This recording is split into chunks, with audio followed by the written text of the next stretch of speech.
All right, welcome. It is Thursday night. I'm Scott Allen Miller. This is My Life Living in Leon, Nicaragua. It is Thursday night, and that means it is time for the Thursday night live here on YouTube, coming to you from Leon, Nicaragua. We've already got the word out to some people that the show has started. I'm sending out the links and so forth, getting the show on the road. I am starting early. It's nice. It's not, well, it is 4 o'clock. I was hoping to be before 4 o'clock. It is not before 4 o'clock, but it is 4 o'clock, which is not horrible. And getting all these little things out. And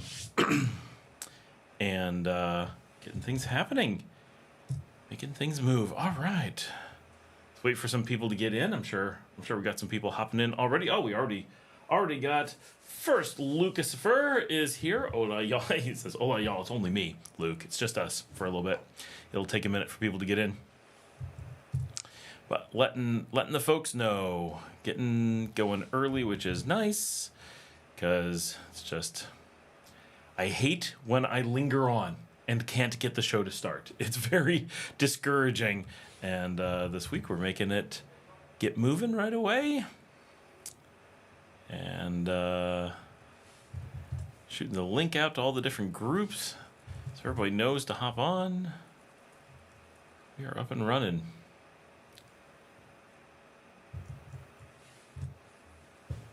Six others watching in the lurk. Oh, not bad. That's quite good for for so early. And for those who also YouTube, which is probably just Luke, the live interface changed today. This is the first, and I lived 2 days ago, so it could have changed yesterday, but it didn't change 2 days ago. Ambiente 14 is here. Hola! In theory, La Marcelita might be joining me today. That was originally her plan, but at the moment, I don't think she is. I don't know. Jillian can't be with us right now. She is saving another puppy. Always more puppies to be saved. We need more people with more rescue stuff. And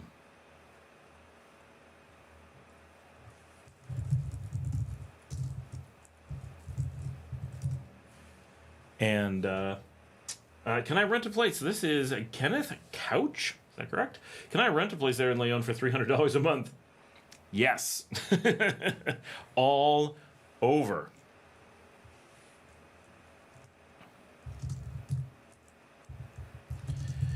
$300 is very easy. Oh, thank you, Ambiente. The beard is looking crisp. That's, I just happened to have brushed it just minutes ago. And not even thinking about it. It was like I just grabbed a brush and did that. Dare I say, on par with mine. Wow, that's something. Adam James is here. Scott, long time. Hey, Adam. Welcome back. The Eid group is here. Hey, Scott, he says. All right, so 300, yeah. So you've... So the lowest we've ever found is student housing, which is generally under 100. I have friends who rent single rooms at 100 that's furnished with their own private bathroom. You don't want that, trust me, but it does exist. I have rented student places that were nicer for around 75. That's very, very, like, you're getting nothing, right? Like, just be aware. But this is like, what if I really just wanted to not spend money and I couldn't care less about where I'm sleeping? Yeah, 75, you could get a place for the month, and then you'd have to provide, your own bed, but nothing else because there's no space, right? So if you're like me, a laptop on top of 2 plastic bins is like your TV, and you got a stereo and storage. It's like a dresser, and you just have you can sleep on the floor, which I don't generally recommend here. Just because if something was to get in, it would be on the floor. Things like scorpions do exist. So one of the secrets to living in the tropics is a bed that doesn't touch the walls. Just pull it away a little bit. Not that we have many, but it's nice to not quite do that.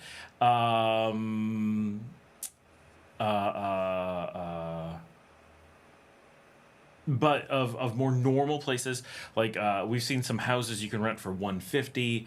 I rented an apartment for a long time that's still at the same price at $180 that we thought was really nice. We have friends who have a house at $200. We've shown lots of places on the show in the high ones to mid twos. Certainly there are things that get above $3. but there's lots that do not. I would say the majority of the people that talk to me, which is of course people looking more on budget, are probably at the 300 and less range. So I would say that's the norm for expats of what they're actually spending. No one I know has rented this place, and I really like it. Originally they asked 350, but I know they offered it to Dale, or Dale Pues, as we may now be calling him, for 300. And that was without negotiating, so you could definitely get it down to 290, 295. I don't know if you could get much less than that. It's a really nice place. Brand new rebuild. Now, it's a second story on an older building. Not old building, but an older building. Existing building. They refurbed 2 upstairs apartments. One has taken, and the other is still available. The more high-end one is available. It's a 2-bedroom double ensuite. Not that each one has 2 bathrooms. Each bedroom has its own ensuite, which is very rare here, with brand new kitchen, really good security, quiet neighborhood, decent area, a little bit far away from a lot of things. Not super central, but really nice location with a beautiful, beautiful rebuild that we really liked. That one, the last I heard was asking 300. So definitely options out there. Now, if you're looking, can I get a 5-bedroom house in a gated community with, no, you're probably not going to get that for 300. But you do actually have variety in location and variety in style at 300. Smaller places, for sure. You're not going to get a colonial, midtown, big, grandiose place. You're not going to get some super fancy McMansion or anything like that. Those are not going to be available at that price range, but nice apartments and reasonable small houses, yes, are available at 300 or less. Eid Group says, hello, everyone. Kenneth says, thanks. Adam says, Nicaragua Dream came and went, as you know, and now I'm watching you from Asuncion, Paraguay. The new dream-ish, sort of, maybe not. How is Asuncion, and how long have you been there? I've never made it to Asuncion. It's on my list. I was supposed to be driving there. I was doing a road trip and wasn't able to do it, but hoping to get to do so. Hit Group says, is today's topic comic books? I don't think so. Kenneth says, thank you. My friend and I are coming there in February. He's wanting to relocate there. I was there back in 2010 for 2 weeks. So, wow, 2010. That's quite some time ago. I just want to check it out, but he wants to live there. Oh, very cool. Yeah, here in Leon, 300 is quite approachable, especially if you're able to go a little bit higher to like 350. It really opens up. 350 is the cheapest that I've seen, like 3-bedroom private gate in a gated community. So like you're gated inside a gated community, 3-bedroom. It may have only been 1 bath. That I can't remember. Beautiful yard, not huge, but like, if I had 6 dogs running around, it wouldn't be too much of a problem, kind of thing. Inside a nice gated community in a really nice reparto at 350. So that's like 300. The nicest apartment I've seen at 300 is the one I described, which is available, or was 2 weeks ago. And the nicest house at 350 is the one I described that I've seen. That kind of gives you an idea, right? And both of those were asking, neither was negotiated. So in theory, you could get each of them down a tiny bit. Adam says, major infrastructure problems in Asuncion, and the rest of the country is so beautiful and so green, but very sad with so many indigenous children roughing it in every city and town. But the food and people are incredible. The gringo compounds in Asuncion are beautiful and modern. Modern malls, best steaks in the world, but venture out and you got problems. Weather is beautiful here. Venture out and you have problems. I would not have expected that in the safest country in South America.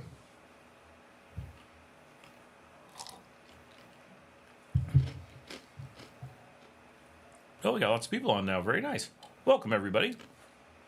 I'm still getting used to this new interface. I'm not sure where things are. It's not wildly different, but it's different. And...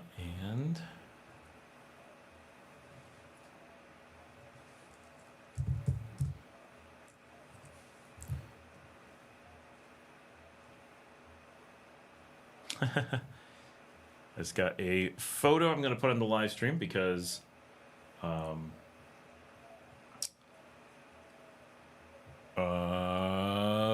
have no other way to do it. So hold on. Let's see if I can figure this out. I'm doing one of those capture things, which is difficult. Nope, that is not what I wanted. Hold on.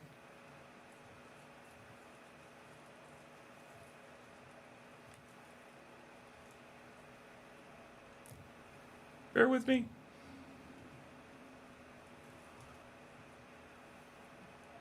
Okay, I guess that's good enough.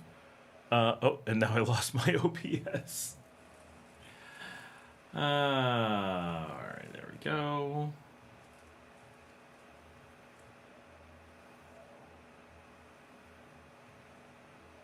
There we go. This is... Show it. This is... Oh, that did not work at all. It's supposed to be...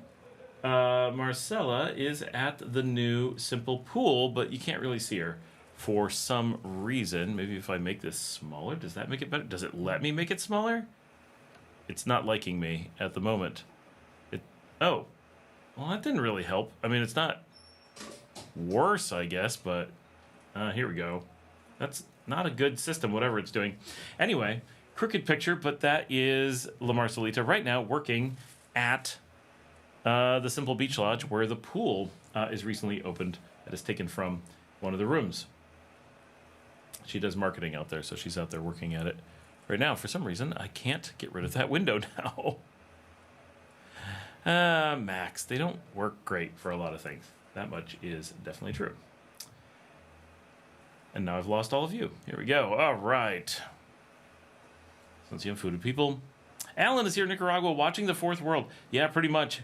Having to move to the USA next year makes me want to vomit, he says. Yeah, so a few of the things going on besides the US devolving into piracy and getting obsessed with fonts, although that was kind of interesting and not really a big deal one way or the other.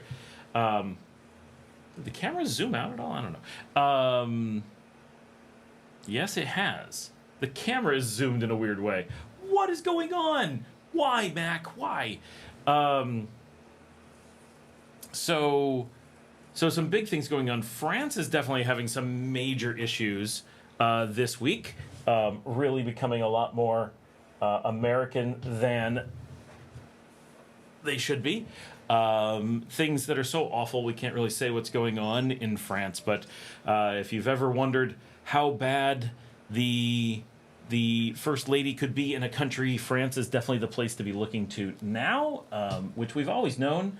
I mean, they have a First Lady who has literally only famous for one horrible thing ever, with no qualifications whatsoever. I guess she's famous for two famous things, but the second was just nepotism, right? Which is not that bad, except that her husband ran on the nepotism, the anti-nepotism thing, and then was like, my completely unqualified wife, who is completely terrible, is going to get this job and all this money, and then the government's like, no, they're not. No. So that part ended up okay, but the stuff she's doing now is deplorable to the point where France shouldn't be a sovereign country with a leader like this, is my personal opinion. It's a terrible, terrible state of affairs. France is disgusting, and it's gross and horrible and evil. And if you want to see what's going on, because the president's wife said things so heinous that, one, it's unspeakable how bad the thing she said is, and the U.S. media is not able to print what she said, but because the U.S. media is aligned with France, is intentionally pretending she said something different. Go look at the actual quote, and you'll see what she said, and it's pretty crazy. Tesla Edison says, do you think she's a man? Many do. I don't think so. That is a pretty well accepted random scam.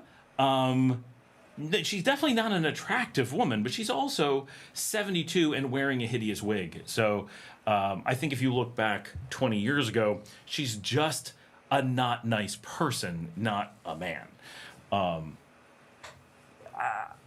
certainly have zero reason to think that she's a man. And why did anyone not mention that over all the years that this has been going on? Seems unlikely to be the case, but people are saying it now because they're angry, right? And they're trying to find other things to be angry about, but she's such a terrible person, there's no need to find something else to be angry about. The wig is bad, though. But Australia just made the wild choice to, and let's try to talk about this, ban social media. from teenagers. So one, they've created a class system where those with resources are not banned and those that don't have resources are banned. So they've created a caste system by law in Australia. But they also are creating a digital divide to put their children on the dangerous side of not having access to communications, not having access to socialization, not having access to friends and family, and isolating them so that their authoritative regime is able to isolate and control and terrify children, which is a pretty scary thing, and keep them from obtaining political information and political news so that the government has a lot more control, right? So freedom of speech has been taken from the youth of Australia, as well as literacy education, right? So you now have, this is a great way. You want to control a populace. And of course the U.S. kind of does stuff like this, but this is a really dramatic move by Australia. Lots of countries avoid education or miseducate in order, or miseducate the poor to create a voter base that's easily manipulated, that may not even know what's going on. So it's very easy to rile them up and get them to vote without realizing that their vote isn't doing what they think. Australia has just blatantly gone out there and said, we're going to take away the right of news and the right of speech and the right of conversation and the right of socialization from our youth. And I'm not sure at what age it becomes available. Maybe at 16, maybe at 18, but it's way too late. And so the people who are going to start voting are not just new to voting. They're new to being allowed to listen or participate in the conversation about politics, right? So this is a huge anti-democratic move. You can't call Australia a democracy with this in place, right? You've taken away the right of speech and media so that they can neither talk about nor find out about what is going on in their country. And then, of course, Australia already has the very strange forced vote. So no matter how little you know about politics, no matter how little you care or how little you understand, you have to cast a vote. You have to, by law, which guarantees you have a large base of people now who are completely uneducated, who are going to cast, essentially, a random vote, which pretty much guarantees that the government simply controls the vote. And so we now have, there's a little way to see it other than an authoritative regime controlling politics, right? It's a seizure of the political system there. So it's a pretty sad state of things in Australia. And of course, this begs important questions, right? So much more. Yeah. Is Australia doing something horrific? Of course it is, right? But everything's bad out of Australia, right? You never get good news from Australia. Everything's bad, right? The way, the people are nice on the ground, but as a country, it's a train wreck, right?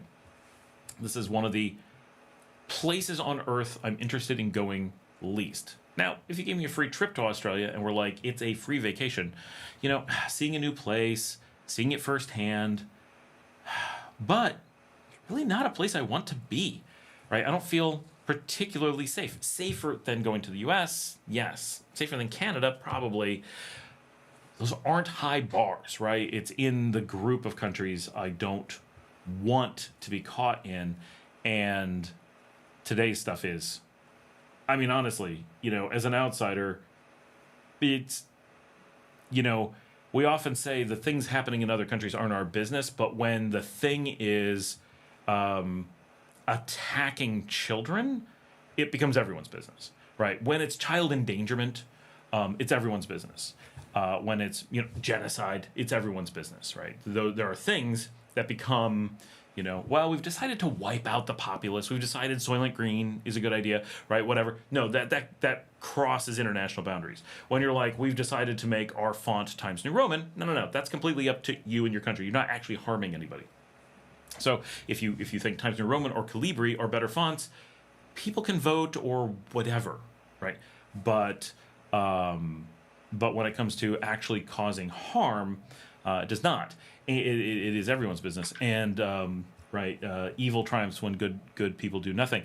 The interesting thing, and this is going to play out heavily is now they have to define what social media is. Now, I understand that the law is probably different than what is said in the media, right? They just say social media has been banned. Well, what does that mean, right? Social media is just this word that people throw around, and everything's social media if you want it to be, right? What media with some social component. So is television social media? Well, if you talk about it on your couch, I guess it is, right? I understand you're not talking about through the TV, but is Netflix social media? It's just traditional TV, but what if you then connected a feedback mechanism into it? But what if you connected a feedback mechanism into regular TV? What if your regular TV show had a dial-in number or the ability to vote via SMS? Wait, they've had that for decades. Technically, that makes it social media too. So is everything social media? Now that we've taken away traditional newspapers, because it's stupid, we only have modern social media. But you could write into newspapers back in the day too, making them social media. So we have a struggle where social media doesn't mean anything other than taking away news. That's the only thing. And we understand with this kind of assumption that what they mean is they're going to take away they're not going to take away the news. They're going to keep newspaper websites. They're going to keep CNN or whatever they have in Australia. And they're going to have government-controlled media outlets still able to push propaganda, of course. So there'll be that. So the thing they're taking away is socialization. They're taking away the ability of people to talk to other people. Now, in other news, things that Australia are doing is claiming that they're trying to stop bullying. So it's odd that we then find the Australian government being a massive bully and working with a small group of parents who are using claims that by speaking to other children, their children committed suicide or something of that nature, which is horrific and very sad, right? We don't want those things to happen.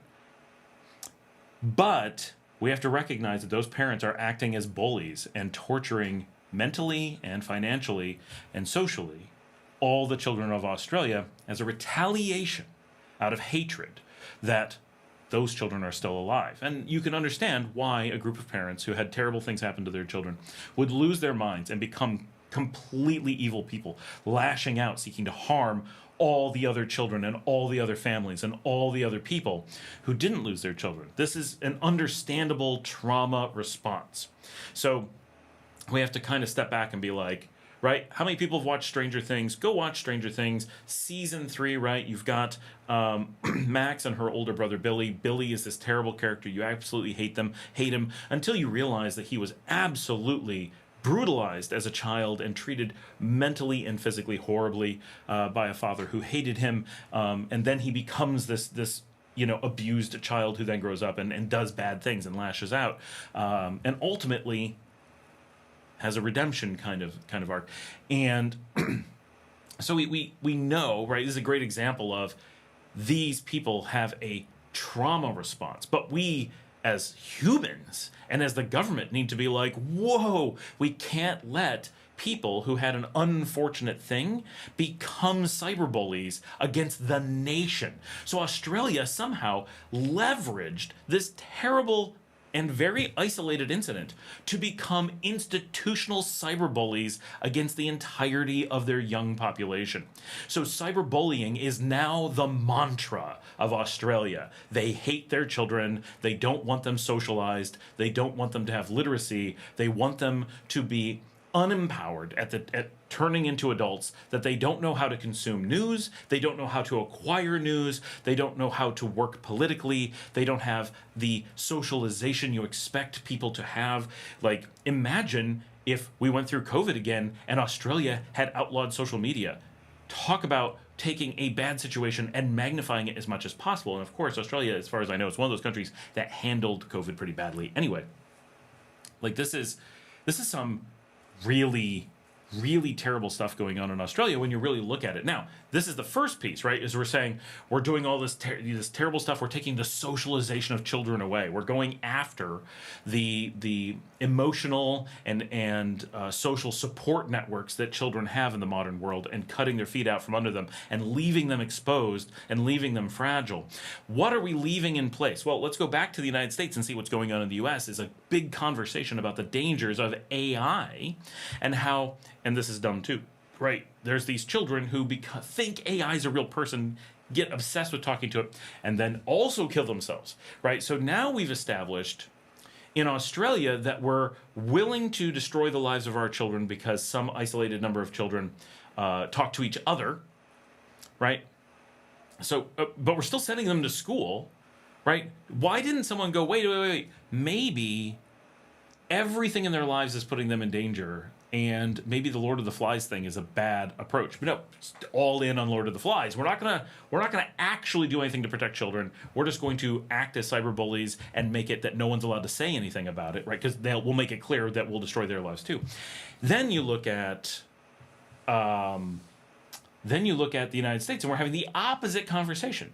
Instead of it's socialization that's harming the children, it's the anti-socialization. It's the talking to a computer instead of socializing.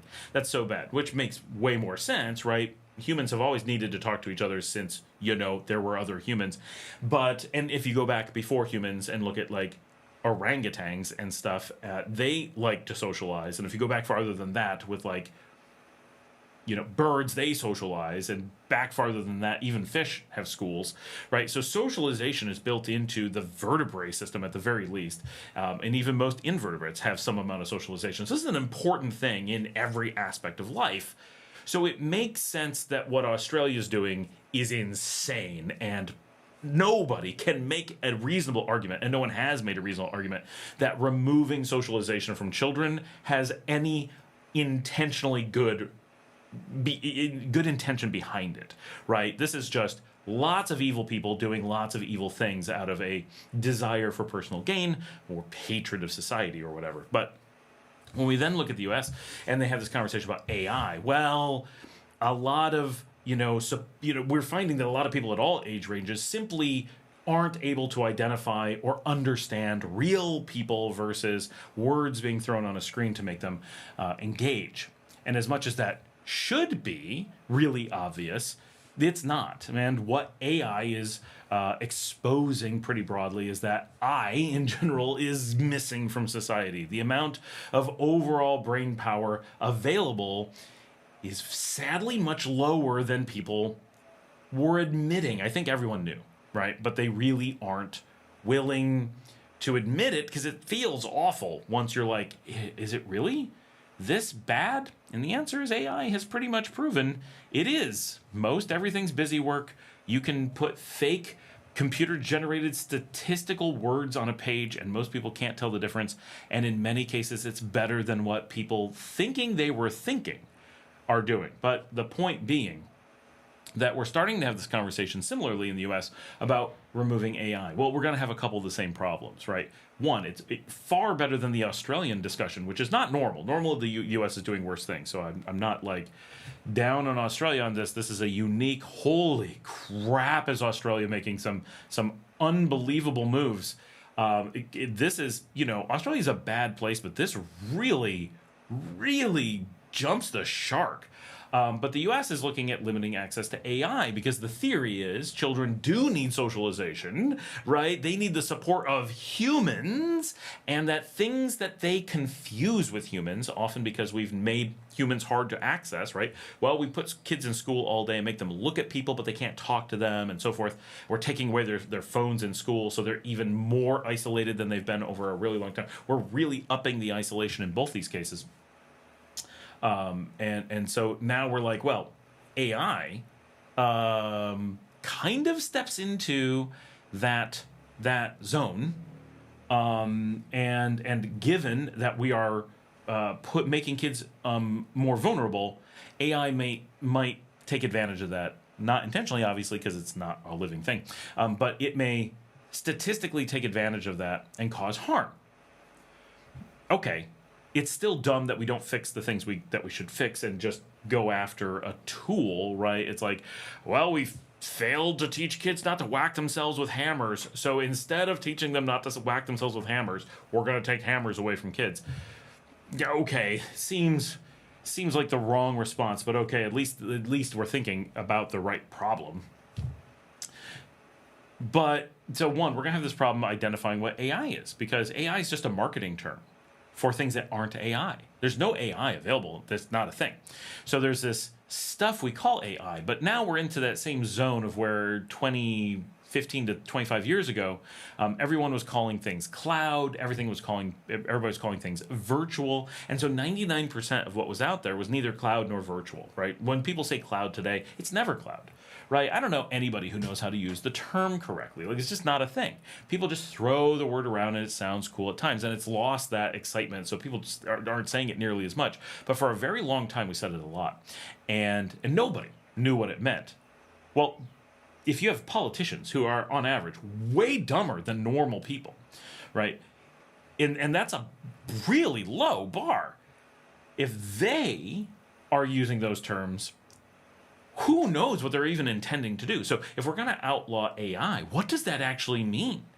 How do you do that? Because what people refer to as AI is now baked into every aspect of life. Sometimes it's a really obvious thing, like I'm going to open a ChatGPT application and carry on a conversation with it, and someone says, "What are you doing?" "I'm chatting with an AI." Okay. We kind of all accept that that's one side of the spectrum that's like, this is as AI-ish as it's going to get.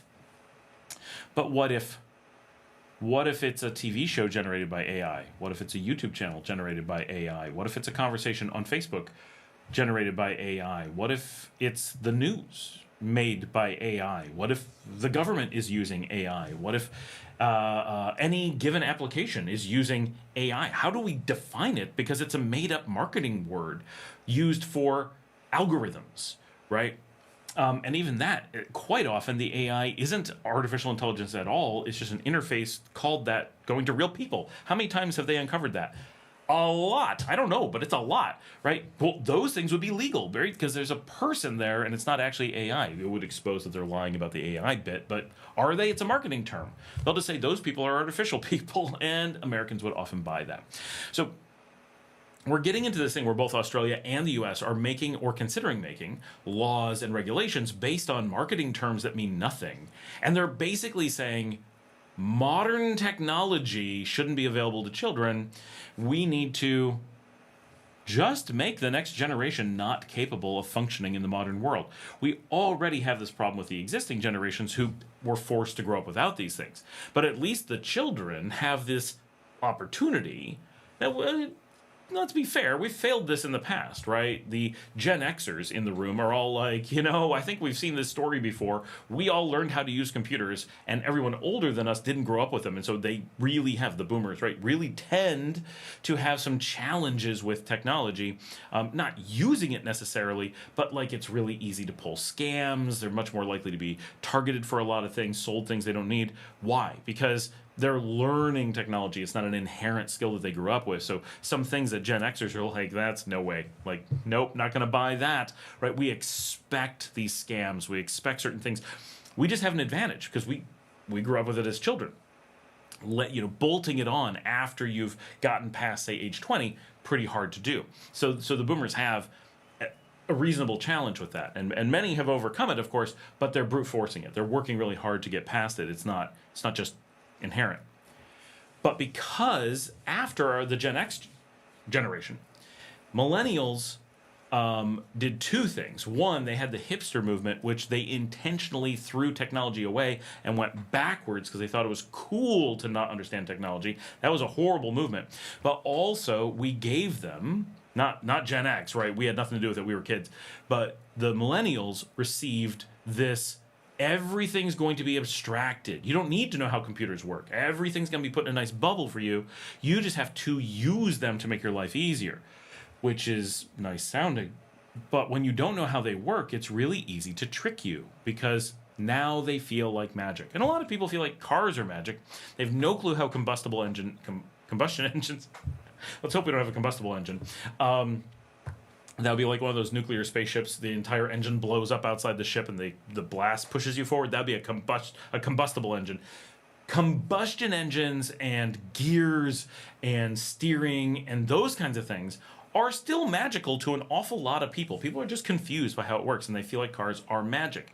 Some people think that plumbing in their house is magic, and I mean a lot of people. So we know that society already has these challenges, and you're not going to overcome those people by just letting them use computers more.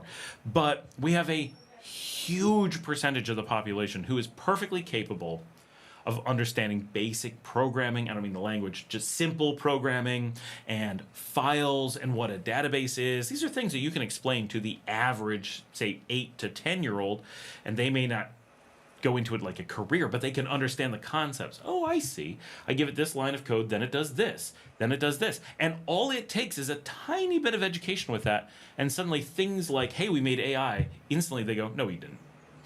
Like, a middle school education in computing is enough to know that you can't possibly have made AI. We're not almost on the cusp of AI. We are generations away from coming up with a theory of how we will make it someday, right? We're not close to the point where we've stopped using the term for actual AI anymore. We've given up completely and said, well, we're so far, it's never going to happen, so let's use that cool term for something that is in no way AI whatsoever. But if people think it's magic, they'll fall for it, right? So that's where we are, right? And so we have this already, these generations, starting with the millennials, and it gets worse as you get younger, that everything was abstracted. And so they're easily in the same position as the boomers, so that they are often lacking the inherent understanding of how things must work or do work, so that they're unable to just call out scams or whatever. They're not prepared, and so the world is acting like it's magical. And when you have a base technology of all the things you work with every day come out as magic, then you're not in a good position to keep building bigger and better things. You're more likely to just become more and more lost. So both the US and Australia are going down this, let's remove all the advantages that should be being created with the future generations, and let's maintain or create a lack of foundational understanding of the world around them that may end up being unprecedented. I don't know if you go back to like Rome or something, if you can come up with any example. Maybe you can. I don't know.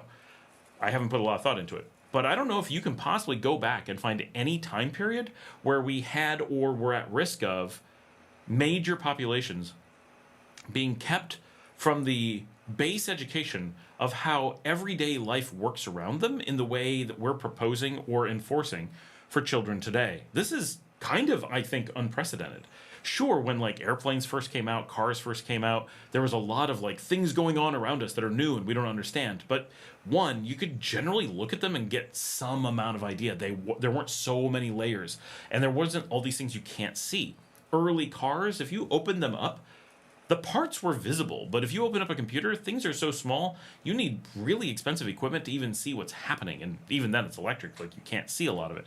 So there's so much hidden now. And like, how do you open up your iPhone? You can't reasonably, or if you can, most people can't afford to rip apart devices, like stuff like that. So it's pretty wild. What they're looking at doing, and the risks of this is so high, and that's why I say, like, so first of all, we refer to places like the U.S. and Australia as the fourth world, right? These are the places that traditionally, in the political sense, are the first world, right? Because the definition of first world is the sphere of the U.S., right? So anything that speaks English is basically forced into the U.S. sphere of influence one way or another,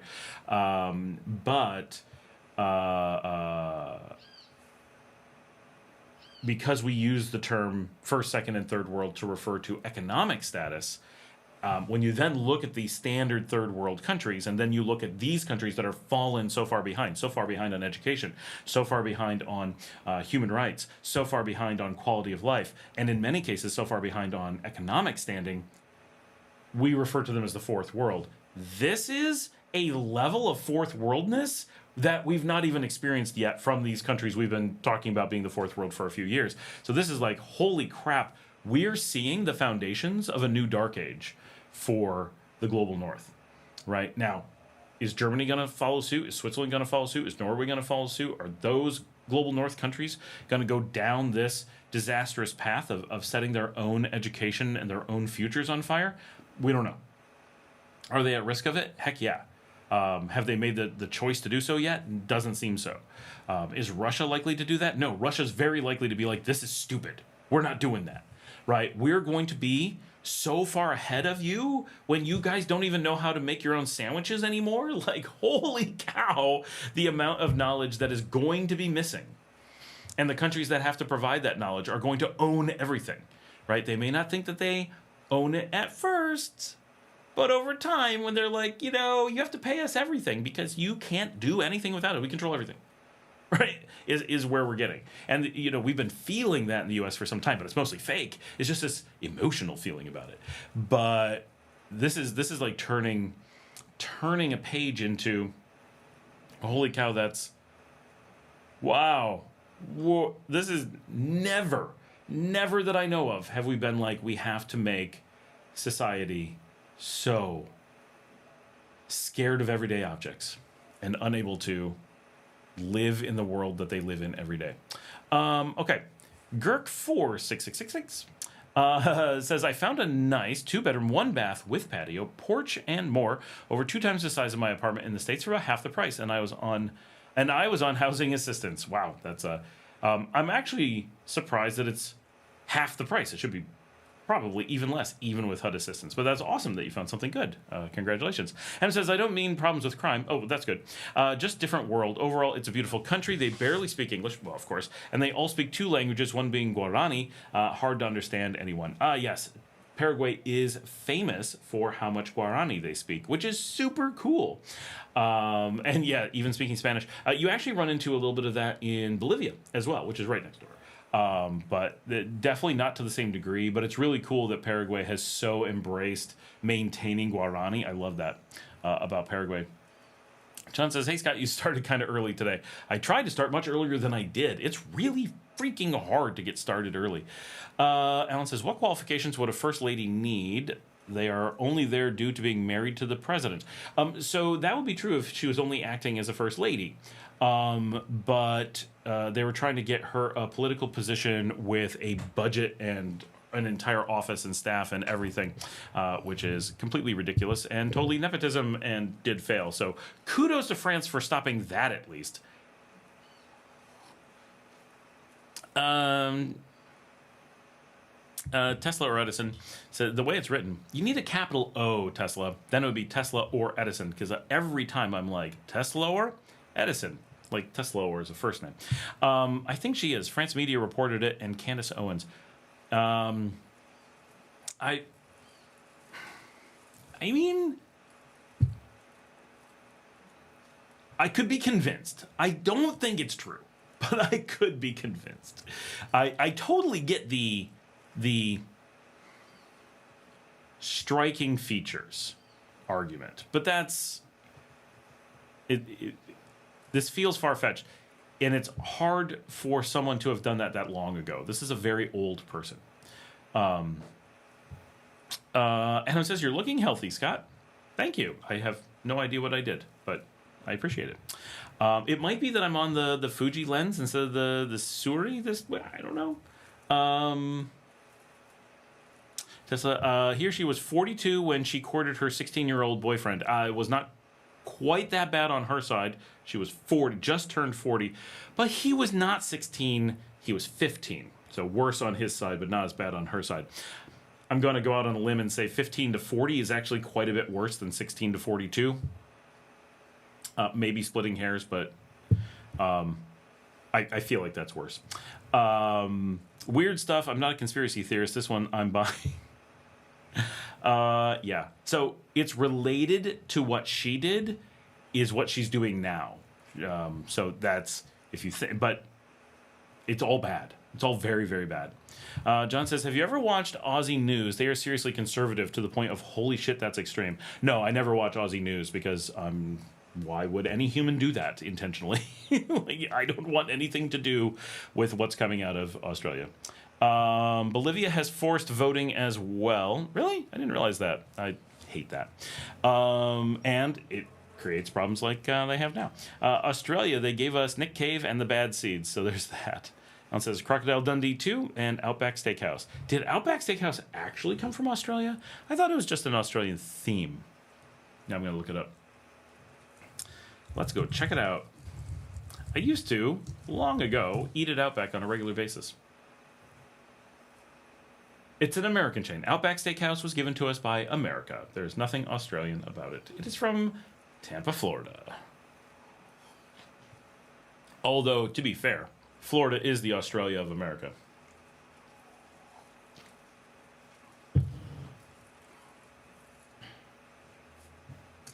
Okay, it's really funny that the company that ran it is OSI Restaurant Partners, which if you pronounce, sure, it stands for Outback Steakhouse Incorporated, but if you pronounce it, is Aussie, which is funny. They've changed their name as now Bloomin' Brands.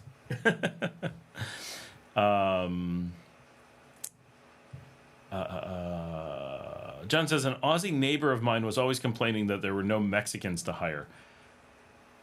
Okay. John says they want the children to believe as they believe, not think for themselves. Well, that's all the English-speaking world. John says, file, everything's a file. Actually, that's only in the Unix world, and it's only an abstraction. It's represented as a file, but we don't actually use files for lots of things. If you've ever used like an AS400, their databases don't use files at all. Like actually under the hood, they don't use files. The concept of files doesn't exist. Ambiente says, what percentage of Nicaraguans would you say can communicate with an English speaker? All of them. All of them can whack you upside the head if you do something wrong, or point you in the right direction of things. But how many can actually speak any English? I don't know, maybe 1 out of 40, something like that. It's pretty low. A lot of them can get a few words out but are nervous to do so. But the number that know English in any real case, extremely low.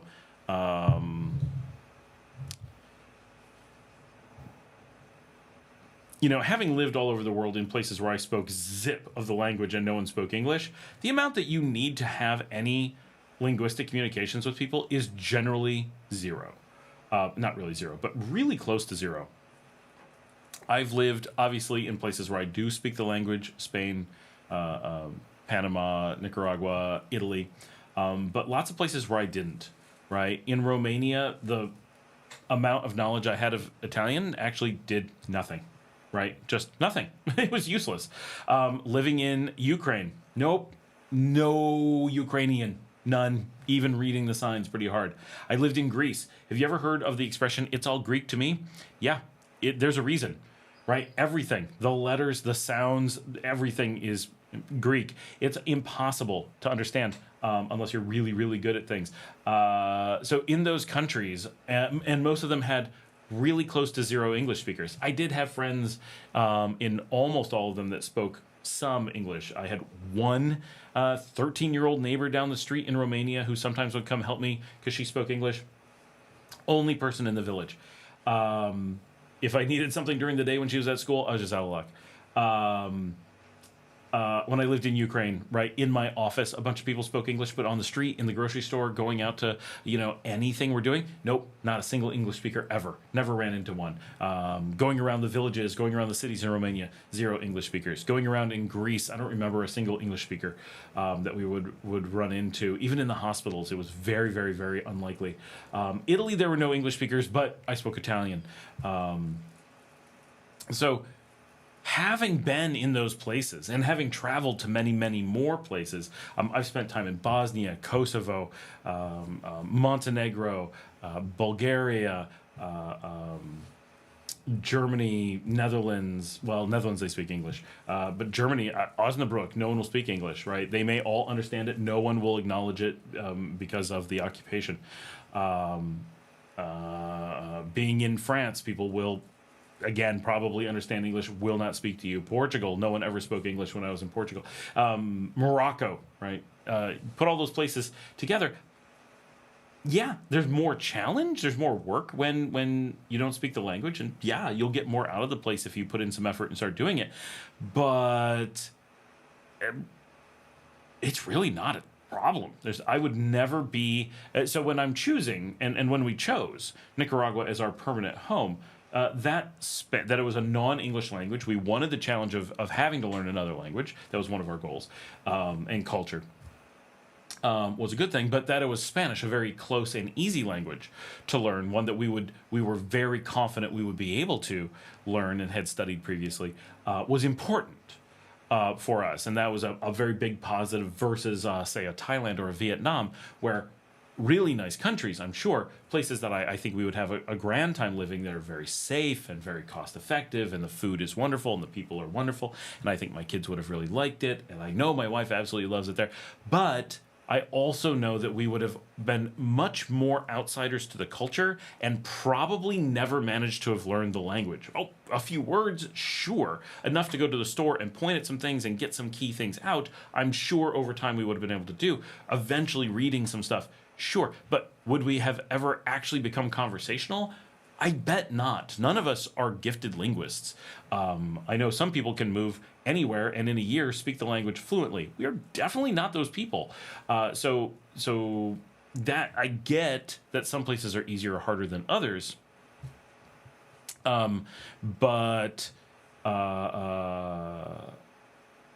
there's no place that I would say avoid because the linguistic barrier is going to be this disaster for you, right? It always feels that way, but give it a try. Don't be afraid of it, right? Now, Nicaragua is one of the least, so we're actually pushing you to all the other harder places, right? Don't be afraid of Tanzania. It's not going to be that bad. Don't be afraid of Vietnam. It's not going to be that bad. Don't be afraid of Cambodia. Don't be afraid of Ethiopia, right? You'll figure out a way to communicate, and it won't be a big deal. Here, my gosh, that somebody somewhere speaks English, it's so easy. Because English and Spanish are so close, it's so easy. Because culturally things are so similar, because we use the same alphabet and numbering system, this is not a challenge. Trust me. There is so little. And you got phones and stuff. Even without using the translator apps, which I never use, you could use a calculator to show numbers. You can, write down the word that you're trying to say. You can point at things. Like, it's just easy. Now, once you're trying to negotiate a house or something, yeah, at some point you're going to need someone who speaks the language. Once you're doing something really complex, that's about it, right? It's seriously not a thing to be concerned about. Will it make you feel less connected if you don't speak the language? Yes, of course, right? But when it comes to survivability, to functionality, it's not going to be a problem, right? Ellen says, Outback isn't really from Australia, just rode the We Love Australia wave of Crocodile Dundee. Mindful says, how are the utilities in Nicaragua? Does water and electricity cut often? So this is one of those, we say this a lot, it's completely different than the US. So if you're coming from like the US or Canada, you are concerned about how often the power cuts, because power cuts have a tendency to be long-lived. Here, we don't care at all about how often they cut, because they cut all the time, but most outages are in seconds. So, hold on, someone's like, I need this thing by this date.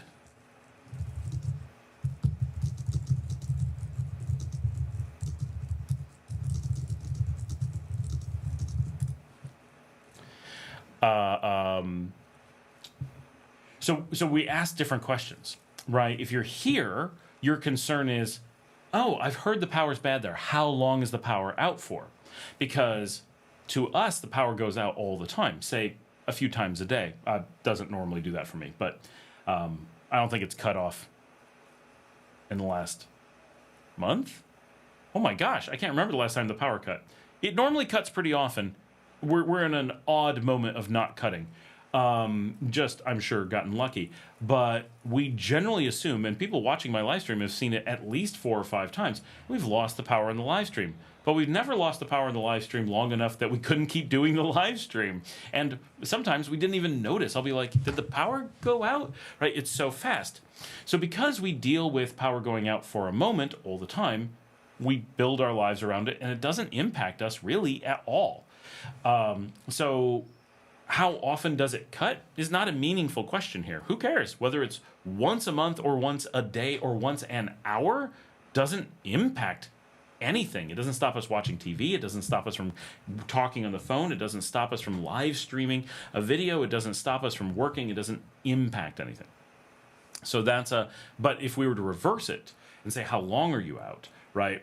I still am in the weeks leading up, and it's not like 2 weeks leading up, but in like the 12 weeks leading up to me moving to Nicaragua, the amount of time that I had the power out in Texas remains more total time than the power has been out in the 5 years that I've lived continuously in Nicaragua. So which is a more meaningful question, right? That is it what impacts you, or is it how often it cuts? So from a practical perspective, the utilities here vastly outperform my experience in North America. Now, I'm told by some people in the Pacific Northwest that they have incredibly solid power and don't have the big outages that we get in the South or in the Northeast. But growing up in New York, the amount of outages we have is dramatically higher than Nicaragua. And having lived, and now this one will go without saying, having lived in Texas, which is described by all sources as third world or worse in any kind of utility perspective or public service perspective, of course has worse power, right? Absolutely atrocious. So the massively better electricity in Nicaragua is a big deal because coming from the U.S., it's so bad. Now, if you're coming from Canada or someplace else with more solid power, from Europe with more solid power, that may not be such a big deal. Now, the water's more complicated, right? Because when you're talking about electricity, typically you're talking about a country or a large portion of a country. When you're talking about water, you could be talking about our well. Are you talking about my neighborhood's well? Are you talking about the city water? It's very locally based. And so Leon may have terrible water supply, and it does, whereas Managua may have a pretty good one, and it's all right. Each municipality is going to be different with different things that impact it. A lot of the cities lose water when the power goes out, but not all of them. My house loses it when the power goes out, but not the city next to us, just some cities. Some of the cities are working to increase capacity now, but they've had capacity problems mostly because of old pipes and have not been able to keep water going to all neighborhoods all the time during times when water is light. That's something that's being fixed, but there's still water outages in the cities, but it's not something you can ask someone in San Juan del Sur and then apply that knowledge to Leon and then apply that knowledge to Matagalpa. Each is completely independent in as far as how good the water supply is, what kind of pressure there is, what temperature it is, how much time it comes or doesn't, which events impact it, and so forth. So it's very isolated. Overall, water is much more of a challenge here than in the U.S. The U.S. is exceptionally good at water and pretty bad at electricity, whereas we're the opposite. But we also have a lot of reversed personal handling of things, right? In the U.S., people tend to be like, I'm not going to do anything about my water or my electric. And if there's any problems, and there always is, it's catastrophic, right? And I'm just angry at whatever company, because the government hides behind fake private companies to pretend that there is some, capitalism in public utilities, which of course is a nonsensical thing to have stated, can't exist. That is the antithesis of capitalism. It's actually hidden communism. But if the can you hear all the voices outside? So the thing here is that people have a tendency to look at what their needs are and say, okay, well, I get power most of the time, but not from these moments, and I get water that cuts out sometimes, and that's bad. So what people generally have done is, one, we're all on batteries, right? So we use the batteries. We're still supposed to have these in the U.S., right? Coming from an IT background, you're supposed to have your equipment on batteries for a lot of reasons, but it keeps things protected, right? So we expect that people will do this. Well, they don't really. Here, the power cuts out for a few seconds all the time. So there's a really strong incentive to do basic good hygiene for your electric in your house, and problem solved, right? So now you're able to ride out those moments without any real problem, and we're not impacted. Well, with water, we do something similar. People make water batteries or towers in many cases. We have a tower that we don't use, but we do have a pressure tank. And so the only time that we run out of water here, because we're on a well, is when the power's out. So if the power goes out and we need to keep having water, well, if we had nothing, that would be a problem. Our pressure tank allows us to maintain a small amount of water for, say, 30 minutes. It's just enough to keep the bathrooms going and finish whatever we're doing, as long as we don't have any leaks. What is far smarter, and I don't understand why anyone would put in a pressure tank unless they didn't have a tower. We, for some reason, have a tower and put in a pressure tank. Not us personally. People who own the property, we rent. But water towers provide long-term, consistent water pressure, even during really long water outages. So you find water towers everywhere. Unlike American cities, which have a tendency to have giant centralized water towers, or did traditionally. And you see these all over America. Drive through America, you're like, oh, there's a water tower. To the point where you forget that you're seeing them. And you forget why they're there. But they provide the pressure when the power's out. And you have to, because without it, America would be without water for huge portions of time. It would be a disaster for a lot of communities because of the way that the power is so inconsistent. Whereas in Nicaragua, it's like, I don't want to go 30 minutes without water. That would be super inconvenient, so I'm going to do something about it. And in some cases, it's a few hours. The power doesn't typically go out that much, but if you have a water staging system in your city, often due to a drought or due to large-scale agricultural needs, then you may be like, oh, we're going to be hours without water even though we have power. And then having a tower lets you ride that out with no impact, right? You don't even really notice that the water's out. You actually may not know that the water's out. Only the sound of the pump stops. And so that's a really popular solution. We just don't do it as communities with single large towers. I do wish that we did that. We can't, because most of Nicaragua is still dealing with these old pipes. And yes, they're going street by street and replacing them, but that's a pretty huge project and will take a long time. And until they're all done, a big tower like that will blow pipes all over the city. And as some of you saw in my videos recently, we had a street explode recently as a water main blew through the street. So these are real problems that we have to protect against. So because we don't have that ability to push high pressure through the streets yet, people do small independent water towers at their own property and deal with however much capacity or whatever that they want. And a lot of people do that to also warm up the water. Right? People don't want to pay for water heaters in their homes. It's not the way that we work here. People don't think about it, but they do want to put their water up, get this consistent pressure, so they're not worried about if the city is turning on or off water, especially if you have to work. What if it's cut off when you're not at home and is only on when you're not at home and is off whenever you are at home? That could create a huge problem. Even though you may have water most of the time, you aren't home to use it, so you never get to shower or flush your toilets or clean your dishes or whatever. That would be a problem. So by having a tower that fills up whether you're home or not, it makes a completely different situation. But water from the main water system is relatively cold, but people don't want to pay to heat it up. But if you have a water tower, often they're painted black or a dark color, they warm the water up significantly. So a lot of people are getting pretty warm water for showers or washing dishes or whatever without doing anything, just because their water tower is taking care of it. Again, we have a pressure tank and it doesn't do that. So I don't understand why we do that.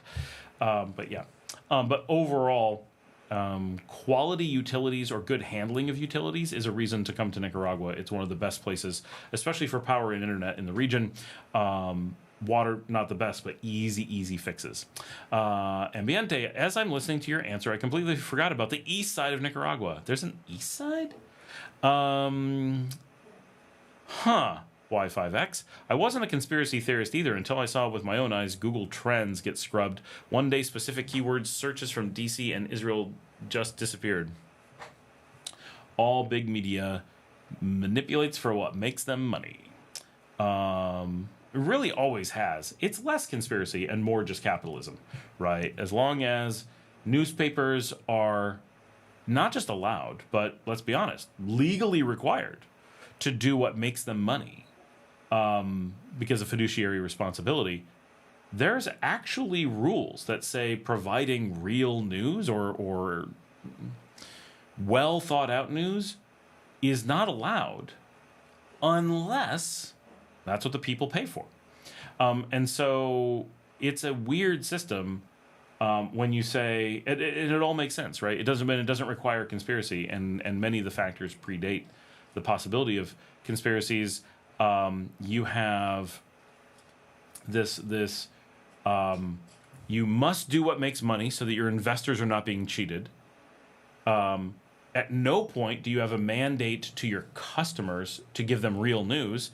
You can promise them real news. You can do things that put yourself on the hook for real news, but that only is a viable business model if that's what makes you more money than doing something else. Now, in theory, if you had 50 newspapers that all gave fake news and one that was like, we're going to give you real news, it might make more money than it could make just giving more fake news because it stands out by giving real news. Maybe. Right, but there's the in the U.S. To combat things like that, and again, this isn't a conspiracy. This is a straight up corruption, which is different. The government basically overtaxes everybody and then pays out to the agencies or businesses that do what they want, creating again, it's really communism under the hood. It's a fake capitalism where the government is actually taking the roles of government, putting them into private companies, and then funding those private companies, but then they don't answer to the people because it's a private company, even though it was created by and paid for by your tax dollars. They say, oh, but no, it's a private company, so they're not, you know, they own your tax dollars, not you. What? Yes. Alan says, I don't think I could live in Asia due to the food. John says, the weird thing I found was that I could comprehend a lot of written Czech, but almost nothing of the spoken language as a Russian speaker. Polish was also very similar, and Ukrainian is similar. Mindful says, sounds good. Thanks for the explanation. It seems reliable in the most part since it doesn't last long like ours. Yeah, I can't actually remember. I mean, you will have an outage of ours. Like, it will happen, but I can't remember the last time we did. It's probably within the last 6 months.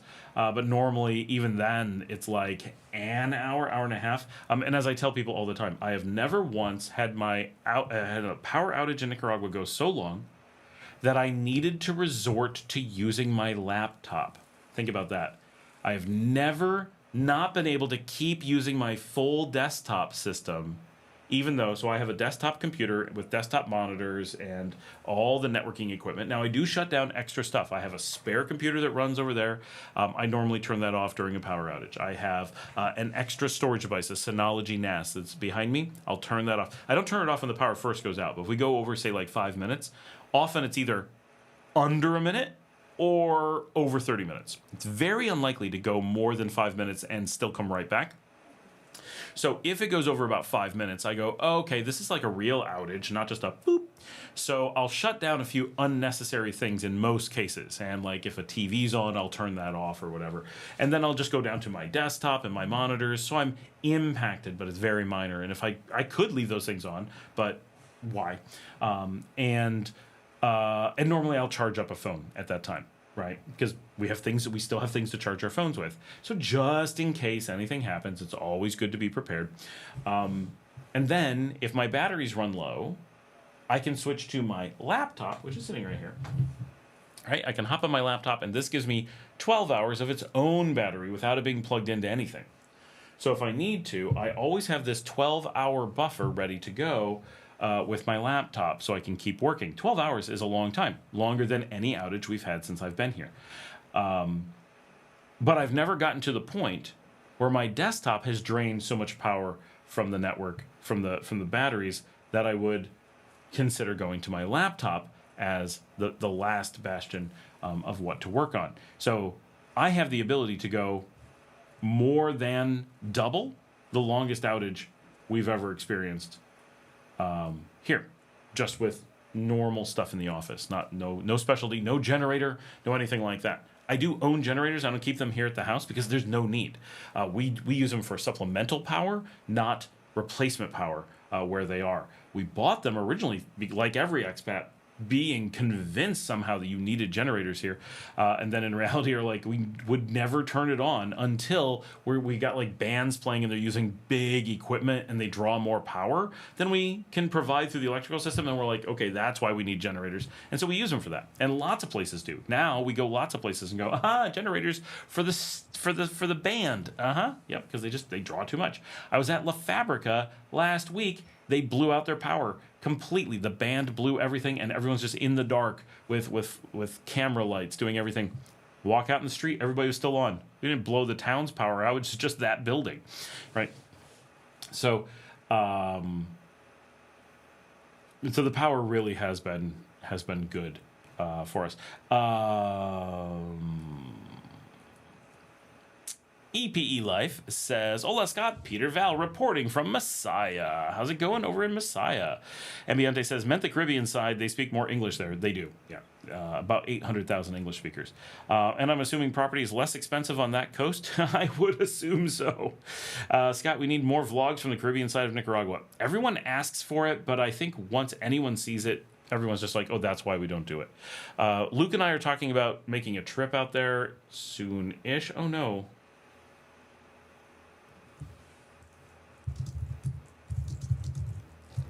My cat has an injury, so we're checking into that.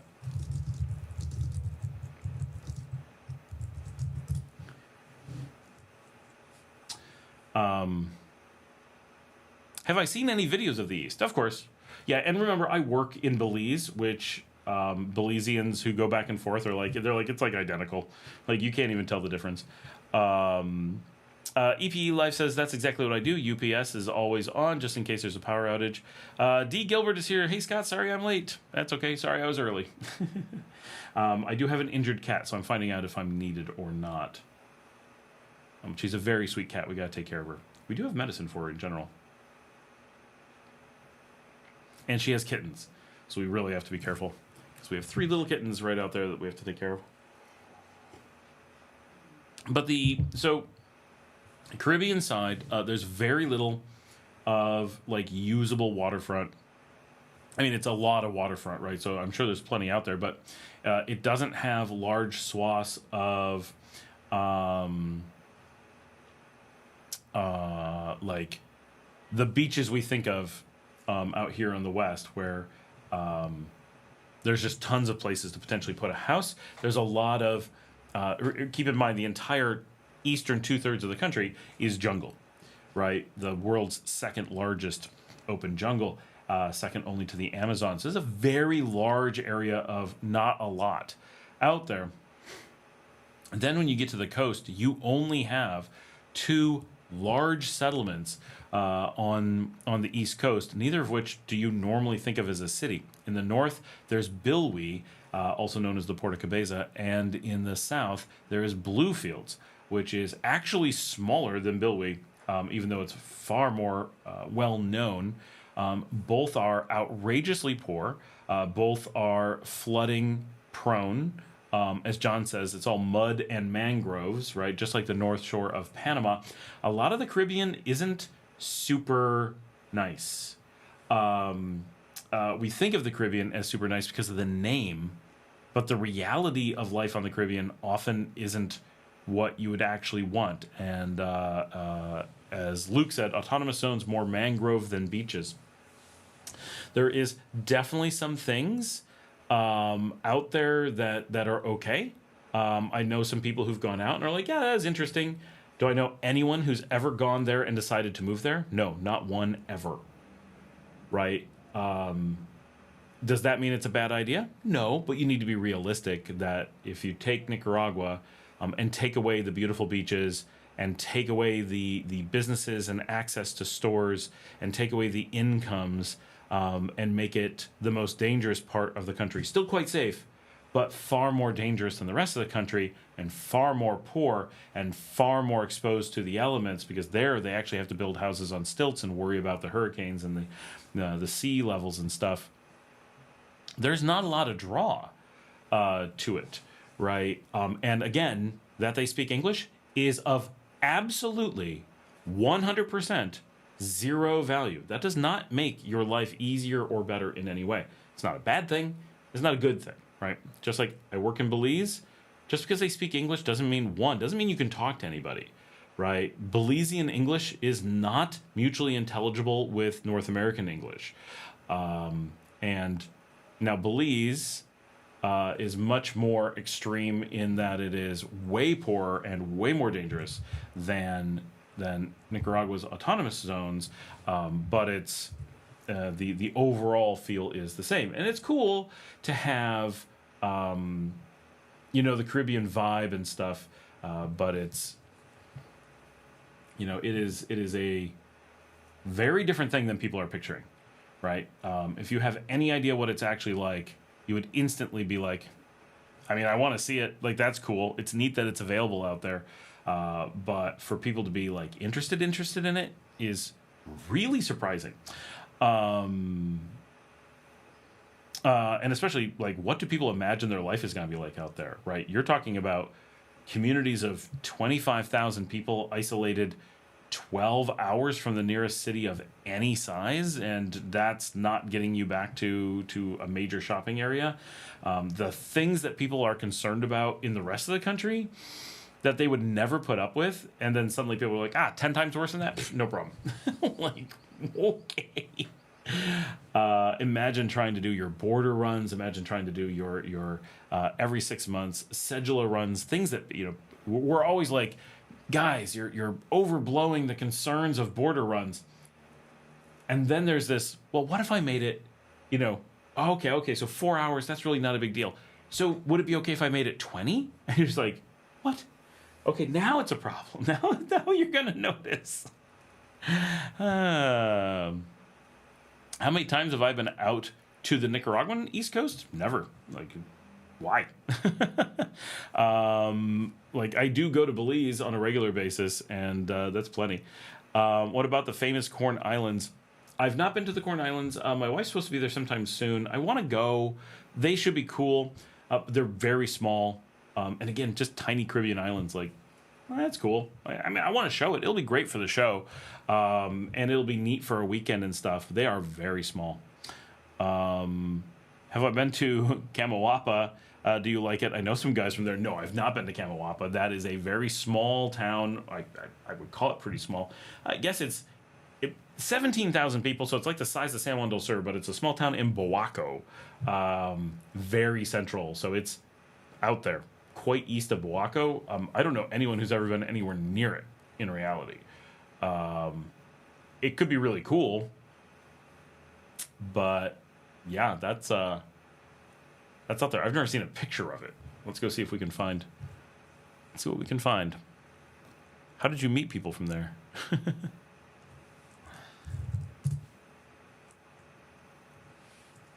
Or do you just like it because the name is cool?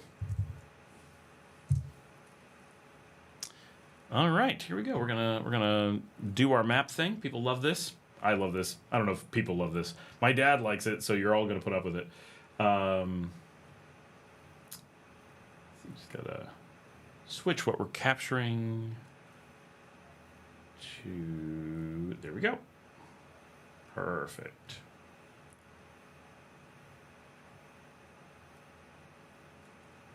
Hold on. There we go. And boom. All right. This is Camawapa. So we're going to zoom out so you guys can see it. This is this is Managua, Masaya. There's no straight road. You kind of got to go up along the lake and out here. And this is the Boaco area. This is the Departamento of Boaco. This is the huge remote East Coast out here. This is Puerto Cabezas or Bilby up north. Bluefields is somewhere right about here. No, it's got to be right here. There's the Corn Islands. You can just see them. Hopefully you can see that. There's the Corn Islands. There's Bluefields. And then this is Camawapa. So we'll zoom in a little bit. So you can see Managua here. So Managua de Leon, right? So you're talking a little bit farther here. It's not super far.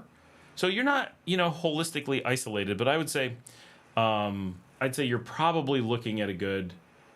I'm just noticing that whatever's going on with OBS, it can't handle the sizing of things anymore. Something's all messed up with it. There we go. All right, and I should be able to somehow still make this bigger. Hold on, I'm figuring this out. No, it's all... I've got everything done correctly, but it's all screwed up. I do not understand. What the heck is going on? Are we not broadcasting at 1080p? Is that what's going on? I don't know. Anyway, This is Kamoapa here. I guess now we can see what's going on. We will zoom, zoom, zoom. So this is Bawako, the capital, right over here. So it's not that far. And it's at kind of a crossroads. 17,000 people in this little spot. Some hotels and stuff. It's got a little park. Let's go take a look. You can see this? Like, it's a pretty town. It's got some hills going on. Nice looking church. Nice power lines. That's nice. I don't know how far outside of town that is. No idea what we're in.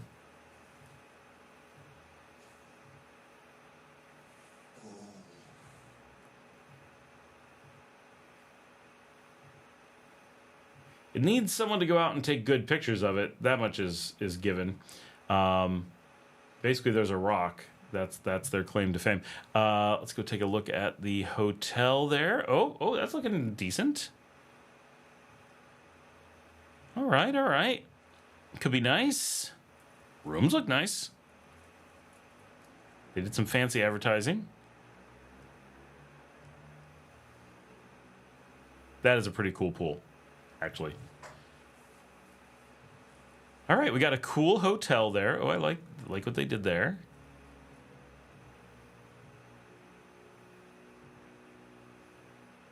I like the hilly area. Bawako's a very nice region.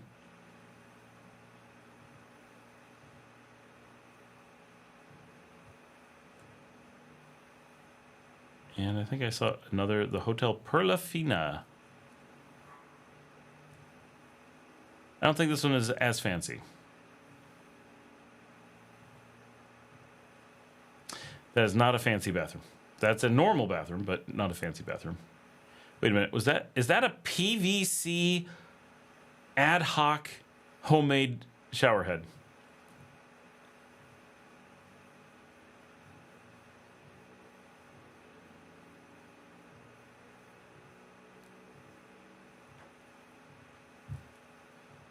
Alrighty. What else we got in town? Not a lot. There's the Centro Recreativo.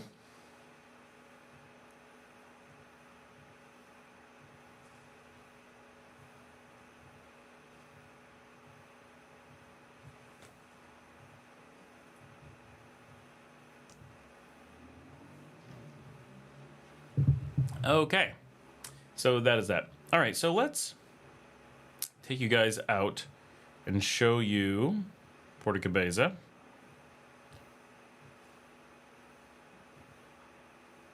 Get some pictures of town here so you can hopefully see what it looks like a little bit. This is the largest community on the East Coast.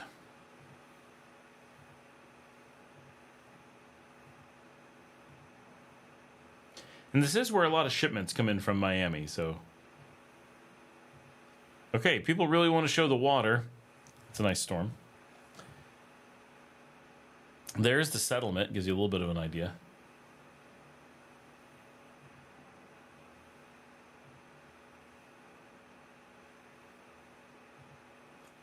Outside of town really quickly just turns into nothing. That's it. That's all the pictures.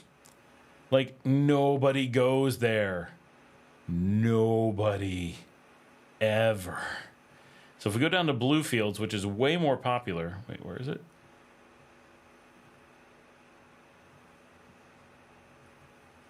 There we go. So Bluefields is smaller and lacks the port, but they're talking about putting in a port, but is way more popular.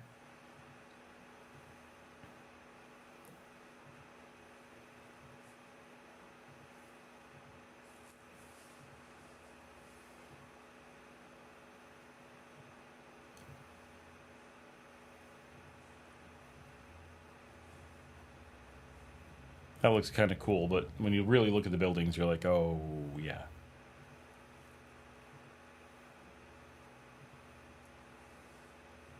But the extreme isolation of both of these cities is really something. You're really, and that's all the pictures. There's really very few pictures of these settlements. Like you're out there. And I really think that people who want to consider them, who are kicking around the idea of one of these towns, are normally very much missing the level of isolation, the 12 hours drive to a major grocery store, to a shopping center kind of thing. Sure, there's going to be little Chinese stores, there's going to be plastic stores, and you're going to be able to get the basics, and you're going to have, something, and you probably have a La Colonia, one in each, but it's going to be very limited. There's going to be no variety. You're going to know everyone overnight. There's going to be 3 bars to go to, 4 restaurants. It's going to be.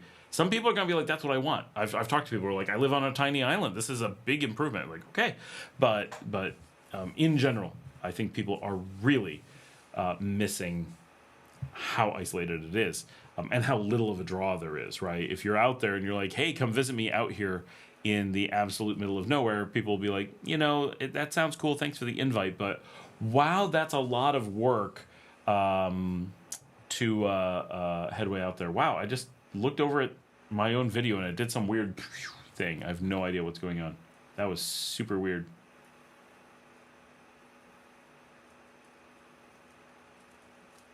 The image is doing some wacky stuff as I look at it. All right. It might be focus breathing. Maybe that's all it is.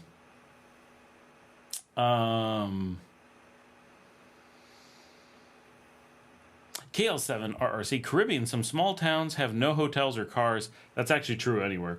Well, not the no cars normally out east, but yeah, some of those will be no cars. Some of them have no real roads going to them.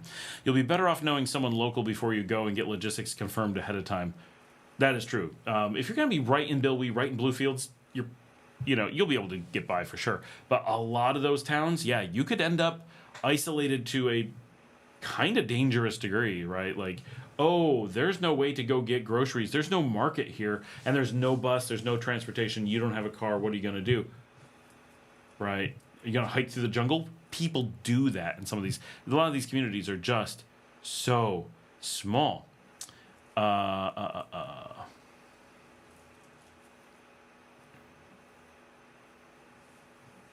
D. Gilbert says, I live in the States. A few guys I work with are from there. Was that from Kamoapa? Ah, funny that people from out there. What a small place. Luke says, my thumb is getting tired. Need more likes. Hey, guys, yeah, hit like on the show. While we got lots of people on, just take a moment and hit that like button. Really appreciate it. Luke also says, Bluefields looks like a single parish in New Orleans. It is very much a New Orleans kind of vibe. That is quite real. For sure. And a lot of shared food and stuff as well.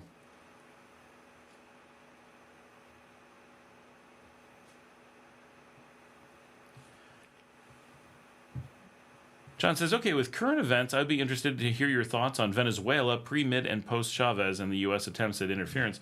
EPE Life says, please, everyone give a like. I'm not getting paid for asking. So Venezuela... I can only go back so far, right? I'm not that old, but so historically Venezuela has had some really amazing stuff. We're talking decades ago, right? It was at the top of the South American game, richest country in South America for a while. A lot of really good stuff. So Venezuela has a lot of traditional, cool stuff going for it, right? Amazing cities and development and infrastructure and so forth. And it's, culturally really part of Colombia, realistically. So if you like that coffee culture, the arepas culture, the mountain living culture, the very educated just northern South American culture, Venezuela's got that stuff in spades, along with being the biggest thing in the Caribbean, right? Just loads of Caribbean waterfront, plus loads of jungle, plus this good amount of mountains and a big city. And some islands. It's got a lot of cool going for it. It's got the Orinoco stuff. It's physically a really, really cool country. And one of my best friends is from there, so I have some perspective on it. During decades past, it got decently dangerous with a lot of things going on, mostly foreign interference, creating a situation where a lot of poverty came up, a lot of crime is necessarily going to happen, a lot of foreign interference. So the country, like most Latin American countries, has to focus very heavily on fighting for its own existential existence, right? Own existential status, I guess. Existence is redundant. And now the country was starting to turn around, had a lot going for it, is suddenly safe again. My friends from Venezuela who would not have let me go there not that long ago are suddenly like, yeah, let's go. Like, things are fine. I've had people come from Venezuela to here, like just regular channel members, right, have come and are like, yeah, no, it's safe. I'm able to walk around at night.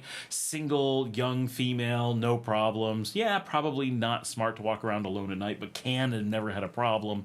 Someone from the LiveStream bought an apartment down there, no problem.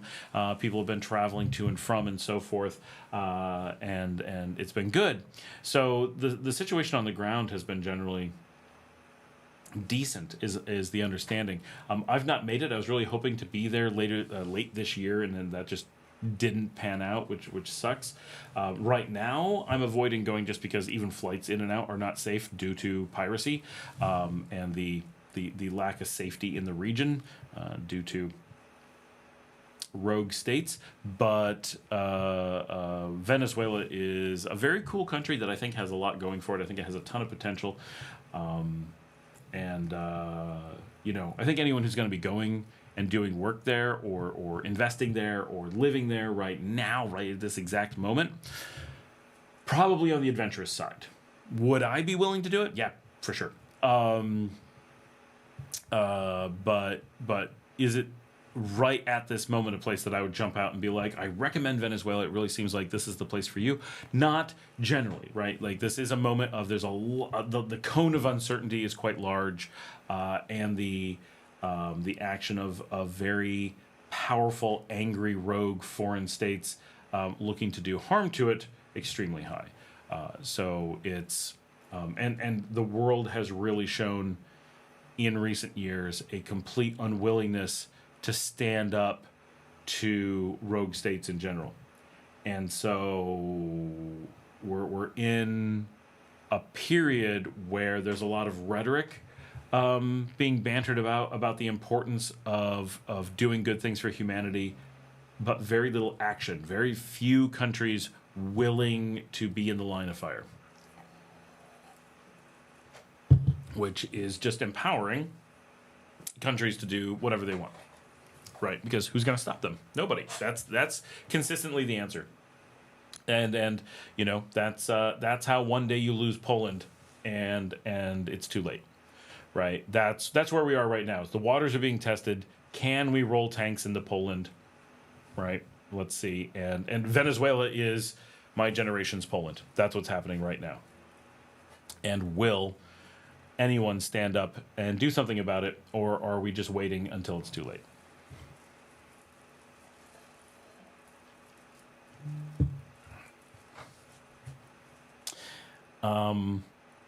I diatribed long enough, and now we've caught up.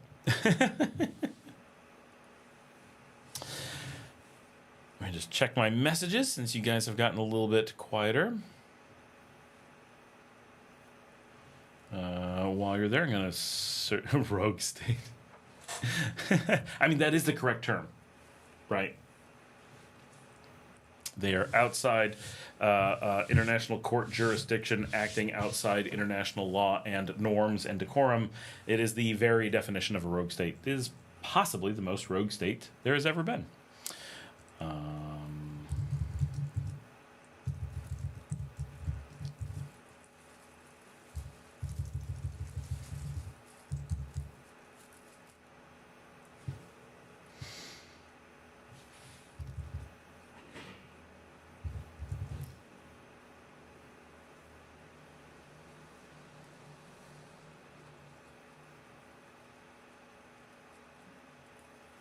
Easy.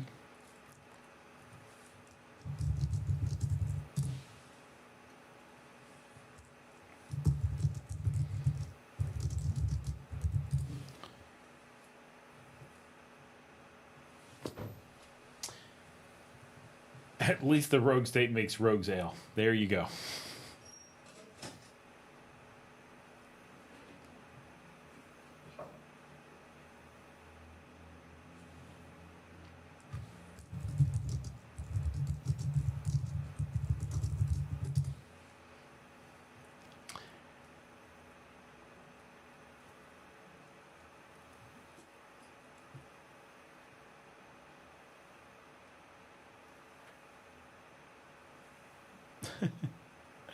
All right. Oh, you guys are quiet. I think. Oh, I don't think we've made dinner here yet. We're doing tuna steaks tonight. I may have a tuna take on tuna. I may have a tuna take on the show. I may have a tuna steak on the show. And when the show is over, I'll be watching Stranger Things with my kids at midnight. Because that's what we do. That's how we roll.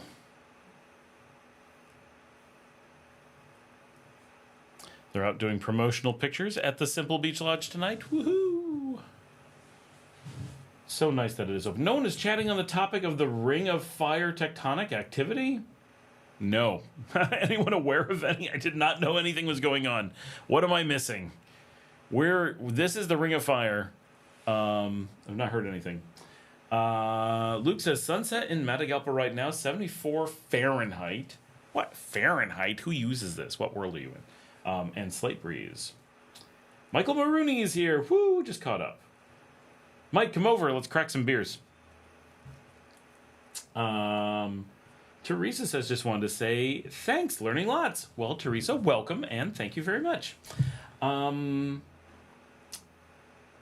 I have some people on, a lot of people on, and just wondering, this is non sequitur, but I'm allowed to do that because it's my live stream, and always looking for things going on. How many people here have played, do play, or have thought about playing things like Dungeons and Dragons? I want to know.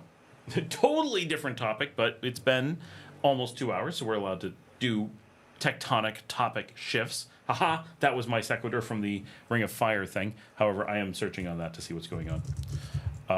Because I don't know anything.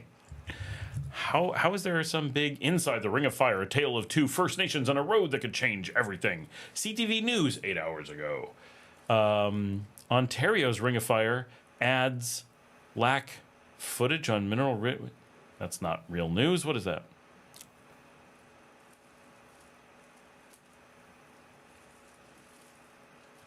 I'm gonna have to let's go check out real news. Go see Al Jazeera. Mike definitely has. All right.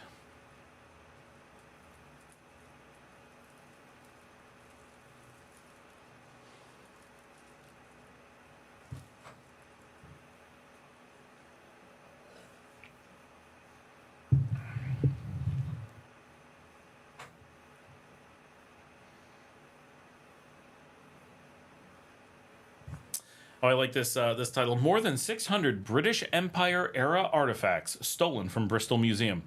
Were they stolen from the museum, England, or were they taken to a museum so that people could see your cultural heritage?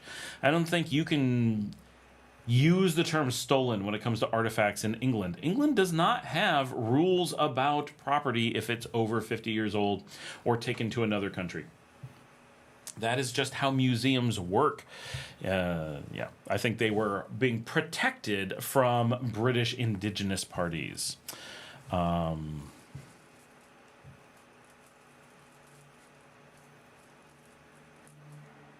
I'm not seeing anything about the tectonic movements or nothing.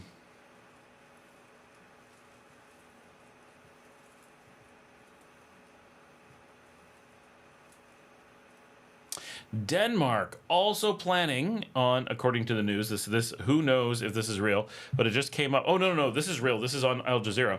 Denmark plans to ban access to social media for anyone under 15. Same country where if you do not know cultural and religious norms as dictated by the government, they can seize your children.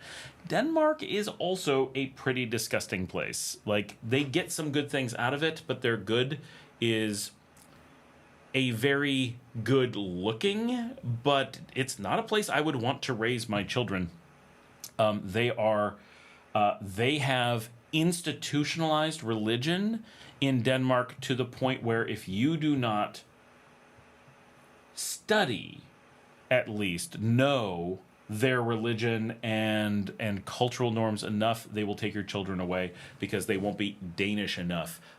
So it's not a place that can ever claim to be good. Like that's a current problem going on, and they use that actively to take children away from groups of people who are indigenous to Denmark, and the government doesn't like the indigenous way of life. So this would be no different than the United States going to a native reservation and mandating that parents pass a test about Baptist, practices as done in the Northeast, and if you aren't Baptist enough or American enough, that they'll just take your children away and put them in indoctrination camps, concentration camps for. So Denmark actually has concentration camps where they indoctrinate indigenous children and any children that they don't feel the parents toe the line enough, and just take their children away. It's unbelievable that this is what the EU is. So it's, the degree to which I want nothing to do with Europe and the US and Australia is extreme, based on how they treat their people. PA 509582. This is my first time logging into your chat. Looking forward to the conversation. Welcome, glad to have you here. I was just trying to read the news. We're trying to find some news. Someone asked about the Ring of Fire situation, the volcanoes and stuff, about some tectonic activity, but I can't find. Oh, it was Lance, but I haven't found anything, and we've not had any earthquake alerts here. So this part of the Ring of Fire has been surprisingly inactive. Ambiente, was that the first? Yes. Never played D&D, never really thought about it either. Well, now you can think about it. I've planted the seed. How many people only think about it because you watch Stranger Things? Also another question. Luke, active player 80 to 92. You, Luke, are one of the Stranger Things kids, aren't you? For those who watch Stranger Things, which I do with my children, I am the same age. I'm 1 year younger than Erica, the character in the show. That's where I fit in. PA is here from Rivas. Very nice. John says, my kid actively plays D&D weekly. Awesome. Ambiente says, might be fun. I'll look into it. If anyone's looking into it, we always say D&D. I would recommend looking into Pathfinder 2nd Edition if you're going to start fresh. England also protected a lot of global artifacts as well. Exactly. That's what I'm saying is England's world famous for stealing artifacts from all over the world and refusing to give them back and just being like, we're protecting them. Our museum takes precedence over ownership. So for things to be stolen from an England museum is nobody should be giving those back ever. Right? That it's in a museum in England should alone just make it a free-for-all. Nobody has any moral obligation to not steal those things. Luke says, D&D question, what happens when you put a bag of holding inside another bag of holding? I actually don't know. Pretty sure it makes a black hole.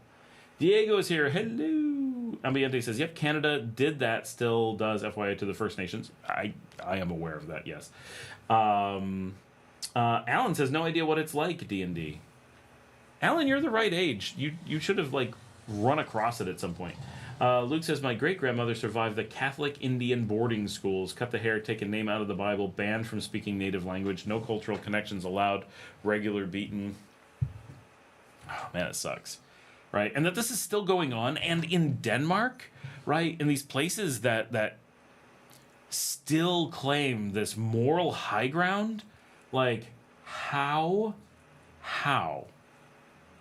ridiculous is it? I have to say, growing up, and we all have this story, right? So it's growing up in the U.S. and getting a pretty good compared to most education, I would say. with uh, um, what?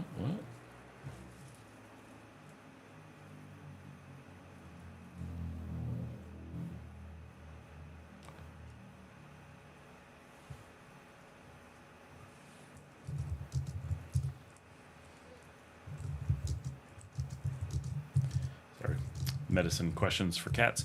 Oh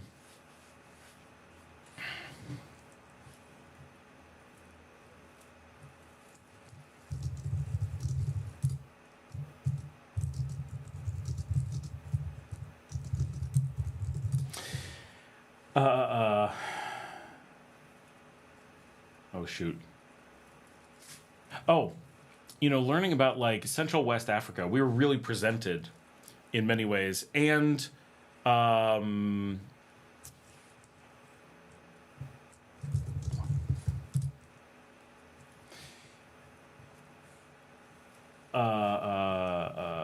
Burkina Faso, or Upper Volta, as it was when I was young. If you find if my dad pulls out my globe, which I'm pretty sure he still has on his desk, it's Upper Volta on there, and Zaire, right, which is neither of those have been those for a really long time, but Burkina Faso and Mali and Niger and like that region was so like, oh, this place is so tough, it's so, oh, you wouldn't want to go there, but we feel badly for these people. Like, I get that part, but it was so like, oh, it's so bad.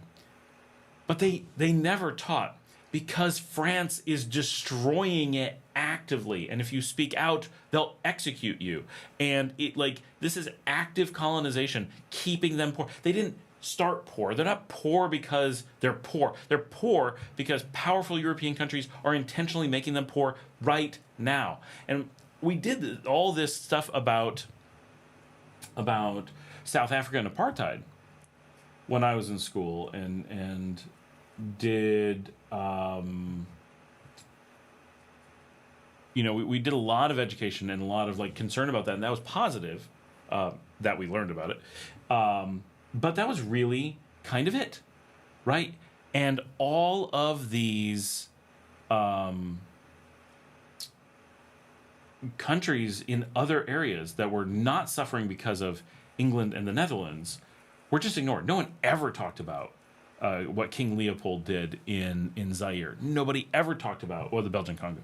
No one ever talked about France actively doing things. No one ever talked about Italy actively doing things. Like this terrible stuff that was going on during my childhood, and is still, like, we're only months of some of these places being free and getting their colonial powers out, and they're still actively fighting for their sovereignty and turning things around so fast. And now all these places that we were taught, like, so rough, it's so terrible, these are exactly the places you wanted to go. And all the places that were like these wonderful countries, they're exactly like Denmark. Oh my gosh, right? This is terrible, the things that they're doing, and the way that they're acting, and the way that they're approaching stuff. And now that their children are getting information about, right? Let's look at this timing.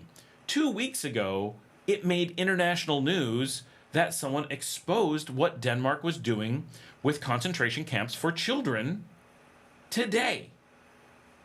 And now, magically, 2 weeks later, Denmark is planning to eliminate access to the news for children in Denmark.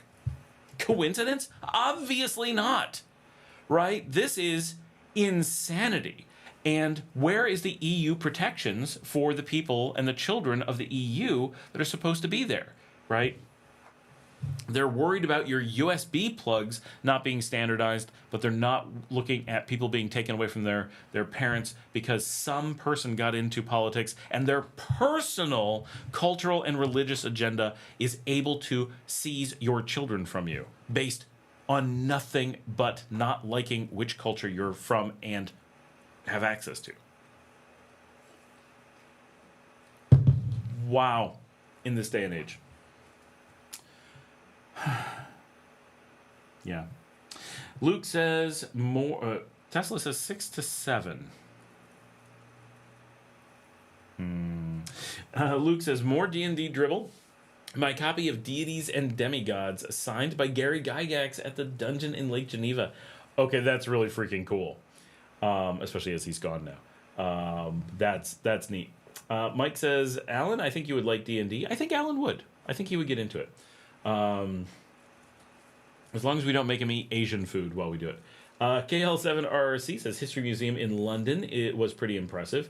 I think I spent 2 to 3 days there when I got it. Sure, artifacts should go to actual owners eventually.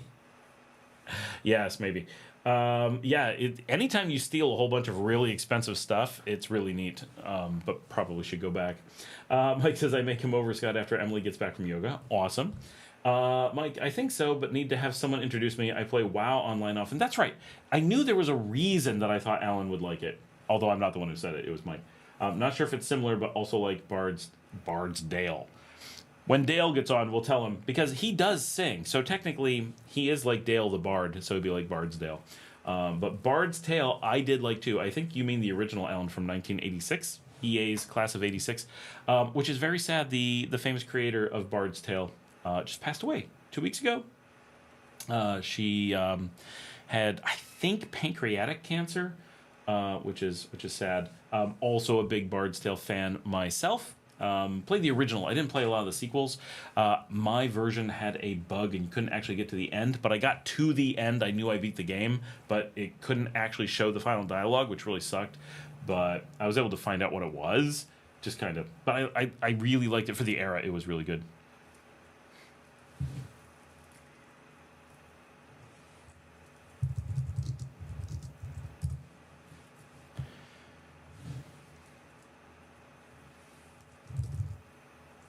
Hold on.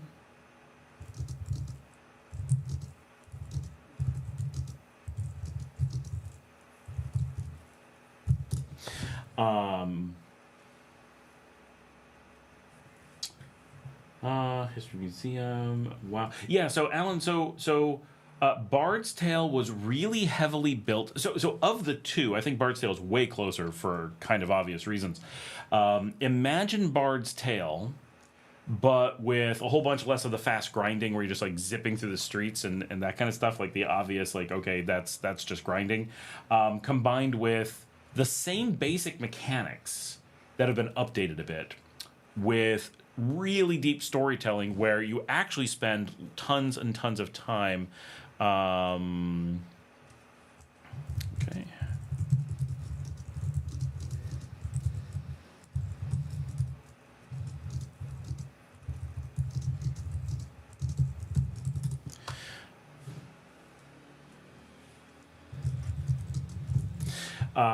Sorry, dealing with medication for cats.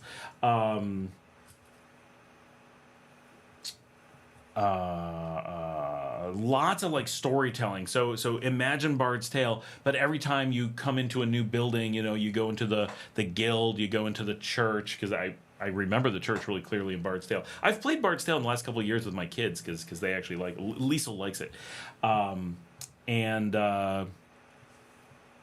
In the Bard's Tale, imagine if you go into those buildings and you actually have a deep conversation, right? You go in there and it's not just this one line of dialogue and this one action you can do as fast as you can, but instead it's go in and like search the place or talk to somebody or try to come up with a real story that you're trying to do. Because Bard's Tale, while it was a really cool game at the time, its story was relatively weak, simply because how could you make it not weak in 1986? That was super hard.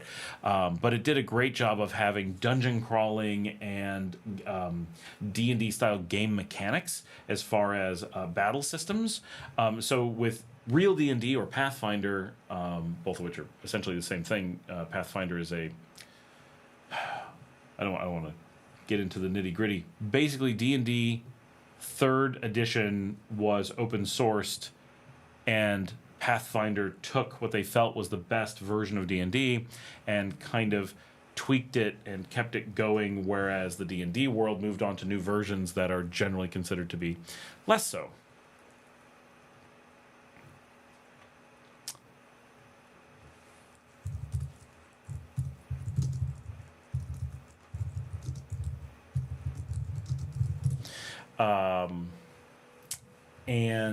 And then WoW, obviously I've not played, but is I think massively multiplayer. if I'm not mistaken. So that's a little bit different because you don't really have that capability in something like D&D, but it's especially if you like Bard's Tale, I think you would enjoy it. And it's kind of taking those mechanics and using them to create a shared storytelling experience, and that's new players to D&D have a tendency to focus very heavily on battle mechanics because they're easy to think of in a video game setting, especially for those of us who are older and got a lot of our video gaming experiences from an era when all there was battle mechanics, right? There wasn't, we couldn't put a lot of story into the games that we played because we only had this one floppy disk to fit it all on, right? Like you couldn't even put a decent sized book on there, let alone a video game telling a story like a book. So we had this very limited experience. So they focused on the game battle mechanics because they were able to do something interesting given the limitations of the computers. Video games today, if you're looking at Dragon Age, Mass Effect, something like that, they have these incredibly deep, intricate game worlds with all this story, and so much time goes into advancing your characters and the plot and interacting between characters. That's taking the strength of tabletop D&D and Pathfinder and other games like it and trying to put it into a video game universe, but there's still something very fun about doing it in person. The reason I bring it up is just because my kids are really into it. It's something that both because my kids like playing D&D, my wife likes playing D&D. I've always liked playing D&D. I started my high school's, we called it strategic gaming, but essentially their role-playing club at my high school when I was a kid, and we were the most active club in the school. And it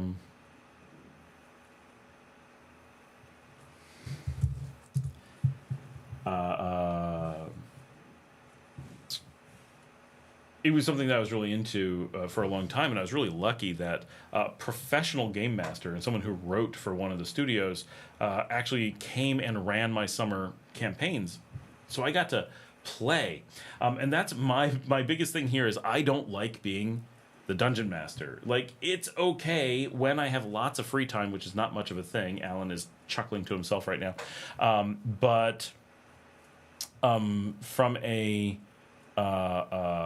playing perspective, I really enjoy playing. And when I lived in Texas, oh gosh, must have been 2012, 2013, we had a pretty decent group that was playing on a regular basis there, and I got to play with a bunch of adult friends who all knew how to play. They weren't newbies. We weren't, maybe we had one person who was new. We weren't teaching a lot of people, and I had someone who had run multiple games before who was actually running it. Now, there's a ton of things I think he could have improved. He was good at kind of telling the story and keeping the pacing going. That stuff was quite good, but he had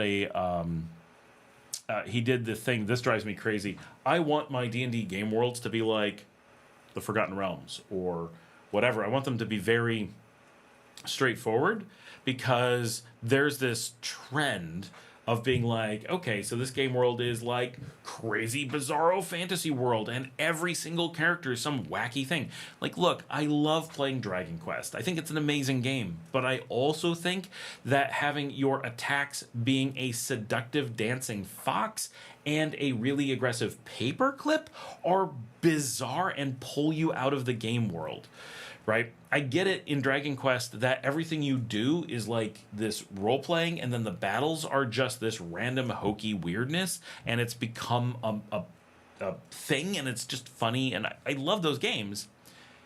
But I don't want to play D&D and have it all be this big joke of just weird, non-cohesive, never-ending game. It's way too close to Lord of the Rings, where he didn't think out the world at all, and he just slapped a bunch of crap together and never thought about functional economies or real population sizes or how the story could exist outside of one single narrative, that the world just didn't function on its own.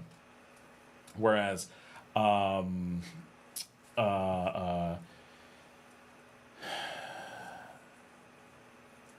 Whereas like D&D, if you're playing like traditional D&D 5e with Forgotten Realms setting, you have this giant game world that mostly makes sense. It's very cohesive. You don't have to spend a ton of time explaining it to your players, and you get to spend your time role playing instead of world explaining and excusing. And that's where I find every time I talk to someone else who's DMing, I feel like we end up in a situation where they're making up a game world that is so weird that all we do is interact with the world. The world is like the only character we're interacting with. And this one that I played back in 2013, my gosh, the whole game world was supposed to be taking place inside of like a snow globe. And you're like, this is not, like, okay, like bits of it are fun, but we'll be like, okay, so our characters don't know what wind is, right? And he'd be like, what do you mean? We're like, well, we're inside a glass dome, so there would be no wind. He's like, oh, yeah, I didn't think about that. We're like, so they've never felt rain. What are the water sources? How would we go about understanding water? Because we've never seen rain. He's like, oh, yeah. Like, he just came up with something so wacky. He had no way to like think it through and make things work. So we were trying to get into character and make the world work, and we're like, wow, okay, so do we like know we're encased and we want to escape? Are we like feeling safe in it? Like, how do we react to this world, and how are we getting fresh air? How are we getting water? How do we recycle things? Is this magically created? Do we know? Is there some lore behind it? Do we feel it's weird? Is it been there for so long? Like, you can just imagine making something that doesn't fit into the real world comes with challenges when someone tries to role play within it. When you're in like a video game and you're like, okay, here's just a construct that makes for a story arc, you don't have a real role playing aspect. But we have to role play the characters talking to each other, and we have to come up with creative ideas like, oh, I'm going to follow this river. In the real world, you might follow a river and end up at the top of a mountain as often, or not the top, but, high. You can do that. But in a contrived world where the stream clearly is being generated from some kind of magic motor, do we know that a magic motor is doing that? Do we know that following a river should go uphill but doesn't here? Do we, how do you think this through? How do you come up with a world like this? And he couldn't, right? It was, he just wanted to come up with something wacky. And in a role-playing game, that doesn't work. But so often that is what people do. And so you end up with this weird thing. Alan says, Mike, where does she do yoga? Ambiente says, ew, protections are not actual protections. Yeah, no kidding. Bard's Tale. James says, hello from the Bay of Fundy. What's view on Nepal Gen Z being blamed for overthrowing the government? I don't think they're being blamed for overthrowing the government. I think they're getting credit for overthrowing a deeply corrupt government. Seems to be the story. I think it's probably true. I don't really know, right? But it seems like they got involved and got the message out there. Gen Z's always blamed for things like that generation time period. 20 years ago, it was the millennials. 20 years before that, it was Gen X. So it's always the student ages. Whatever generation is students is always the one that gets blamed for things. But students do often take action, and often for the reasons we've been talking about earlier, right? They go through high school, get lied to, get put in a bubble, and then if they ever break out of that, suddenly realize just how bad things are, and then are furious that it's been hidden from them all this time, and feel this need to do something and are at the age to do something and have nothing to lose because there's just nothing for them. It makes sense that they're the generation most likely to do it. So, and they're also the ones who tend to talk the most and not have jobs to lose. They don't have things on the line, whatever. Janet says, so I'm here, but I have to leave for a class, so see you later. Bye, Janet. Luke says, Chaosium made great games called Cthulhu, Pendragon, Stormbringer, RuneQuest. I've never actually played any of those. I don't think I think I know all of them. Tesla, did you do Rumspringa? No, I did not actually grow up my grandfather was a runaway. So no one in my family did Rumspringa. My grandfather refused to wait that long and took off. So yeah. Dale of Bardsdale fame I'm here, lol. Have you on the TV? Wait. Oh, have you on the TV? So had to get the phone to chat. Heard my name while in the other room. Que pasa? Oh, we were talking about Bard's Tale, the video game, but it's what did he call it? He misspelled it, and it came up something funny. And then I think he misspelled it Bardsdale, and I'm like, Bardsdale, but Dale used to be a musician, so it is Bardsdale. Like, it makes sense. We were just talking about Dungeons and Dragons.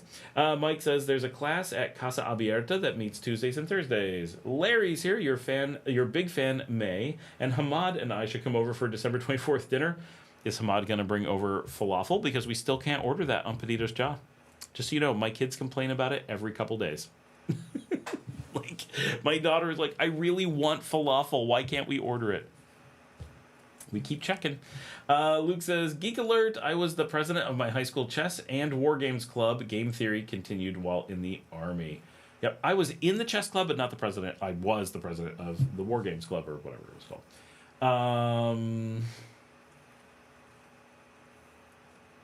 Who else plays chess? Paul plays some chess. Saeed plays some chess. My daughter plays a little bit. I do not play chess.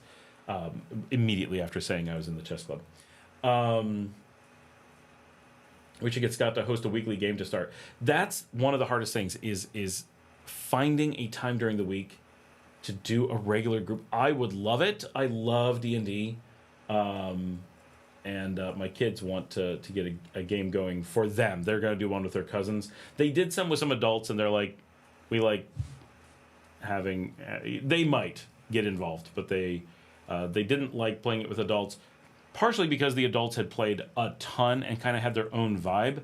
And my kids are like, we're relatively new to this, so like we'd like to ease into it, and they didn't really get to. Dale says, had friends in the early 80s who spent days playing D&D, making elaborate tables and figurines. I was into going to clubs and discos instead of sitting around a table with a bunch of unshowered dudes. Well, you missed out. Actually, it was really good because I started the group in high school, and I know this is actually going to be hard to believe. But one, I was an athlete in school, and two, I was pretty popular in school. And we actually had our D&D group was a place where a lot of cute girls showed up to hang out. So it was actually a pretty social thing. It was not the unshowered dudes club that you would think. It was more guys than girls for sure. But, I mean, we had at least a few girls who showed up for club every night of the week. Because we had a game every night of the week at school. Mike says, I'm game to do classic or even something more modern in terms of campaign. Lol, Dale. Luke says, DMs need to rewatch Fire and Ice or Wizards. Luke, you need to join the game. Dale, of course, now I sit on a computer playing games and I'm the unshowered dude. Mike says, lol, it's the circle of life. That was terrible. Luke says, Mike, let's play Global Thermonuclear War. Wouldn't you prefer a nice game of chess? Mike says, well, yes, I would. Thanks for the update, Janice. Dale says oh, by the way, Dale, tomorrow is Haiti Gaio, for Mike as well. For everyone, tomorrow, Leon, Via at night, it is Haiti Gaio and the Roosters. So everyone make plans to be there or be square. Dale says, it's also because the water here has been out almost every day for a month. It only comes on at night most days. Working on the pipes is the story. Yes, used to be the correct way to describe my singing. John says, I play chess, but haven't in a while. Yeah, I have not played a game of chess in a really long time. Okay, we should do D&D on Thursdays and just live stream the game. I would be down for live streaming a game. So let me ask. Oh, John says, my son was interested, so I started playing again. John, how old is your son? Wait, I have to say, I found this thing. Oh, shoot, what's it called? It's like Digital Bard or something like that. And it just generates background music for the game. This is just when you're exploring town. I'm like, okay, that's pretty cool. And then it's got a little bit of sound effects, very little. But this is a free version, like you pay for it to get anything much. But like, oh wait, there's a church bell. Or someone shoots an arrow. It's a cool idea. I don't know if I could manage having that playing in the game while I'm doing stuff. I don't know, but I like the idea. So I'm most interested. You should see where I'm going with the whole thing. In who here is an experienced DM to the point where they would want to actually run a game. And I worry about doing a weekly game due to, a lot of people should. We actually have Arthur, who's sometimes in here. He plays something like 6 times a week. Every night he's got a game going on. I'm like, I have a lot of things to do. I can't be doing that. But it's a neat idea. I would love to have, at least a semi-regular game that goes on for a long time. That'd be really cool. And my preferences are either Pathfinder 2nd or D&D 5th, possibly Starfinder. But I'd be open to other things as well. Castles and Crusades. Crusades. I don't think it's Crusaders. I'm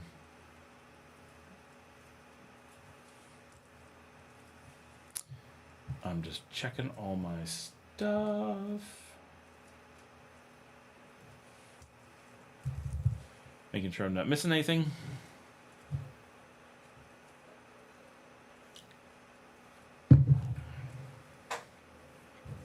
Oh, I'm not. This is good. Good.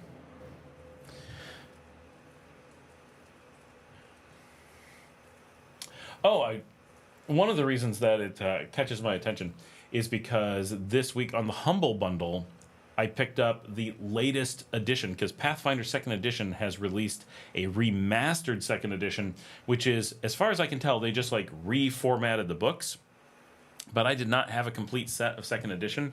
I still don't have the NPC guide, but I have now Player Core 2, which replaces Advanced Player, the DM guide or GM Core or whatever, and the Monster Core. So the 4 core books that you're expected to have, plus a ton of other stuff I now have. And so I've had a bunch of Pathfinder for a long time, but I wanted to get that. And I just happened to look, and I knew, Christmas is kind of a time that there's likely to be something coming out. And it did. And so I have it. So that was partially why it occurred to me this week and kind of became a topic here. And I also have a small amount of news I am not yet disclosing around D&D stuff that's not all that exciting, but interesting nonetheless, and things that are keeping it forefront in my mind. Anyway, John says, now 24. He got interested in chess when he was 12. I had to keep improving to give him a challenging opponent. Luke says, just use the bard from Monty Python. He is brave, Sir Robin of Camelot. Bravely ran Sir Robin ran away. My daughter loves that movie. Not really a show. I see no one jumping up to volunteer to be a DM. I'm feeling a lack of DM support here right now.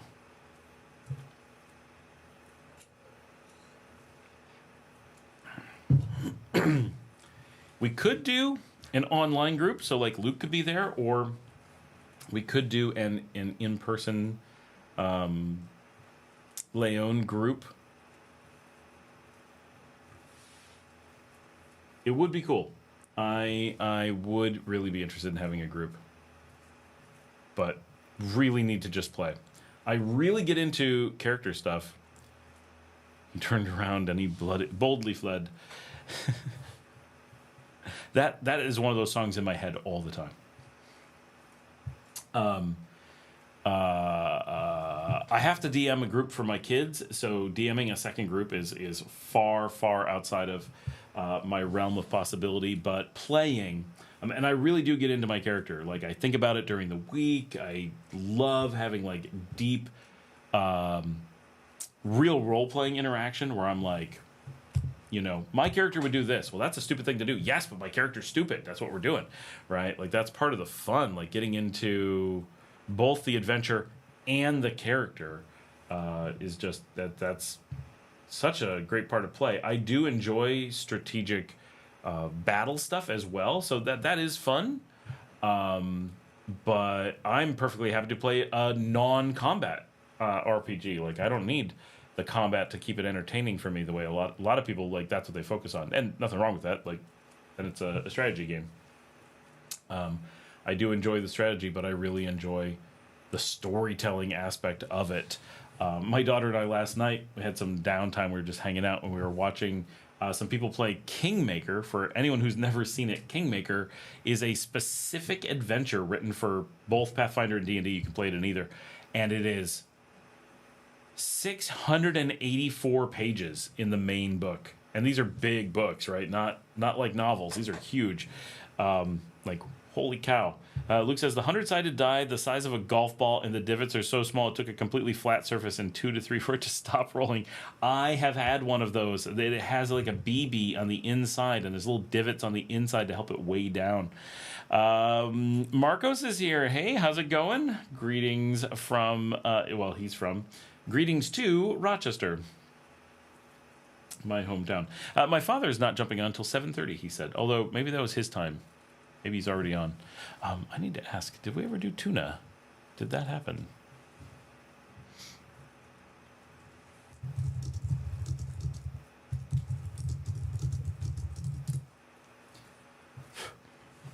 I also have the Pathfinder starter box in the, not the physical one, the digital one, but in all the stuff I just recently got.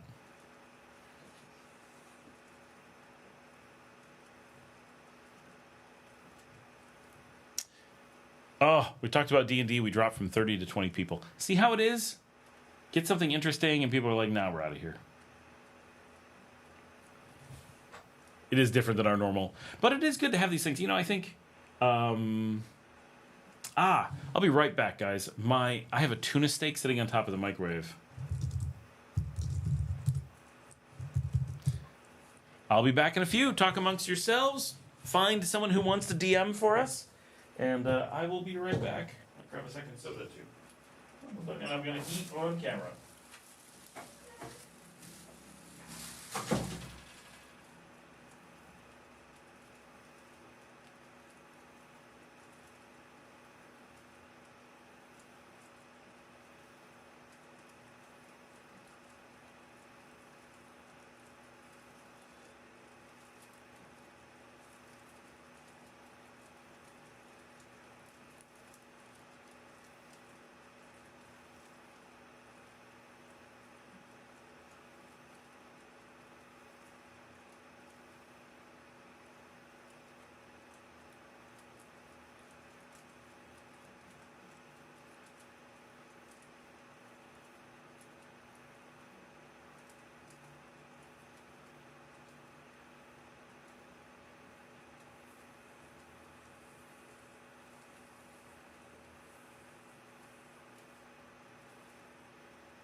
tiny dog followed me in.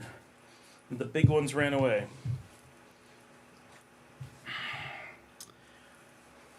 Luke says, FYI, NVO's Fast Track still experiencing delays. Claim is, if shipped by IRO by the 16th or boat by the 1st, arrives by Christmas. Well, we're too late for the boat, obviously.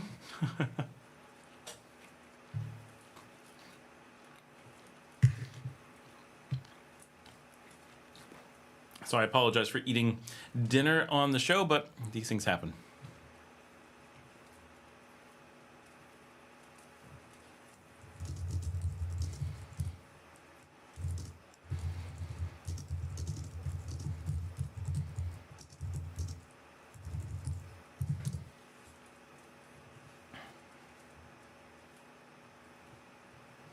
So I have broccoli, a little bit of rice, and tuna steak with a lemon sauce, lemon cream sauce.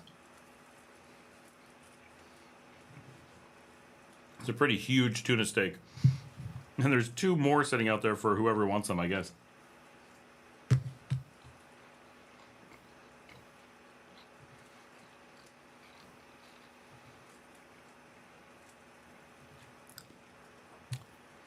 Oh my gosh.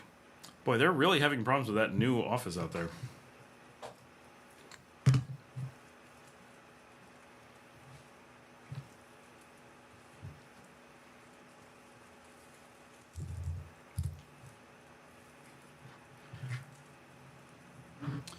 Still haven't heard anybody mention wanting to be a DM. Just that, keeping that shout out there.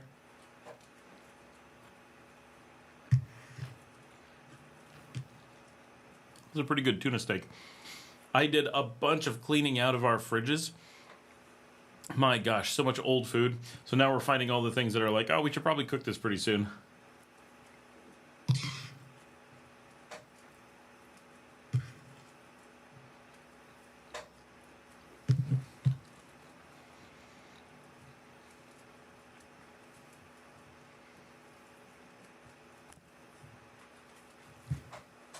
Hi, little dog. Yes, you're much bigger. Every time we do the show, you're much bigger than the last time. Oh, I can't quite get them. 3 inquiries on a keyboard amp shipped. Oh, keyboard amp, yeah. Shipped 2nd of October. Crickets, oh my gosh. I just had something show up through NVO's Fast Track, and I'm like, I have not ordered anything in a really long time. What's going on? Maybe I got your stuff, Luke.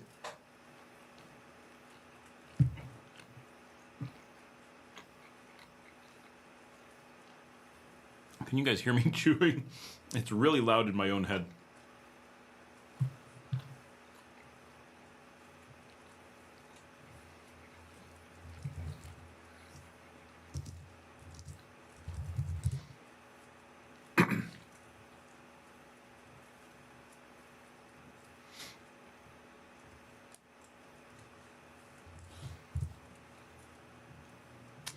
You guys are very quiet. But we got a lot of people on, so I expect you to talk about something.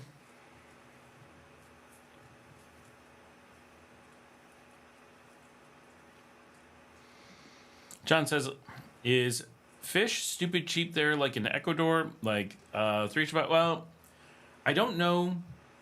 If we're getting it at the beach, it's pretty cheap. Because people just go out fishing and come back with a whole tuna. If you're getting it from the store, I don't think it's super cheap. Luke says, I think I have the staff at Brooklyn Cafe to use Nicaragua. Oh, awesome. They were showing me the ad for last night's jazz night. Awesome, but I know, Luke, they have not been sending it in. So they may be paying attention to it, but they are not working. I mean, maybe they texted Marcella and I'm not aware, but I don't think so. But we may have put the ad up and they may be paying attention to it, which is pretty cool.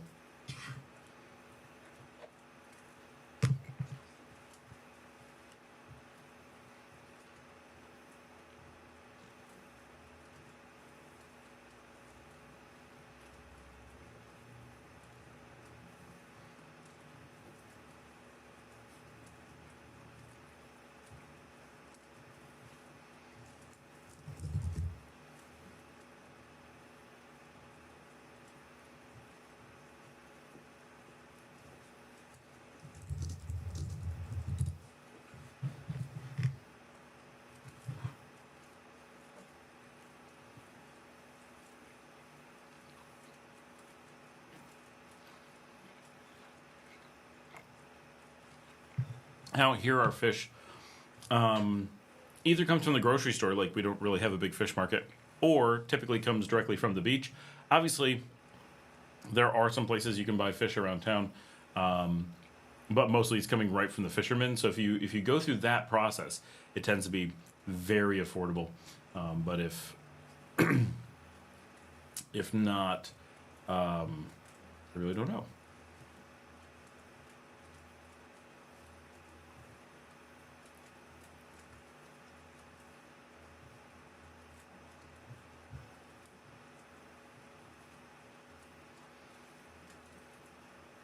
And Victor from Cascada Blanca should have reached out to Marcella by now for Nicaragua. I'll have to ask her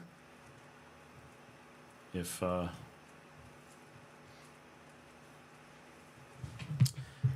they have or not. I will follow up, Luke.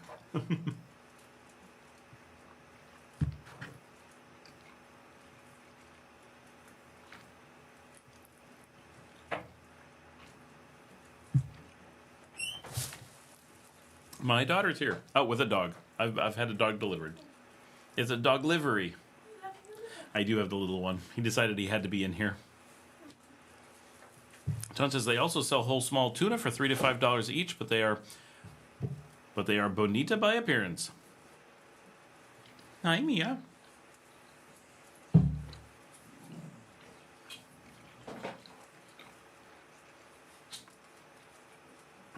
Aw, sweet doggies. Are you excited that she's here? You're not by yourself. She's got to bark at you. You know she is.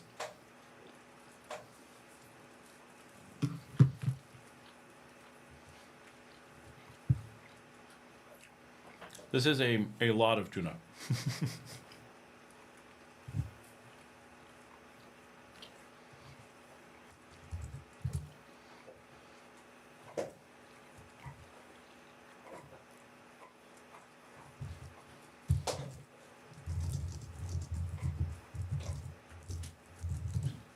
What do you have? Oh, it's your toy. Oh, you're being a good boy. What a good dog. I was not expecting you to be a good dog. I was so sure he is messing with something. No, he's got his own toy.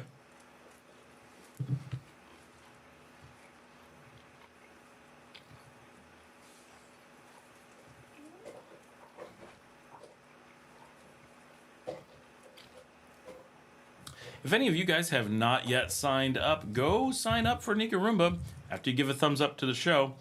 It's Nicaragua.com. It is completely free. You can find out the events that are going on and all that kind of stuff.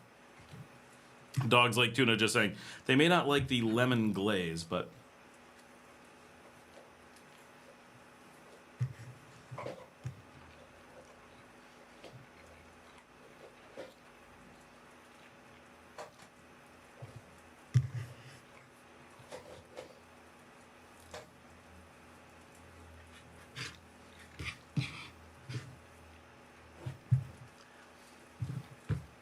The third dog just showed up.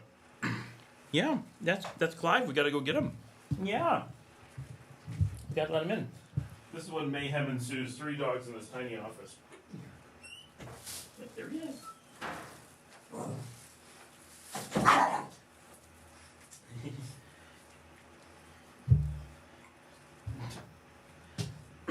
The little Boston Terrier may be the cute one. He's also the grumpy old man. No question there. You're the grumpy. Yeah, you're the grumpy. Let's move your chicken. There you go. Hi. This little dog gets growled at a lot, but he's okay. He doesn't get bitten.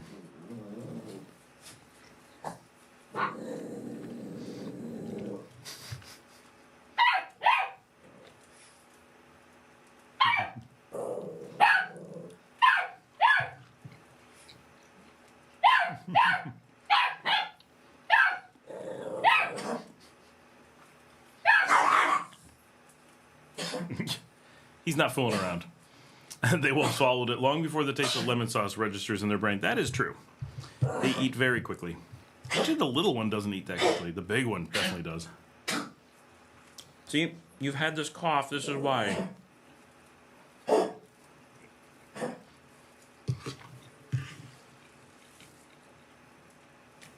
Yeah.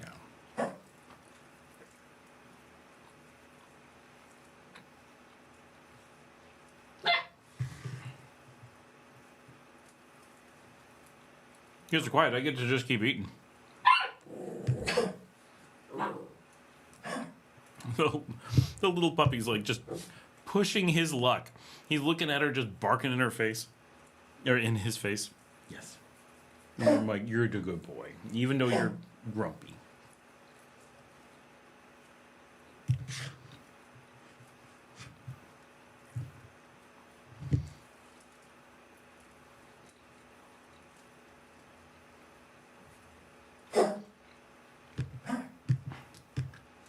I'm sure you will get some tuna. Everybody's got extra.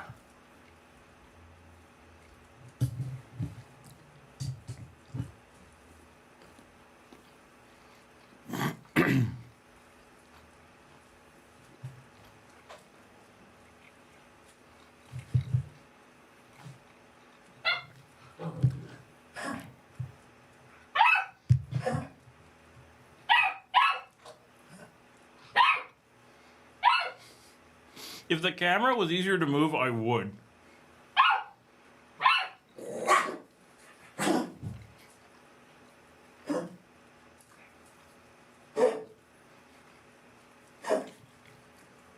All this is going on. The big dog's over there just ignoring them all. She's just laying on her bed. She's like, whatever.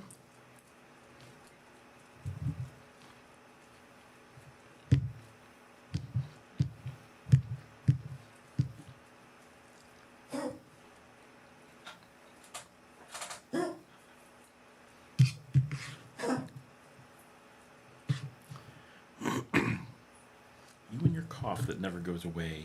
Yeah.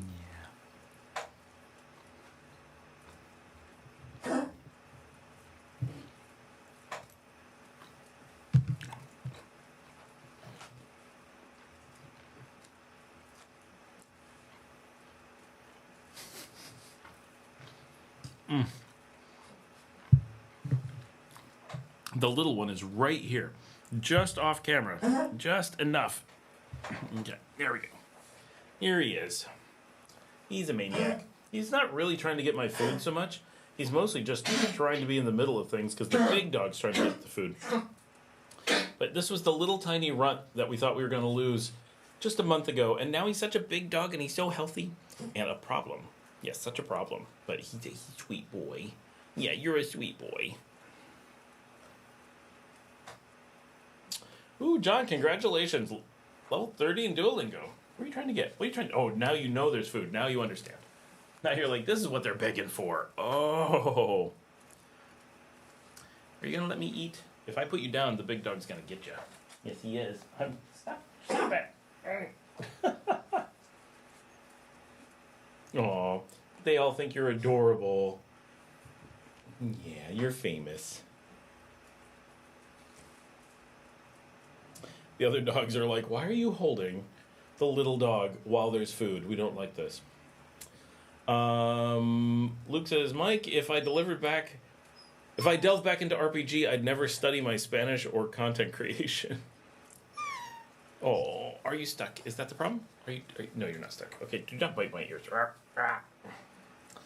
How far in advance of the 90-day visa expiration should I go to Migracion for the extension? Normally just like 2 days before, Dale. Only more if it's like a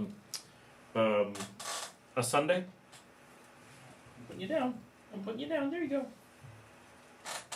But otherwise, you don't want to go too much because they won't do it much ahead.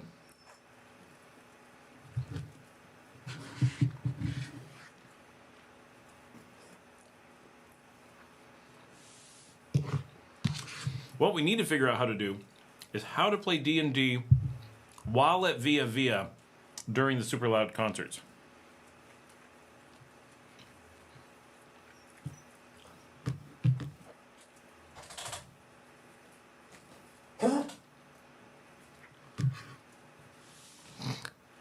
All 3 dogs gathered around my feet now.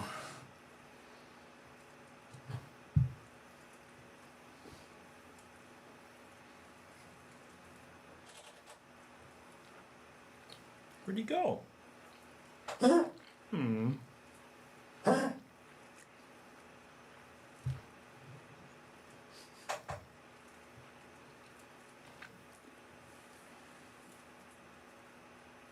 The little dog literally vanished. I cannot find him. That is weird. Not a big office.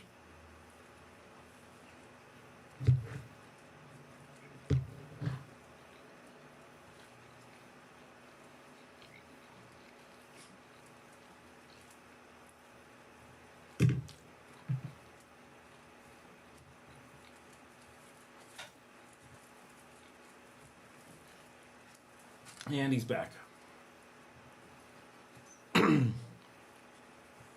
Watch out for toe lateral damage. He does a lot of damage to my toes. That is definitely true. Oh, little dog. You're a crazy little dog. Yes, you are. Yes, you are. You already take up 2 tables or more with that camera. Now on another one for D&D. See, no one would even notice. We could play underneath the cameras.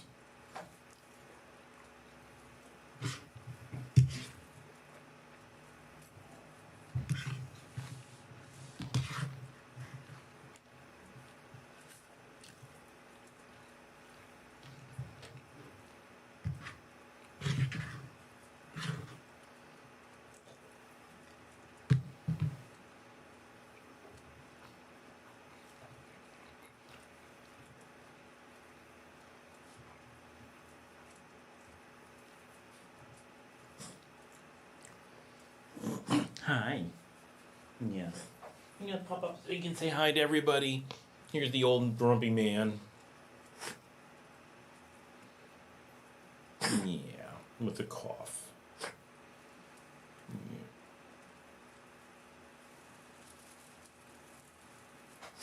Yeah. All right, Goofy, I'll put you down. You're a sweet boy. I love you. And I love you. Oh, oh. If I pet them when the little dog gets in between, bad things happen. You gotta stop doing that, little dog.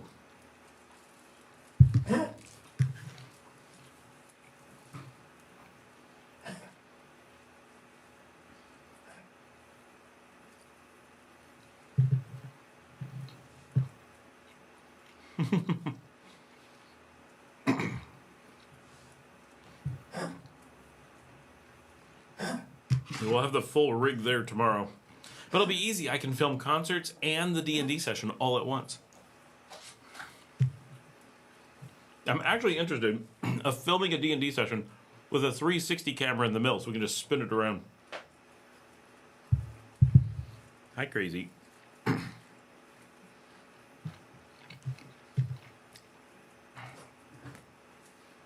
He likes my live stream because I can't do anything about him.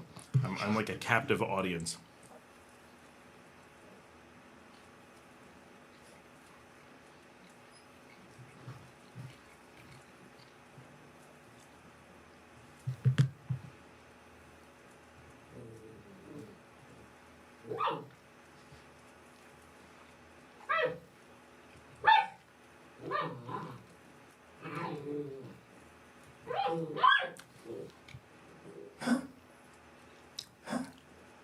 That's the baby barking at the 2 big dogs.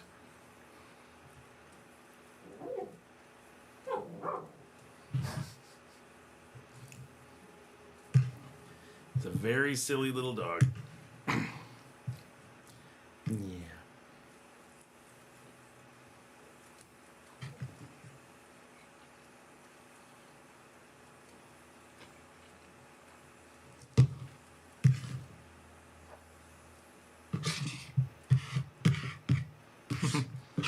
They know the sound of me preparing my plate for them to share.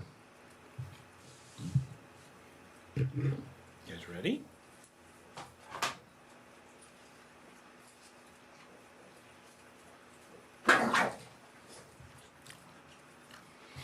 I knew the little dog was pushing his luck. I don't think you should go in there.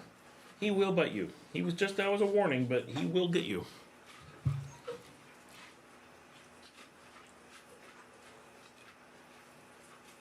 You're supposed to be eating puppy food, not scraps.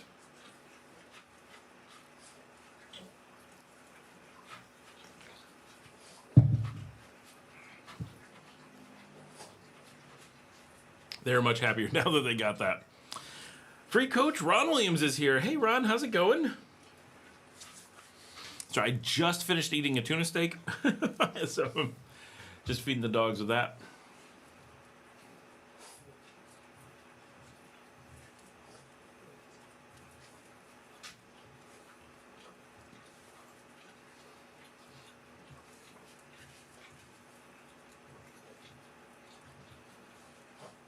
Oh. Hello again.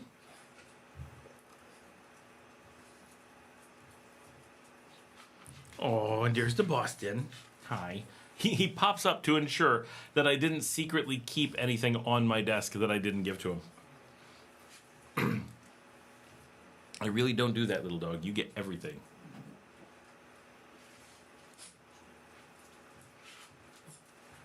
He lives a charmed life, that Boston Terrier. Yes, you do. You live a charmed life.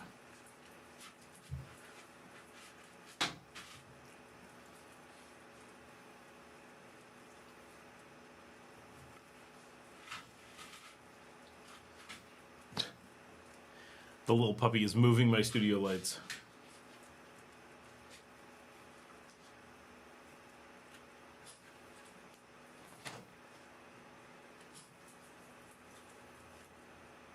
You hear a bee outside.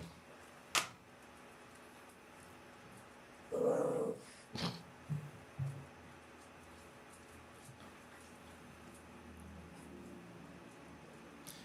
right, guys, you're way too quiet.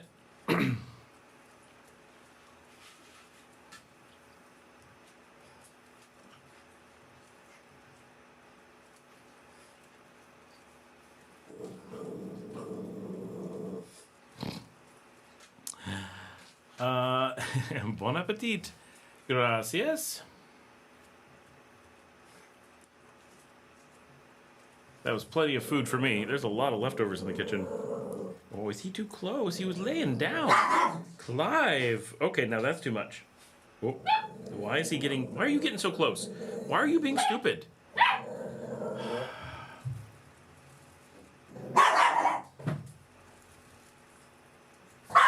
Hey. Okay. Should we open the door? I gotta kick these dogs out. Let's kick them out. Too many dogs in the closed space. Yep. Too many dogs. I'll go get another soda. Hold on, guys. Ask some questions while I'm gone. Alright, I can't fit through. There's so many dogs. What am I supposed to do?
almost back, but the little dog pooped on my floor, so I got clean. Then he tripped me trying to clean it up.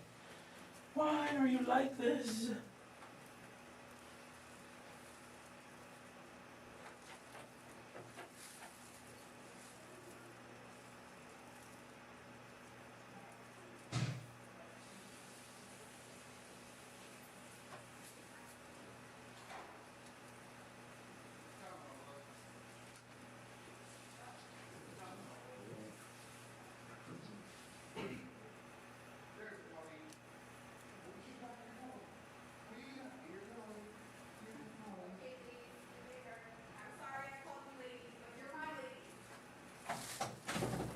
I'm here. Oh, I just shut him out. Literally, as I come in, someone always follows me in and tries to stick me with a dog. Works so hard to get him out of my office. Because he gets in and he pulls the cables. He's going to pull things down on him. Well, tarea por mi clase de español waits. Adios, y'all. Bye, Luke. See you later. John says, well, you could go drop off one of your rants. Let's see. The folly of the drug war and how farm subsidies worsened it. Just a thought.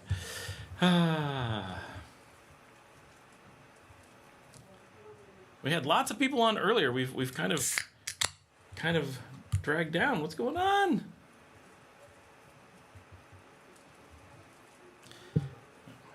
Getting some more caffeine going. Just a reminder, Haiti Gallo and the Roosters tomorrow at Via Via. Also remember, give a thumbs up on the show. It does help. It gets the word out. I'm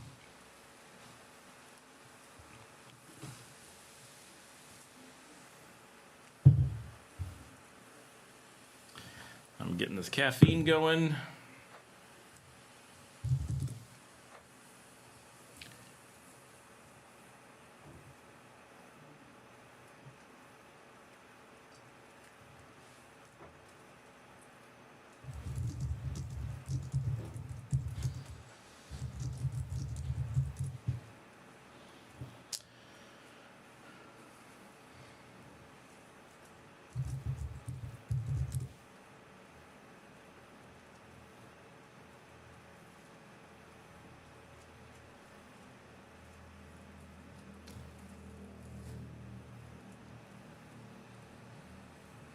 Checking all my messages here.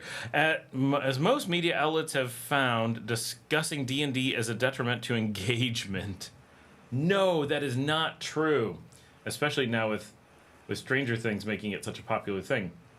It's funny that it went from being like the nerdy background thing to being like this really mainstream big stuff. The history of the Nicaragua Revolution.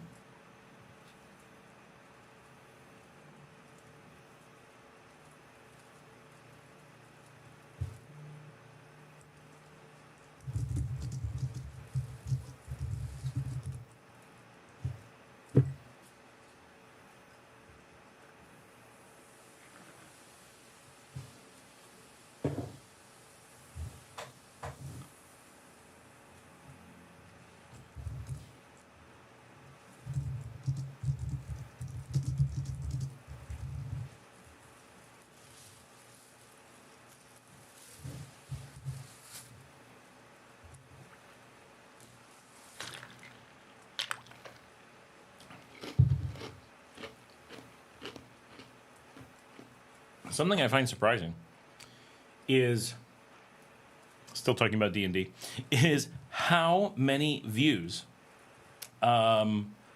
shows get for that. Like, I see some pretty boring stuff. I'm not saying it's bad. I'm just saying it's like my content for D&D, and they have like 400,000 views. I'm like, what?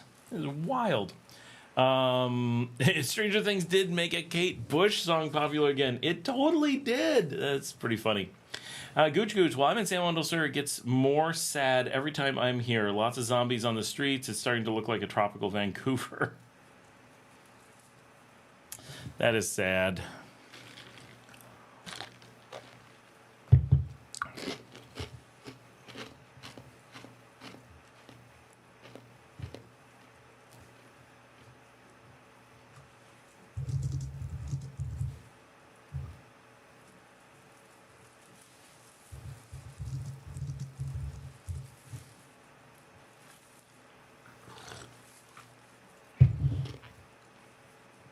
everybody caught up on Stranger Things? We've been we watched it. I'm sure I said this the other day. We watched it, and then we are now rewatching the entire series, so we're completely up to date, so that when the final ones drop in a couple weeks on Christmas morning, that we are ready to to binge it and fly right through it. So that is the hope, that we will get all through it all, and like be up to date, know what's going on. So we're right towards the end of season 3 right now. So we've just got 4 and then the first half of 5 left to go, and we just watched the first half of 5 like 2 weeks ago or less. So that's pretty fresh, but we haven't seen 3 or 4 in quite some time. I've definitely not seen 4 since it released, which I can't remember when that was. I'm gonna look it up. It feels like it's been a little bit of time, but I'm probably imagining that. It always feels like it's been a while. Oh no, it was 2022. So we were living, I thought this was my memory. So seasons 1, 2, and 3 all happened between when I was living in Romania, is when they released, and then the second season released when I was living, well, I was in the States at the time, and then I was living in the US for season 3. So 1, 2, and 3 happened like a long time. It was about 10 years ago. And then there was a big gap, and then 4, obviously the big gap because of COVID, 4 came out while we were living in La Barrio. We had moved to Nicaragua. We had lived at the beach. And then we had been living in La Barrio for half a year. And season 4 came out. And so I have a pretty clear vision or memory of my daughters and I watching Stranger Things in La Barrio together in my bedroom, because that's where we had the big TV. We didn't have a TV room, really. We had a huge living room. If anybody wants to go see my living room, it's the La Barrio Super Express now. So the entire market is in my living room. That's how big the living room was, that an entire Super Express Super Mini is in the living room. And the only all of the house, all the bedrooms and stuff is in the back that you can't go see. It's all locked up, and they use it for offices and stuff. But we didn't really have a good living room there for watching things. It was very loud from the street and whatever. So we watched all of them in my bedroom 3 years ago. So it's 3.5 years ago. So we haven't seen it since then. So that's actually quite a bit of time, especially considering my youngest is only 14. So she was 11. She had just turned 11 when season 4 came out. So for her, it's been quite a bit of time. And so it's neat to go back, because I have not seen seasons 1, 2, 3, or 4 since 2022. And I think we watched 1, 2, and 3 again prior to that, because it was a 3-year gap, just like there is now.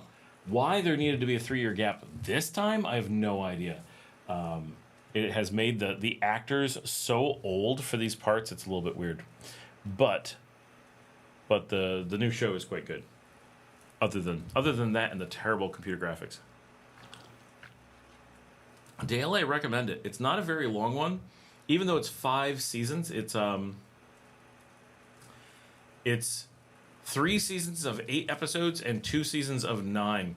So it's like less than 2 seasons of a traditional U.S. show, but it's really iconic and really well done.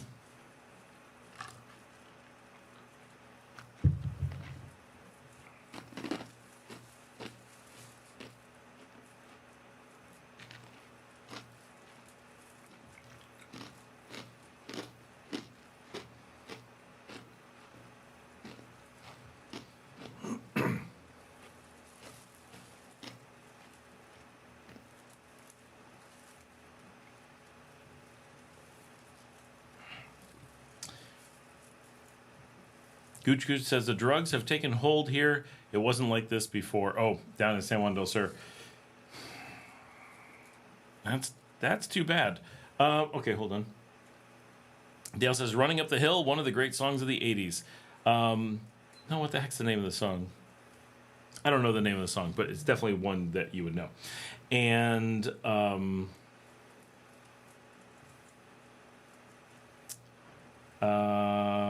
John says, not since season 1. Season 1 was really good, but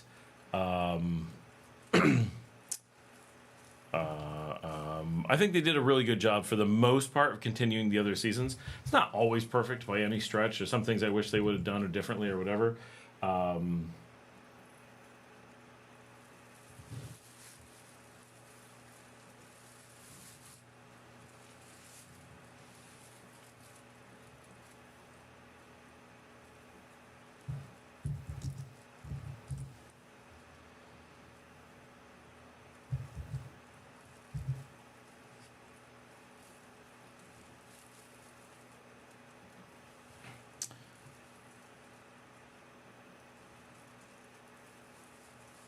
John says, I haven't seen this new season of Strange New Worlds yet either. Oh, yeah, me either. I'm a little bit behind on that. When did that come out? I really like that season. All right, series. I really like that series.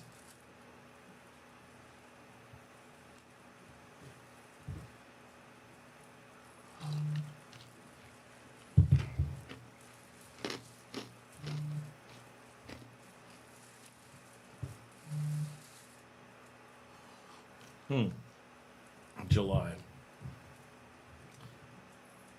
So many of these shows taking a year off these days. Or 3 in Stranger Things.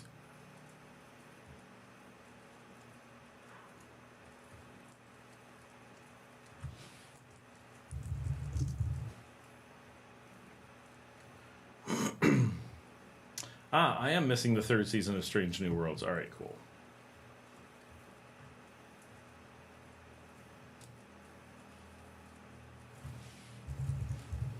I'm going to get that right now. Or Slow Horses, I do not know.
Slow Horses with Gary Oldman. How have I never heard of this show? It's on Apple TV, which I have.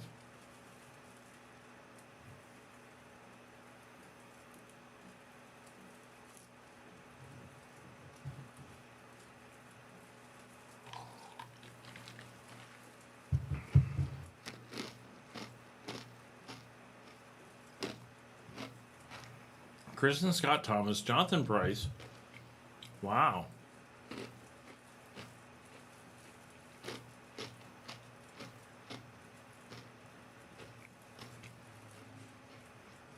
Was using Proton free, but apparently it wasn't protecting P2P. Nasty letter from Spectrum. Oh, John, are you using that in the US? Or, yeah, Spectrum must be the US.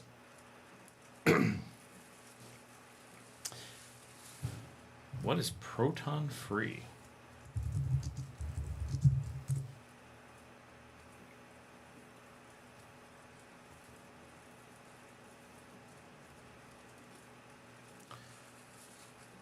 One device, no ads, no logs. Unlimited and free forever. Sounds like it's fake.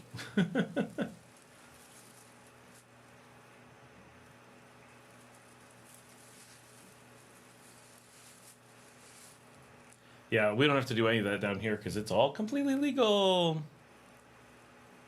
I thought you used Jellyfin, not paid streaming. Yes, but we get Apple just because of our Apple devices. We don't get it for the streaming. I actually put the things I want from it on Jellyfin because that's how I like to watch it.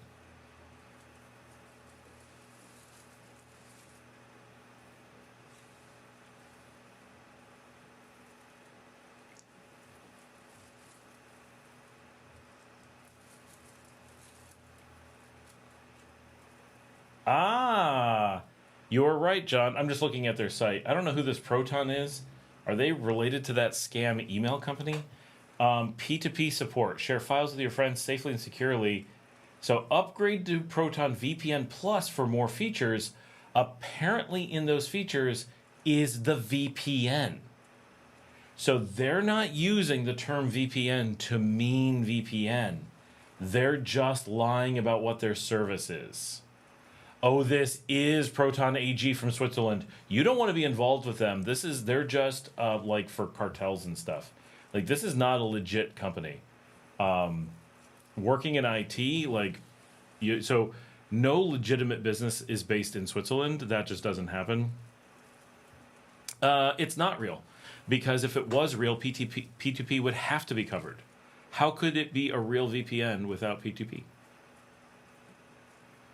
They're intentionally logging and advertising your traffic. Because a VPN tunnels everything. Otherwise, because if you go to their thing, create a free account and download our VPN. Protects one device, no ads, no logs, free forever. It protects their data, does your privacy, stay safe while online. Proton encrypts all your activity, making it unreadable to cybercriminals. That's a lie. If you scroll down, it says quite clearly that's not what they're doing. Otherwise, because there's no way to do that. And then, so later, premium feature, P2P support, but you just described that as a free feature. Secure streaming, but you just described that as a free feature. Secure core features, but you just described that as it's all a scam. I don't know, so I only knew them from their email stuff, which is bad. But this is, yeah. Our unlimited plan has no data or time limits and will be free forever, except it doesn't cover the things you put on it. At no point do they say, so here's the thing, right? So they're saying it's a VPN, which means virtual private network. But you don't get a virtual private network out of it. So that part has to be a lie. Then they're saying, if you go to the top, let's just defeat censorship and access the internet privately. With Proton VPN free, you can defeat censorship and access the internet privately. But that's specifically what didn't happen, right? So when you go to what their VPN does, they don't have any limits on it. They don't say, well, we search for this type of traffic and advertise it, doing the opposite of what we're advertising in order to force you to pay us or to threaten you with jail time. All they do is say that it protects your traffic.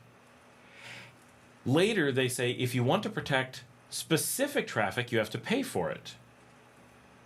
But what the heck is it protecting that there's free? When you actually start accepting, so how do we say this? You buy a car, and they say you can drive anywhere. And then you pull out of your drive, and as soon as you try to go somewhere, they go, whoa, whoa, whoa, no, not this road. You have to pay for this road. And every road you can think of, they say you have to pay for. And you say, so where can I drive? They go, anywhere you want for free. And you're like, but every road I go to, you say I have to pay for. There's nothing that in the same vein, there's nothing that they say they actually protect. I mean, they claim they protect everything, but then you have to pay to protect things. So, does it protect anything? Is it real at all? And to be clear, they never say that they protect, other than the lie that they protect everything. They never say that they protect a website. They never protect a phone call. They never say they protect email. They never say they protect anything. Literally, the only two things that they state that they protect, other than everything, which we know is a lie, is P2P and secure streaming. That's it. If you don't pay and use a secure streaming service that they select, not you, and use P2P support that they select, not you, there's nothing that suggests they actually have a VPN at all. Maybe they do. But there is, even if you trust what they say, nothing in their website actually tells you that they're doing anything. Oh, here, there's a compare plans button. We didn't do that. We were just on the main site.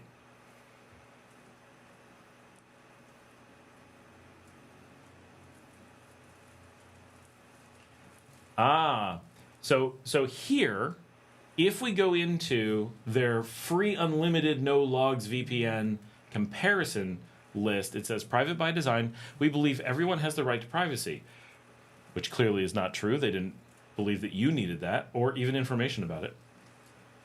Proton VPN prevents your browsing from being tracked by your internet provider and will never keep logs of your online activity. That's a very loose term because they then made it very clear that P2B browsing, they advertise, they don't secure.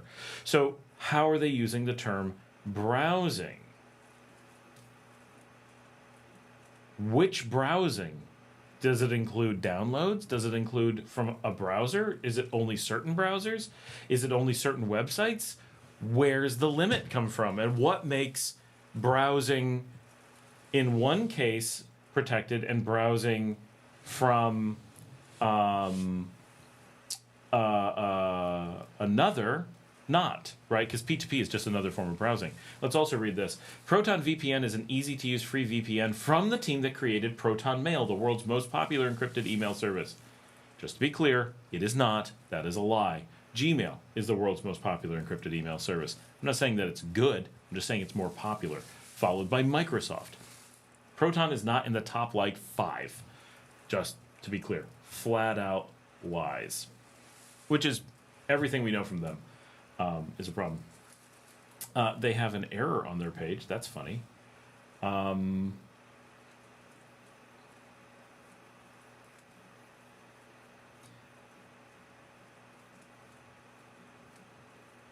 They do this thing to compare the two things. They don't really... here we go.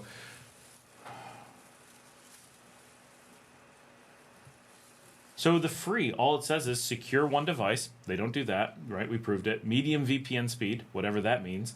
And connect to servers in 5 countries randomly selected. Okay. Weird.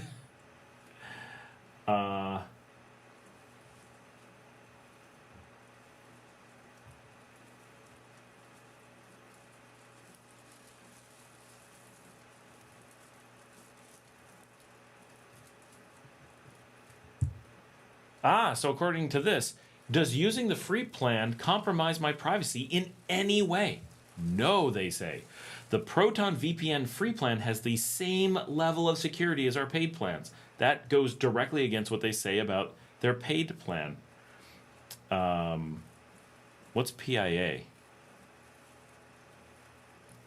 I never had an issue with PIA.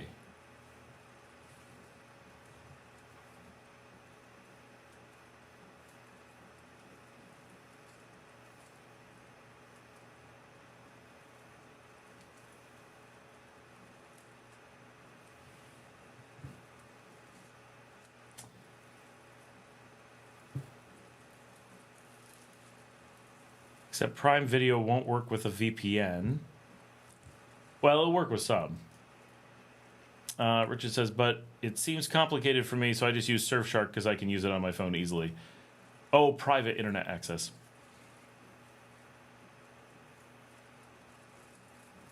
Molvad? I've never heard of that. I've never met an IT guy who uses a VPN. Let's just be Molvad VPN.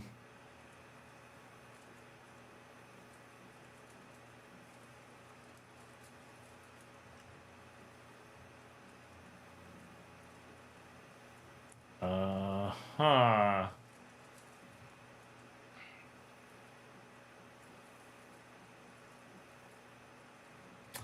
Yeah, that's one of those goofy things for people who don't know what security is and they throw a bunch of words at it. Yeah.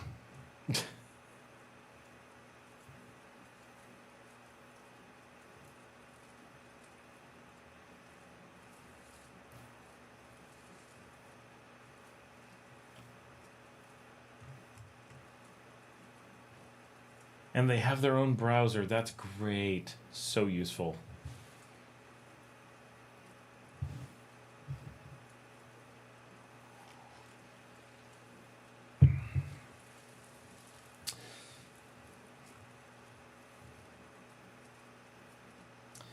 The idea of a VPN is fine, right? The problem is that the term is now at a... So governments don't want you using VPNs. And so they do very little to force places that advertise VPNs to do what they say.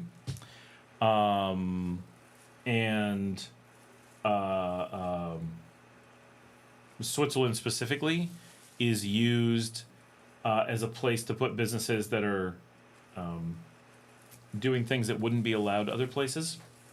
So especially Swiss. Now this Molvad thing is Sweden, but Switzerland especially, they can advertise anything they want. They don't have to do anything. They can scam you all they want. They are protected from you. So that's always a dangerous one. Always look for Swiss jurisdiction. Because it's not cheap to operate out of Switzerland. So the reasons that companies choose it, while, I'm Swiss, there's times that you'd be like, I'd like to use Switzerland for things. It's a cool country. It's very beautiful. It's also crazy expensive. But if you've got the money, taxes are low and whatever.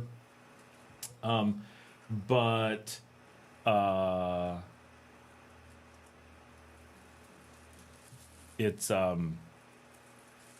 You have to be realistic. There aren't a lot of business cases for doing business in Switzerland unless it's covering the fact that you couldn't do the business if you weren't in Switzerland. And it's amazing how often consumer protections are a critical thing in business, right? Because, Proton email, I'm not saying they would do this, but they have nothing to stop them from just stealing all your data and selling it, right? Who would do anything about it? They may have technical things that stop them from doing that. But there's no legal thing that stops them from doing that. And it's why a lot of the nefarious things like Spam House that are, used to scam and threaten are put there.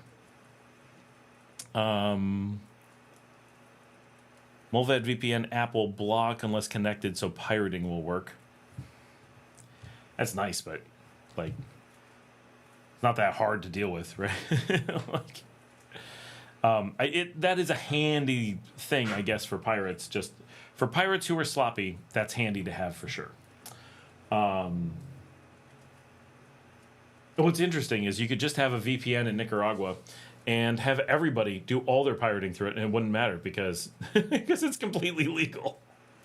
It's a whole bunch of complicated things to hide something that doesn't need to be hidden, just so they can sell services in expensive locations like Sweden. Molvad claims they have quantum-resistant VPN tunnels. So first of all, they don't know that they're quantum-resistant.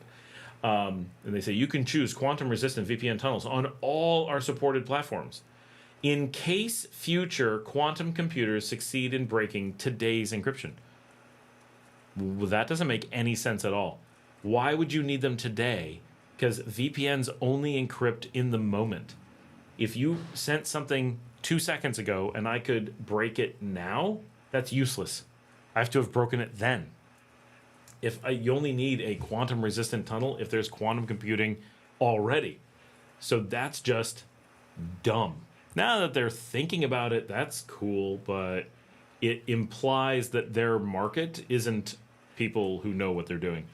Dale says, speaking of scams, think I was scammed by Biofiltro here in Nicaragua. Paid for a clay filter, was supposed to show up yesterday, then today. Still haven't gotten it. I mean, a lot of people use them. I don't. I'm in no way knowledgeable about them. But I've definitely had stuff be a day later than it's supposed to be.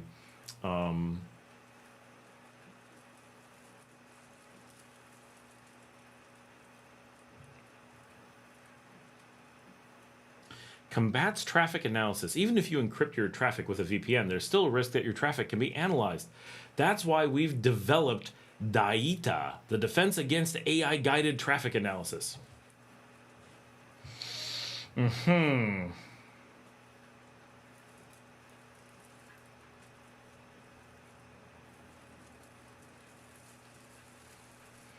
Through constant packet sizes, random background traffic, and data pattern distortion, we're taking the battle against AI-guided traffic analysis.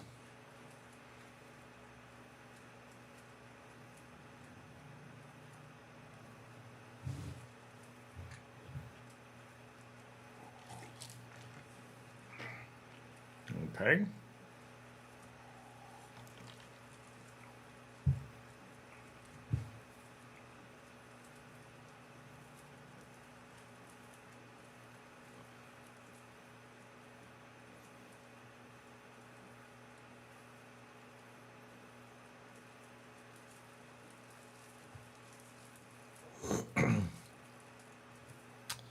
Yeah.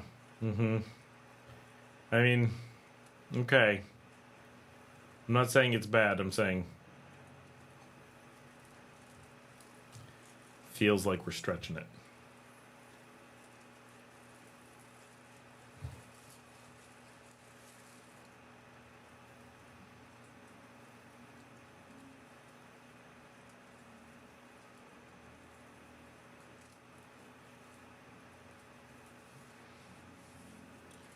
One day late, Rich is 1 day late. I sent stuff from the USA to Nicaragua in October. Apparently the ship is held up at customs and can't leave the port, is what I've been told. Can't leave the port? It's still in US customs?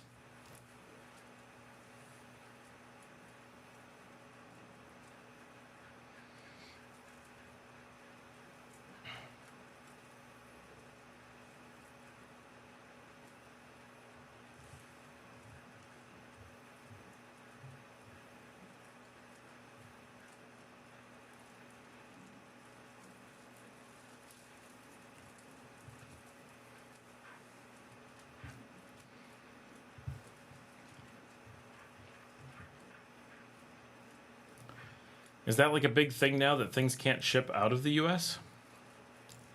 Wow, yeah, in US customs. Wild.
You know what drives me crazy working with users is when they need to do something and you're like, okay, log in. And they just keep asking questions and doing all kinds of things except logging in. And it's like, everything would be clear.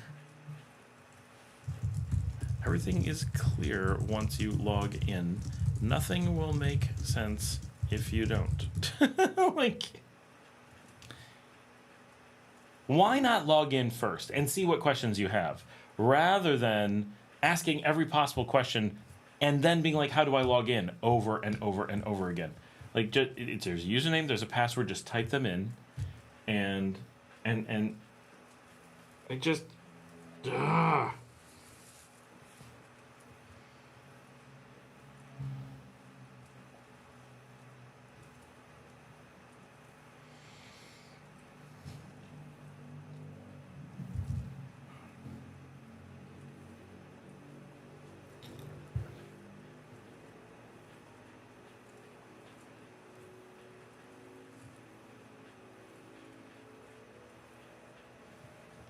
Gooch Gooch says everything here is at least a day late. 2 or 3 days late is about normal.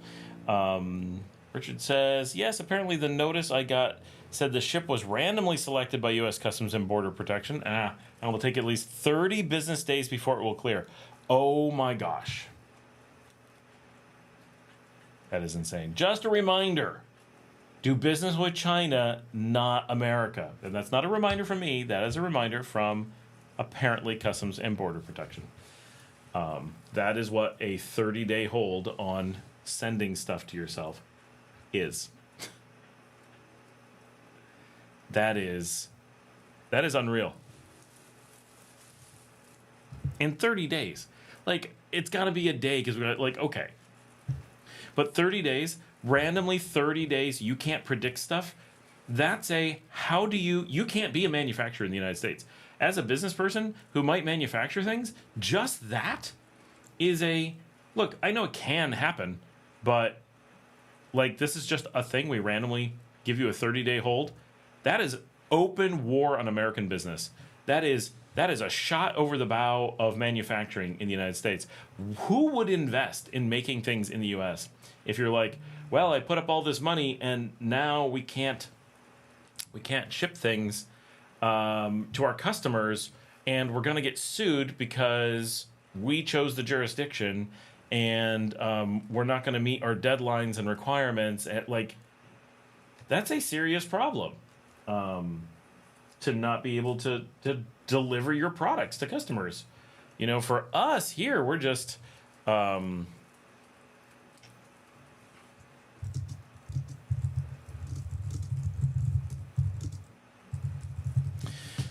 we're mostly just shipping our household goods, and we can handle 30 days of delay. It's annoying, and we're like, oh, I can't believe that. But it's, and to do it at Christmas, though, that's just mean.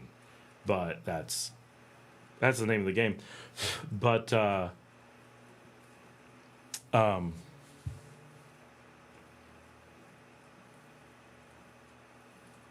30-day hold to be able to manufacture and sell, if that's 30 days of, owing people money, having to pay interest, missing deadlines, not needing to ship it anymore because your customers decided to buy it from somewhere else and now you have to take it back or throw it away. Like, that stuff's impactful, right? That's scary stuff for an investor to be like, ooh, that's not a country with, solid business capability. Yeah, John says there aren't. Many companies have halted projects because they can't plan anything.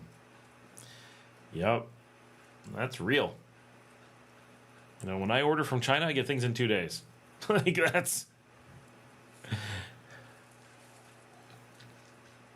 that is crazy. I mean, I do expect shipping to take a really long time, so I wouldn't be like, oh no, it's already stuff that I'm waiting a long time for, but... Oh, yeah. Hey, James.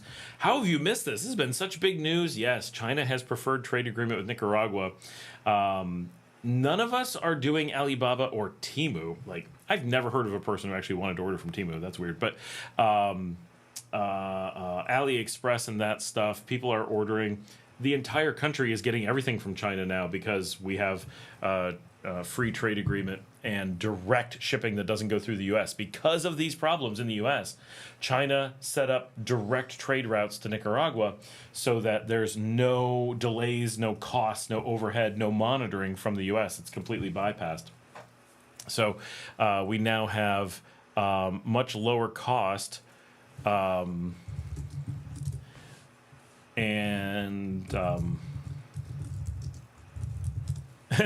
Eric just sent me, watched 216 of my videos this year, top 0.1% of viewers. That's crazy. I do so many videos.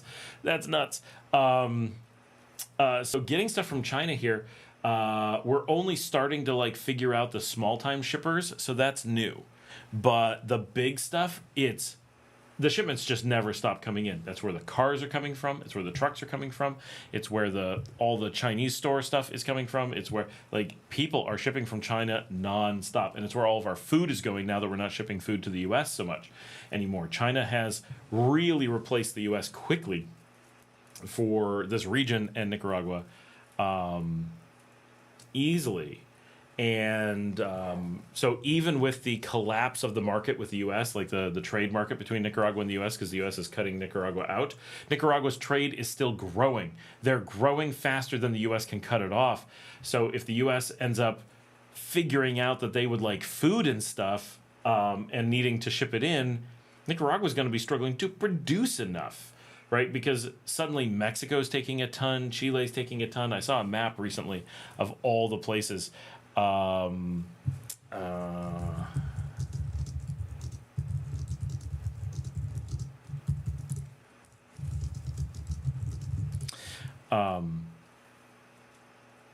the places that are major trade partners now in Nicaragua. So we're in a completely new world of diversified trade partners and Latin American and Asian focused trade partners. It's so new, right? Nicaragua has long, for obvious reasons, been primary trade with the United States, and it's still a major trade partner, but the shift is happening fast, both as everyone else's economy booms and the U.S. fails, but also as the U.S. tries to do without support from countries that don't toe the line with it, and it is struggling hard. So places like Nicaragua are working really, really hard to shunt that traffic somewhere else, and it's working, like really, really well. So it's, we talk about the incredible drop in tourism here, and that is true. We do have a big drop in tourism, but the economy is still the strongest in the region. The economy is still growing. Despite all of that, something's doing that, right? And getting away from that American dependency is big, right? When the U.S. wants stuff, Nicaragua's ready to ship it and has more shipping capability all the time. Still not tons, right? Still small, but it's more than it has been. But the diversification is so important. There's so much less dependency and fear, and it's a completely different thing.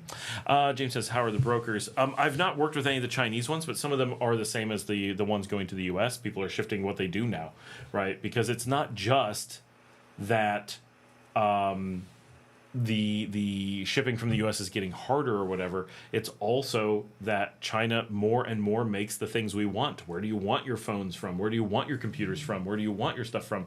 People don't have much that you want to buy that's made in the U.S. That's not normal anymore. And the U.S. has stopped being the global hub for things because things like 30-day random holds, right, is just, they don't want to be the hub for anything. So China's becoming the hub for logistics, and it's already the source of most of the products. And even things that we used to want from the U.S., like cars. Who would want an American car? I wouldn't want an American car in America, let alone, and right from Ford. Ford just comes right out and says they can't compete with the quality and cost of Chinese vehicles.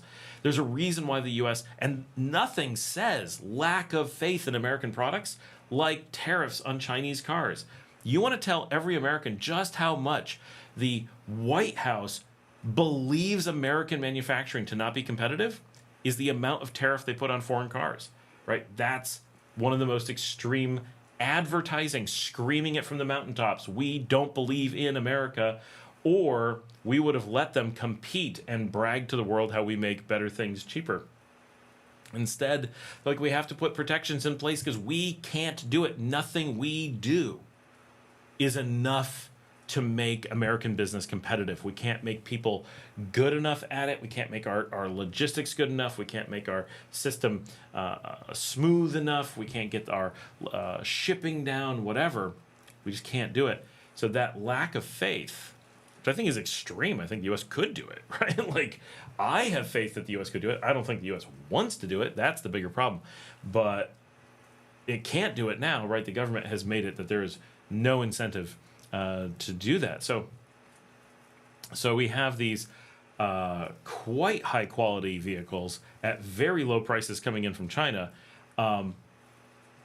Like everything, there's this general, why would you buy American? American doesn't mean quality. American means low quality, right? Around the world, that is not a country where you associate it with quality products. I mean, if you think about living in America, if you say something is made in America, it doesn't guarantee it's bad, but it certainly feels that way. Like, a made in America sticker feels like, oh, someone bought this because it was local, not because it was good.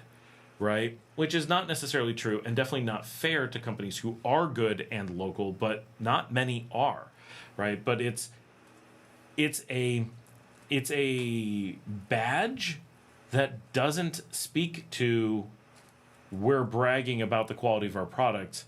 It's we're marketing to people who don't care about the quality of products and are willing to pay extra to support low-end, bad quality manufacturing at any cost to themselves. Weird, but it's a thing. And so that's this kind of market. So outside of the U.S., you certainly don't want made in America slapped on a product unless it's a very specific brand that you really, really trust. On average, you see that just on a box of food. You see this on a box of car parts. That's not a good thing. That's just the basic economics plus global association of quality, right? We think of Japan and China as high quality manufacturing, just like we think of South Korea as very low quality manufacturing, right? Can you get high quality from South Korea? It can happen. Do you ever really run across it? No.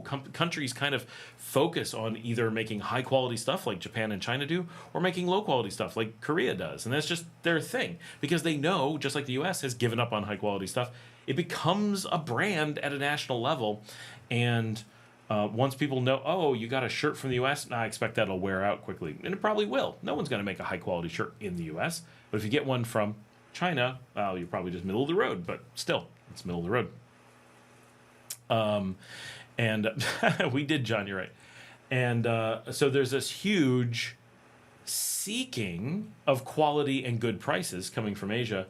And then on top of that, there is the U.S. as a country is mistreating the region. So everybody in Latin America has a certain amount of, we would just like to maybe, when we have the chance, buy elsewhere, right? Like that's, I think I'll vote with my wallet a little bit, right? That there's a sense of that all over, and even countries that are very, very aligned with the U.S. politically, like Argentina, immediately burn their bridges as soon as, and it didn't even affect anything, right? Because the U.S. is like, whatever, now we're stuck. We have to pretend we liked it, and they immediately went and did all their shopping in China.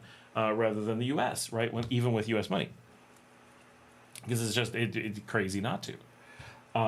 And so between it just makes economic sense for one of the rare occasions, the what makes economic sense and what makes people happy to support are lining up. That's a powerful narrative for someone to be like, oh, I'm going to buy a new car. I'm going to buy a new kitchen sink. I'm going to buy a new fan. I would like that money to go to a place where, yes, I get more for my money and get a higher quality product. I like that. But also, it's going to a place where I feel good about my money going there rather than funding a factory that maybe, attempting to imprison my cousins who moved there and are legal and are just being singled out because they hate people like me. Not me talking, but the locals who are making the buying decisions. And that's a very powerful narrative to shift where people buy, and I think that's what's happening, right? So the desire to get products from overseas is very high. John says, threaded fasteners from Home Depot and several had to have the threads chased. Yes, I have taps and dies. Ordered from China, and they were perfect. And SS not galvanized. Oh, stainless steel, not galvanized. Yep. Simple things. Threaded fasteners. That's crazy. But yeah, Home Depot. Where are they going to get good stuff anymore? It's wild. John said, less than half the price getting good stuff from China. Brian says, I agree. My Accord has been a lot more reliable than my Mustang and Explorer everywhere. Oh my gosh, I remember your Explorer. I do not remember your Mustang, but I remember the Explorer. There it is. We found two things, VPNs and American manufacturing. Oh, my dog's here. We all know Japanese is way better, but Chinese is impressive and cheap. Yes. In many cases, outperforming Japan now. Of course, national levels, you get good and bad of everything, and China does just so much stuff. There's a little boy. There he is. There he is, yes. Good dogs. I got the good dogs here. Yes, I do. Two good dogs. We love the dogs. Love the dogs. And now they're snuggling. Every day they're snuggling. Yeah, it's amazing the stuff that China can do, but when you think about how big it is and how much manufacturing they do and all that, it's like, okay, that makes sense that they would get there. And they have to do the super high quality stuff, right? They're making things like iPhones. Well, that takes a lot, right? Like, if you are going to be making all the really, really tough stuff, you got to have all those skills in there, right? It's pretty wild. John says, Canada is buying Gripens and canceled orders on F-35s. I would be terrified to have an F-35 beyond the who you want to support and all those kinds of things, right? It's hold on,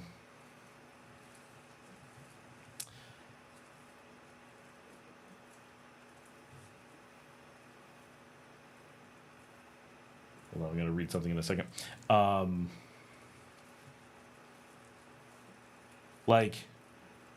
I just don't trust them, right? I know the companies that manufacture them.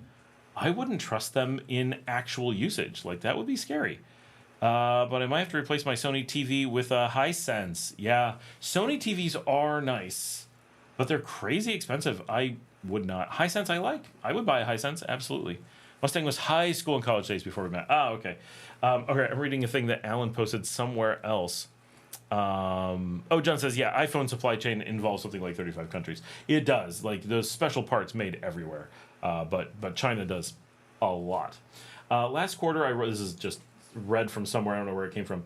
I rolled out Microsoft Copilot to 4,000 employees. So first of all, what platform are you on? If you can roll out Copilot to 4,000 employees, you got something wrong. And that it would even come up as an option that anybody would entertain is insane. Not only is the concept stupid, but Microsoft Copilot is utter garbage and runs on Windows, which is utter garbage. This is crazy. How much did they spend? $30 per seat per month. What? That's so expensive. You can get into really good actual AI products for way less. And if you're rolling out to 4,000 employees, you can get the price way down. Like, what the hell? Spending $1.4 million annually. We called it digital transformation, which makes no sense. The board loved that phrase. They approved it in 11 minutes. No one asked what it would do, including me. I told everyone it would 10 times productivity. That's not a real number. This is the guy saying it, but it sounds like one. HR asked how we'd measure the 10 times. I said we'd leverage analytics dashboards. They stopped asking. 3 months later, I checked the usage reports. 47 people had opened it. 12 people had used it more than once. One of them was me. I used it to summarize an email I could have read in 30 seconds. It took 45 seconds, plus the time it took me to fix the hallucinations, but I called it a pilot success. Success means the pilot didn't visibly fail. The CFO asked about ROI. I showed him a graph. The graph went up and to the right. It measured AI enablement. I made that metric up. He nodded approvingly. We're AI enabled now. I don't even know what that means, but it's in our investor deck. A senior developer asked me why we didn't use Claude or ChatGPT. I said we needed enterprise grade security. Just to be clear, you can't use a Microsoft product and claim hobby grade security, let alone enterprise. Just to be clear, in the IT industry, you cannot legitimately, if someone said to me, we needed enterprise grade security and suggested any involvement by Microsoft, I would probably fire them on the spot, because nobody can actually think that. That would be someone lying to my face or admitting that they are so incompetent that they had no reason to ever have, they'd be lying that they said they had IT experience. He asked what that meant. I said compliance. He asked which compliance. I said all of them. He looked skeptical. I scheduled him for a career development conversation. He stopped asking questions. Microsoft sent a case study team. They wanted to feature us as a success story. I told them we saved 40,000 hours. I calculated that number by multiplying employees by a number I made up. They didn't verify it. They never do. Now we're on Microsoft's website. Global Enterprise achieves 40,000 hours of productivity gains with Copilot. The CEO shared it on LinkedIn. He got 3,000 likes. He's never used Copilot. None of the executives have. We have an exemption. Strategic focus requires minimal digital distraction. I wrote that policy. The license renews next month. I'm requesting an expansion, 5,000 more seats. We haven't used the first 4,000. But this time we'll drive adoption. Adoption means mandatory training. Training means a 45-minute webinar no one watches, but completion will be tracked. Completion is a metric. Metrics go in dashboards. Dashboards go in board presentations. Board presentations got me promoted. I'll be senior vice president by Q3. I still don't know what Copilot does, but I know what it's for. It's for showing we're invested in AI. Investment means spending. Spending means commitment. Commitment means we're serious about the future. The future is whatever I say it is, as long as the graph goes up and to the right. Yep. That is exactly how it is. I can run Opus, Codex, etc. through the Copilot API in Z, so I barely notice the Microsoft. Why do you need Copilot API in Z? Run Opus, Codex, etc. Do none of those go into Z directly without Copilot? I would just be terrified to have Copilot involved. Right? I tried it for a few minutes, and we don't let everybody use it. It's so bad. Richard says, the company I work for thought they were buying an AI program for translating and entering all of our digital documents. Found out it was going to an office in Ukraine, and people were just doing it. You know what's funny is, it's actually, I believe, I'm going to speculate, I believe it's been found that it is cheaper to hire people to do the AI tasks than it is to have the AI do it. I think that's actually correct. But the thing is that if you admit that, yeah, Steve, I hate to tell you, you work for a hobby business. No legitimate IT person likes Microsoft. I mean, they may like it because they like pay them or something. No one thinks that it's an actual product, and I mean no one. If someone says it, you can just be like, you're not an IT guy. It's like a doctor saying he, likes to drill through his skull for fun, right? No, you don't. You don't know what you're doing. You're not a doctor. And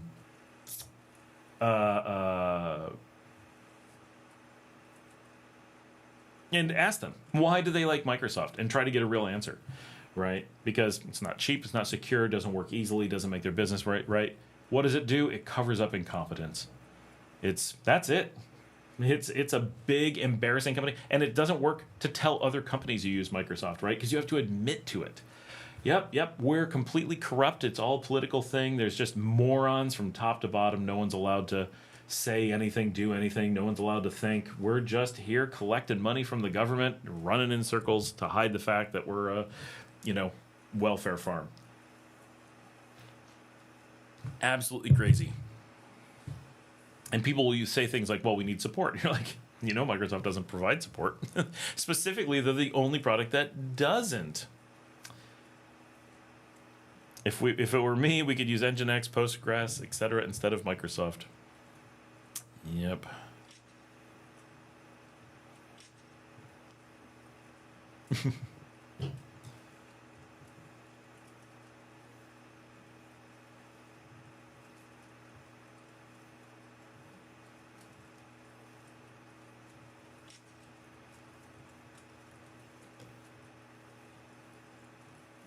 Everything else is cheaper and faster and more secure and more support, and it's just no upsides, just loads and loads and loads of downsides.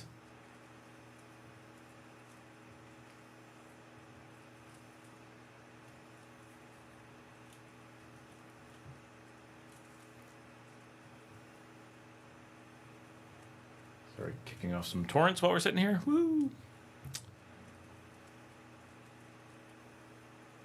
What are people posting on the Leon group?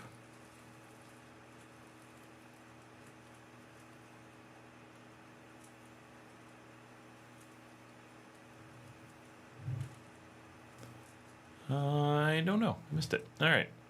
Not important. Coming back. I create jobs for IT techs. Bus station is just about done. The road has been paved. So they don't quite have it open yet. Less resources needed to do the same task, more uptime. Exactly. Plus, one of the most amazing things is the same people who are like blindly, we need to go to cloud, and they don't know what it means, are the same ones who are like, we have to use Microsoft. But specifically, Microsoft is the antithesis of cloud. Which is it? You got to make a choice. Just randomly picking things and then being like,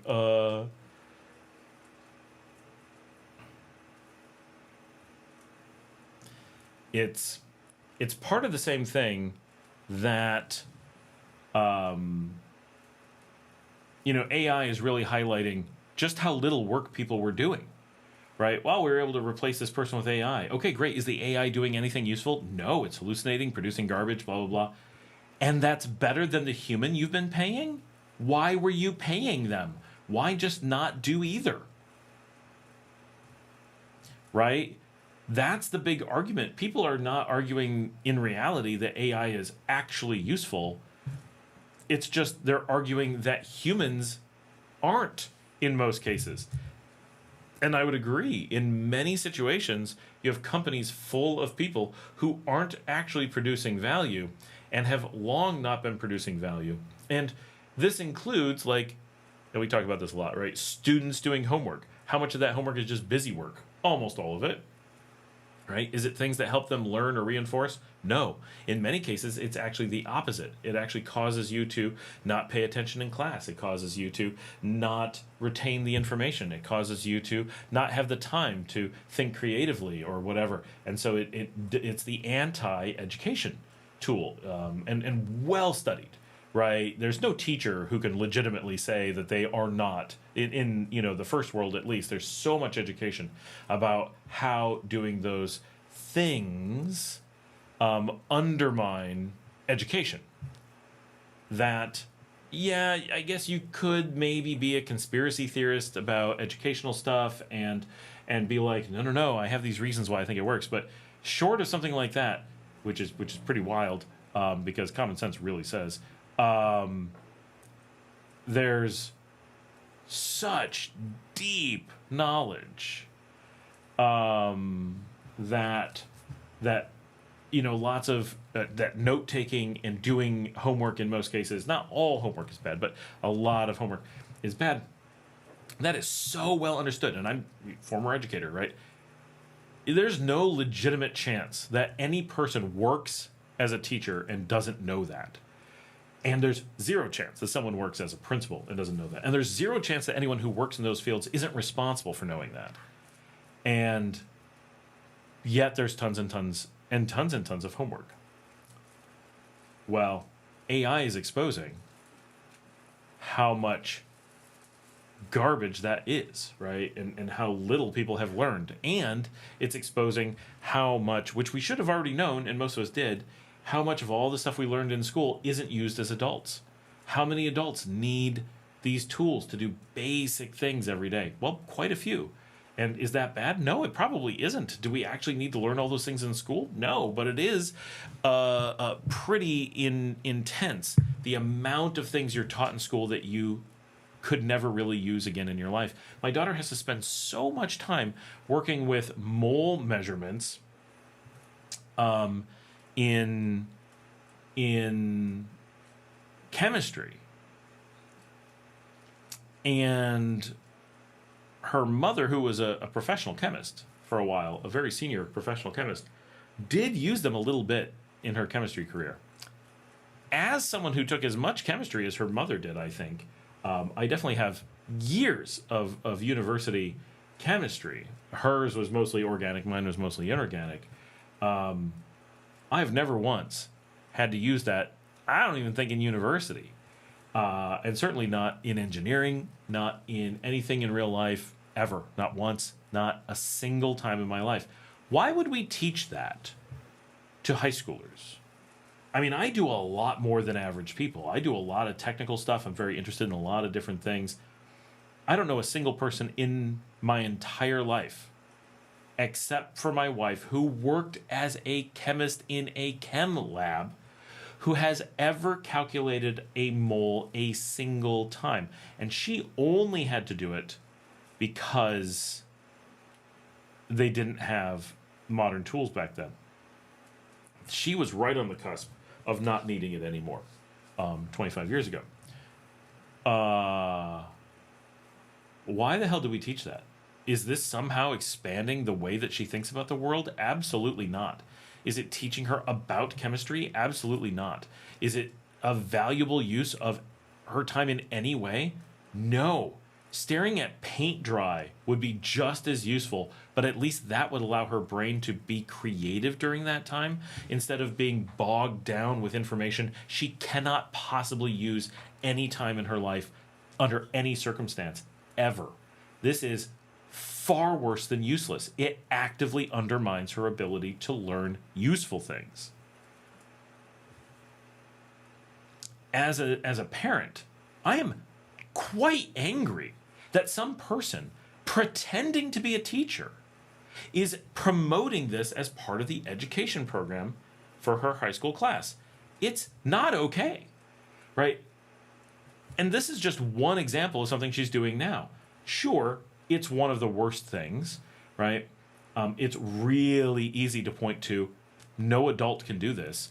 But the fact that you can't walk around and ask anybody how to use the concept of moles, let alone show you how to actually use them, is a big deal, right? Well, if no adult can use them, no one has gotten anything from this education, right? In all of these cases, it's just been lost. So they didn't actually learn it. Well, clearly all those teachers know that no one they know learned this in school, that it isn't useful. They don't need it. No one they know needs it. What the heck? This shared delusion of fake education is so strong. To waste this time, AI is really exposing that stuff, as there's so much that we've been pretending is useful, or pretending isn't useful, or how people work or whatever. We're learning a lot, and it's harder and harder to hide it because everybody's talking about it, right? Oh, I don't need that. The AI does this. Well, the AI is not thinking for you. It's just doing repetitive things that you could have done without AI, had anybody thought to make a little tool or something, right? It's just doing ad hoc stuff. Yeah. Hola, ¿en qué departamento vives? Vivo en León. Estoy en Sutiaba. Vive aquí hace 4 años, y antes en Las Penitas, en la playa. Y hace 10 años vive en Granada. Pero hay mucha gente extranjeros en Granada, y la vida allí es súper diferente. Es difícil para vivir allí. um, con la gente nicaragüense, porque es siempre una vida aparte. Y ahora, aquí en León, la vida está más integral, más entero. Es pasible, es normal para extranjeros ser un parte de la comunidad, um, especialmente viviendo en el barrio sin extranjeros. No hay extranjeros en mi barrio. Quizás hay un poco, 5, quizás 10 en todo el barrio, pero no hay mucho. Entonces, para mí, mi familia, la vida aquí en León es mejor, mucho mejor. Uh, y nuestro plan es estar aquí para el futuro. Nuestras vidas están aquí y van a estar aquí en el futuro.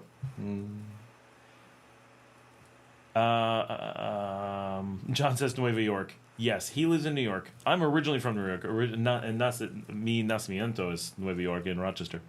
He says Fedora or Arch. I come from a Red Hat background, but we moved long ago to Ubuntu. We kind of made part of the problem in the Linux space is splintering. There's just way too much separate things, and Fedora's weird relationship with IBM. It's not a problem. It's just not the best. It's not the most wonderful situation. Fedora is definitely my second choice thing, and I use it from time to time. My dad runs Fedora. I like Fedora a lot, but there is a really, really big benefit to being part of the largest ecosystem. And in business, Ubuntu really rules the roost. It's used everywhere. Every package is available for it. You get the most support. You don't need to explain all the different subsystems and locations of files and stuff to people all the time. You really do get more standardized in the Debian, Ubuntu, Mint world. It makes things just a lot easier. More things are based off of it. More people know it. More of an expectation. More likely people will just find it easy to use, and so forth.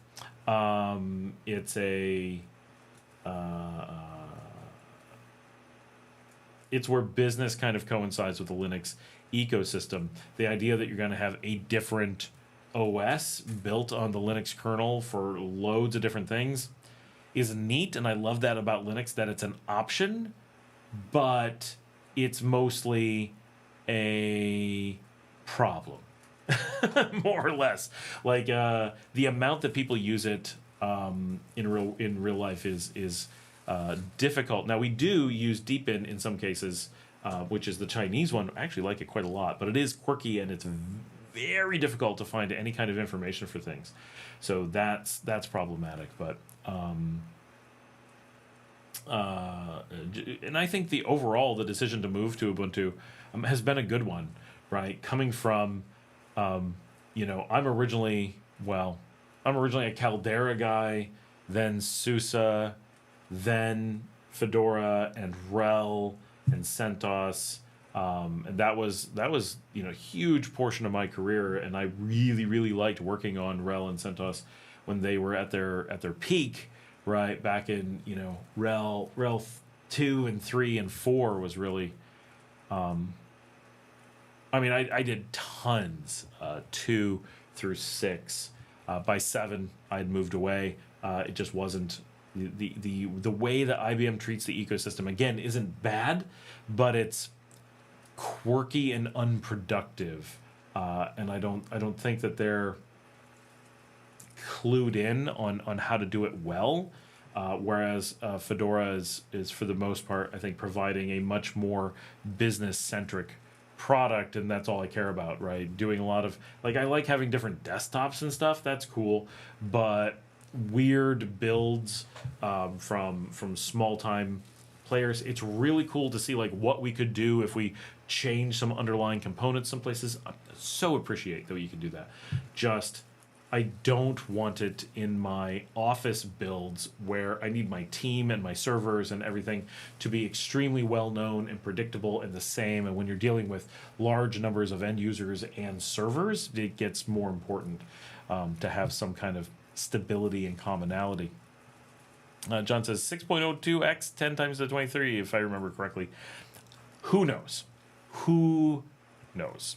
EPE Life says, I've been using OneDrive even before it was called SkyDrive. I've been paying for the MS365. No, it's the worst. My dad says, good night. Night, Dad, love you. EPE Life says, Scott, tu pronunciación en español es muy bueno. Muchas gracias. I'm better when I'm on the show and talking fast. Once I slow down, it falls apart.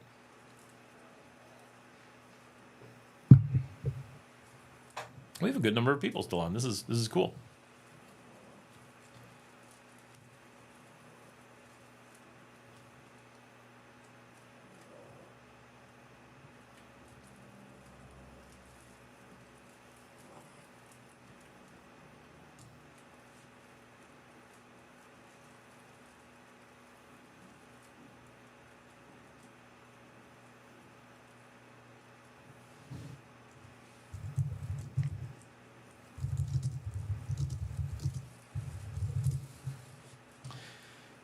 Oh, we got quiet again. I spoke in Spanish and we lost everybody. That was it.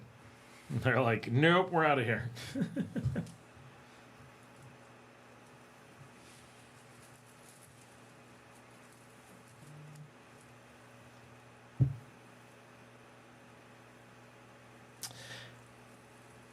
Taikanki, hello. I haven't gotten a chance to watch a video you posted on double taxing. What's that all about?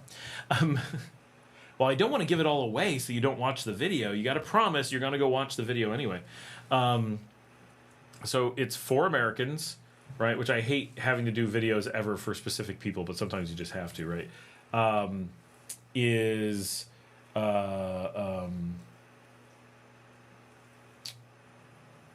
am I trying to say? My brain will engage in a second. So I've had a number of people, and this has gone over a period of years. This is not all super recent, so don't think that it's a very specific thing that's happening. Some of this goes back a number of years, but there's always been a certain small undercurrent of an organized and consistent, I don't want to say plot, but to use kind of a movie term, a plot to undermine faith in being an expat by trying to make it seem like there are situations that are scary and plausible where you will be double taxed by living abroad as an American. And I'm sure there are groups that do this for other countries as well. And I'm sure that there are situations where people are double taxed. We know that there are, right? Not here, but in other countries.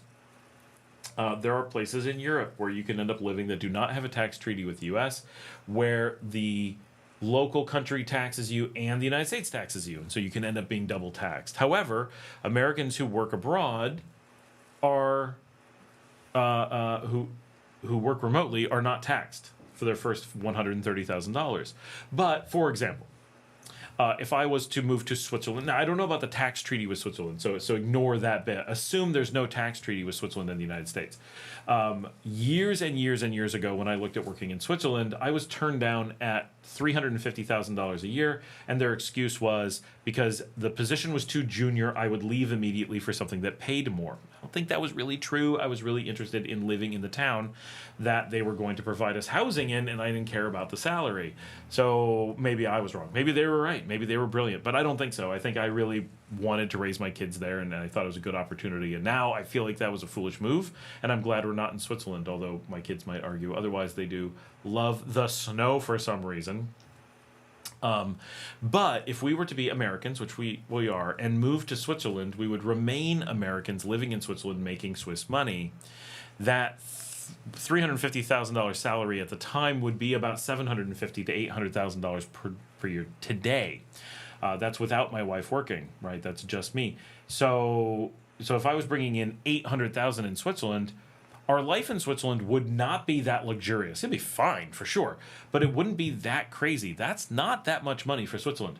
And we'd be paying Swiss taxes. We would have no way to get out of that, right? So obviously, so we'd be paying Swiss taxes, but the United States would also tax us above 130,000, which is a lot until you live in a place like Switzerland. Now we're paying U.S. taxes on $670,000 a year, which can top 50%.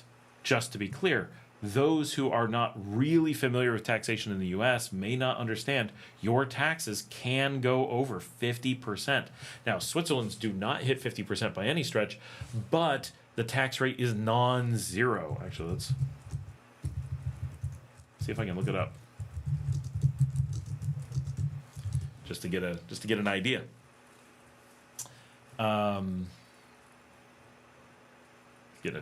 Trying to grab a tax table. So at the top, you pay about 13%. We probably wouldn't have been at the top, but we'd have been up there.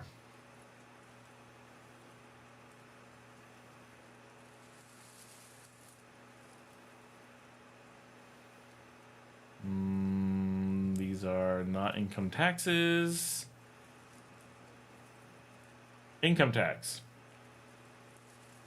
Percentage. So just looking at Schweiz as kind of a random middle ground, but we could look at some of the worst. Geneva at 43.2%. So my tax rate when I lived in the United States in Texas, let's be clear, I had a tax rate while living in Texas, which is a tax-free state, and there was no income tax in Texas. I'm using this because they say it, there's always some kind of tax, but there was no income tax. With no income tax in Texas, my tax rate hit 52% in the United States. If I was working remotely in Geneva, my local tax in Switzerland would be 43.2%.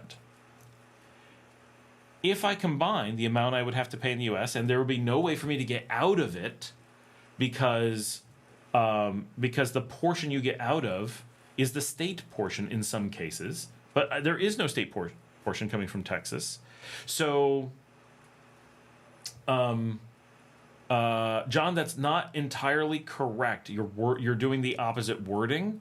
It's that you must be in another jurisdiction for 330 days, not out of the U.S. for 330. It's a very, very subtle distinction, but it is critical. So always stated as the must be somewhere else. It's never in relationship to the U.S., which seems like it must be, so that's why people say it that way. So if you were to combine, my tax rate from Texas would be 95.2% above 130,000. So my first 130,000 would only be taxed at 43.2%. So I would bring in whatever that is off the top of my head, $80,000, $85,000 maybe if I'm lucky, out of an income of 800,000. Altogether, but it would probably be about 90,000 out of 800,000. That's D. Gilbert. We've not even gone very long yet. We're still just getting going. That's an unbelievable level of double taxation. Now, if in the U.S. I moved back to my home state of New York, that would be on top of that. So not only would I be paying 92.5% to the two federal governments, but I would also have to pay some outrageous amount to New York, which can vary between 4 and 10.9%. Clearly, I'd be closer to the 10.9%. Well, in that particular case, it's very, very possible that I would have a total tax rate in excess of 100%. I could owe more in taxes than I earn. That's a problem, especially when I would then have to pay to live in a place like Switzerland, where having an income of only, because that first little bit I get a break, so it's only above 100% past 130,000. I could have ended up having an income of actual money like 40,000, which would put me below the poverty level in Switzerland, way below the poverty level, not even close to the poverty level in Switzerland. And so that global double taxation fear is very real. When you come from a country like the U.S. that has tax rates that are so outrageously high, so just to do that math one more time, 52% in a tax-free state. So if I was in New York or California or New Jersey, the possibility of my total tax rate hitting 63%, 64% is real. And this is at my tax bracket, right? I was not at the top tax bracket. I was in a good one, but I was not in an amazing one. Had I moved abroad and taken a raise, it would have made me into a worse tax bracket, right? So my 52% was based on my actual salary in Texas. So you can see how scary double taxation can become when you're dealing with countries with such unbelievably high potential tax rates. So when you come to Nicaragua, a couple things change. One is you're not making $800,000 typically, but when you're moving to Switzerland, you might be. The other thing is that if you are working remotely, then the U.S. doesn't tax you, right? So we're assuming the same situation in Switzerland. You may end up in a situation in Switzerland where that's not the case, right? There's a lot of variables there. But if you're working from Nicaragua, because you're not allowed to work in Nicaragua, the only scenario is one where you live in Nicaragua and work abroad. That means that, one, the United States, under no circumstances, if you truly live in Nicaragua and work abroad, does not tax you on your first $130,000 of income, period, end of story. The second is Nicaragua does not tax you on that ever, no matter what the rate is, because it's a non-taxable activity. It has nothing to do with you. It has nothing to do with where you're from. And it has nothing to do with how much you're earning. It has nothing to do with the type of work you do. None of those things. People love to, when they're trying to create fear, uncertainty, and doubt, love to come along and try to suggest that some additional factors are critical in making this determination. But none of those things are true. Neither Nicaragua nor the United States have those additional factors. Those are just fabrications of people trying to create fear, uncertainty, and doubt.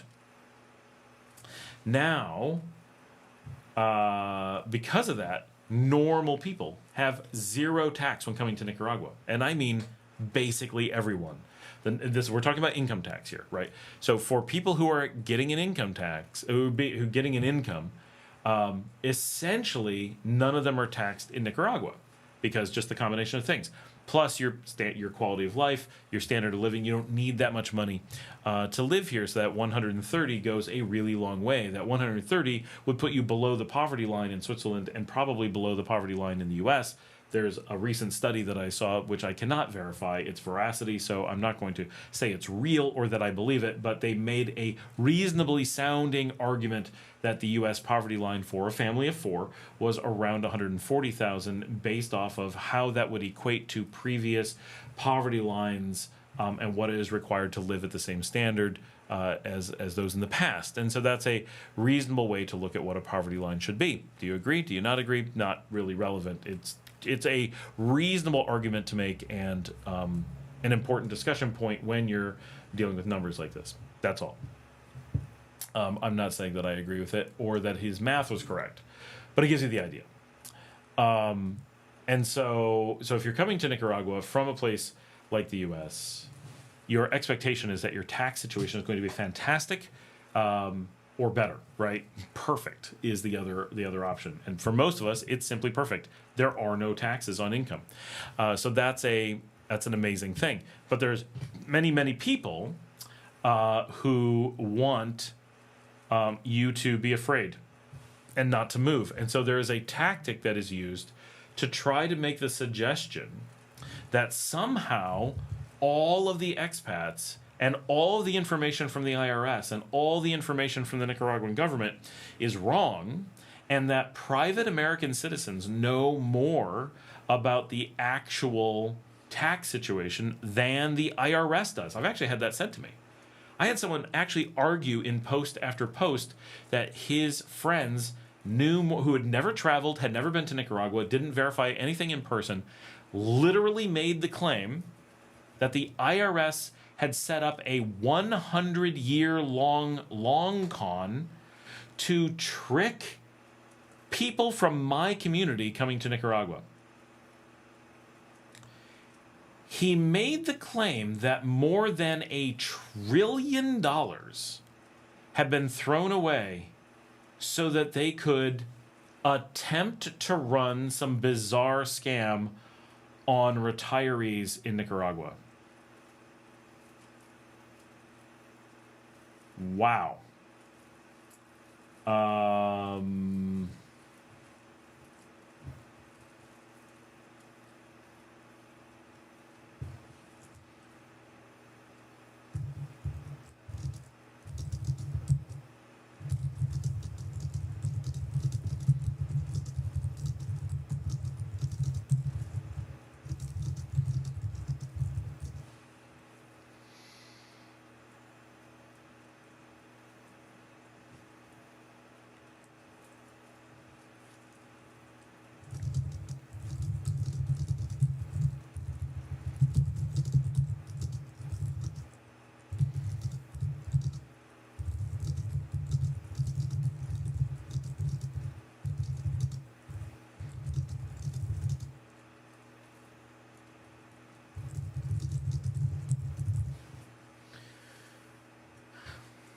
Somebody just emailed me, because many of you know that I support data centers on Thursday nights because it's just I give my team time off because I'm here anyway.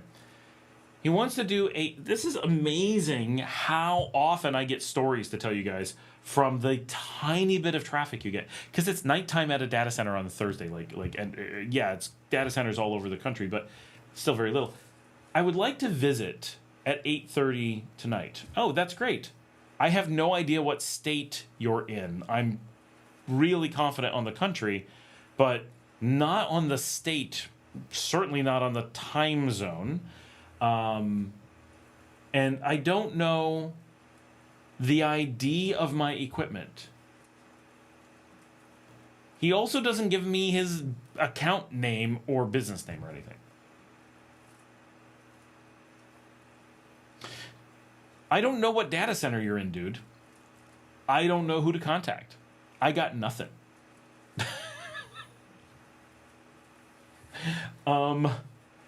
Great. Imagine calling Hilton Hotels. Obviously, this is more extreme, but imagine you call up the Hilton or the Hyatt, Marriott, and not a specific location.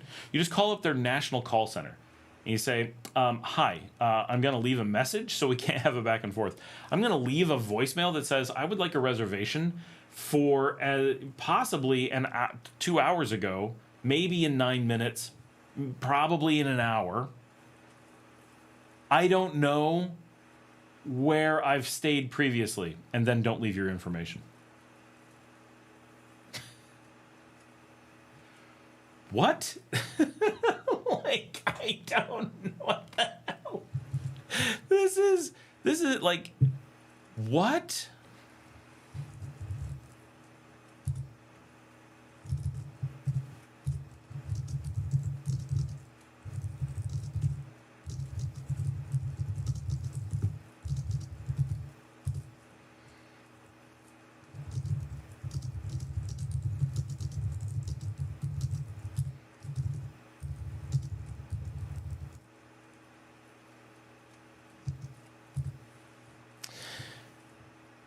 Wow. But anyway, so there's this really strong plot that works in two ways. One is and watch for this. So PricewaterhouseCoopers doesn't have a great reputation around the world, right? Americans have a tendency to use it because it's a giant American corporation, and Americans have been conditioned that large corporations are to be trusted no matter what. And that's weird.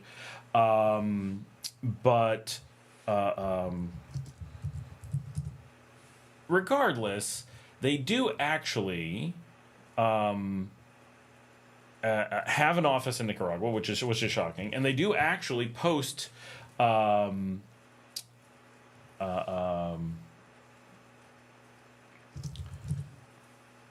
real Nicaraguan laws in on their website, which is actually super useful, sort of.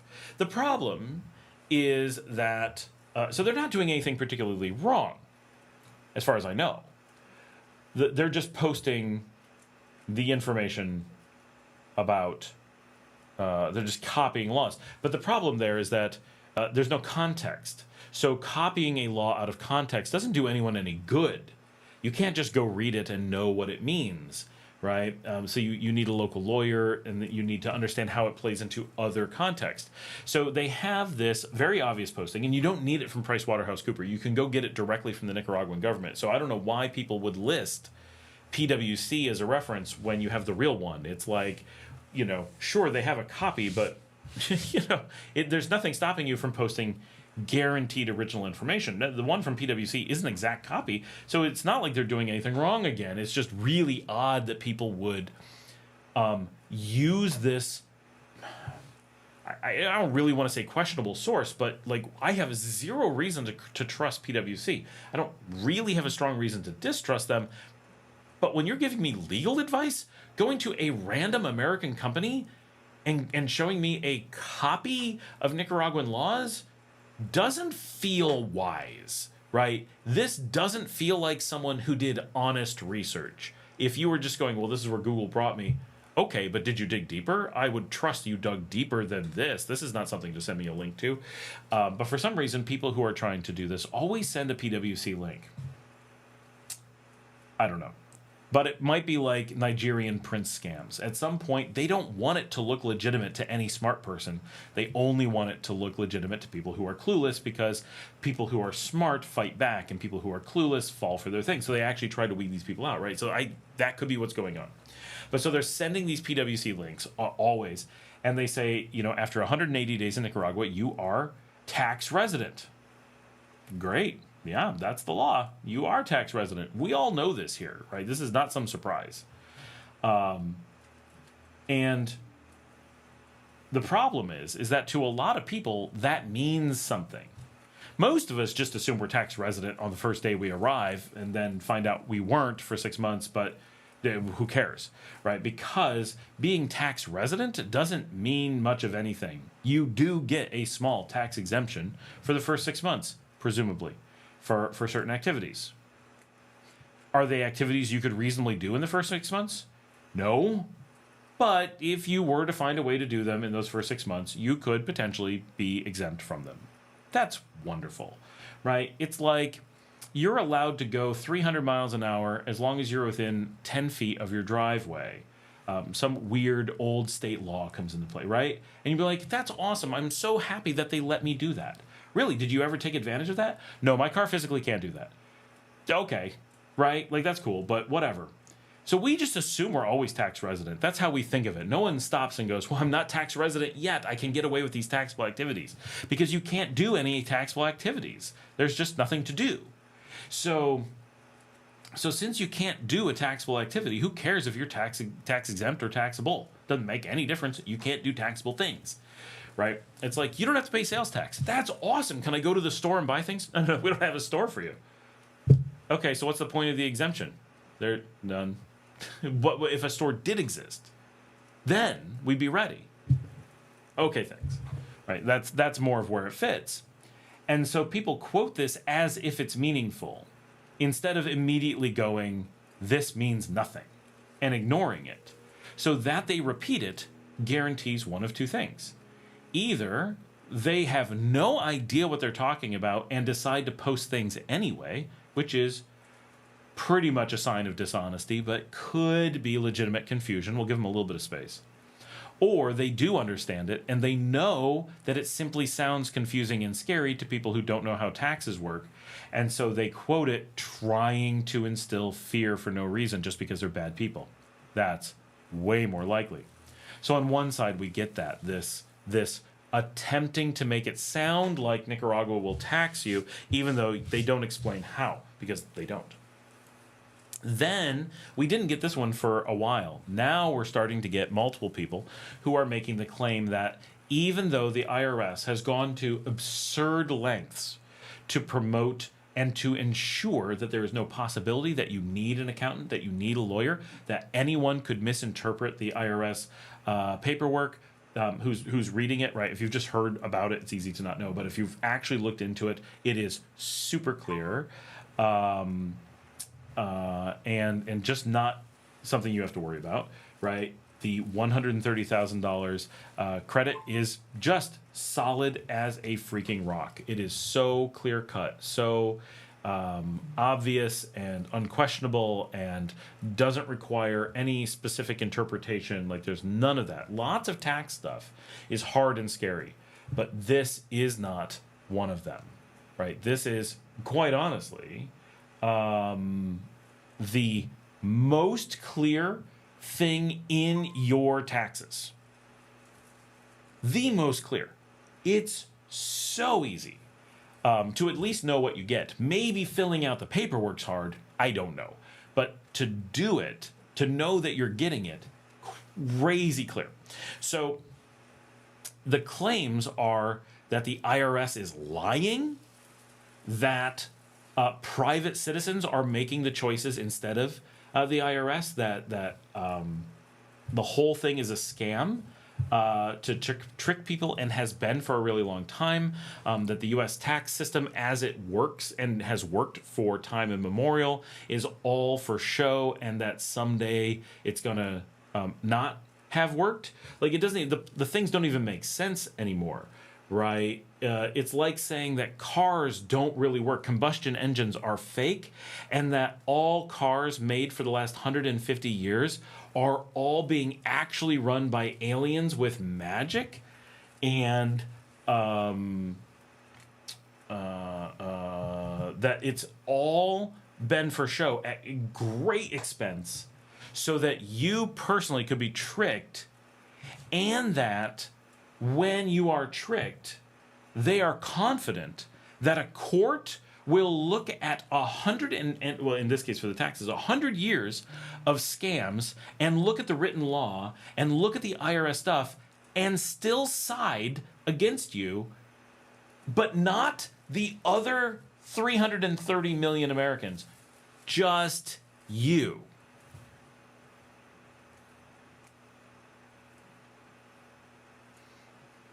The argument is that the sole person who knows about the largest financial scam in human history is a guy posting on my YouTube channel, and that the target of the largest scam in history is my viewers.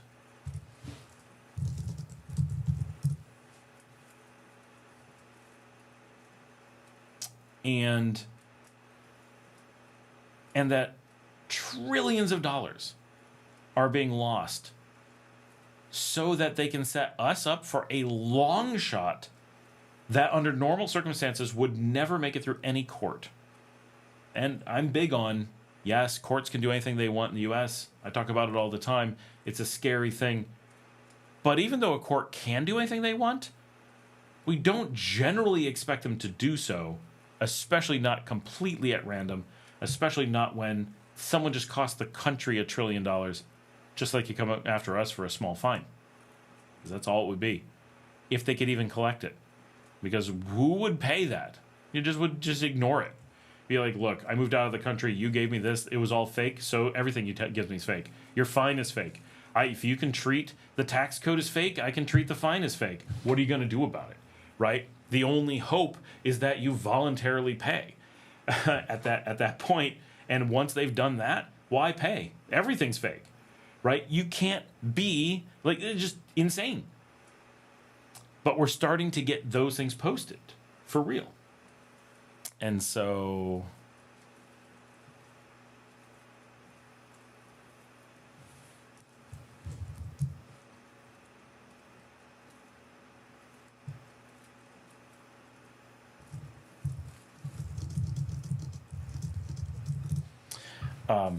it's wild. And you know, a lot of it is people just think they can say scary things, and they don't think that we have brains. And so if you don't think about it and say, ooh, the IRS just lies and you'll actually be taxed, it's at a really cursory level, it's kind of easy to be like, oh, I can see the government being dishonest and trying to trick us and trying to... But when you actually stop and think about it and say, why would they do that? Why wouldn't they just collect the taxes? Taxes are used to guide people's behavior. If you lied about it, you're guiding people to do the opposite and losing money to do so. There's no winning. The government's the loser here if they pulled a prank like that, right? In every sense. It doesn't make any sense. So running back... double taxation. John says it's not a thing. You must be out of the U.S. 330 days in the year to get the exemption. It's actually you have to be in another country, any set of countries for 330 days. Not out, because you can be out in like international waters, does not count. You would be out of the U.S., but the U.S. still claims international waters. Or no one else claims international waters. Taya says, I'm Nicaraguan, as I mentioned to you before, but if I retire to Nicaragua, I know I will be taxed for my Social Security income by the United States. The U.S., okay, so it's not earned income, it's unearned income, which is the U.S. way of referring to rentistas. And so, yes, you will be taxed before you receive it as American income, right, as unearned income. But it's still no double taxation. It's not income tax, right? Or not earned income tax as we think of it. So it does have a very low tax. But it's not because you leave the United States. That tax is there no matter what. Larry says, couldn't stay away and watch NFL. Your info here is riveting. Thanks, Larry. D. Gilbert says, I guess it's Thursday. I'm used to your daily short streams. John says, Taya, rough numbers. You get the standard deduction, something like $16,800 plus an additional $2,000 for your age of retirement, 62 plus. And for at least the next few years, Trump's budget gives an additional deduction of $6,000, he thinks. If you make more than that on SSI, then yes, you will pay taxes on the amount that exceeds your standard and elderly deduction. Taya says, John, I won't be making any income after retirement, just what I would get out of my Social Security pension. So Social Security is not actually a pension in the U.S. It is technically considered income, but it is not earned income. It is unearned income. That's an important differentiation. Nicaragua knows that a U.S. Social Security is not a pension, but they know it acts like a pension, so they treat it as one as a nicety.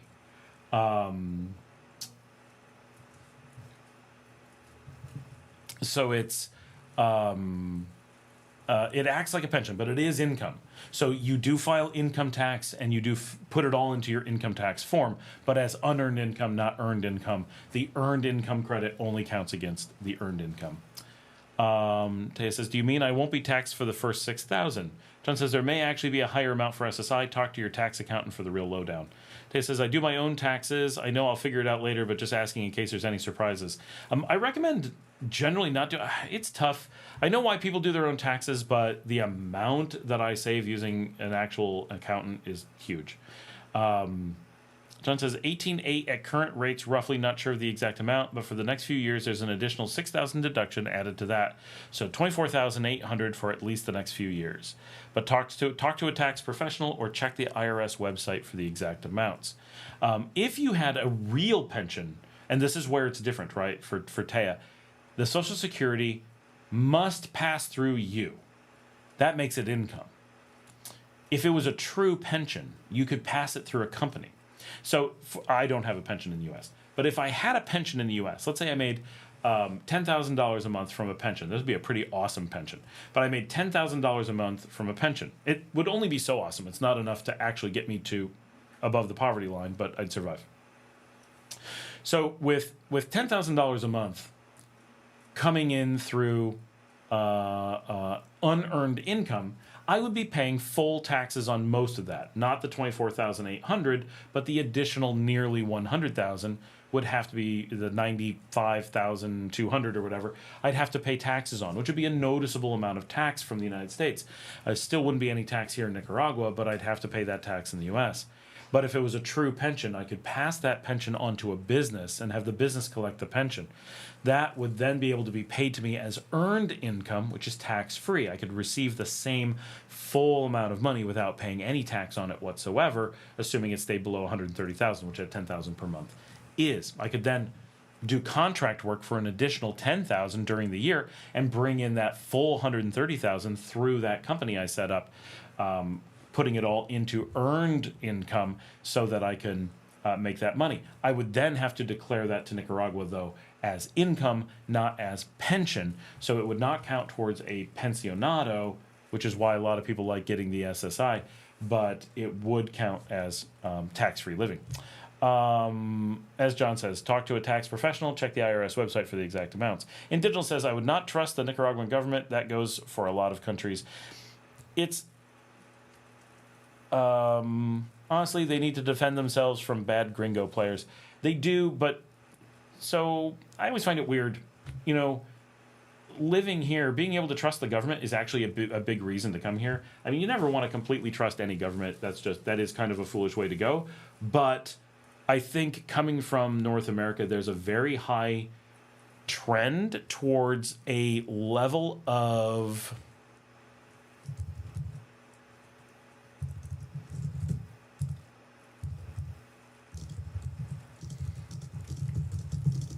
sorry, I am working.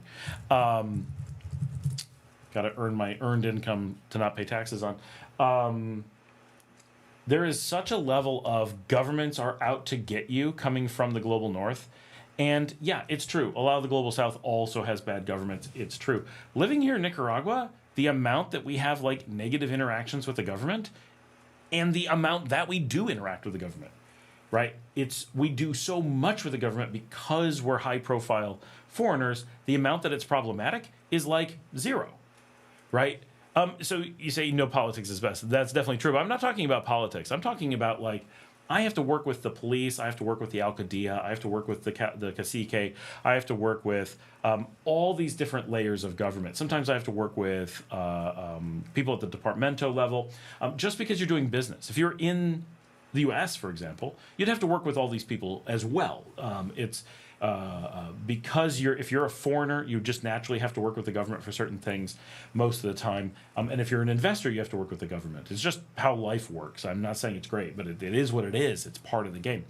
If you're in the U.S., nearly all business is government-based. The government has its tendrils in every business. If you've never tried running a business, it's an eye-opening experience just how much, oh wait, the government has final say in almost every transaction. The amount that you actually get to do on your own is pretty small.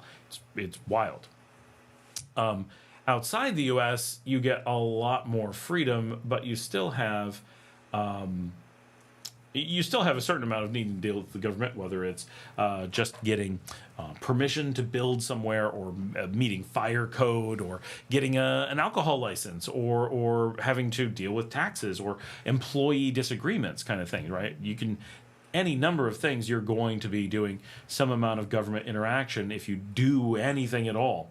And in doing that, here, I have to say, like the rate at which being investors here and being investors in the U.S., the amount that we have to deal with that we have to like interface with the government here is easily, I'm going to say 100 times what it was in the U.S.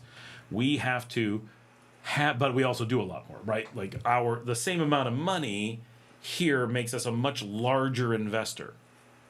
So even though we're not actually investing more money here, the money that we are investing here is much more high profile, both because we're foreign and because it's so much larger compared to the market. And number of employees. Like, how many more employees do we have here than in the U.S.? Well, like 50 times more. So it's completely different things. So, of course, we're going to interact with the government a lot more often unless... hold on. Always messages in the background.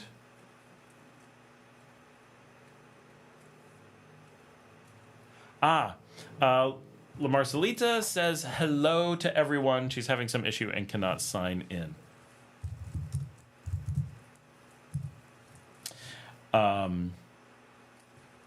So the sorry,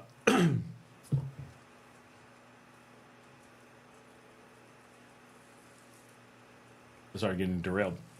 Just we have to interact with them so much, and in interacting with them so much, and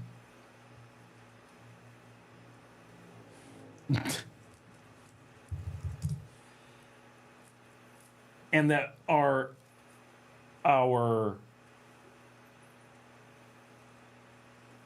positive interaction with them. I mean, sometimes you're like, I really don't want to do this, right? Or, oh my gosh, we're in trouble for something. Yeah, that stuff's not fun. But as far as like actual problems, yeah, sometimes the big problems are like the paperwork takes a really long time, or it's very confusing, or the wheels move awfully slow, right? Yeah, those things are real. But they actually haven't been bad interactions. We don't get this like, oh no, it's all out to get us kind of thing.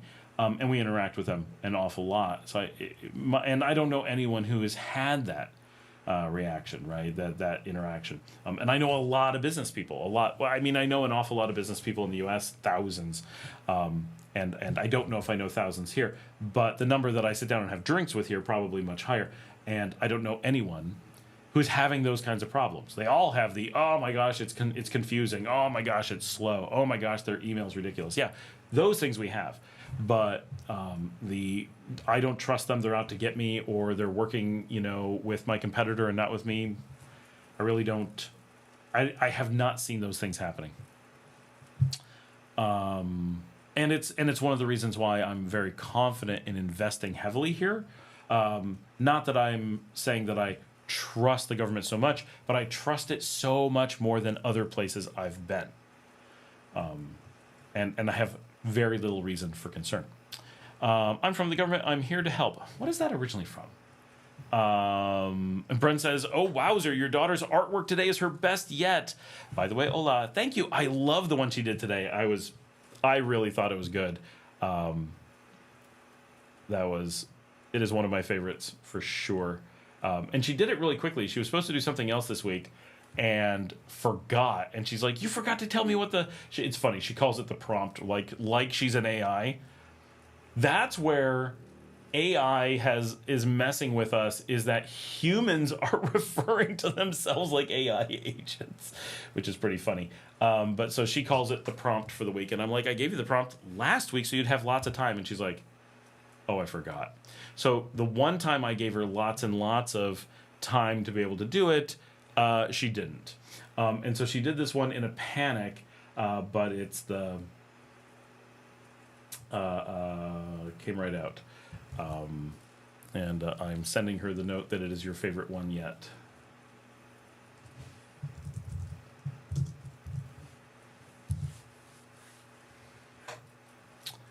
And she did. I told her, because I give her ideas. I'm like, okay, here's a movie poster. Let's try to do one like this. And so she likes Hannibal. She's never actually seen, this is weird. She watches like the hardcore Hannibal stuff, but she has not seen Silence of the Lambs. But she knows the poster, obviously.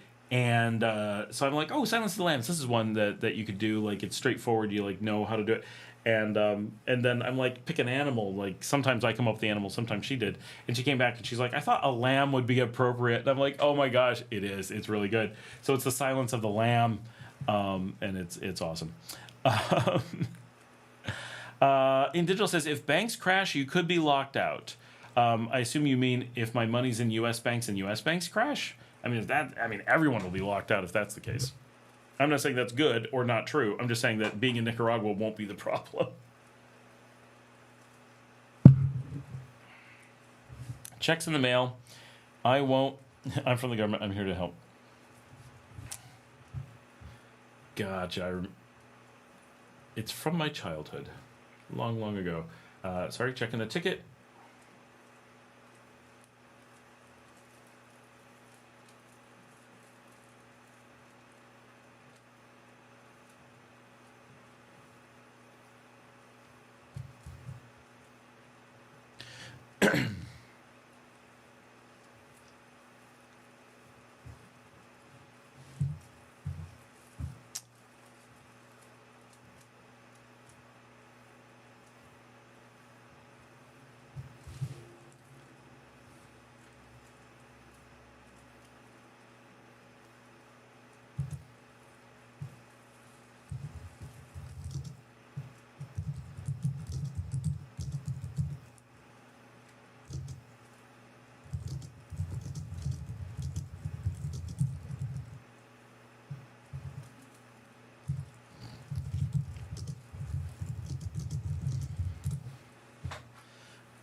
The reason that they need access to the data center that they don't even know about is that their IP changed and they don't know what to do.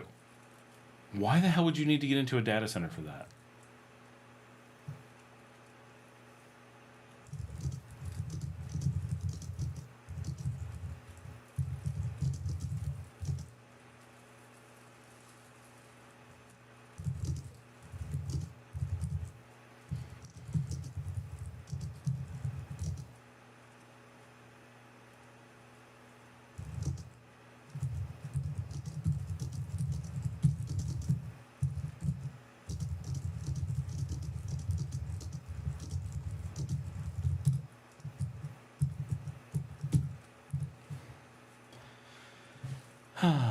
How many people we got on? I've not looked in a little bit.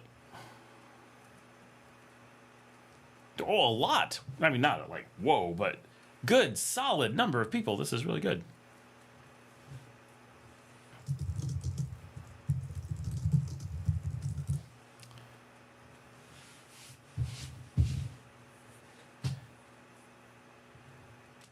So this really gets me. A number of people have said that. In digital, you said, I wish they could develop geothermal energy there. Why do you feel that way? John says, let me guess, you wouldn't, and getting in won't help. Like, this is crazy. A number of people have said that they wish that we had geothermal here. And this comes up on a regular basis. Where is the source of this thing that comes up so much?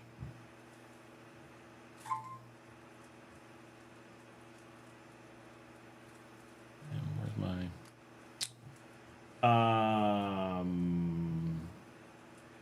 become the volcanoes are boiling? No. In digital, the thing is, Nicaragua is the leader in geothermal power. It's famous for supplying the power from Panama to Mexico because of the volcanoes. León is the source of the primary power plants. The country is constantly investing in and putting in more power plants. This is the one in León. Mumbo Tumbo is the original, but we do more and more. We have more power for León than Iceland has for the country. We are the volcano power company, and I really want to talk the country into letting me use this one for a data center.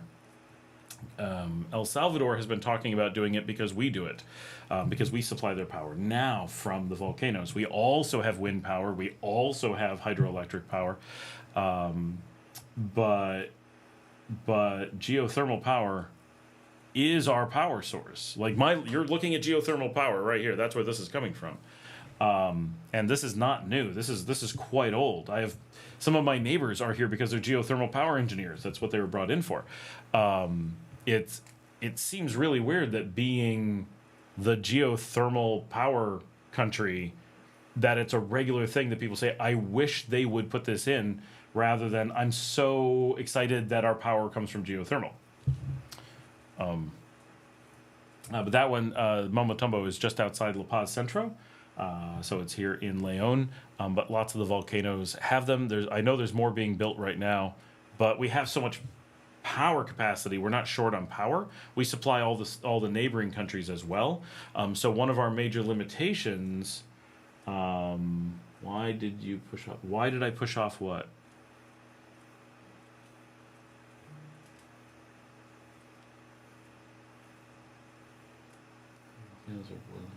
It's a technical thing. I don't understand. Why did we push off?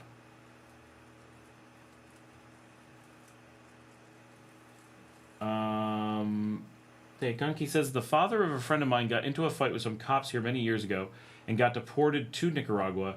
He then won the lottery and owns a bunch of hotels. Oh, that's pretty nice. Brent says, just Googled it. Looks like the quote was from Ronald Reagan. The most terrifying words in the English language are from... Oh, interesting. Really? Wow.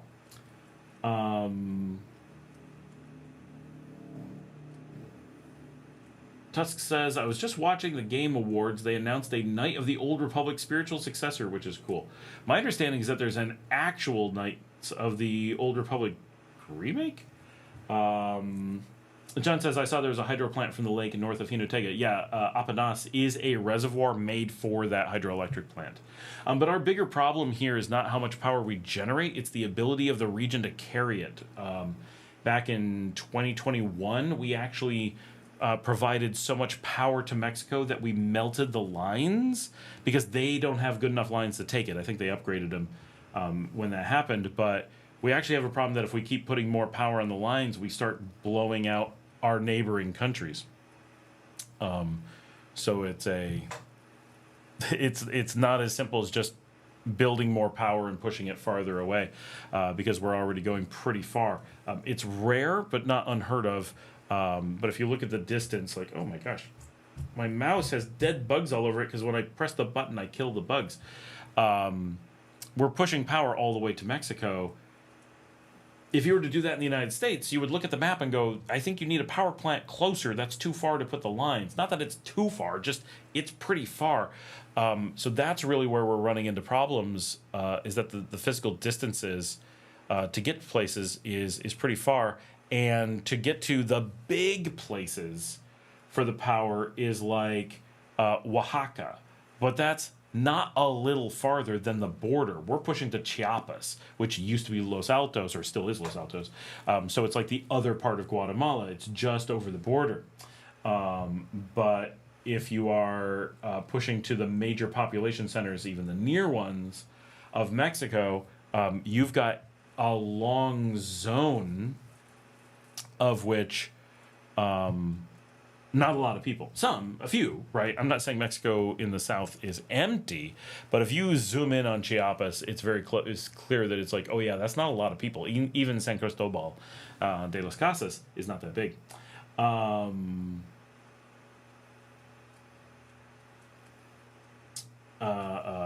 So we're already at a point where we are putting in more and more. Oh, and I forgot to say, and then we have lots of solar plants as well. So one of the nice things is we have diversity of power. So if the sun is out, we have wind. If the wind is out, we have hydroelectric. If the hydroelectric is out, we have geothermal and so forth. Basically everything we have here is sustainable. I've never seen or heard of a non-sustainable plant. I'm not saying there isn't, but you don't do that. All right, I'm gonna get to that in just a second because I have to see what this is. Wait, where'd my 2 seconds?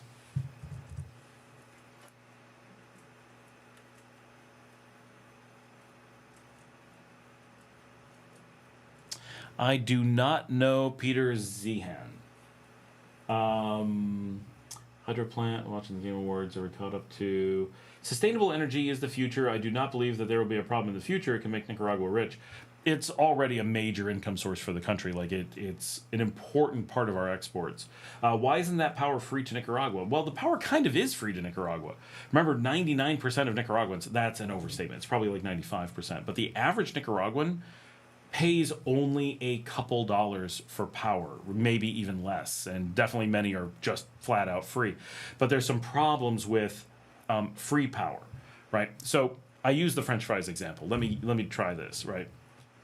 You live in a country where French fries are free, but nothing else is, right? Not housing, not whatever. Or in the food example, not pizza, not hamburgers, only French fries. Something happens really quickly, and that is that not only do people mostly just eat French fries, of course, but also if they're free, you start using French fries for any number of things. Insulation, cattle feed, ballast in ships, you name it, it's free. You just hook up a tube and start funneling things out, right? And so you don't actually want to do that. You don't want to make things free. Now, if you did like, oh, you bought a whole bunch of stuff, we're going to throw in some French fries. Okay, it's not really free. It's a bonus, but it's not free. But if you make it free, people will find ways to use it and abuse it. No one would ever turn off the air conditioning. Every single person would just install air conditioning, leave the doors open, and crank it, right? Because there's zero reason not to. And then suddenly we would need to produce so much more power, right? So much more. Not double, not 10 times. We would have to produce hundreds or thousands of times more, right? So that's a problem, because then we'd have to put in so many power plants and more than the volcanoes could produce, right? Like we would be like, it would just, the whole country would be nothing but power plants. So you'd have, and people would use it for all kinds of things, right? Not only would they do that, they would put in like big data centers like the US is doing, and put in AI centers and be like, AI is free, right? And just run it so you don't do that. So you want to charge for power always, right? Because if it was free, we wouldn't be able to sell it to the neighboring countries, because it's not unlimited. We have more than everyone in the region could use, but if we made it free, we wouldn't, right? Because we would use so much of it. So what they've done instead is they use a sliding scale that makes a lot of sense so that you can have sustainable energy. And that is that if you use basically none, it's basically free. They charge a few cents to make sure that you're being conscientious of it, that you're being billed and so forth. But it's literally ridiculously low. Even pretty high foreign consumers are often at like $10 or so. So we're talking very small amounts of power. But the average Nicaraguan who's living an average Nicaraguan life is often $1 to $5, right? They just want it to be just enough that they think about turning off their lights at night and not wasting energy for no reason, but not being heavily penalized should they forget to turn a light off, right? There's a happy balance where you're like, oh, I will take the second to reach over and turn off this light, but I'm not going to have a bad life because I didn't, right? Because I accidentally went out for a walk and left my light on, and it oh no, how do I pay for that, right? So you want to make it just right. As you use more power, you start to pay more. Now, most of us, I don't think, who are foreign are eligible for the super cheap, right? Otherwise, people would move here for free power. Also a problem, right? People would flood into the country for free power because that throws everything off, right? Like you just never do. Free when it's something you can consume. If you want to do free healthcare, it's different because I can't realistically go to the doctor all day, every day and be like, add an extra arm. Can you give me, an eye in the back of my head? Can you make me live to 800 years, and because I have unlimited healthcare, just keep doing things. It doesn't really work that way. It's not like you're going to be like, I don't like how my kidneys work. Give me dialysis. That'll be fun. No, it sucks. There's so much cost from the pain, the weight, the dangers of health. You don't do healthcare for fun, right? So it protects itself. But using energy, you can just keep spending it, like free money. And you would resell it, right? You'd be like, I have free power. Let me just run some extension cords off to other countries and sell it, right? Crazy things would happen. We're getting kind of extreme. But really, we would easily use more than 1,000 times what we create today. And just the cost of the power plants and the lines alone would change everything. We would lose so much money. So we have this really ingenious system that works really well, that the more you use, the more you're penalized. Because no matter how much we produce power, we don't want abusing power anywhere in the world. We know that some people are going to abuse it, Americans specifically, but we don't want to encourage bad behavior where we're heating up the globe just because we can. And that's a real thing that can happen, right? Is that we can just start generating, we collect all this power, and every bit of power that we use, we're not selling to someone else, so they're running coal, or they're running, right? So just because we're still green doesn't mean they're still green. So we really want to make everyone wins with green efficient power. So it isn't really something you can isolate. So what they do, because they also want those of us who are using power to pay for it, they actually charge, once you're using large amounts of power, they charge you large amounts, right? So if I was on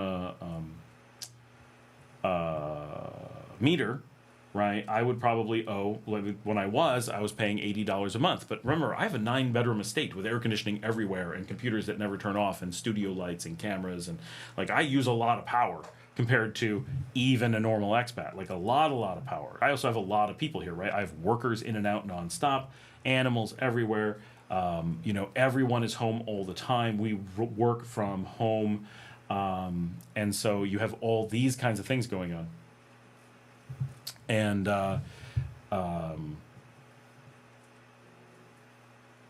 So we just use the power of many businesses, many homes, all lumped into one. And so, they want to charge us more for that. And that's absolutely fine. I support that 100%. I think it's great. Wealthy expats need to be paying the same or more than, Hondurans who need power, and Mexicans who need power, and Guatemalans who need power, and Costa Ricans who need power. Right? We need this to be an export economy, and we need those who are consuming it wherever they are to be paying for it so that everyone's on the same boat. So it's twofold, right? One is you don't want to give away free because people will waste it. But also you don't want to give away free because it means only those who are wasting it benefit.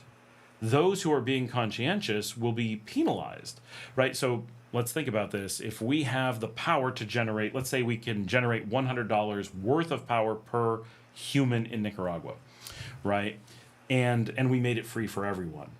Well, some people are going to be conscientious and continue to only use $5 worth of power. But their neighbor is going to find a way to burn $200 worth of power and is going to make money doing it. But they didn't make that money by doing work.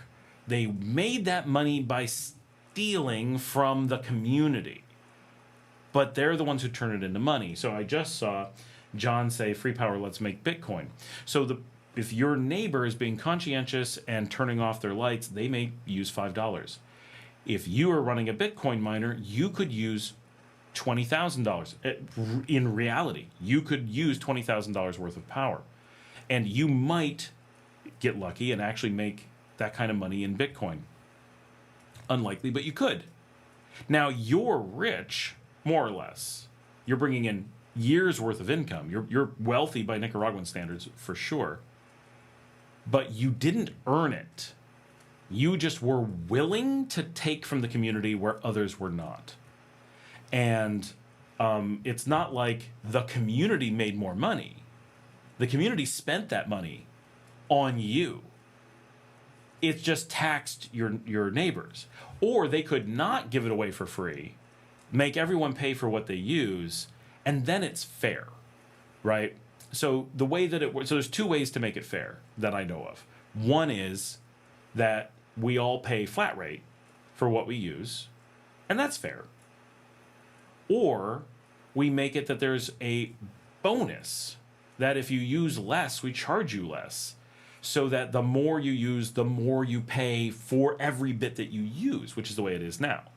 And I think that's even better, because it doesn't just say, oh, you needed a little bit extra. It says you're moving into, right, if you are using $5 of power, that means you needed a light to be able to do your homework or wash dishes. You needed this power. If someone's using $20 of power, it's like, okay, you're not being obnoxious, but you've got a computer, you have a little bit more money. You're able to do more and you're getting luxuries, then you should feed into the community a little bit more. Even if it becomes profitable, that's good. We're just helping those who are homeless, right? Where do you think we're getting the healthcare and the homeless money from? It doesn't matter. This is a good place to get it. You're able to live in luxury. If you're like me and you're able to turn on air conditioning and you have 2 fridges and a deep freeze, and we got computers that are on all the time or nearly all the time, working all the time, lots of people here, well, we can afford to pay more and we're getting luxury out of it. And then it's a very, very fair thing to say, yeah, you're using this for comfort, or in this case, to keep the sound down so we can do a live stream, then we should pay way more than someone who's running a fan occasionally because it's way too hot and they can't sleep without it. I 100% think that is a better way to go.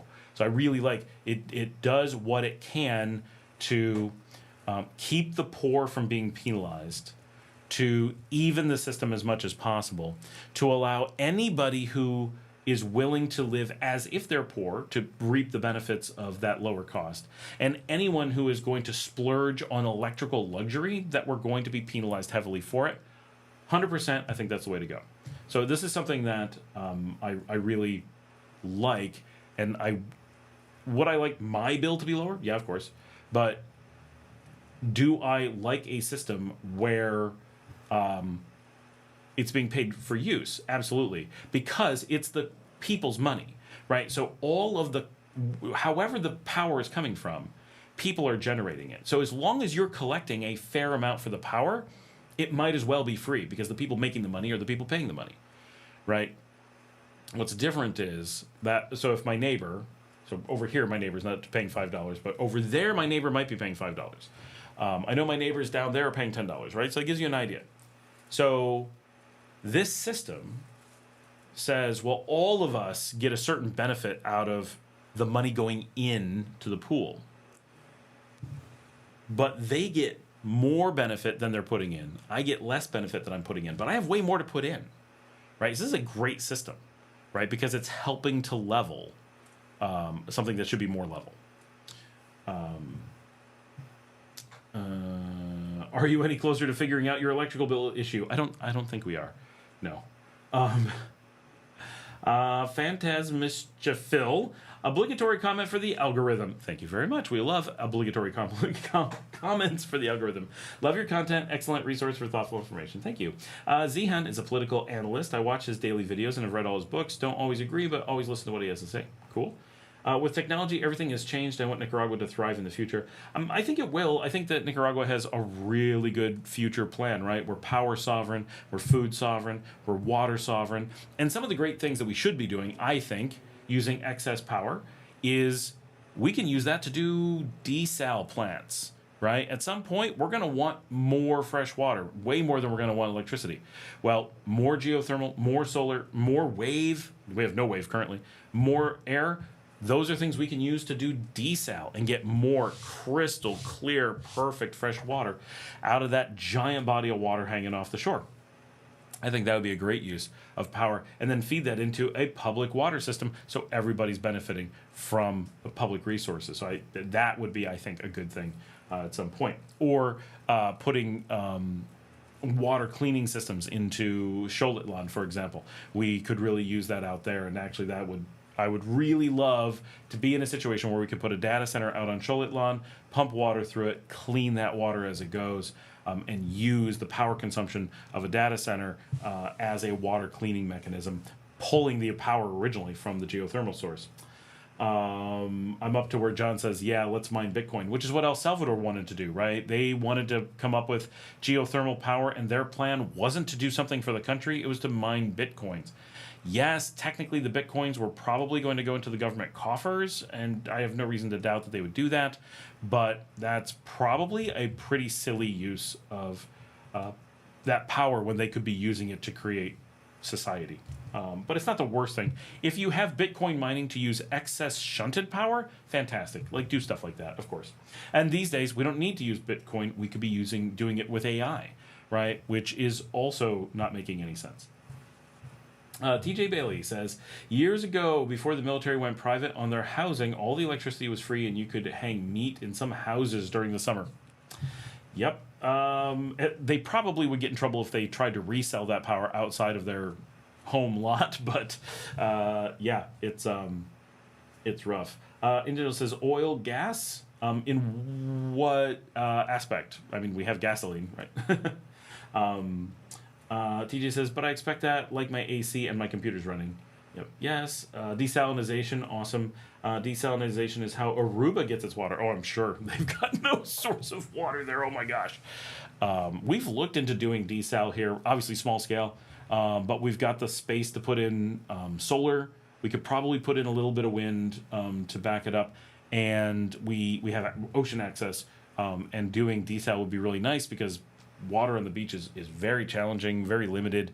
It could make a huge difference to the community, even if just we are using it and not taking community water. And as someone who owns multiple places on the beach, that matters. We're more than just one house.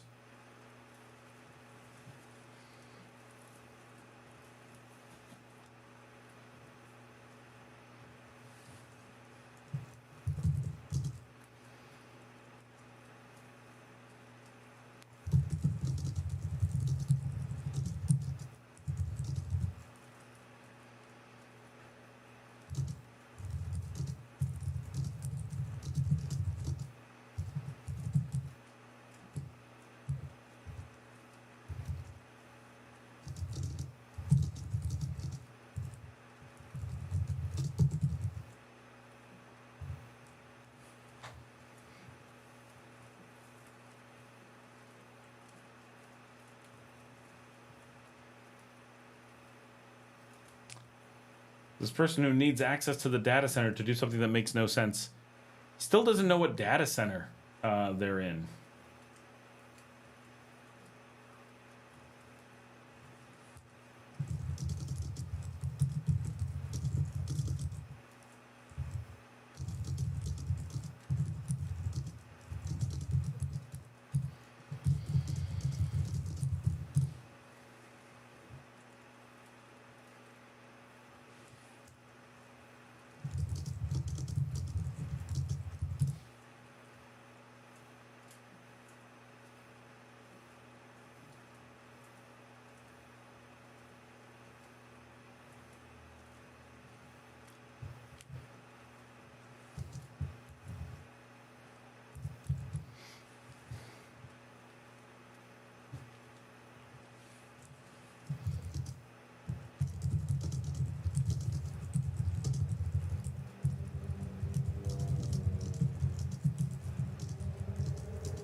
Lost my conversation. There we go. You missed my first comment about my electricity being high. Oh, yes. TJ's electricity is high in Grenada. It's about the same cost I was paying in the U.S. Okay, that...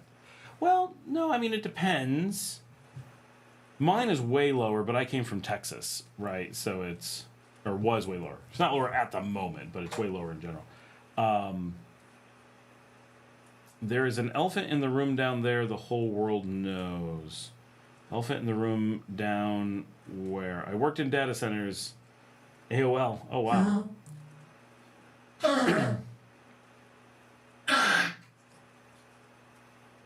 That's my dog coughing. Oh, you need your medicine. If you didn't bark at the little dog so much.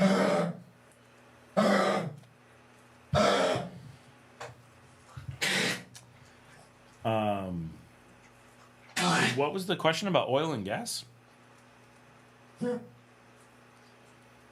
We keep the price on gas high, not crazy high. It varies. It used to be mid for the U.S. Now it's high for the U.S., but it's because the U.S. came down, not because we went up. We stayed stable. But they keep it relatively high because it's non-sustainable, and so they discourage its use. But obviously, at times you have to use it.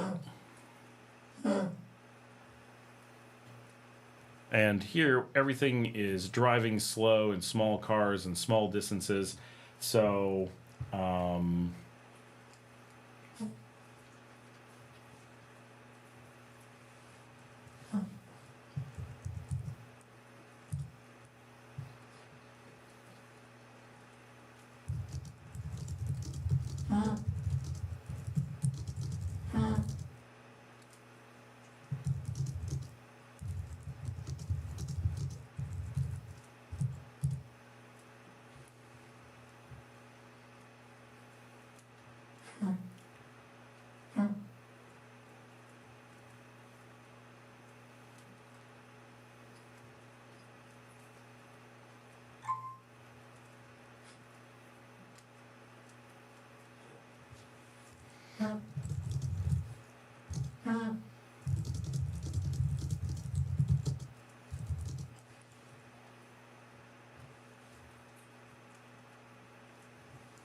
Oh,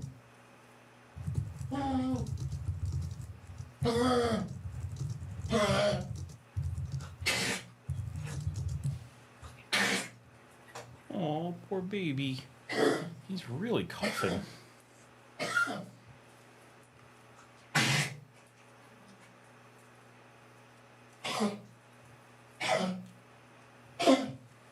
Oh, I don't know what.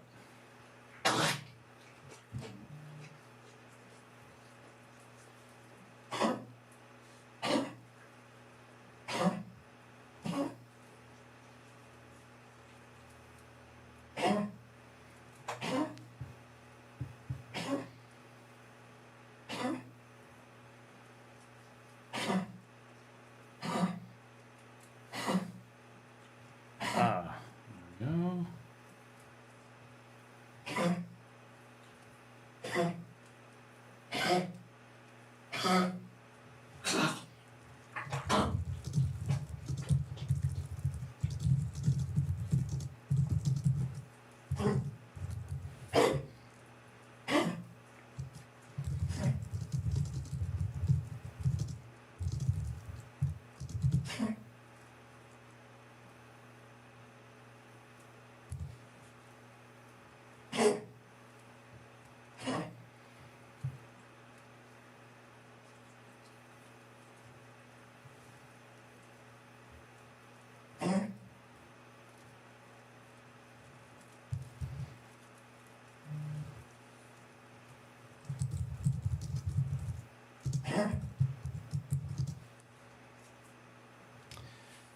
Idiots putting in multiple tickets for the same issue, but never providing enough information to move forward with the issue. So then it just becomes confusing because we can't tell who's who. And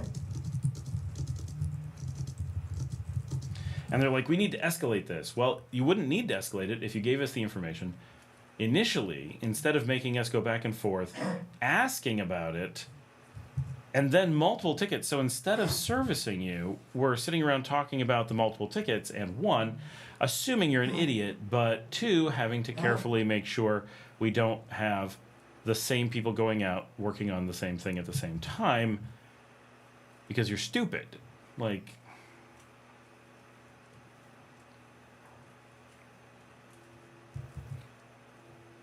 we really do get this stuff done in a few seconds if we don't have to go through long back and forths to figure out what needs to be done.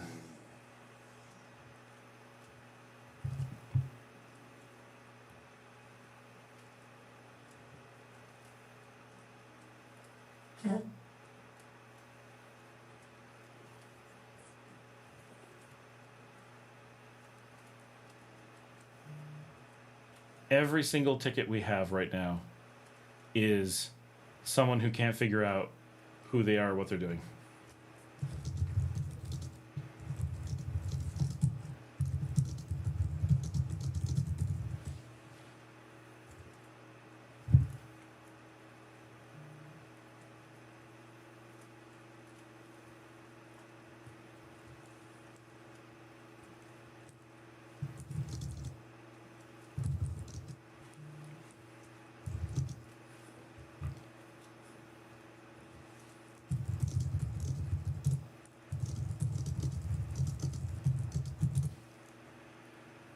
Wow, this is keeping me busy for no good reason. Okay, everything looks good. Let's go see what you guys are talking about. Sorry about that. Disa, is that the sound of the elephant in the room? What percentage of Nicaraguan households get by without a car? I don't know. Probably 70 or 80%. It's relatively low. Where is it from? Ah, good dog. Oh, the dog is. He just did something stupid and made himself cough. He didn't actually do anything that harmed himself. He just scratched his throat, and I think he did it during the night. But it could be allergies, I guess. TJ says I don't have a car, even though I can afford one. If I need one, I just rent it for the day, and it's not that expensive. And I went for a long time, without a car. What do you mean the elephant in the country can't last forever? I feel like you're missing something about the country. Like, What are you talking about? John says probably reasonable to hire a car and driver for the day. Yeah, oh yeah, for sure. And often it's cheaper to get a driver, right, than to just rent a car. Not that you can't. When you don't live here, renting a car is pretty expensive or difficult. Like you just don't know where to go. And when you do live here, it's generally doable to find cars pretty reasonably. But it's also not hard to find a driver pretty reasonably. When I didn't live here, it was more expensive. It was more expensive to rent. Now that I live here, yeah, it is cheaper to rent, but it's still so cheap to have a driver. It's awfully nice because a driver comes with a car, right? So if you're getting a driver, like often if I'm renting a car, here's my example, right? So of course you can come up with situations where renting the car is better, obviously, right? But if I need a car for let's say 4 hours of the day or 6 hours of the day, if I rent a car, I have to go get the car or have someone bring it to me, which is somehow is going to cost money. And then I'm going to drive around and do the stuff I need to do. And then I'm going to I have to bring it back or have them come pick it up or whatever, right? And you can see if you do this over 2 days or 3 days, obviously it's not as bad. The problem still exists of needing to get the car. And then I've got to drive and all these things, right? Whatever. But the one thing I hate about rentals is just dealing with the insurance. What if anything goes wrong? Something always goes wrong. Like it's just... But if I'm hiring a driver, then the driver comes to my house, helps me load the car, drives me where I need to go, parks while I'm doing stuff. Most of the time, I'm much more efficient. Yeah, I totally get. Sometimes I like driving and having the freedom of having my own car. Yeah, absolutely. I totally get that. But there's also definitely times that it's like, boy, I love not having to park. Boy, I like... not having to worry about any of those things, and it's just it's so easy, right? And I can be tired. I can like do activities all day and then nap or whatever. And then at the end of the day, he's just got his car. He doesn't have to go deal with all, and you don't have to worry about someone forgetting that you were going to rent a car and they're out of them or just whatever. So when it comes close, I like having a driver. Obviously, sometimes you just rent a car. And obviously now I own a car, but I also have a driver for it.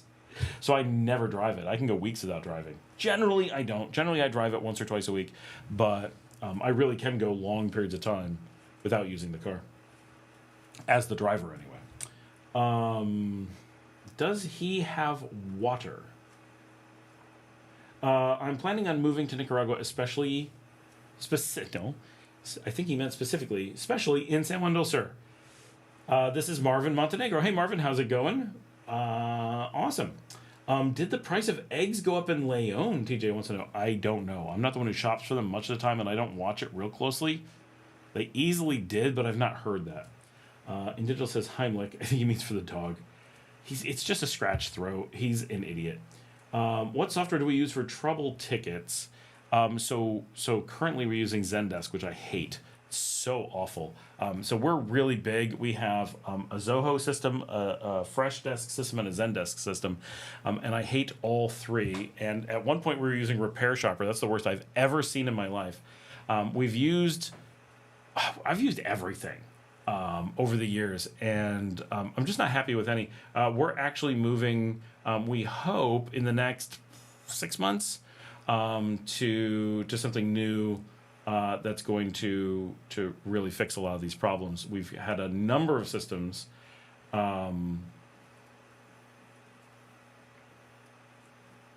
We just found that server.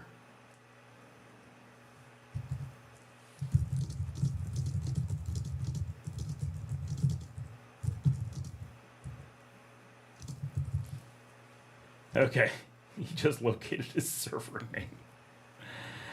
All right, we'll get that into... Oh, man, this system is terrible. This system is the worst. Zendesk is crazy inefficient. That is one. Every time you do an action, it closes out the ticket, and you have to go re-find it again. And you need to, as someone working on tickets, you generally have to work with them over and over and over again. Like, oh, I need to change the subject. I need to put in a status. I need to whatever. And every time you do anything, it goes to a completely useless space. Oh, he doesn't know what he needs.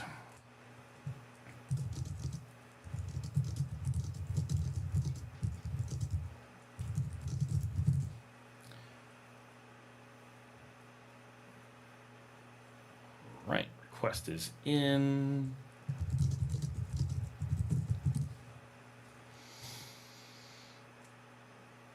All right, that looks good. Boom, boom, boom. All right, everything's covered. We are doing all right.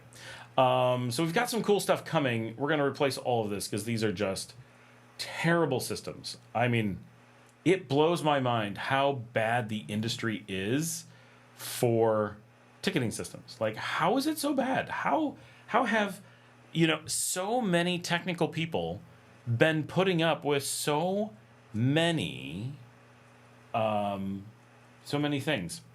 AI might be the end for that gig. I don't think that's the case.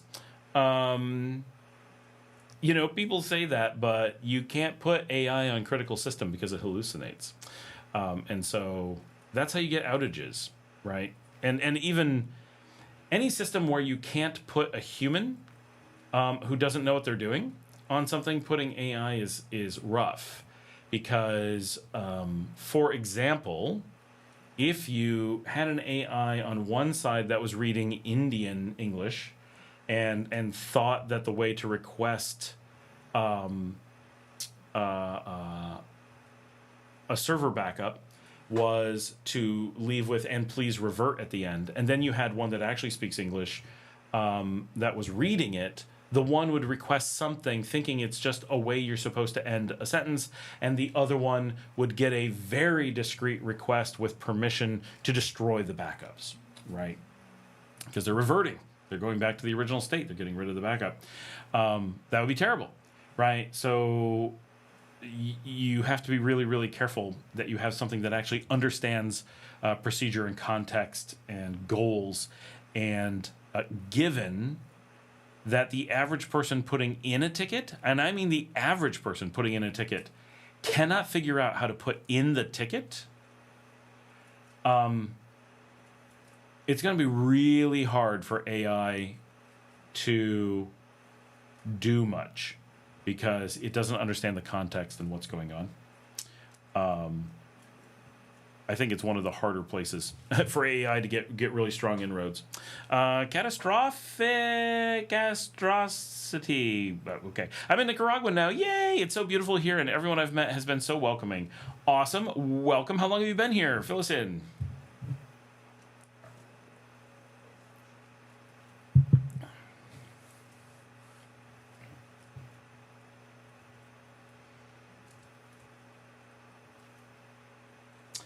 And I think, honestly, for those of us who work in the space, I think like radiology, everyone thought, to the point where universities started to stop teaching radiology, they thought that radiology was going to be killed off by AI. And then what they found was that suddenly there was a need for more radiologists because AI couldn't replace them, but it did complement them. And suddenly radiologists became a lot more valuable because they were able to do things much more accurately, much more quickly. But the humans needed to be even better than they were before because the AI was taking some of the worthless load, the waste of time stuff, the super simple stuff, off of their plates.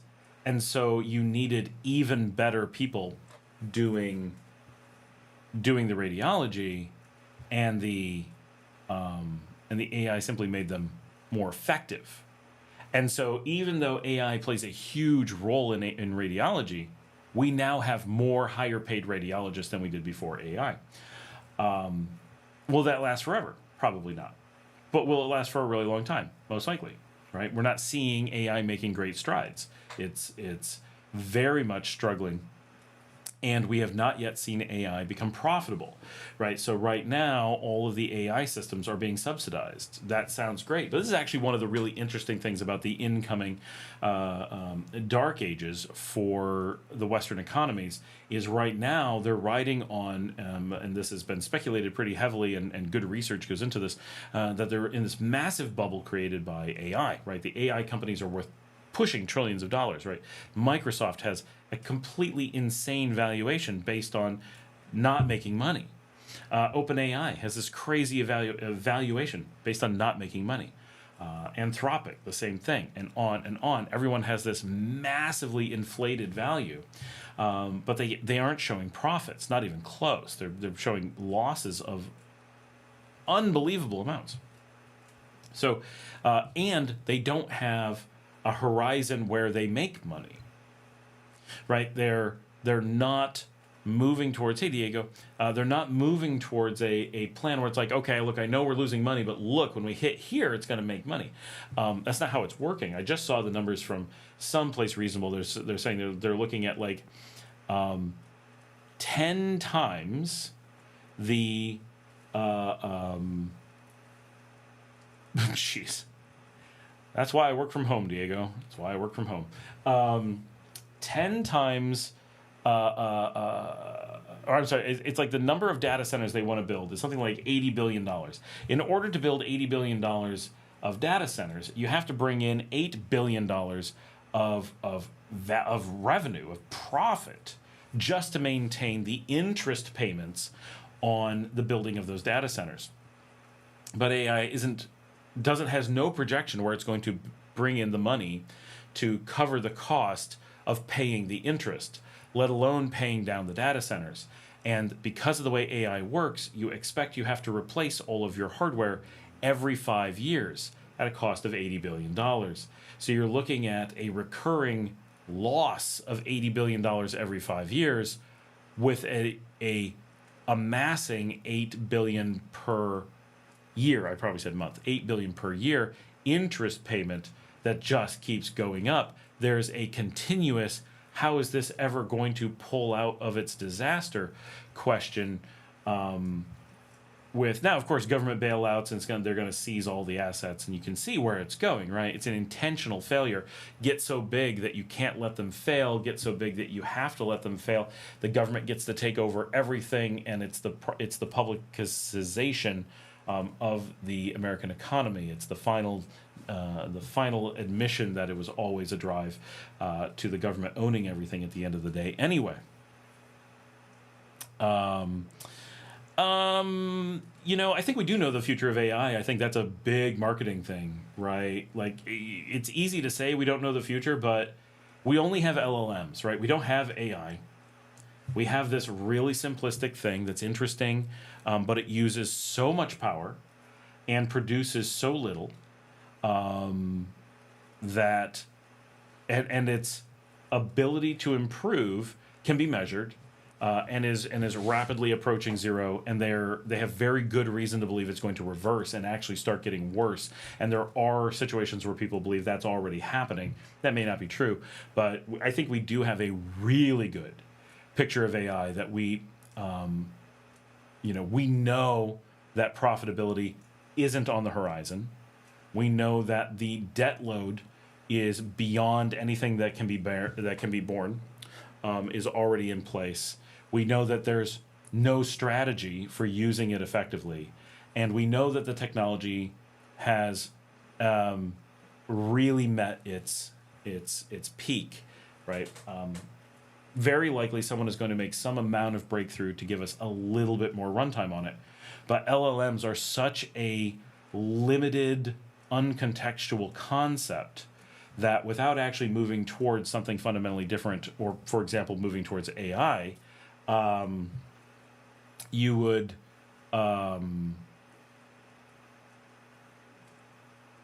there's just nowhere for it to go.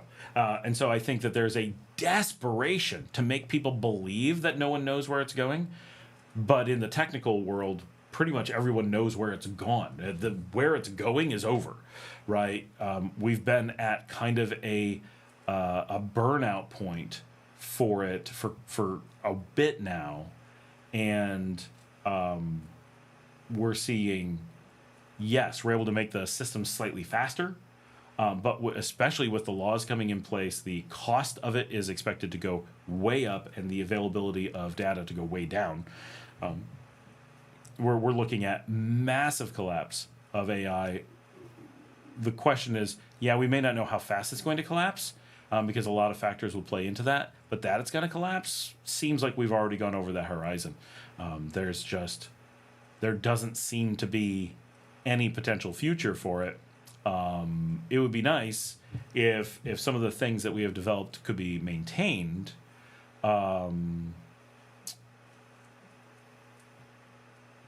So I mean, I run a company that uses AI, right? I run an AI company, right? Let's be clear. I do a lot of AI stuff. AI is out there. It's in play. Yeah. Is it a game changer? Where? Where is that happening? But most importantly, it doesn't matter if it's a game changer in other places. The AI itself isn't sustainable. This is where we're looking at real dark ages, right? The more that it's a game changer, the more we're looking at a real collapse when that gets yanked out from under them. What happens when companies don't get subsidized AI anymore, right? They're building models around, let's say, let's just say you've got workers and you're going to give them ChatGPT, right? $20 a month, you're going to give them ChatGPT, they're using it for something, right? Is it easy to get $20 of value out of that? Of course it is. It doesn't have to do a whole lot of work to justify $20. And especially if you do things like well, spell check's not AI either, right? Neither of these things are AI, but spell check is not an LLM. It's just checking a list. But LLMs are looking at an expansion of cost to possibly hundreds of dollars per user. Well, suddenly it's very hard to justify their value for a lot of companies who are struggling at $20. That's one of the things we're hearing a lot, is that companies paying $15 to $30, only very special workers with really good knowledge of how to use the AI are able to get that value out of it. And some get a lot out of it, but most are struggling to get very much. When those things become outrageously expensive, right, it doesn't necessarily matter what's coming out of it. It may not be available, right? Because not only will we potentially lose the subsidized cost, and we're not running at $20, we're running at $200 or $2,000 per user, but then when everyone stops using it, because normal people will have to, right? All the people who are using it for free, which is the majority of the market, they will almost certainly have to go away. All the people who are paying $20, they will almost certainly have to go away. And then when we're left, there's going to be very likely a handful of places that if everyone had stayed and was paying $2,000, maybe we could do it. But now we're looking at maybe $200,000 to use it. Now, when real AI starts coming around, maybe it won't use this kind of power. Maybe, but we don't have any horizon with AI on it, right? There's no AI research that's like heading down that path. I mean, if there is, someone may have it in secret in their basement, but we're putting all the investment dollars into the facade and calling LLMs AI. And not that LLMs don't have value. There's a lot of good research going on here. There's a lot of interesting things. We've uncovered a lot of things about humanity. We're finding a lot of cool tools, but we're also subsidizing them with the world's largest economy is consuming itself to temporarily prop up this thing and try to make it seem way more valuable than it is, and trying to make it seem more inevitable than it is. That's a lot of money being put into trying to temporarily get people to believe in something because they wouldn't do it if it was just the technology. So it's the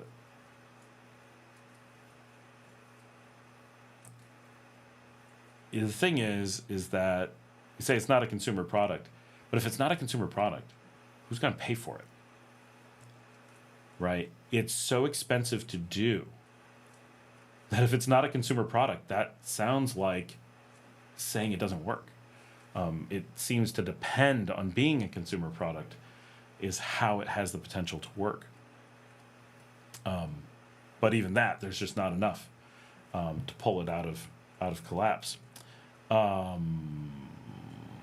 Catastrophic says, I arrived last night, flew into Big Corn Island today. Very cool. Are you heading off to Little Corn by boat or staying on the Big Island? Diego driving again. Managua sucks. 40 minutes to advance 500 meters. I believed that it was easier to build a business in the U.S. What? In what way, Diego, is it not easier, or what's leading? There's something behind that statement. I don't know what it is. Making a business in the U.S. is quite easy. It's a pretty competitive market, though. So it's hydrogen. Nope. What? Why did Diego say Ronald Reagan, and why did Catastrophic say hydrogen? Nope, nope. I don't understand what's being said.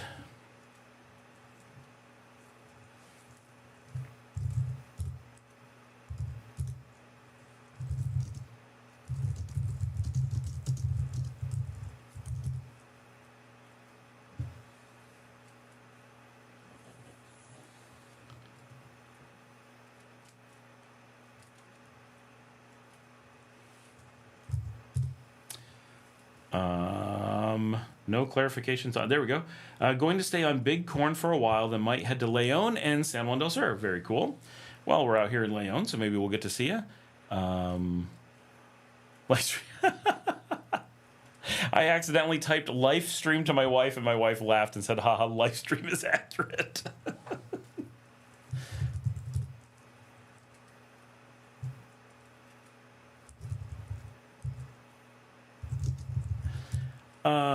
John says, are you saying it's time for me to cash out my NVIDIA, PLTR, AMD, Dell, and is that Intel? Is that actually their thing?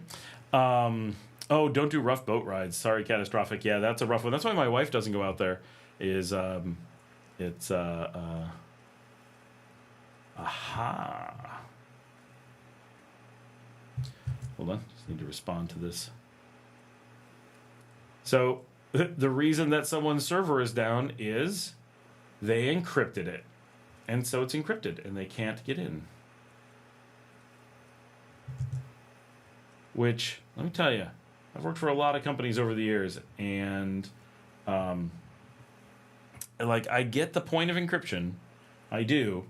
And there's times it makes sense, but holy cow, you've got to be prepared for your systems to go down and be down forever. When you encrypt, you kind of have to be like, okay, I can burn this machine. And good places do. I worked with hedge funds, and that's what they did, right? If anything went wrong, I just burn it and rebuild. Not a problem. Okay, cool. Right? Because encryption was more important than uptime. Gotcha. Like, understood. And we had tough encryption things, right? Nobody had the whole key. Someone had part of the key, someone had part of the key. System goes down. We had to call everyone. People had to run to the office. We did a lot to keep those systems from not going down. Plus, there was redundancy. But for hydrogen fuel cells that will power AI. Well, that doesn't work because you got to produce the hydrogen somehow.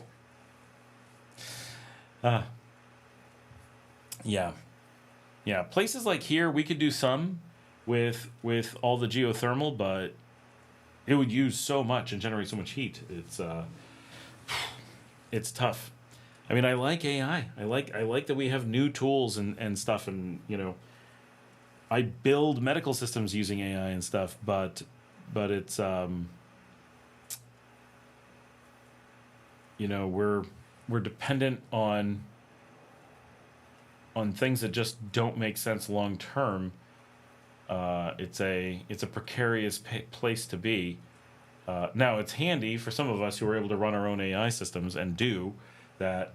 It lets us kind of find a spot where there's a sustainability, but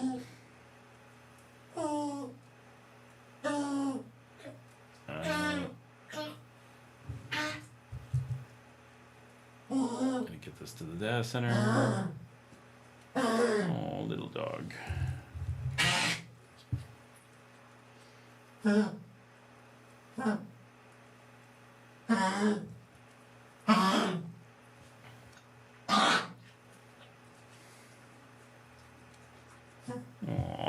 I'm sorry, baby. You're not feeling well.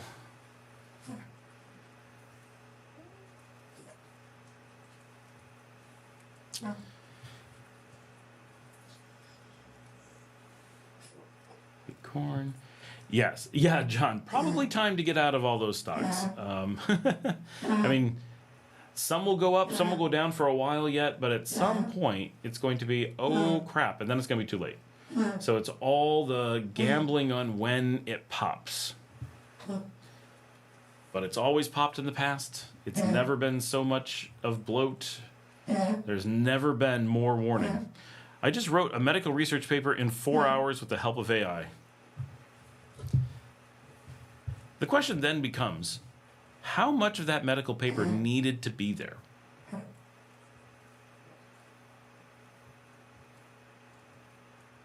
He does sound like there's a frog in his throat.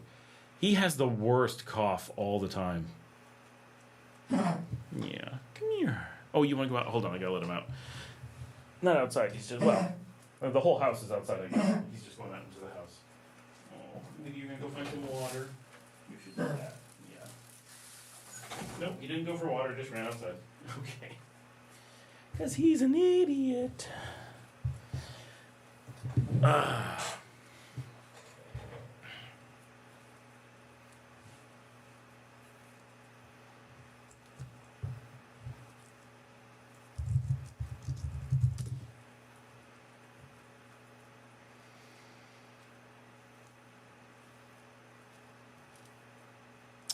I wouldn't have done it that fast. Would have taken me months.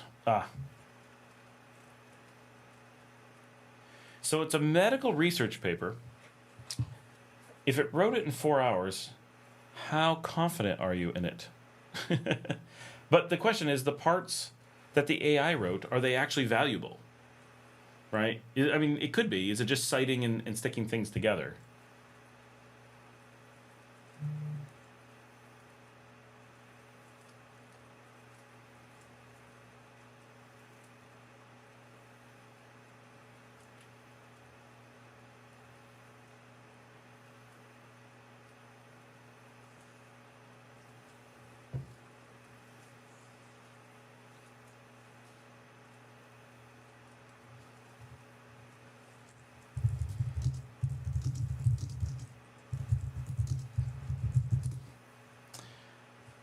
You use it to gather data.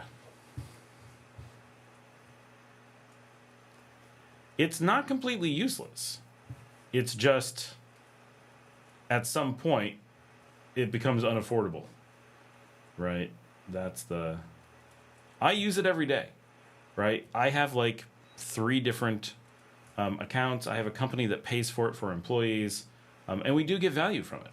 Right? We don't do that without real results, but it's also, you know, something that we understand deeply and work with a lot, and know that it can stop working.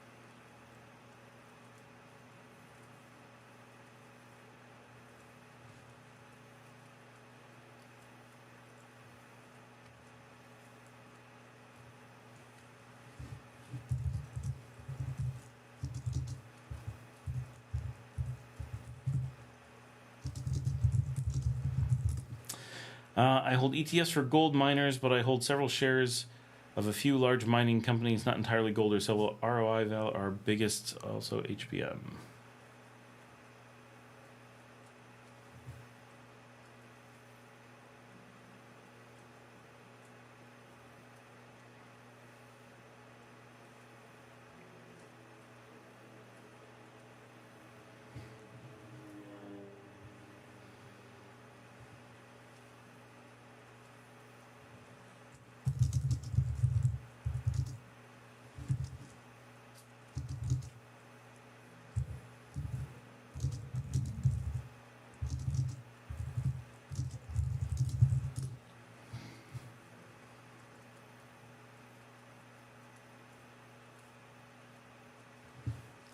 going to do a S&P 500 index calculator. This is my favorite thing to do as a baseline. If you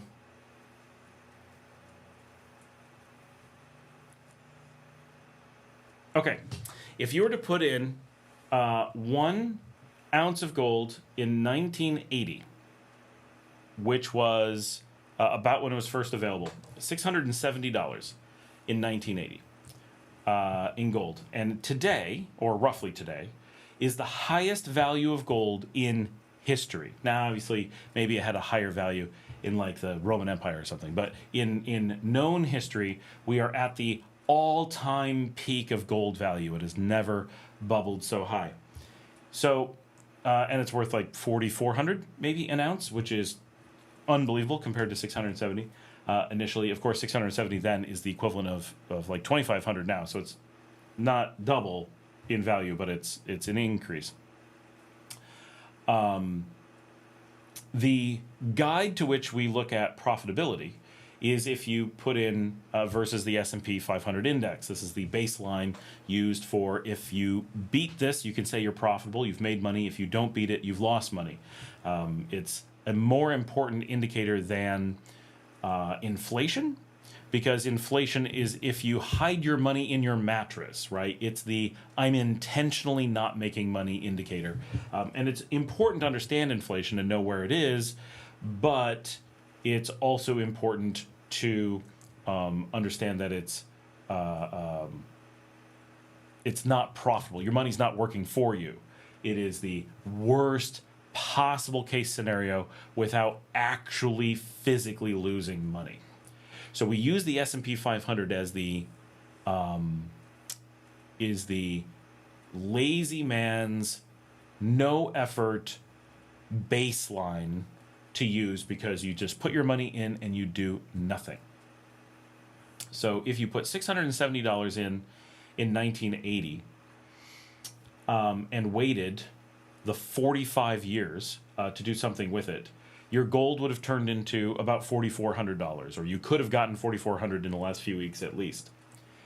If you'd have put it into the S&P and done nothing with it, it would be worth $131,810 today.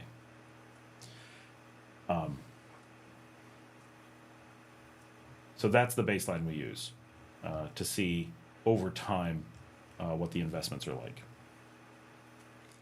Do with that what you will, but always check versus the S&P to see what the baseline profitability numbers look like, to give yourself kind of an idea of if you're talking to an investor, did you make or lose money? That's what you have to base it against. So if you can't beat that, investors call it losing money. $670 is $2,634 in today's money. So from its more or less stable release point, gold but most importantly though, is that with money in the S&P, you could have pulled the money out profitably at any time in the last 45 years. You always had access to it. But if you'd have done it with gold was worth less. You would have actually done a hard loss, even against inflation, until earlier in 2025. So you had to wait 45 years to get back to where you started. And then in the last tiny bit, it's shot up into this current bubble. But only in the last little bit. Only in the last... its break even with inflation was in July of 2024. So 44 years. For 44 years, your gold would have been at a loss and only against inflation. And only in the last little bit under a year has it finally beaten inflation, but is nowhere at all close to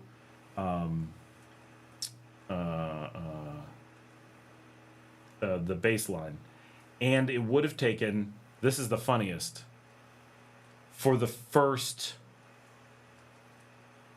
37 years, you would actually have outperformed it by putting cash in a mattress. That's gold is historically the worst performing thing ever.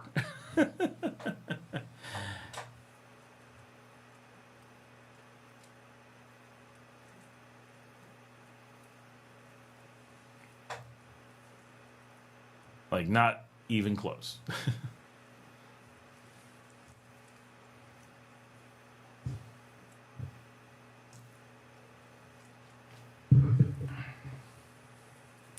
So it's... Oh, got a ticket.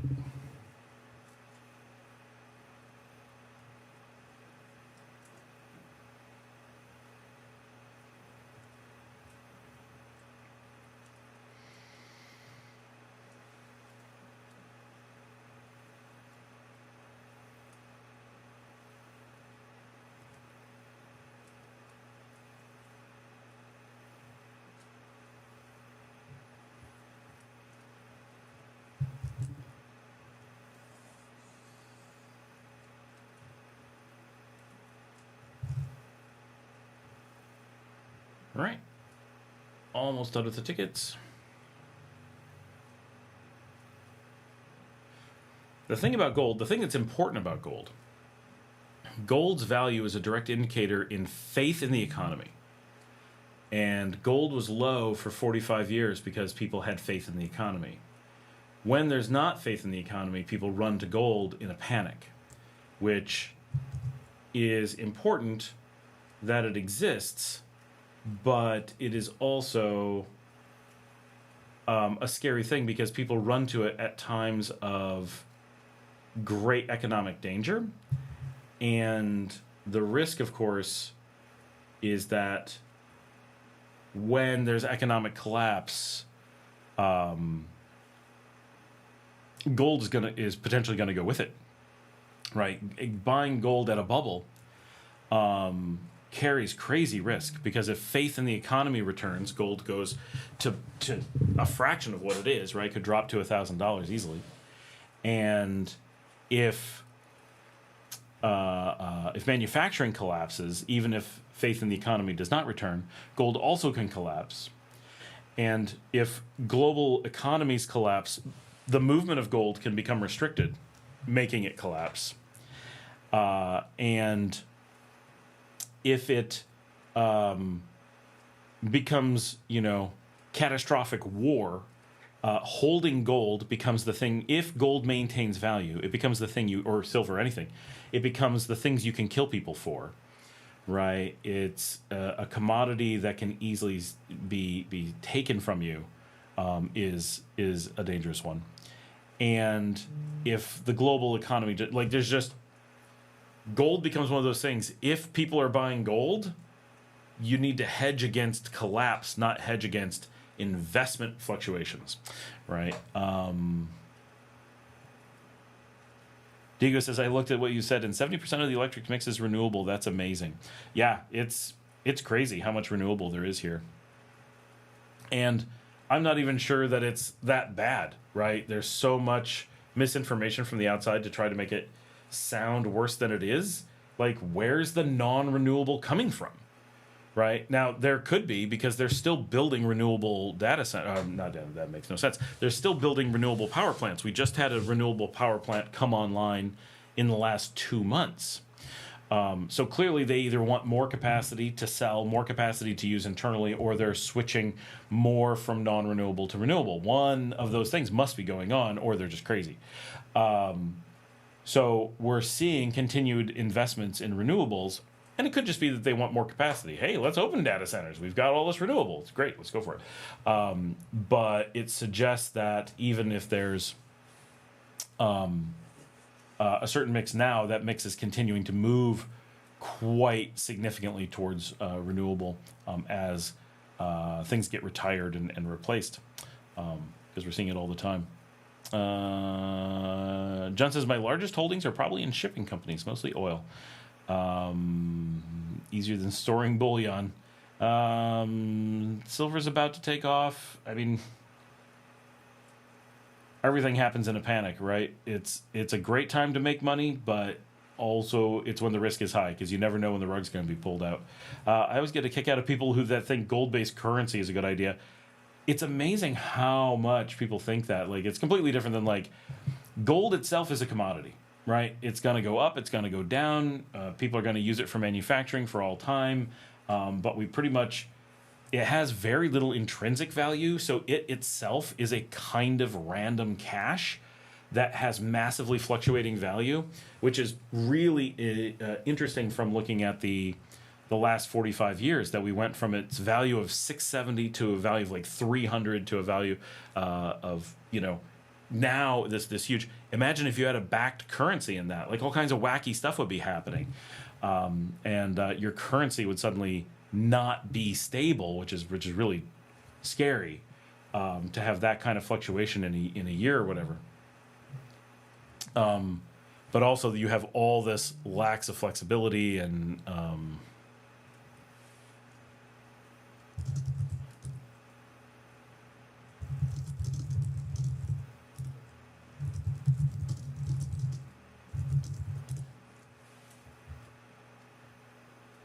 checking the time and stuff. My wife needs me to drive someone somewhere. We got a lot of people on. Man.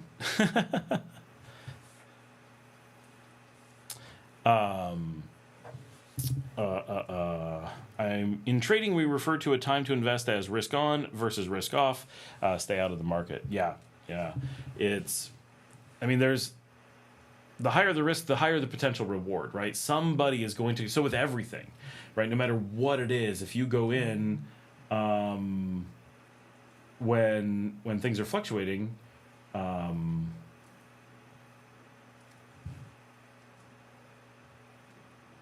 Wait, this guy doesn't know how to access his machines. He's got console access. How would he access them?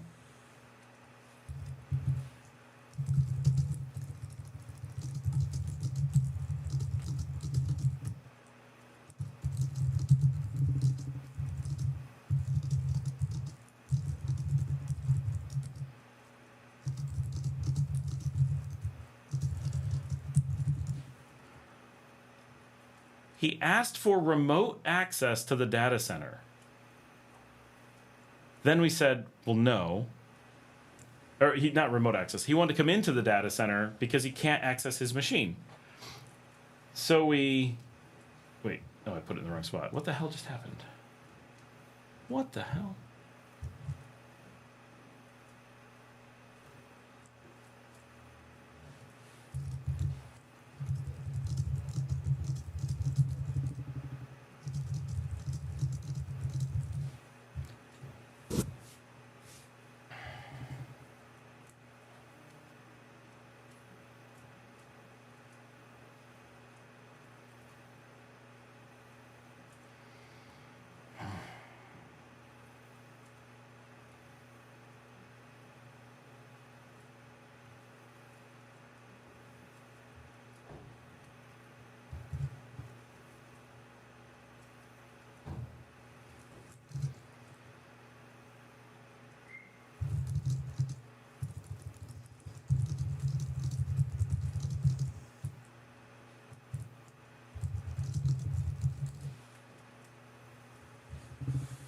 Truth is, in day trading, there's almost no time to stay out, except there are times of day I will not trade. Yeah, in day trading, and my mom's a day trader, and it's,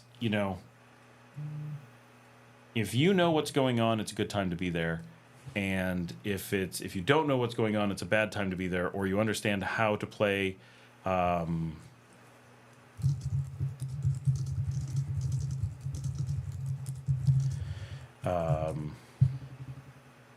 It's trading is about riding the wave, right? Riding the cycle. So you have to have ups and downs. So if you have a day where everything's just going up, you don't want to trade. If you have a day where everything's just going down, you don't want to trade. But as long as you're flailing, you want to trade. You want to grab it as it goes up, let go as it goes down, let go, right? Like that's what you want. You could make $1 billion in a single day as long as the numbers are flapping around enough, right? But if they're just going up or just going down, you've got lots of risk and very little potential reward. Whereas with investing, you just kind of want this. I mean, you want it to go up as much as possible. You just kind of want an increase, right? You don't ever want to see it go down. Trading and investing have totally different goals in doing something that's awfully similar. And, investing makes money from growth. Trading makes money from fluctuation. And, yeah, right. The Trump volatility thing early in this year was great. I could see it coming. Oh, yeah. Lots of market upheaval. Really good for traders. Really bad for investors. The problem is you have to have investors to get traders, right? Traders don't exist without the investors.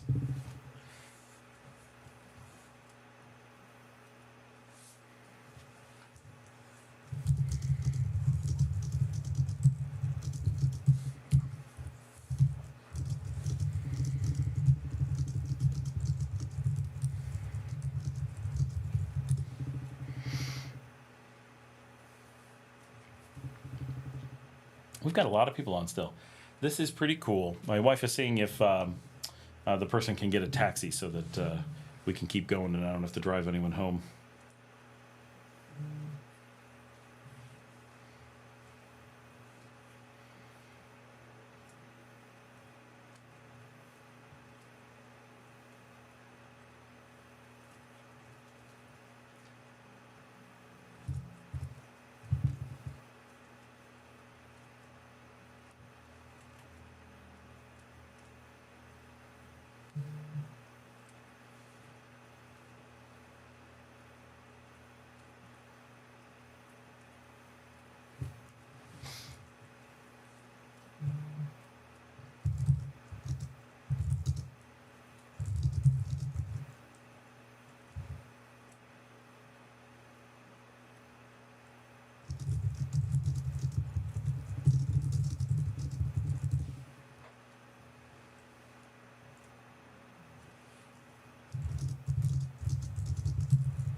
Crypto used to be great trading, so volatile, but now too many whales manipulating the market.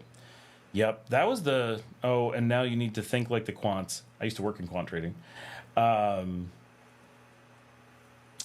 Yeah, crypto moves way too slowly now.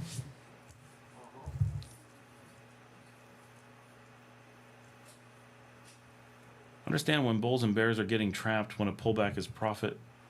Like, is profit taking versus a reversal? Mary says, had to drop live stream earlier and took a chance to join again, and you're still going. Awesome. Welcome back, Mary. Yeah, one of the things for me personally, just talking about trading and stuff. So I spent a lot of my career in the trading world, career-wise, but I was never a trader. My mother was a trader. I did most of my stuff in investing, and now.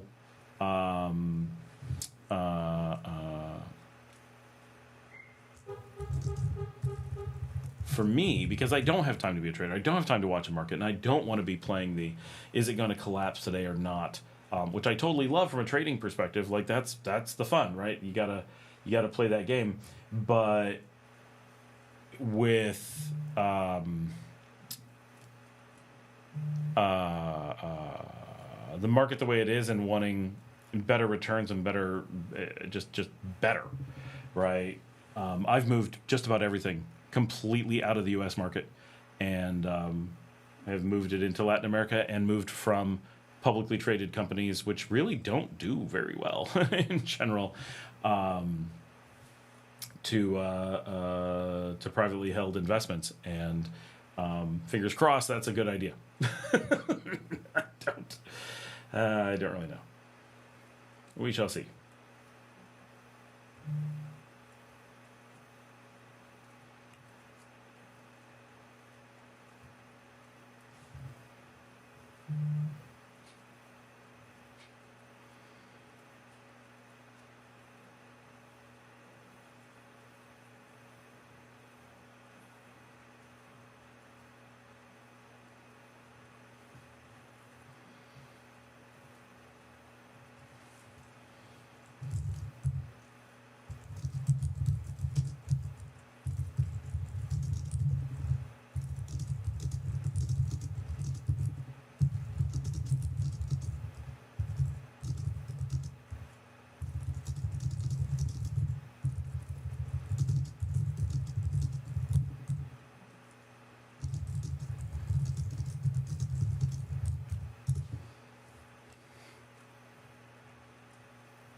Speaking of VPNs, that's how these people ended up not being able to access their machines. They're using VPNs like it's the late 90s, and they have no clue how they would get into anything. Like, dear Lord.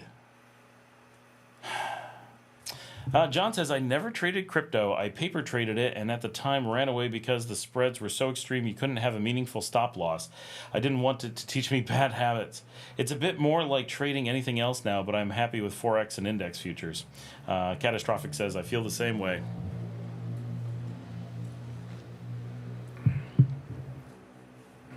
Yeah, you know, everyone says, oh, there's so much money to be made trading crypto. Then why aren't you making lots of money trading crypto? No one ever says, I made lots of money trading crypto, only that they could have or something. But I know an awful lot of people who were very into crypto. The one thing they all have in common is they have no money and can't do anything. That's not entirely true. I know one person who did it a long time ago, but he didn't trade, actually. He didn't trade crypto. He invested, which I realize you can't actually do. He just held crypto for a really, really long time, mostly accidentally, because he lost access to it. And when he got access to it, it had gone way up. So he had bought really early and just got lucky because he didn't have access to get emotional and sell it.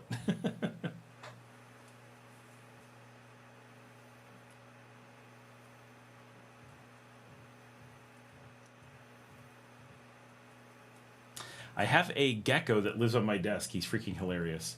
He just ran around the back of my desktop. I'm not normally here at this time at night, so normally at this time he likes to hang out. He'll walk across my monitors. Sometimes he hides under my keyboard and stuff. He's really funny. He's a very small gecko. He's a geckito, but he's always wandering around my desk, so he's like my office buddy. Monero could break out at 450, or it could all be over. That's always a scary thing, that all of those things hover in the it could just evaporate if you're not careful category. I know someone that bought Bitcoin and cashed out the day after the last election. He was up 37,000.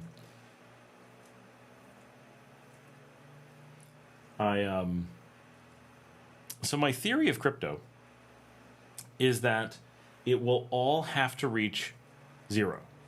And the reason is this.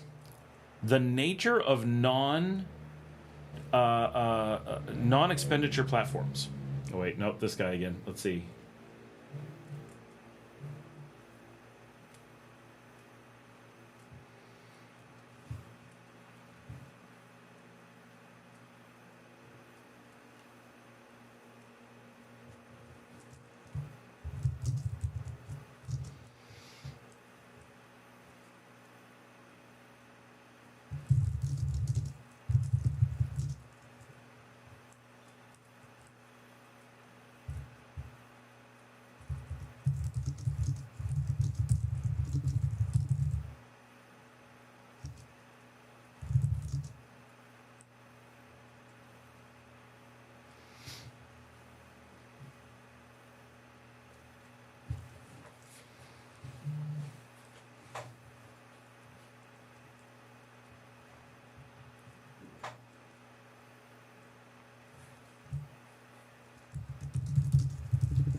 Now they're just being rude because they got caught not knowing what they were doing and look like idiots.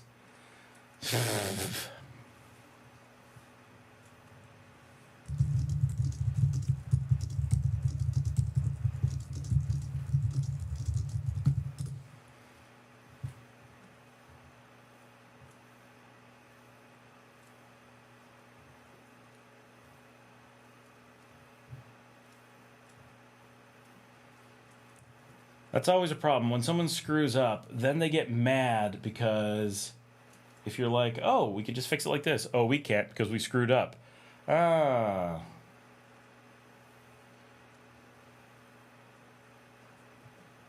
And they want to do an on-site visit, but they didn't get the 24 hours permission. They thought they could just walk in at any time and bring in equipment to a secure facility. And what are we supposed to do?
This is the same guy that didn't know what data center it still doesn't know what data center he put his server into. Doesn't know its ID. Finally, he was able to look it up. Like, the amount of screwing up on this on their side. Now it turns out they installed, get this, VMware? Like, this is 2025. We're a good 20 years since people knew not to install VMware. Like, dear Lord. Which, okay, maybe you have a 10-year-old server, but how old could it possibly be?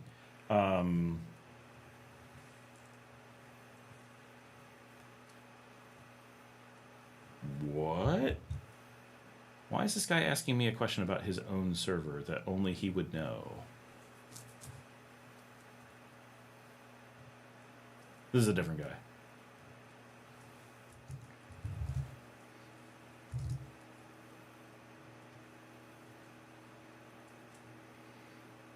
I have a few hundred in ETFs that sell synthetic covered call shorts on crypto, but I have them for the dividends, and if they go to zero, which they probably will, I've already made my money. Steve says, mostly the breakouts are safer. I suppose BTC broke 35,000 at some point, and now it's up from that. But it's mostly safer to wait for some 120K breakout now.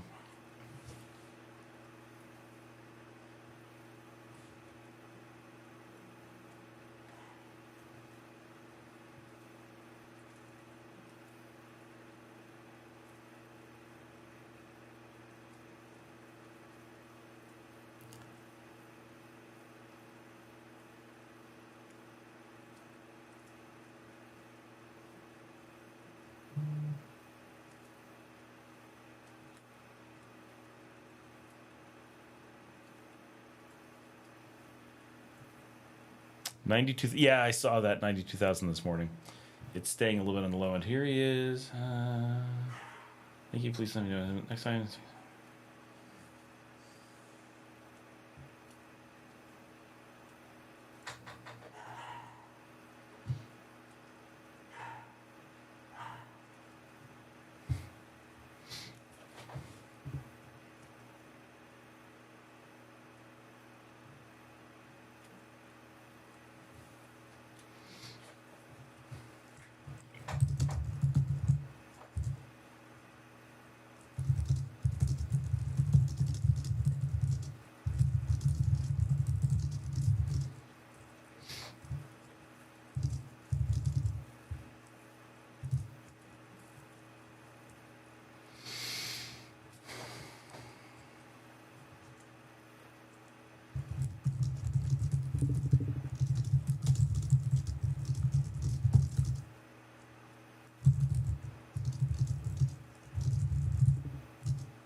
The guy got angry because he has ESX. He is pissed. And it's 100% his own fault. Gave himself absolutely no network or KVM access, installed archaic software that he doesn't know how to manage, didn't know where his own server was, nothing. My gosh. Well, we're done being helpful. That's the end of that. Now we will simply pass messages back and forth mocking how stupid he is. Like, don't get angry with the only person who can help you just because you screwed up and look like an idiot. Like, I get it. Like, you feel really stupid, and you have to admit it to people and beg for people to work outside the policy. But I'm not waking anybody up for this guy because I have to have an approval for him to go to the data center. I put it in the chat. Not going to, if he's angry that we are trying to go above and beyond and help him where he screwed himself over, well, clearly I'm not going to make that mistake again. Sorry, dude. Keep your embarrassment to yourself.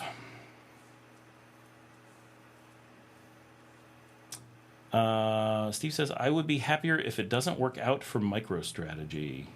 Oh, I see. But I will probably cash out, as John, most or many things, soon as I expect a large pullback in the early 2026. Then I'll rebuy when there is blood in the streets. Yep, got to keep the fluctuation going. I can't believe this guy got mad with the only person trying to help him. Like, I don't know what you're thinking.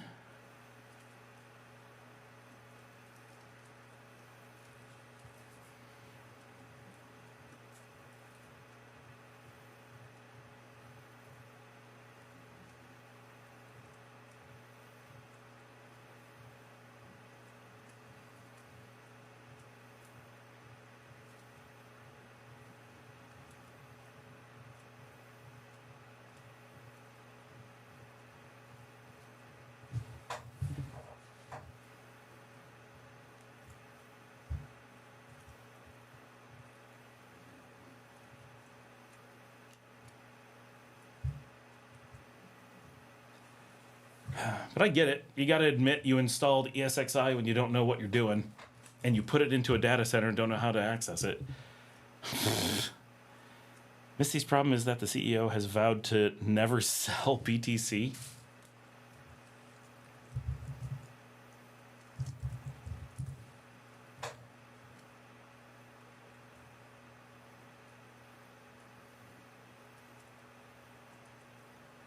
If you never sell it, what the hell does it do? You're just holding cash.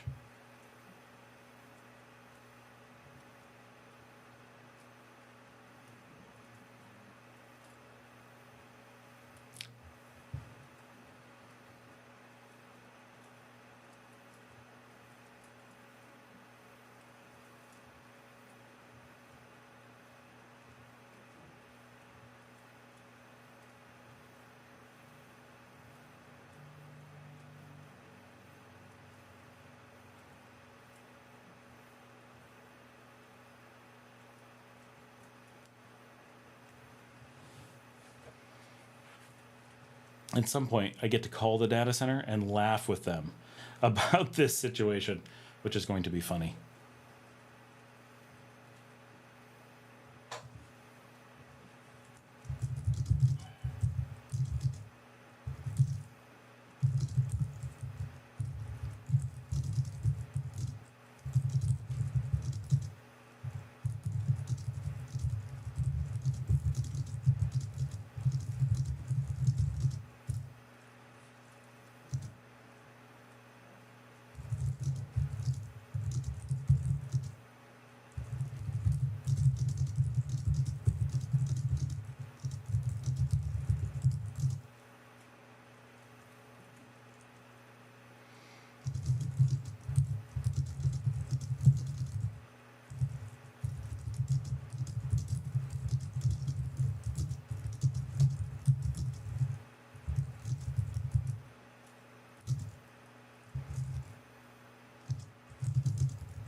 During the April pullback, tariff errors, a coworker said, I told you to stay out of the markets. I told her, hell no, I'm buying more, and forgive me if I don't take investment advice from someone.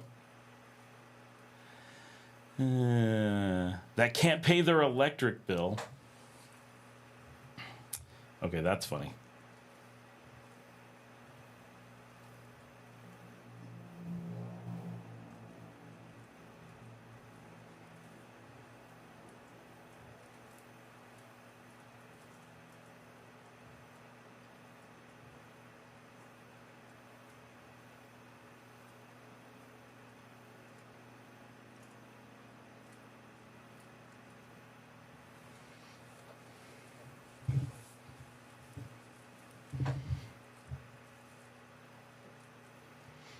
Okay, what else we got going on, guys? A lot of talk of investing, but I think people are a little bit bored, but there's nothing else going on. Yeah, she's a train wreck. It's funny how much people who can't pay their bills and don't invest often have supposedly deep insights into the market. Much like the non-stop crypto advice we get in the channel. Oh, crypto would solve this. Really? Solve what? I'm not saying crypto won't. Say the thing it's going to solve. Try to tell me the thing. And then they get angry. I'm like, just, you said it would solve something. What is the thing? Like, tell me. Tell me.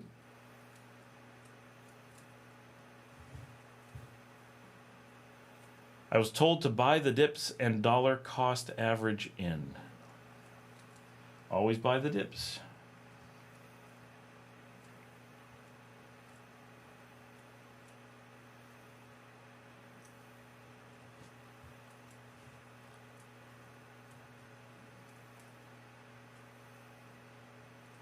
You know, so I worked in algo trading, and there was a time that I went to interview at this place, and I think I did okay, but I didn't get the job. So we'll at least say I was probably the runner-up. So I didn't give up my old job, so I was working at a competitor. And I was at the competitor on the morning when we came in, and we all looked at the monitors, and everyone was freaking out because their algorithm had been installed backwards. Not installed backwards, you know what I mean. Someone had put the opposite information into the algorithm the night before when they put in an update, and instead of buy low, sell high, and I'm sure it was more complicated than this, but they essentially told it to buy high and sell low on an algo trading platform.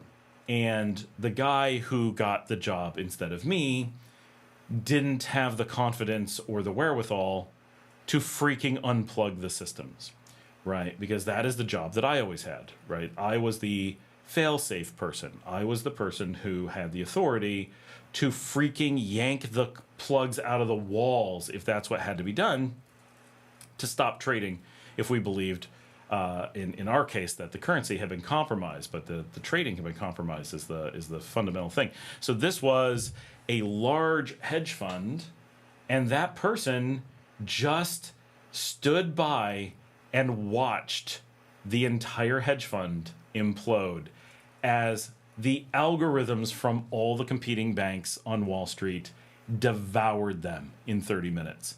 The entire value of one of the top 20 hedge funds, billions upon billions of dollars, gone in minutes. And nobody stopped it. No one did a thing. All of Wall Street was watching. The stock exchange was trying to call them. No one was in the office. And the guy whose job it was just didn't take action. And they lost the hedge fund. Every investor lost everything. The hedge fund itself vanished. Like, it was absolutely insane. And it could have been a really good job. They ended up being able to pull back a lot of it, but it was still, the losses were too much, so they were just gone. And of course, no one had any faith in them whatsoever. It was, they were the largest equities trader in the world at the time. And And the real mistake, obviously, was not hiring me, but also clearly more. Yes, thank you. I bet they did wish they hired. The problem is nobody that was responsible for that was left, so there was no one to feel bad and be like, oh, remember we did have a guy who had experience in this and would have been the guy. I wonder if that would have made the difference. Right? They still would have lost a lot. I mean, they were losing money so fast that you just can't even imagine. But it was just like the number of mistakes that they had to make, and yeah, just yeah. DCA long term is the best strategy, and then double up during a strong pullback. If you don't closely want to holding it in. Best to buy an index fund. That's the thing. Right? I like the thing is like beginning investors, just buy an index fund. Midterm investors, right? All these trading strategies. Senior investors, just buy an index fund, right? Wow, no one thought to back test the software. I can only imagine that they tested but didn't test enough scenarios. That's got to be that it was a very specific set of this one thing that happened. And like just was a fluke or something.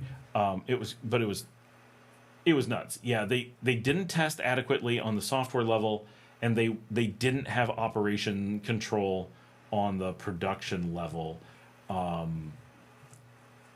so that it was just, there should have been a lot of fail safes, and there just weren't. And so it's like, okay.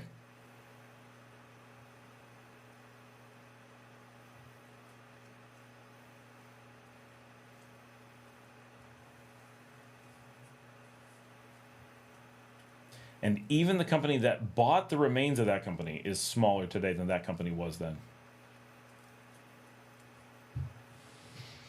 I said Ronald Reagan because you were asking about the I am from the government quote. Oh my gosh, wow, that was a long time ago, Diego. How much did you scroll back for that? Holy cow.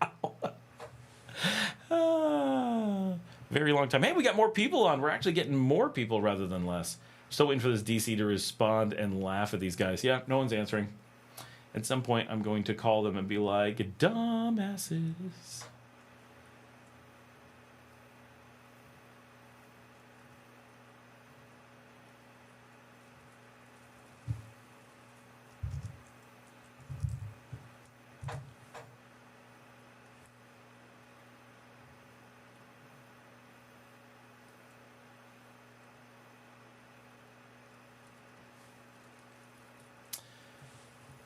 Maybe some codes for if we are losing more than $1 million a minute, just stop trading. Right? Maybe we should just get a human involved. Right? That was and so this was algo trading, right? So I've been in algo trading and cloud computing for Wall Street since 2005, right? And no, that's not right. 2006. And so the AI today is extremely similar to what we were doing with algo trading for the last few decades. It is different, for sure. But there's a lot of similarities. The difference is algo trading does all of its thinking offline, and then it's prepared for the morning. And I guess you could do that. Okay. Sorry.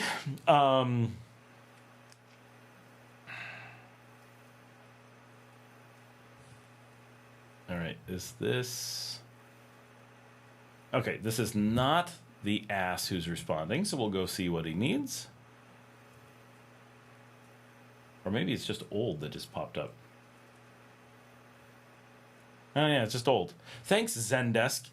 20 minutes after something happened, it finally popped up.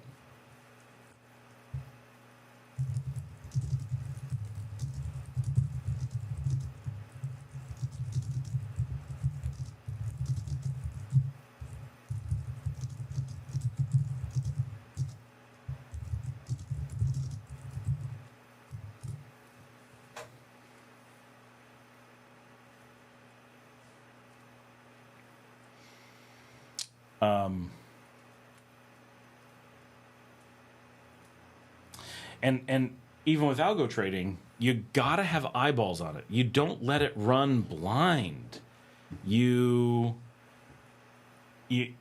still pay attention and go, wait, we're losing? No. Or this is doing great, let it run. Or yeah, I don't know.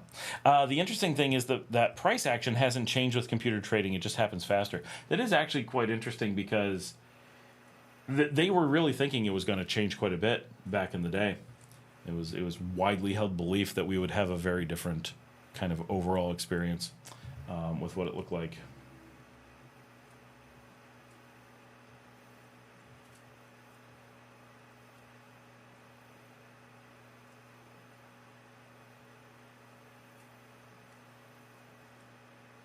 I think the data center is annoyed. They're just not answering. And I don't care.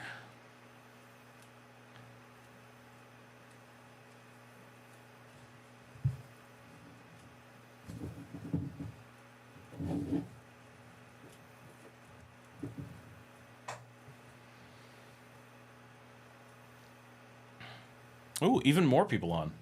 It's not a ton, but we're pulling strong. Hey guys, while you're on, give us a thumbs up. And we've had a lot of views. It's been a while since we've had a live stream. So back in the that's gotten so many views. Back in the old days, we used to get a fair number of views on the live stream. We also used to go much longer on average, believe it or not, going like a year ago. And overall, the channel is not as busy as it used to be for a lot of reasons, right? One is a lot of the information is out there. Of course, when I started doing the show, I caught a backlog of people who were looking for information on Nicaragua because nothing had been out there for a long time. And in that time, not only did I catch all those people in the backlog and get them caught up so that they didn't need to keep looking for stuff, but also other channels have come along. There weren't really any channels about Nicaragua when I got started, so that's changed a lot. And now there's bigger channels than me that are out there. Still none from expats really, but of Nicaraguans in both English and Spanish have some pretty big channels doing some different stuff. But it's interesting. It's funny because in some of the groups I have been in, people complain about choppy markets. Can't trade this. Really, I just made 700 trading that chop. Yeah, choppy market. Yeah. That's the whole deal.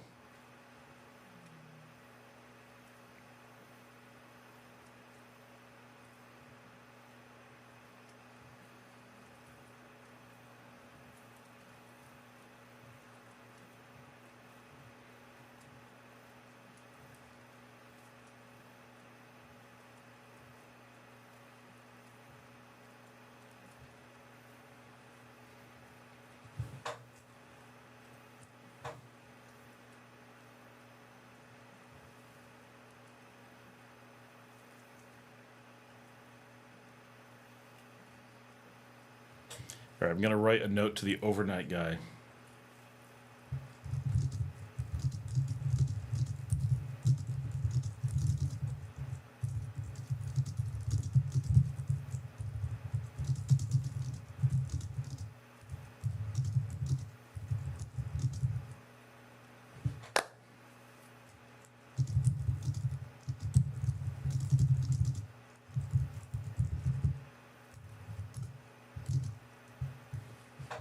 It's really simple. Once you are sure you're in a consolidation, buy the red candle, sell the greens. All right, so I'm writing an email to this guy to talk about all the thing, not this guy, to my guy that's taking over from me in an hour, just so he knows what he's walking into, so that if there's any complaints, he can be like, this is a list for the data center of all the things you screwed up on. Like, holy crap. Should anyone need it? I'm just checking that the data center has not responded. They've not. All right. Deployed VMware, like it's 2005, and he's not clued into modern servers. 2, deployed an archaic platform without remote access capabilities or providing any planning for if anything went Wrong. Just a second, Diego. Let me check something. What did he say? Oh, how could I buy into an index fund as a non-U.S. citizen? You really just buy it, right? Like, there's no actual limitations that I know of. You can just invest in an index fund. You can start a company in the U.S. and buy it via the company. That's normally the best way to do it. However, in reality, Diego, you don't actually want to do that, probably. The reason that Americans do it is Americans are addicted to blind investing, which is basically, I just trust people who we know are stealing money like crazy. If you ever work with a U.S. company, they make all their money stealing from their investors. So, actually making money on it is tough. That's why we set it as a baseline, an absolute minimum of about 10%, 9 to 10% per year. If you are doing something active with your money, you should be able to do more than that, not less. So for people outside the United States who don't have that blind investment culture, generally you want to do something else. Not that, it's just a different world, right? And outside the U.S., you have access to completely different types of investment thinking and investment opportunities. And an index fund at a time when, while we don't know that the market is going to collapse, we do know it's at its largest bubble in history and is expected to not just collapse, but be at real risk of actual failure. There's never been a worse time or a worse situation to be in to invest into the U.S. market in that way. So for Nicaraguans, for Americans, it's like, well, we have to be invested somewhere. It's really hard to invest overseas. How do we protect as best we can? How do we maintain things in our own market? If we lose our own market, does it matter that we lose our investments, right? We have different factors. For you, putting things into an extremely high risk North American investment would be an unbelievably bad idea, I think. I hesitate to give any kind of financial advice. That's probably not true. I love giving financial advice. But it's always scary to be like, well, what if it would, maybe it will do really well. But you should have much better opportunities, even in Nicaragua, to blow the performance of an index fund out of the water if you're willing to put in some effort into whatever you're investing in. And I know you do that. So get investing in yourself, not in donating your money to Americans who are stealing from you, which is what corporate America is, right? That is, you're just donating to a welfare farm.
All right, we got answers. Let's go see what they are. Definitely going to do the nice guy first, but lucky.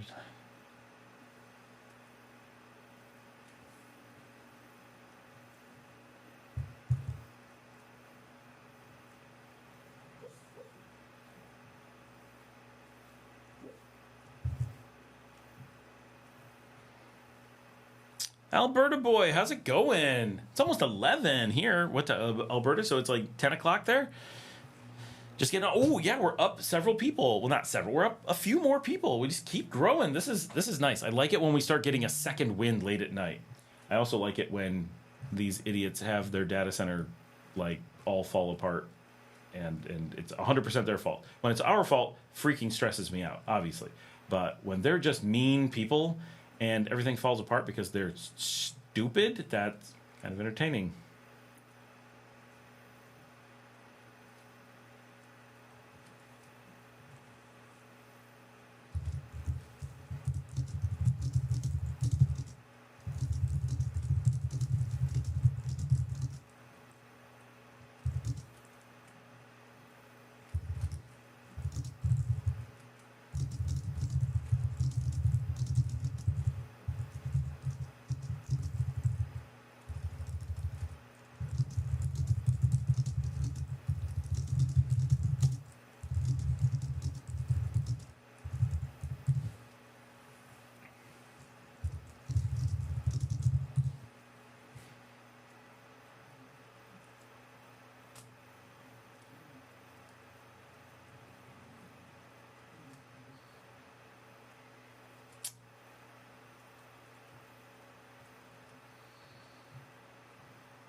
TD365 out of the Bahamas allows CFD trading and has the best spreads, but they don't sell index funds, only index CFDs. CFD contract for difference. It's what people not in the U.S. use as opposed to futures. Alberta Boy says, I'm in Mexico City, be there Sunday night. Oh, cool. Steve says, is there an alternative to VMware? VMware is the joke crap product that exists only for places without IT departments who get sold stuff based on a salesman, right? So it's really VMware is the alternative. It's certainly not an enterprise product. You cannot refer, it is a hobby product. The enterprise products have long been, and from before, so Zen is the old one, right? Older than VMware. Now, there was a time period, and this is why I mentioned 2005. Up until 2005, VMware was relatively competitive. In 2006, I had to do some work with them, and their support was so unknowledgeable about their own product that it was clear you could never use them in production. They were not prepared. But there's four mainline hypervisors. So the category of things, VMware is a hypervisor. Or a hypervisor company, their product is actually ESXi, right? But there's four hypervisors that are big on the market. There's another one from the BSD people that absolutely nobody uses in production. It's probably brilliant, but it really is considered just a research system. Of the four, Hyper-V was Microsoft's joke product that was garbage, but it was better than VMware, but it was not good. They essentially eliminated it. They eliminated all production versions of it a few years ago. It only came out in like 2007, 8, I think 2008. They had made a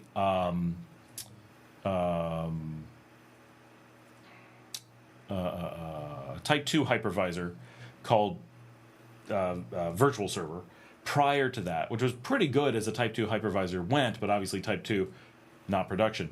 So Hyper-V was their Type 1 hypervisor, and it wasn't terrible, and it had some potential, but it proved to be slow and buggy, and Microsoft did their thing,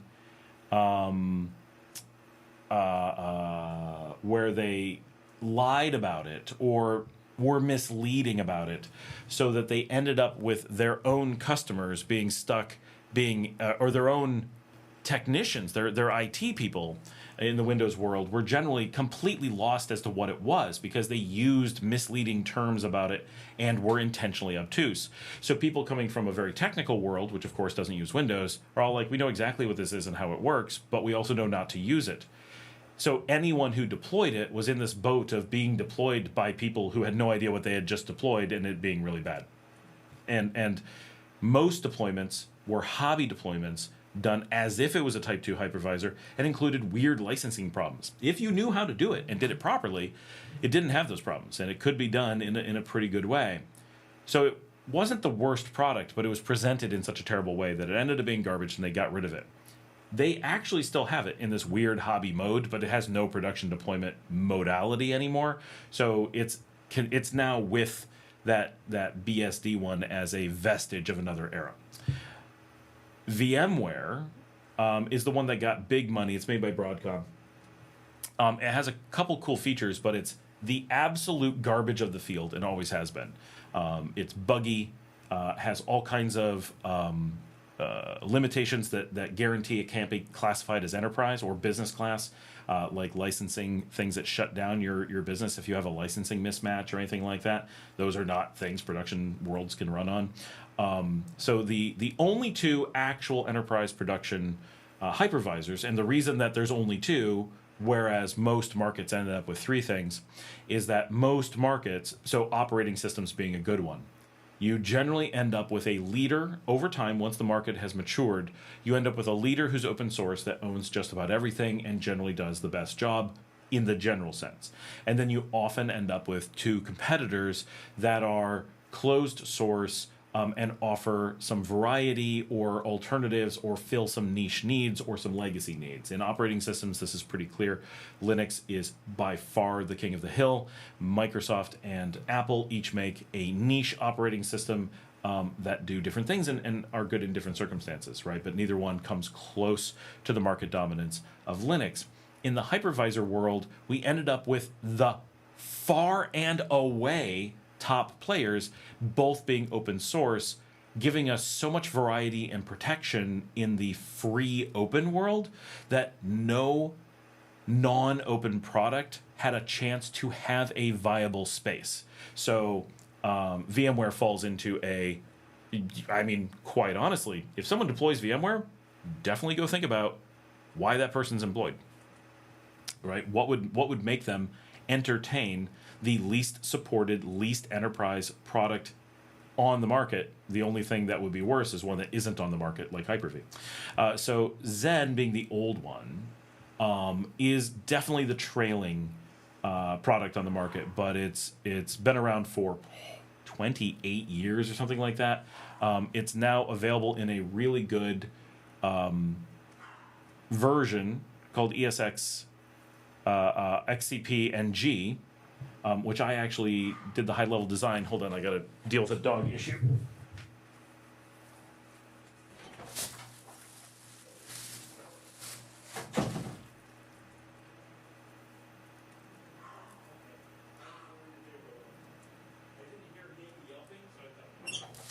Okay, it's dogs playing in the other room, all is well.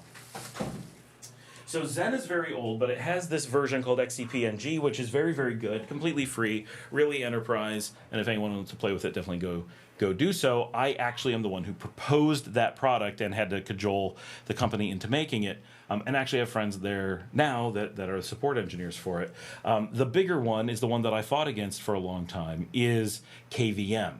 KVM is actually part of Linux, so everybody's got access to it all the time. It is the player. It definitely was not as advanced as Zen, and it's a lot younger. I don't like its architectural design as much, but it got the backing of IBM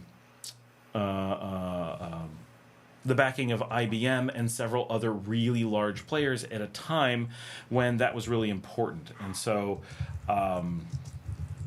with IBM promoting it, it really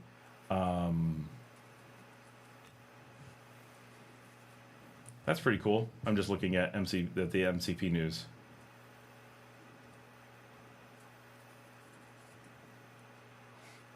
It's really nice. So KVM had this like brute force mechanism to push it into prominence, and it ended up overtaking Zen after a long fight for a really long time. Zen was a part of Citrix for a while, so Citrix was pushing the Zen world, and but was a terrible steward of it. And IBM and several other big players pushed the KVM world, and KVM was easier to learn and deal with, and they were able to, using their certification process, push KVM knowledge into the general Linux space, as opposed, so you had tons of experts who could just whip it off, whereas Zen stayed in this like, oh, you go learn this separate skill set, just like VMware and Hyper-V. There was no general skill where it's like, oh, that's just part of things we already know. It was always, I had to go learn this extra thing. Not that it was hard, but that's how it played out. So KVM over time ended up coming into dominance. The thing that really destroyed Hyper-V and VMware is that cloud computing originally started right with Zen, and all cloud was Zen at one point, and then eventually became KVM. But neither Hyper-V nor VMware were able to compete in the cloud space, so they were essentially never employed. There was one or two places that rolled them out and quickly went out of business. They couldn't compete on performance or stability or cost or features or management or having a clue, because they could only get customers who were idiots, right? People who were like, I'll spend twice as much to get less. That's just not a surviving business plan, right? So if that is the basis of your customers, you're going to be struggling with how you're going to deal with that. How angry is this guy? When can I get access? Well, we're just going to let you sit on that question for a while, because the answer's 24 hours. And I don't freaking care.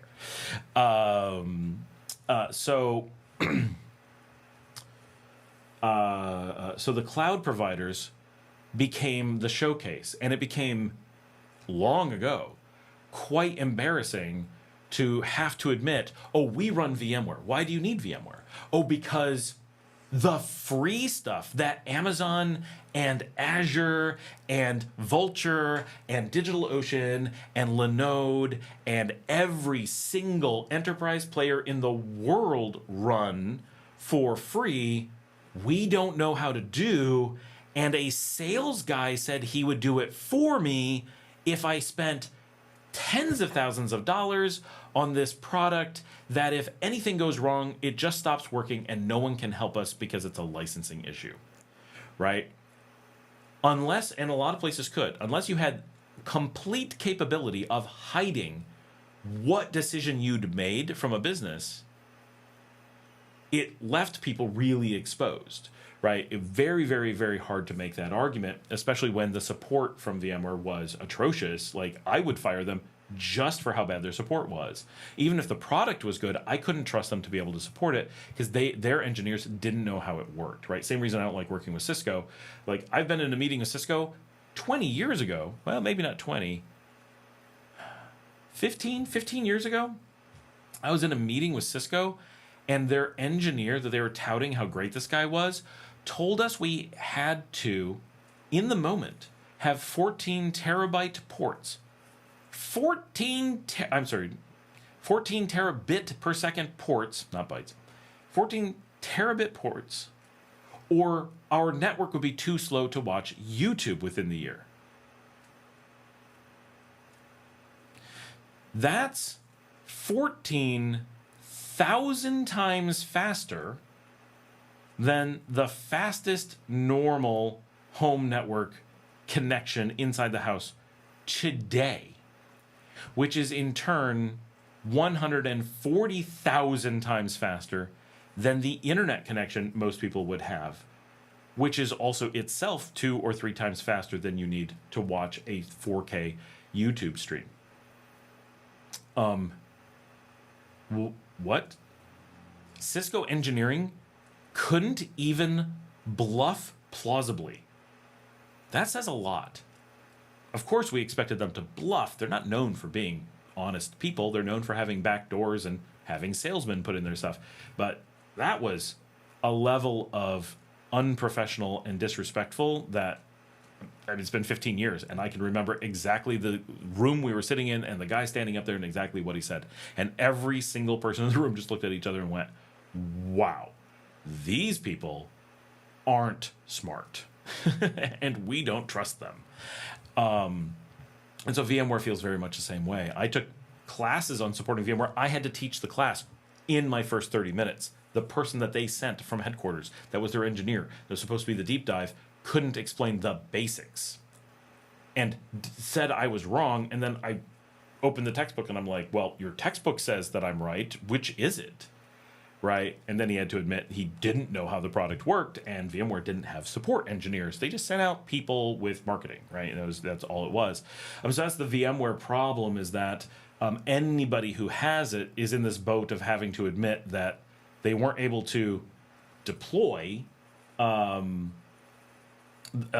basic product that's free and anyone can go get. And like, my 14-year-old daughter could definitely pop in here, and if I handed her a USB stick with the standard KVM deployment Proxmox on it, she could have, in the next 30 minutes, a Proxmox server up and running. She may not configure it the way that I would recommend. She may not get everything set up the way that I would like. She may not have the backup set up, but she would have a working Proxmox server almost certainly within 30 minutes without having to, ever learn how that works or anything, right? And do it for free and not carry the risks that the person who goes to VMware spends tens of thousands of dollars and then has a salesman come in, and that salesman probably sticks in a bunch of back doors and does things to sell them more stuff in the future while doing so. That's a pretty embarrassing spot to be. So VMware is a sad hobby-ish sort of crap competitor to KVM and Zen. They don't consider it a competitor. It's long since vanished from serious deployments. Diego says, there's so many things to know about that world. It's amazing. John says there is, and it takes time. My advice has always been to paper trade to get comfortable, and if you want to trade rather than invest, the Brooks Price Action course is the best in my opinion.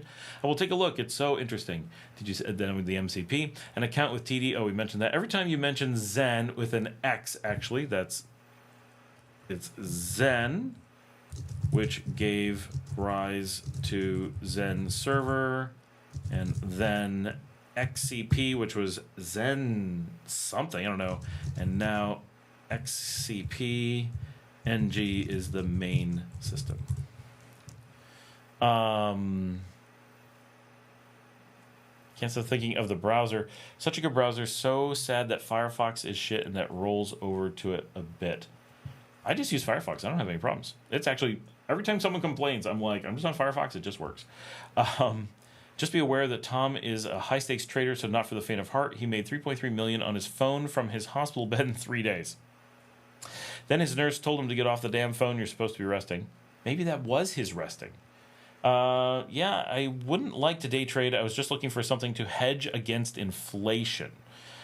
Is every enterprise software company the same? Ha ha ha, reminds me of Atlassian. Enterprise? Oh, yeah, maybe. I have nightmares of Jira. I haven't seen anybody using Jira or Atlassian in quite some time. The last I ran into them was a pretty sad development company.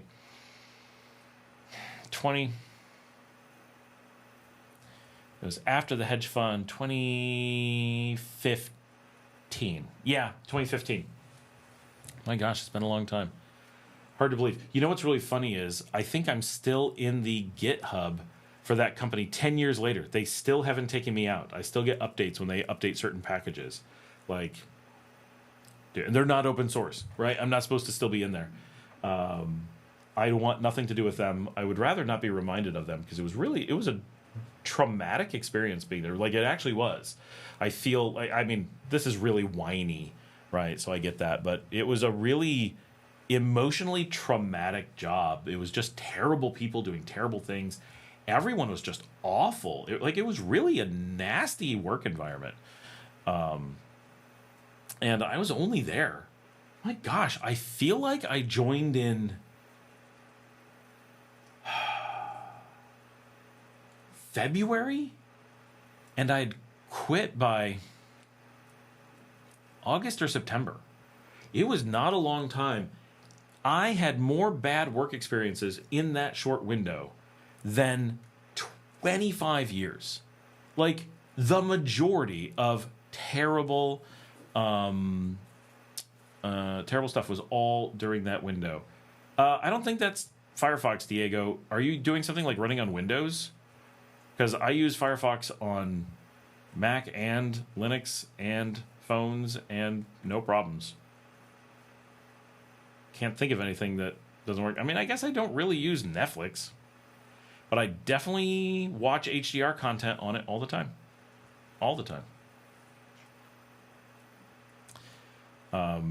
Often the browsers pull, right? They pull from your underlying operating system. So you need to be aware that that could be where it is. And I think recently Windows lost the license for HDR content. So that could be that it has to be licensed somewhere else.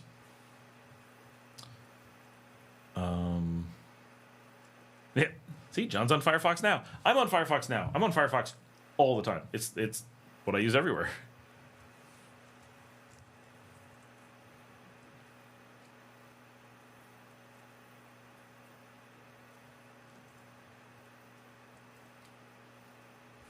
Okay, I'm making the list of things that went wrong with this deployment. 1, deployed VMware like it's 2005 and he's not clued in on modern servers. 2, deployed an archaic platform without remote access capabilities or providing any planning for if anything went wrong. 3, deployed VPNs without a plan for remote management. 4, deployed VPNs like it's 2002. Who deploys a VPN today? Like, dear Lord. 5, like real VPNs, not the getting my Netflix from somewhere else VPNs. 5, didn't know his server ID or data center location. 6, didn't have any plan for working on his server in case of a VPN config change. 7, doesn't know basic server IT terms like IPMI or KVM and thinks that they can send data rather than KVM traffic. He literally was like, can you stick a KVM into a data port? And like, we're like, no. Number 8. That's weird, Diego. Yeah, my Firefox on macOS works fine. His plan was to take a third-party laptop of unknown provenance and have us plug it into his insecure,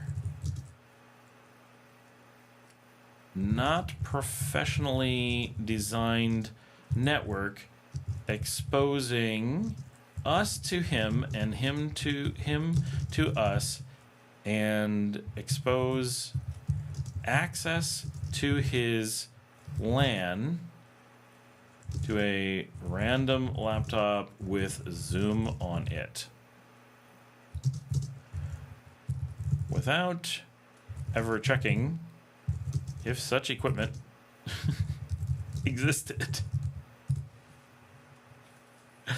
I'm dying. Diego says, what's wrong with VPNs? I really don't know. Okay, so VPNs as a technology aren't exactly bad. It's the why would you ever use one is what's bad. The need for one is the problem. If you said, I have no need for a VPN whatsoever, but I feel like putting one in because there's nothing wrong with having an extra thing, I would say that's odd, but yeah, that's fine, right? You're not saying something untrue. The question is it worth the time and effort? But whatever, right? That's not a bad thing. It's just a weird decision. The issue with VPNs is that no one ever uses one for a legitimate reason. They are always used, essentially, for the purpose of hiding and avoiding fixing a misconfiguration or lack of security in a system design. They are always for the purpose of, and definitely this guy, right?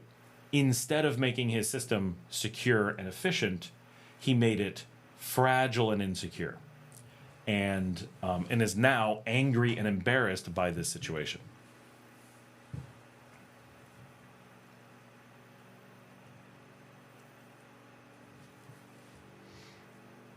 Actually, since it is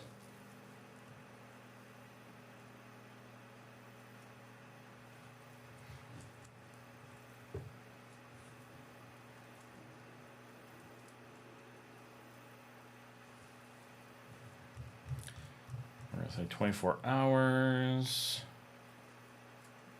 So that's 6:30 tomorrow.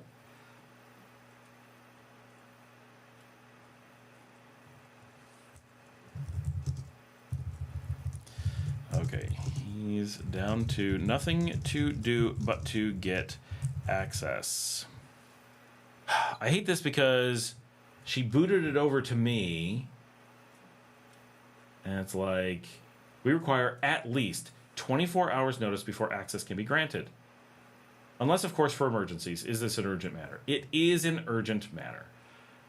Only because he created the urgency, though. It's not, it shouldn't be urgent. And we can't say he has a production workload. John says, or if you don't want to pay for content and live in a copyright enforcing country. Well, that's not really a VPN, though, that you're talking about. That's hiding your traffic. So, yes, you can use a VPN for that, but that's not like a VPN in the IT sense. It is technically a VPN, except the Proton VPN isn't a VPN, it turns out. So it may not be. Alberta Boy says, I hope I can buy a decent laptop down there to run my LBKR platform on. I use Firefox, Mozilla. You do not buy a laptop here. You definitely bring a laptop in or ship it in. Like, this is like the worst place to buy a laptop. It's not impossible to buy them here, but you definitely... That is super weird. Diego is showing me a screenshot of his Firefox being weird. Is that is YouTube, right? So think about this.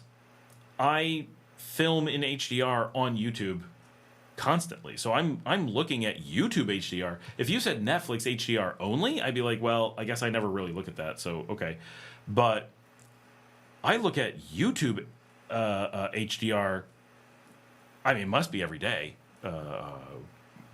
And I've never had that.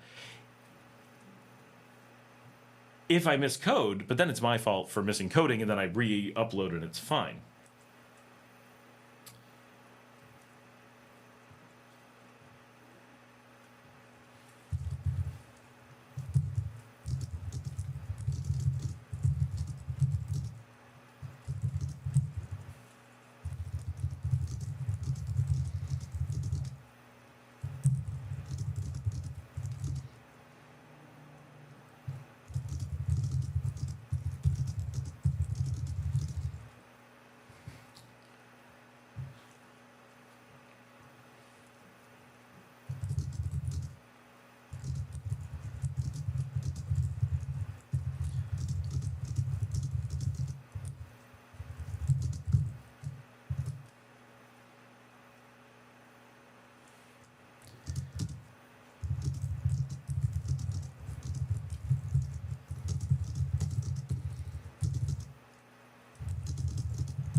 All right. I'm requesting access for this guy. We don't technically have a rule that if you intentionally contrive an emergency that you don't get access, but I don't think it should count. It's not really fair to people. But good to know I'm in CDMX. I'll pick one up tomorrow. Yeah, definitely better in Mexico. My team from Mexico definitely would be like, no, you got to buy it here before you leave.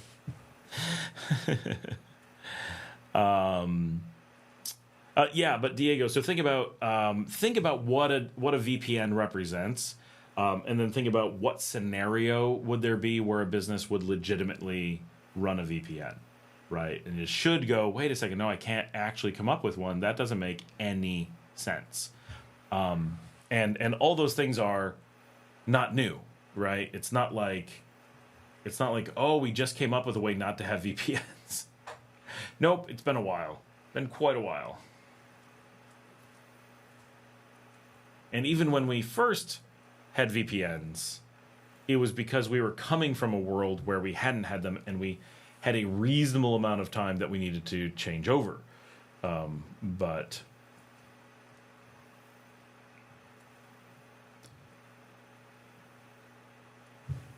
that was long, long ago. All of that equipment, generations have passed.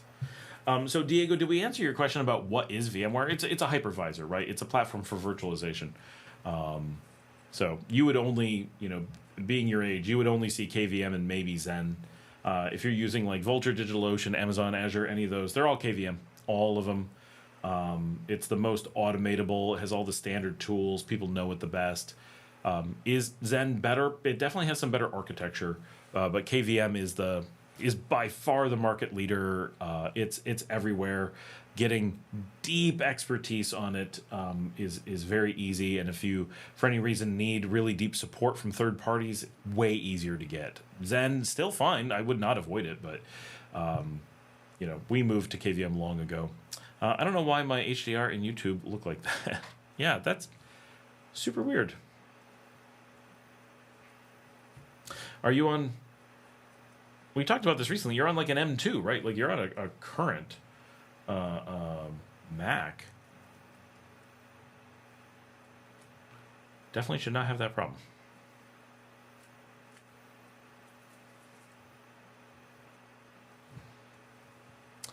Still got a fair number of people on. This is very nice. We have been going for, where I just saw a counter. I don't know where it is now. We're just coming up on 7.5 hours. Not too shabby. We are doing all right.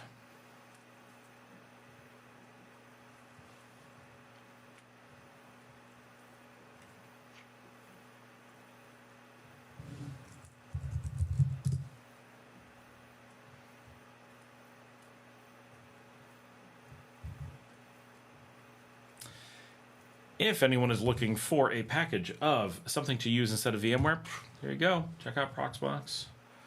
It's not for every scenario, but it's a really, really good package of KVM that gives you kind of that VMware feel. One of the reasons that VMware was popular in the early days is that they took the hypervisor, ESXi, and packaged it with enough stuff that they could kind of manage it. Now, that ended up being a train wreck just because they didn't know how to make software.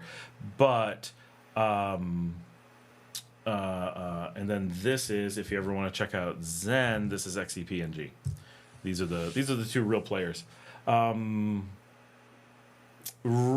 Diego, you're always getting a VM on top of KVM, but if you're going to be working with servers or anything, it's good to know how it works, where it's coming from, how to deploy it if you're using it yourself. Oh, you've got the 4, yeah.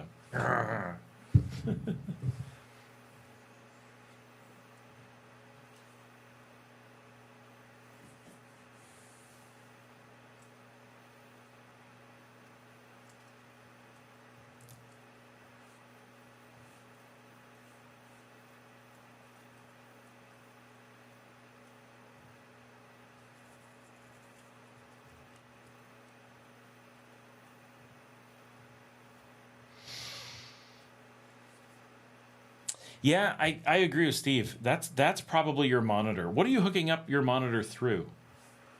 Diego says, I would like to learn more about DevOps and infrastructure, to be honest. Infrastructure is fun. Not a big career in it, although we're always struggling to hire. We're currently hiring. I know we hired and fired someone this week. We interviewed today, but their English wasn't very good. So we do have an open rec for a infrastructure person.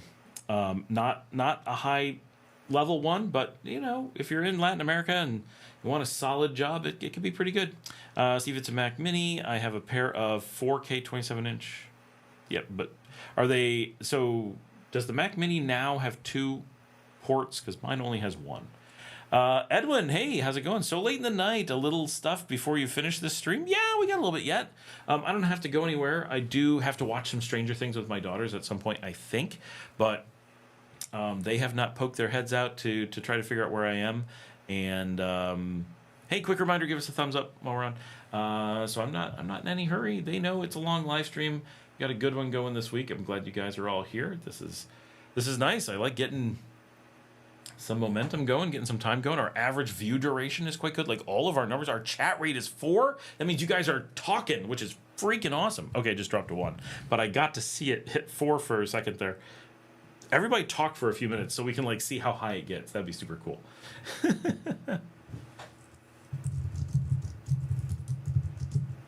I don't know if when I do it, it counts for anything. And I also don't know how long it takes before it picks up. I don't know what it does. I really don't. Oh, and cool news, mostly for Diego, who actually cares.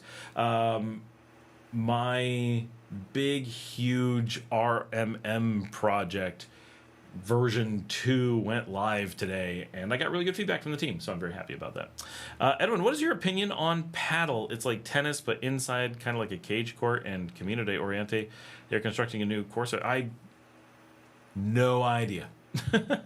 All these new, like, pickleball things, like, I mean, that's cool. People got to play sports. I don't know why we need to change them. We had paddleball, we had tennis, we had badminton. Is there a reason to have these new ones? Are they cooler than the... I don't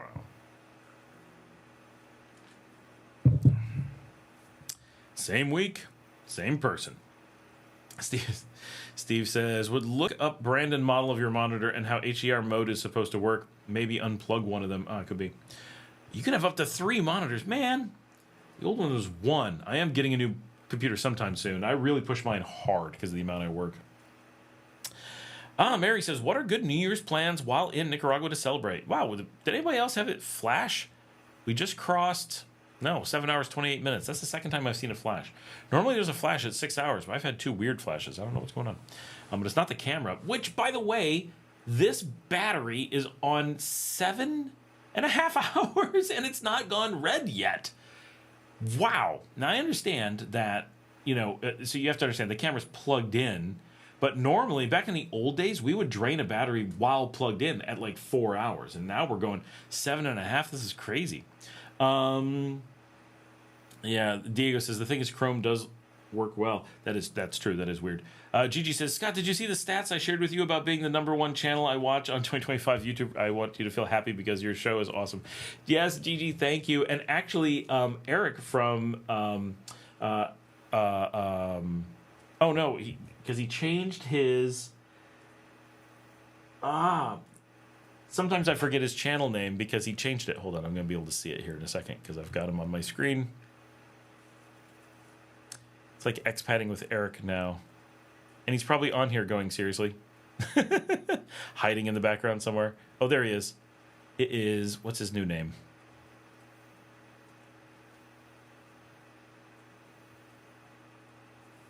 Oh, it's not on my screen. What? Anyway, Eric that's on here all the time. Because it used to be generic expats, right? That's what you knew him as. And now it's like expat with Eric or something like that. And I can't believe that. I don't have it in the top of my head. But he actually watched, he was in the 0.1% and watched 216 videos. And it's funny that people competing for the top slots. Let me go see what it was. I have to log into my Nika Mail account.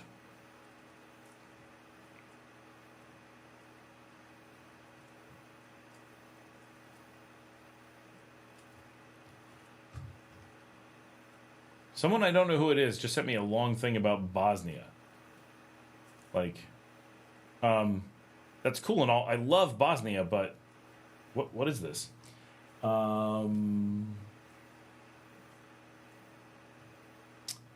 There it is. So you're both in the top 0.1%, but he had 216 videos to your 183, GG. Sorry, you gotta watch more videos. Everyone compete for number one for next year. Let's see if we can get everybody above 400 videos. Let's see what we can do. Eric the motorcycle guy, yeah. Chrome uses Apple's HDR pipeline and Firefox does not. Oh, interesting. Interesting. Oh, Edwin says, also next Thursday we may talk about this because according to Aviación de Nicaragua in Facebook, WestJet and Sunwing Vacations will begin nonstop flights from Montreal. Yeah. So Edwin, we know about those, but because it's Sunwing, it's completely worthless. It's not like real flights. You can't book the flights. It's crappy tours for some weird vacation package thing. So it's not the good news. It sounds like I don't want to poo-poo it. Like it's some economic income for the country, but it's not like positive tourism. It's like package tour only tourism.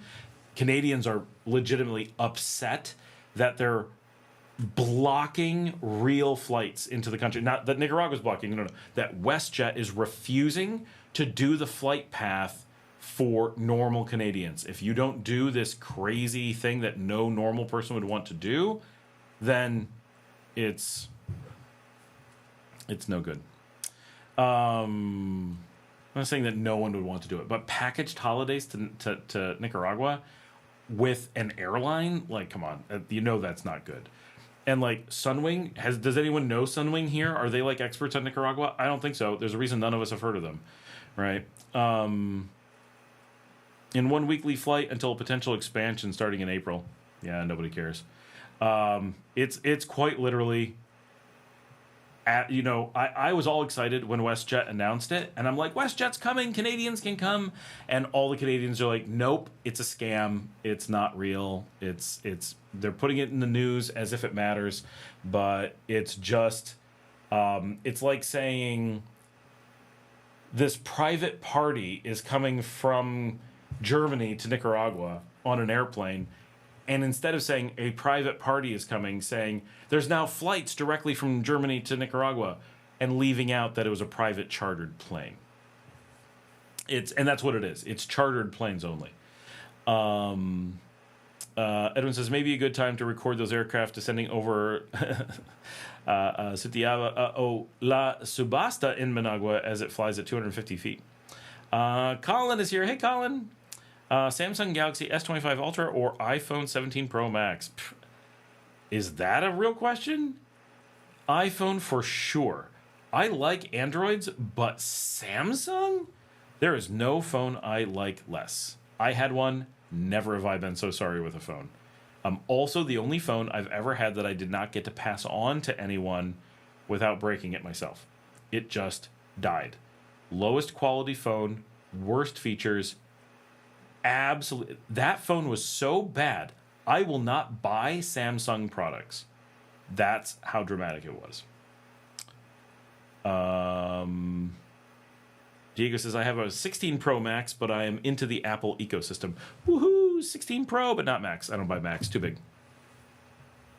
Gigi says, can you make more videos showing the festivals and holidays they celebrate there? Can you tell some of the ones that they celebrate and how, and give us a glimpse of what we'd experience in that respect? I need to get out and do more. It's tough because every time there's a festival, it's like my kids don't want to go, and I'm busy working, and then I miss it, and then my schedule makes it very hard to make it to festivals because they're always like really long and at really awkward times of day, and almost always in the dark, which is really frustrating. Edwin says, unfortunately, I was unable to get the S25 due to being in my choices. About 17 Pro Max, in my point of view, I don't want to have overheating for hours. That was actually my thing with the Samsung. Mine overheated and burned itself out. That's one of the things that I didn't like about the Samsung. It was always doing that. It would always overheat. You had to pull out everything, shut it off, and throw it into a freezer. And I did that for the entire life of the phone. It was just always like that. Alberta Boy says UA to CDMX first class is cheaper than WestJet economy. Wow, that's sad. I assume UA is United Airlines. From, I assume, Alberta. That's, wow. Diego says, I haven't had any overheating issues with a Samsung or an iPhone. My iPhones, there was a time I had a couple that they overheated, but they didn't like stay that way, and none of them burned out. Just they got too hot, and you're like, oh, something's wrong. Dale says, just check my stats. 209 of your videos watched. Seems low since I'm pretty sure I watched every one this year. Yeah, suspicious, huh? That should have been much closer to 400 for sure, because I definitely did almost 400 videos. And they must not count the shorts, because it seems like you'd be way over. Gigi says, do you and your family participate in the Griteria? My family, definitely not. My kids will not go to any festivals. They have zero interest. Not because it's Nicaragua, just because they have zero interest in festivals.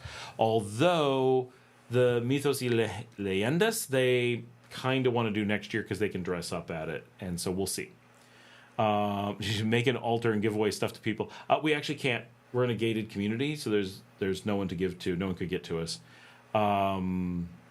We'd have to, I don't know what we would do. Diego says, the only phone I had overheating was my Pixel 8 Pro, but that's the Pixel experience. Alberta Boy says, 500 less? Oh my gosh. That's pretty crazy.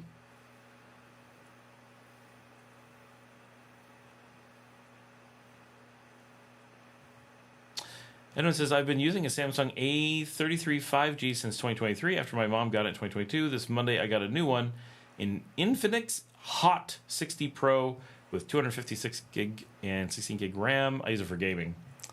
I do not game, so I really couldn't have used the Samsung for that. Just browsing caused it to overheat and explode. I can't even imagine if I tried to play a game on it. That would have been game over, haha. On day one, it would never have made it home from the store.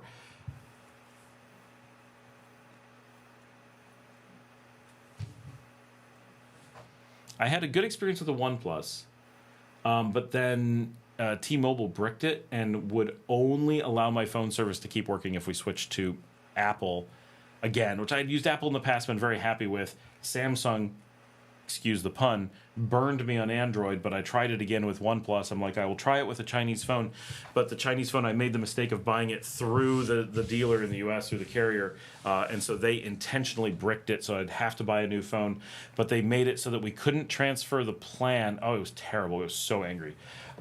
They totally just screwed us over, and we didn't have any time to deal with anything. I moved here on a Android, and I had to fly back in winter to New York, and luckily the person who worked at T-Mobile pulled me aside, and they're like, look, if you're in a T-Mobile store, they cannot fix your phone. But if you go to Apple, they can't stop you. The only people who have the power to make your phone work is the Apple store. And so I ran to the Apple store, and they moved me over to an Apple, and Apple just, and this is the thing, this is what matters with Apple, at least in the US. They have agreements with all the carriers to protect you. They have because they are a single vendor that's so big, they're able to strong arm the carriers. So if you're on Android, the carriers will use their monopoly power to hold you ransom. Apple will protect you. And so in the US, you have to work with Apple or you're just exposed. So if you're an American living abroad, you're really in an Apple boat, which is tough because places like Nicaragua, there's no Apple store to go to. I got to fly to like Colombia or Mexico. Alberta Boy says Acer laptop for trading. So none of those matter, right? Like that idea that the brand of your laptop is a thing just doesn't matter. Do I like Acer? I do. Acer and Asus are who I buy. I think they're really good value, but none of that matters, right? The only thing that they're making is the case and the motherboard. Their quality goes from super cheap to super good. Every vendor makes good and bad stuff, except for Samsung, only bad stuff. So the things that matter far more are what processor are you getting? What RAM are you getting? Are you putting which Linux are you configuring on there? How are you configuring it? Those kinds of things. Those things matter. and even those only so much, right? If as long as you're getting a decent AMD processor, a decent Intel will keep up. Is it as good? No, but it's really close, right? So those things just don't matter. So whether it's Lenovo or Acer or Asus or Huawei or I don't even know who all the players are anymore, they're all commodity. As long as it's that AMD ecosystem, it's just an AMD laptop. And everything else is just how you configure it and what you put on it. And then the alternative, of course, is a Mac. So that's okay too. And that's very different. That's really the only place you're getting into something very different. Now, if you find a really rare non-Mac ARM laptop, okay, then we can talk about what's the configuration on this. But outside of that, none of that vendor stuff matters at all. But I do like Acer a lot. That's what my company buys. But Diego says, I don't really play on my phone. They are WhatsApp and Gmail machines. Yeah, exactly. Same for me. Very basic stuff like that. I get, like, part of me is like, ooh, phone gaming seems cool. And then another part of me is like, I don't ever want to be sitting on my phone gaming. I just never come up with that. I don't want to watch movies on it either. Never. It always seems like when I go to bed, I always take my phone to bed, as you can imagine. Who doesn't, right? And I'm always getting into bed thinking I could play a game, I could watch a show, I could, do something fun on my phone, and I always get into bed, go, I'll just, and like, that's it. All those people who doom scroll on their, I don't know how you stay awake to do that. I guess the thing is, I go to bed when I'm tired. I do not go to bed because it's like, it's bedtime. I work until I'm like, I really need to go to bed. And then my magic is dogs. I get into bed. I'm in a pile of dogs, and they're very snuggly, and they want to be pet. And they know that, we have a routine. So I have like a Pavlovian response. Once I'm snuggled up with my dogs like that, I'm sleeping. And sometimes I'll turn on rain sounds because I've got an Apple speaker. So I'll do sometimes I'll have like rain or thunder sounds and a couple dogs piled up, and it's just, I'm gone. Diego, when Apple releases the 15 Pro Max, a lot of videos, pics, and memes getting overheated flooded the internet. I've got a 16. I had a 13. I've never heard of someone having an issue. I'm sure someone did, but probably a bunch of fake stuff. I haven't really had issues with the 16. Probably it was a 15 only issue. Edwin says, I play Clash Royale in the A33, but in my new Infinix, I downloaded racing games and flight simulators. Cool. John says, get a cable so you can plug into an HD TV, a long one. I hate trading on a laptop. Diego says, you really have it against Samsung? Oh, I do. Well, more importantly, Samsung has it against me. Like, Samsung made a point of that device, and every Samsung device I've ever dealt with was so clearly made out of hatred. Some level of incompetence, right? Like the battery problem, but mostly hatred. Like and things that they could fix and they just wouldn't, right? They hated their customers. They hate their customers. Or at least their American customers. I don't know, but I will never make that mistake again. They made sure. Alberto Boy says, good night. See you next week. Thanks. Have a good one. And we'll see you in Nicaragua next week, apparently. Clash Royale is such a good game. I don't really play video games, to be honest. I've never owned a console. I don't know what Clash Royale is. I'm old when I'm actually a video game guy and don't even know what these things are. Real-time strategy video game developed and published by Supercell Games, collectible card games, tower defense, and multiple online battle arena. Those words sound good. The pictures don't. I don't know. I don't think that's my kind of game. Not quite sure what all that was, but mostly looks like a tower defense. Edwin says, not really. Is because of the model I use and maybe dummy for 2026, not the manufacturer. John says, I hate using a touchpad also, so I would get a wireless mouse.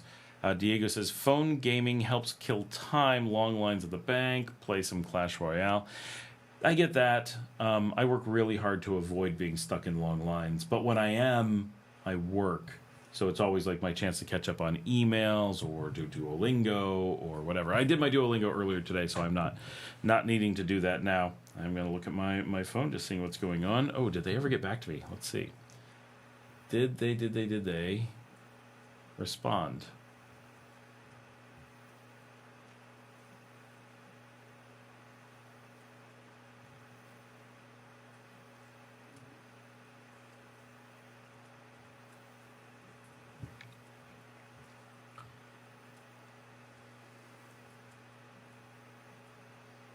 They did.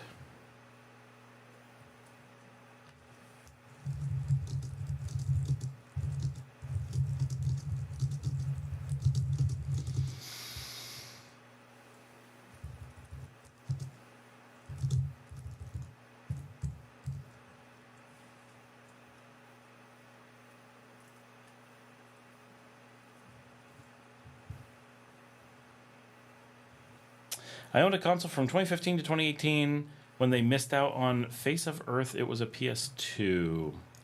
I had a PS2, but late, after the PS3 was popular. And then I did get a PS3 right when the PS4 was coming out, because that's how I roll. And I had an Xbox 360, which I did like. That was pretty nice. But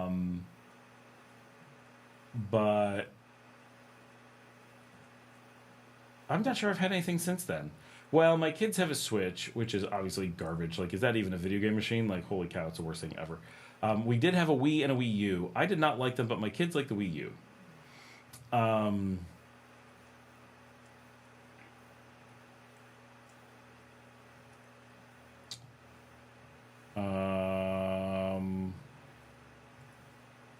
Did I own anything else in the recent era?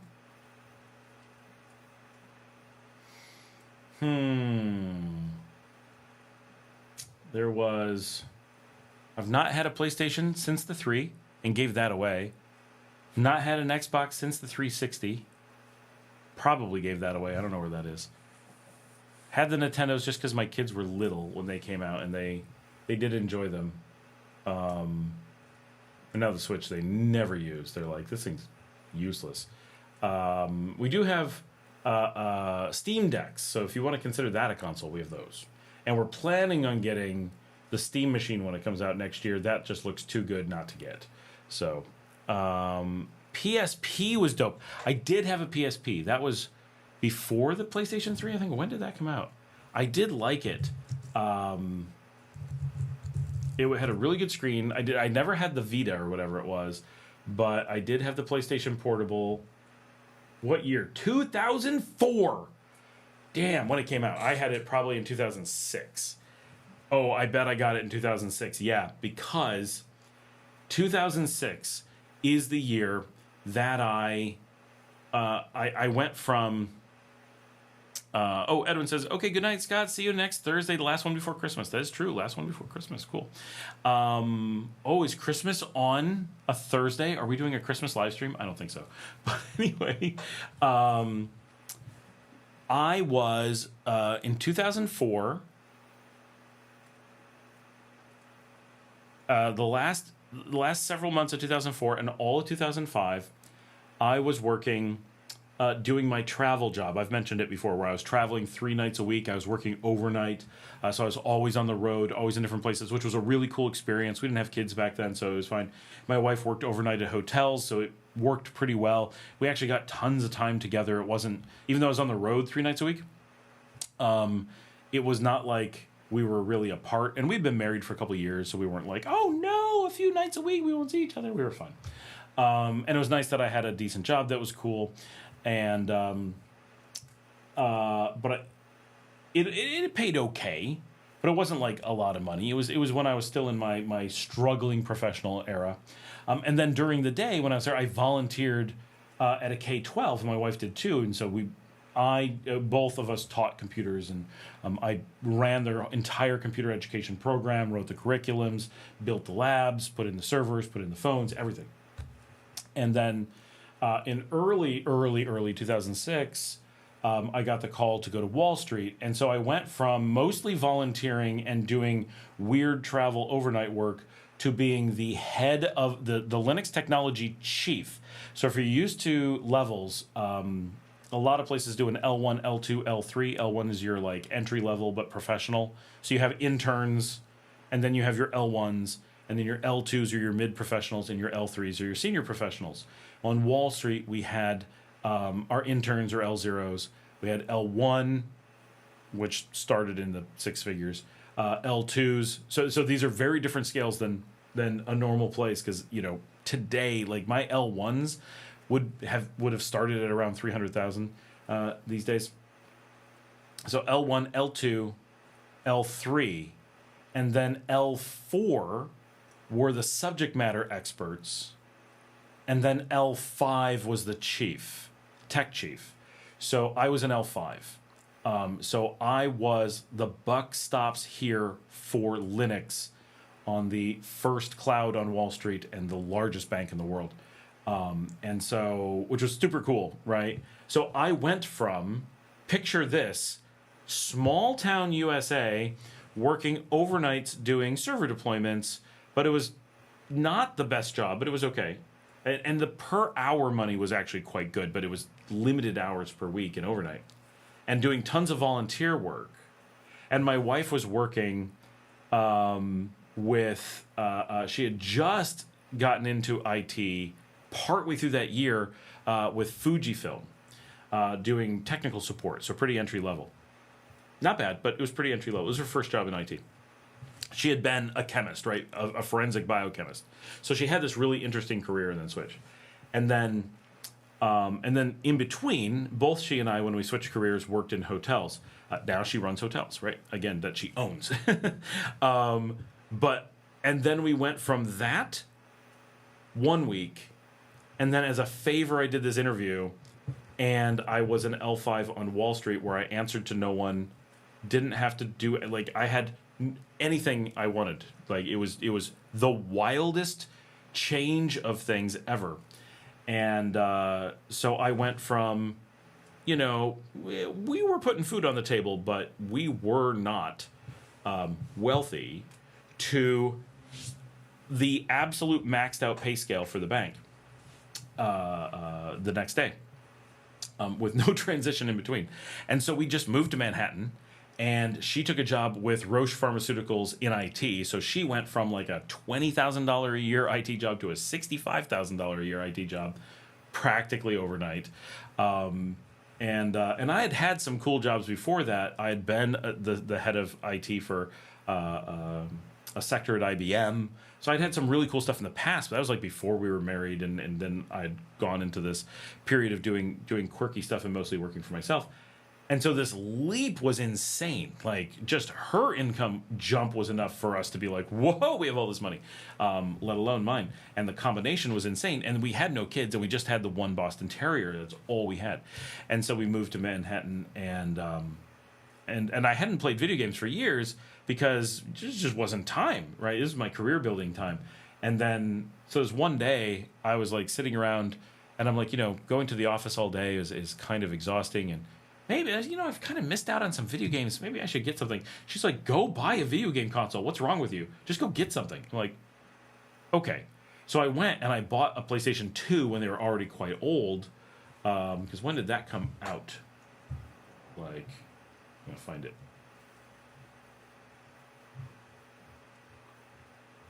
Hold on. I just saw something.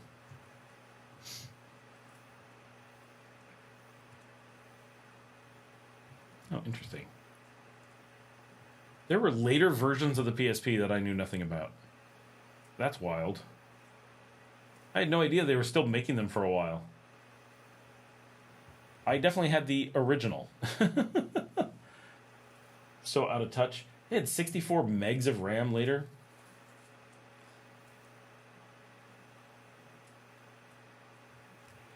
But at some point you could use them as a phone. That's so funny. Okay. So, when was the PlayStation 2? I think it was quite old.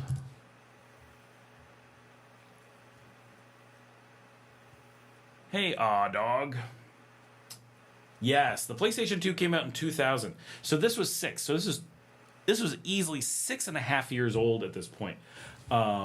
And when did the 3 come out? I think it was already out, or else it was close. Oh, yeah. So I think I bought the PlayStation 2 when the PlayStation 3 was in the news, but wasn't actually on the market yet. I think that's the case. But I remember being quite cold out, so maybe the 3 was out, and I was like, oh, everyone's dumping their 2. But one way or another, the 2 was dirt cheap because of it. So I bought the 2, and so many games. I came home with this big box of games. I probably spent $300 for the whole thing, including the PlayStation 2. I'm sure everything was so cheap. A lot of those games were $5 to $10, right? And they're in the big DVD cases, so they, a big box only held so many games. But so I came home with the ultimate collection of PlayStation 2 games, and it was magical having skipped gaming for a long time and being able to just jump in with absolutely anything. So anytime I'd look up something on the PlayStation 2 and they'd be like, oh, this game is really good, I'd be like, oh, awesome, go pull out that game and go play it, or whatever. It really was fun. We really enjoyed it. And so at the same time, roughly, I bought the PSP because it was in that mid 2006 through 2007. It was just the two of us. And we had this sudden income of money, but we weren't being reckless. And we had a house that we kept, and then we had sold the house because we got a really good deal on it. So we just ended up with being really frugal, kind of by accident, while having a really good income for a little while. And then we didn't get pregnant until mid 2008, and so we just had this little bit of time where it was like us, the dog, and we just traveled and played video games, and it was a nice life with very little to worry about for a little while. And then got pregnant, bought another house, moved to the suburbs, and blah blah blah. But so that's how I ended up with a PSP and PS2 at some point. And then when we were waiting for my daughter to be born, I bought a PS3 so I could play Oblivion and Dragon Age and a few things during that era, just because there was a lot of sitting around waiting for things with the baby coming. And then once the baby was born, she just, it's a baby. So she was just in a rocking chair or a swing, and she would just sit in the living room next to me, and she would swing, and I would play video games, and that was our bonding time for a really long time. Because, she sleeps, right? You just had to watch her. So that's what we did. So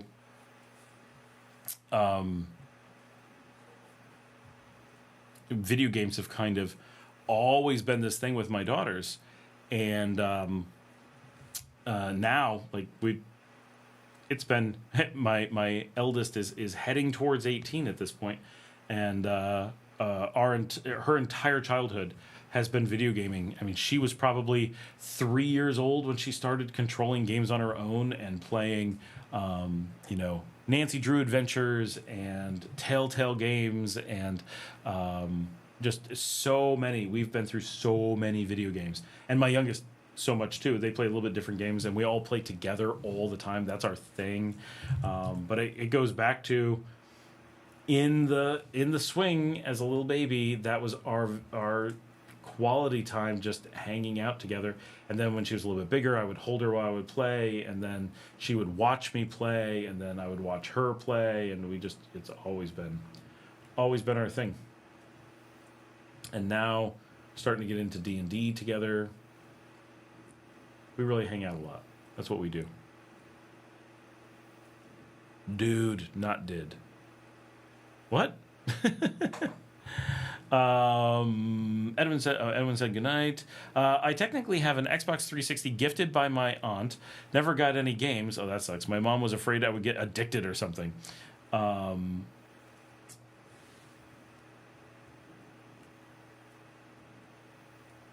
That sucks. The 360 had some really good games on it. It was a nice console. It really was. My nephew is hardcore into Minecraft. My daughter is too, and she runs her own server. And she's always done that. My eldest is kind of like, I'll play it. But my youngest and her cousin, who's almost the same age, just a tiny bit older, they play it together a lot. But my girlfriend won't let me buy him any console, so I got him a T-ball set for Christmas. Minecraft on a Raspberry Pi. There you go. He'll be like all the good Nicaraguan boys soon playing baseball.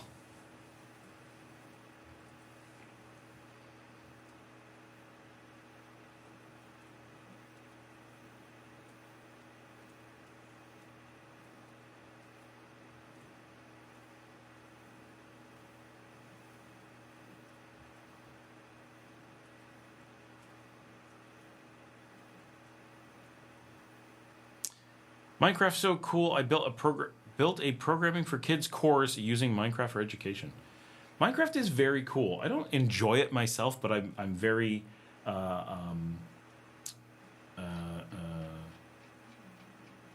think that it's very cool.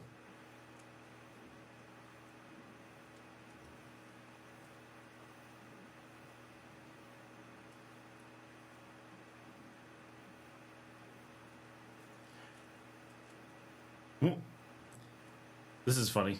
A map of countries that have eaten their prime minister. Only the Netherlands.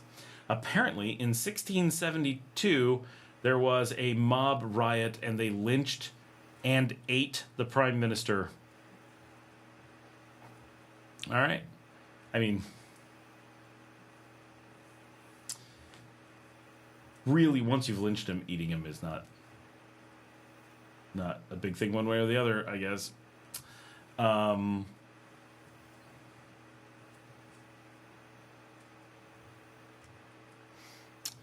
We go hard into Minecraft now. Got a server with the guys, but we're all old now, so we play when we can.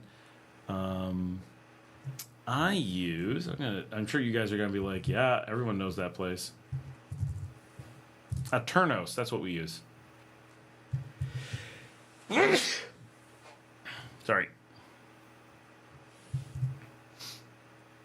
Holy cow, we got a lot of people still on. It is after midnight. I don't think we've ever had this many people on for so long. That's impressive. Aternos does a really good job and has free Minecraft servers, which mostly it's just my daughter and her cousin playing, although my dad wants to play with them. So it's really cool. I like that they... So back in the day, my gosh, we used to have one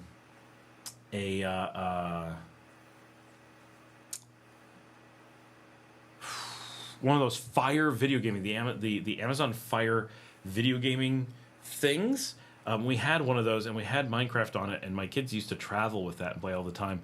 And we used to set up our own Minecraft servers, but it got to be a huge pain, and boy, I can't remember when that was. That was so long ago. I'm trying to remember the context of it. Like, I feel like I talked to people at work about it, but when the heck did I go to work that my kids were old enough to play Minecraft? I don't know. I got a crazy long flight to San Juan del Sur tomorrow, so we're just gonna send it. You're flying to San Juan del Sur tomorrow? How do you fly to San Juan del Sur? Diego says, once a year, my friends and I create a new Minecraft server, play for 2 weeks, and forget it.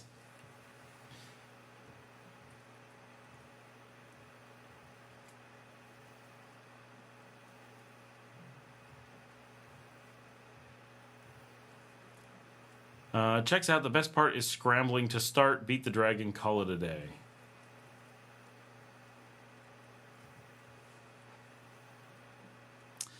Managua first, of course.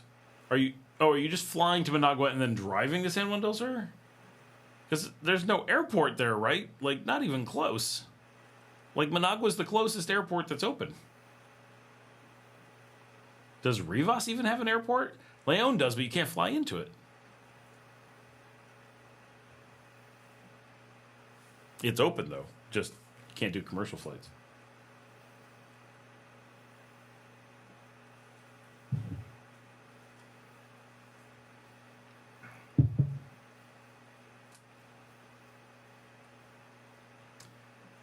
You always have like 20 people, but only the same 4 of us really chat. That is true. The chat rate is still at 4, though, so keep it going. Of course. Oh, long taxi ride. Oh, okay, yeah. That makes sense. Now I understand.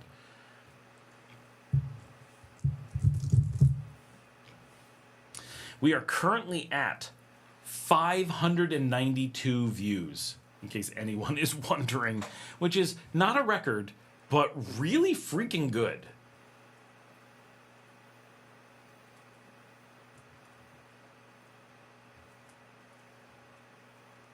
And give a thumbs up, by the way. I can't see the thumbs up on this. I have no idea. Well, I don't know. Maybe they moved it. Nope. Nope.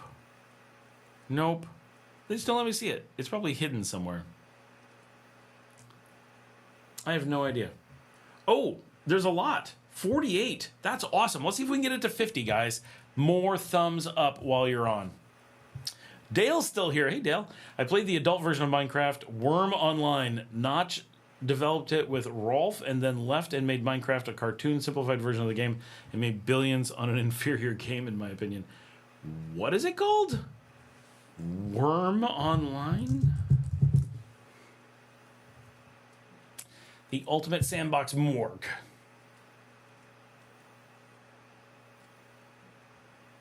What is Worm? No one's going to show a picture of it.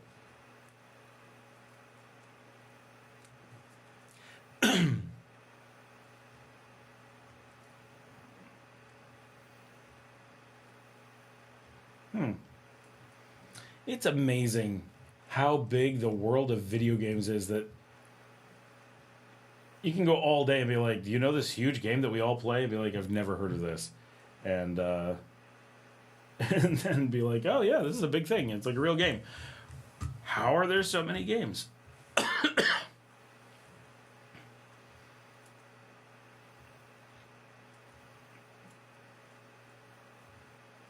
Looks pretty cool. Graphics are definitely older, but that makes it a lot easier to play online and make it cheap. 500 people. Well, it's just coming up on 600 views. Ever tried streaming on Twitch? Not this late at night. I have streamed on Twitch just the tiniest bit. I don't game stream because my kids don't like it. I wish they did. I would just do that all the time. I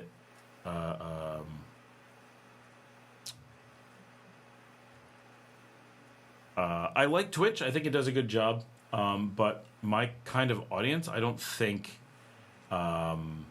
is going to look for like Nicaragua content on there and tech content. I just don't do those kinds of things. If I was doing stuff with video games, which I do a little bit, but so little, or anything like that, yeah, I'd be happy to get on it. But I have played with it. When it first came out, I was one of the early adopters to get on and just check it out. And they do a really good job with live streaming for sure.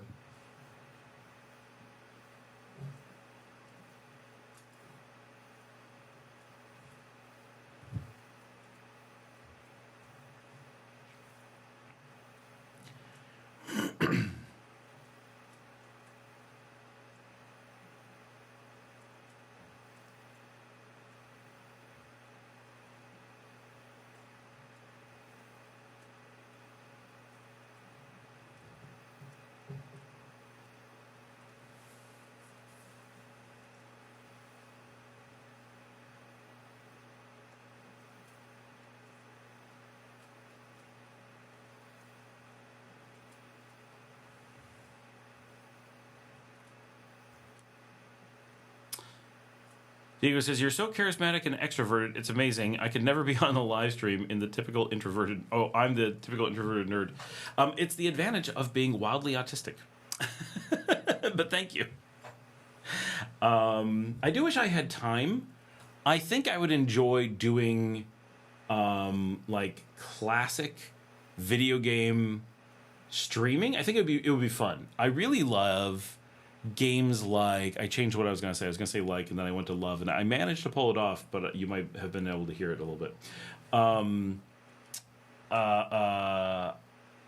I really love like the old Mac ventures, Deja Vu, Uninvited. Those were great. A lot of that kind of stuff I really enjoy. Going back and exploring old school gaming. Right now I'm doing classic cinema with my eldest, which we're really enjoying, and I'm doing some videos from that.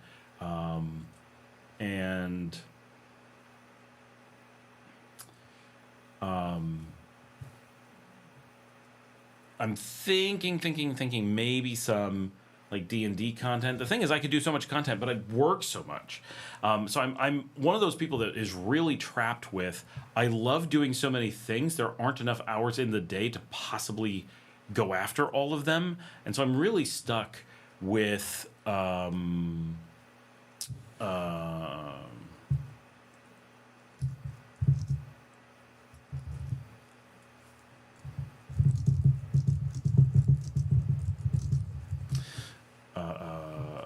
I'm really stuck with this situation where I love doing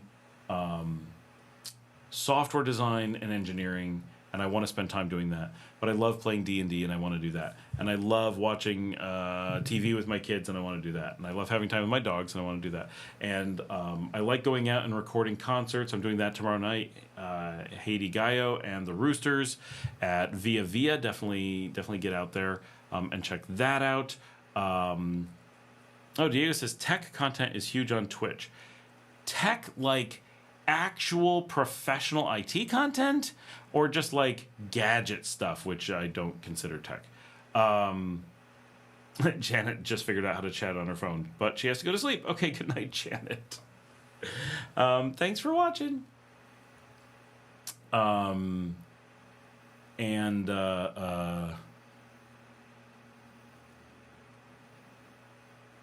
I really like doing IT education, and I like doing business development, and I like doing photography, and I like doing the channel, and I like doing video editing and all those things. And so I have this like endless amount of things that I really want to do. And Dale, you coming out tomorrow night? May get to Via tomorrow. Oh, there we go. But no promises. That room is so acoustically bad it hurts, so it might hang in the back. Dale, since we were there, right? We were there last Friday, and it was in that terrible room. But in the day after, 2 days later, I was there, and we were in the other room. They moved the stage. So I don't know where Haiti is going to be performing. It may be in the other room.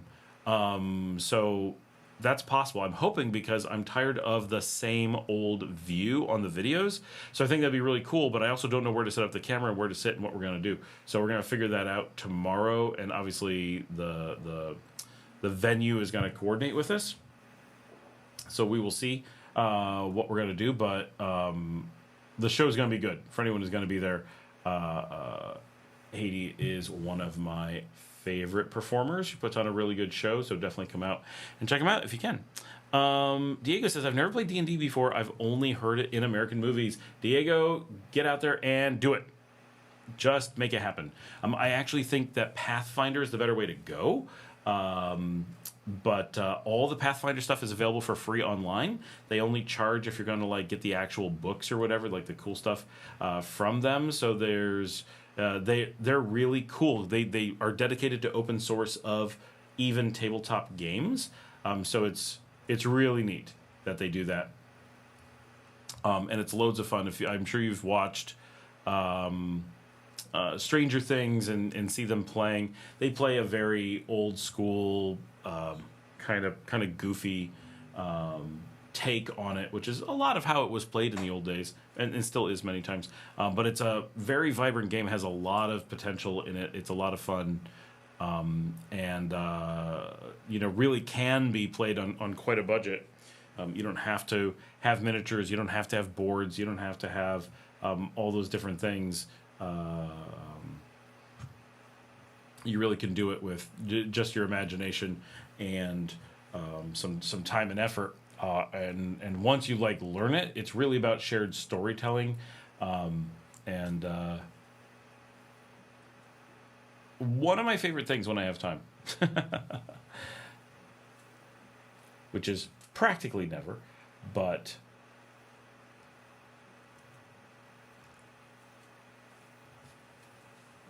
looking forward to getting a good game going with my kids. We were talking about doing one here in Leon. Tigo says, I do watch tech content, software development content. Oh, I could see that. Yep.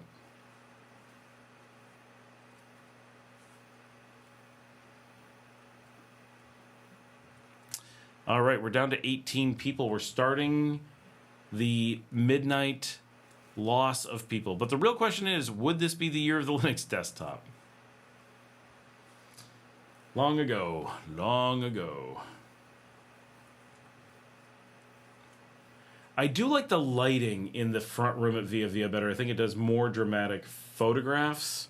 And since I do thousands and thousands of photographs up there, that's something. Now, so this is what I try to do. I try to combine. Like, so tomorrow night, I will be going out with multiple cameras. I will do tons of photography because I enjoy that. I will do tons of videography because I enjoy that. I will be attending a live concert of a band I really like. And I will be doing all of it while promoting software that I make, right? So I'm very good at finding ways to combine a lot of my activities together and enjoy them, and hanging out with friends and seeing people and gives me content to talk about here on the show and so forth. So it's definitely finding ways to make the time good, but I've tried, no one wants to play with you. What the heck? Why aren't there more people playing in Nicaragua? It's I get in some ways it's culturally this really goofy American thing. Can you play by yourself? Technically there are some like attempts at that, but no. Realistically, no. You can do enough on your own to kind of get this like really basic feel for it, but that's the best that you're gonna get, is a feel where you're like, oh, I see. If my friend was here and we were doing it like this would totally work. But the gap between I'm editing pictures in the background, by the way, in case anyone's wondering why I'm distracted. I'm putting in labels and stuff on photographs, because I took a good 1,000 photographs this week, and a lot of them don't have labels yet, but a lot of popular ones are out there. And Andrea Hernandez, who is the main subject of my photos this week, loved my pictures, so happy with that. So D&D is really, or Pathfinder, is really this game of one person. They're called the Dungeon Master, or now they call him Game Master, I don't know, who plays God and represents the universe, right? So if you think of it from a video game perspective, they're the video game. They represent the game logic and the rules and the game, right? And by the way, we hit 600 views. Go team! And we're back up to 20 people. Woo! We're not even like losing people.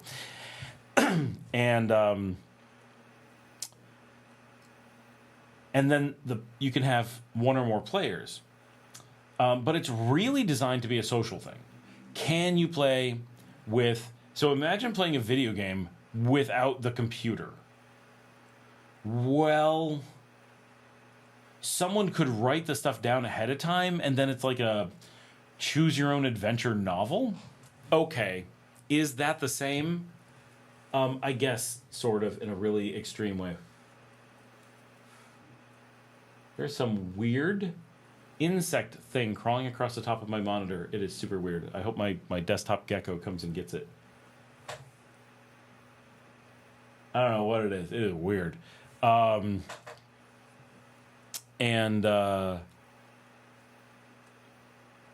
then if you have just the Dungeon Master and a player, it's still really weak. It's very, very, very difficult to do that well. But at least it's theoretically possible. You have the person running the game and the person playing the game. But it becomes... It's odd. It's very difficult, and it lacks the main dynamic that makes the game work. Once you have 2 or more people, and especially good at like 5 or 6, then you have this this social experience, because it really is a social thing more than anything else. I got a picture of this thing now. It's so weird looking. I mean, it's not a D&D thing. No one wants to play table games. The most I get people to play with me is Uno. That's true. I guess Nicaraguans just never play table games. I have friends, and my wife is like, oh, did they borrow this table game? And my friends are like, why would we borrow a table game? Like, they were so like, what a stupid thing is that? And I'm like, okay, guess not. But so I hate calling them a table game because that's not really what they are. They're not like board games, right? Comparing it to Uno or poker or whatever, it's not like that. Do you sit around a table? Well, you can. You often do. But and we call it tabletop role playing game only to make it be clear that we're not talking about a video game. But it's not a tabletop game in that sense. But so when you're playing in like a good group with say there's 5 of you plus the game master, it's like you know where you sit around on the couch and you've got like 4-player role playing game on the TV and you're all like, yeah, let's do this thing. Only like there's a really good story and you're all in it together and like it's co-op and like that gets really fun. Like that's really cool. We really don't have very many games like that. But you can imagine how fun that would be if there's like this shared story and you're really building your characters and you're really into the game, a story, and you're hanging out and all doing it together.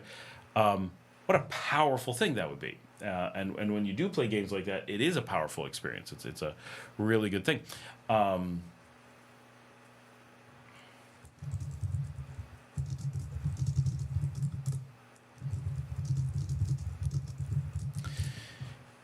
And when you're doing this with D&D or Pathfinder, you have a group of friends and you're all in it together. You're on an adventure together and you're using your imagination, but there's rules and the game master is keeping track of what's going on in the game world. And so you're able to kind of approach storytelling and a movie and a novel and acting, but with this component that's kind of like a video game, right? All role-playing video games are built off of Dungeons & Dragons. Literally, the concept of this is from Dungeons & Dragons. That is where it started. It's evolved a lot in both directions, but it's this old thing that created entire genres of gaming. And so when you're sitting around with your friends and you really get into it, if you're having a battle, it's like this shared experience of like, oh my gosh, what are you going to do? What's the strategy? You go this way. I'm going to flank him over here. Let's catch him off guard. You've got a sword. Wait a minute. Oh my gosh, Bobby's injured. I got to go heal him. Everyone's got their own character to protect, but you got to protect the group. You got to work together. You don't want to run out of hit points because you got to get to the end of the dungeon.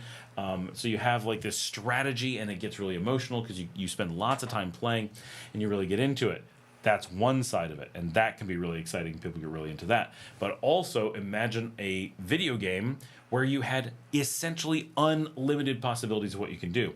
Not just, hey, the game lets me jump, and that does this.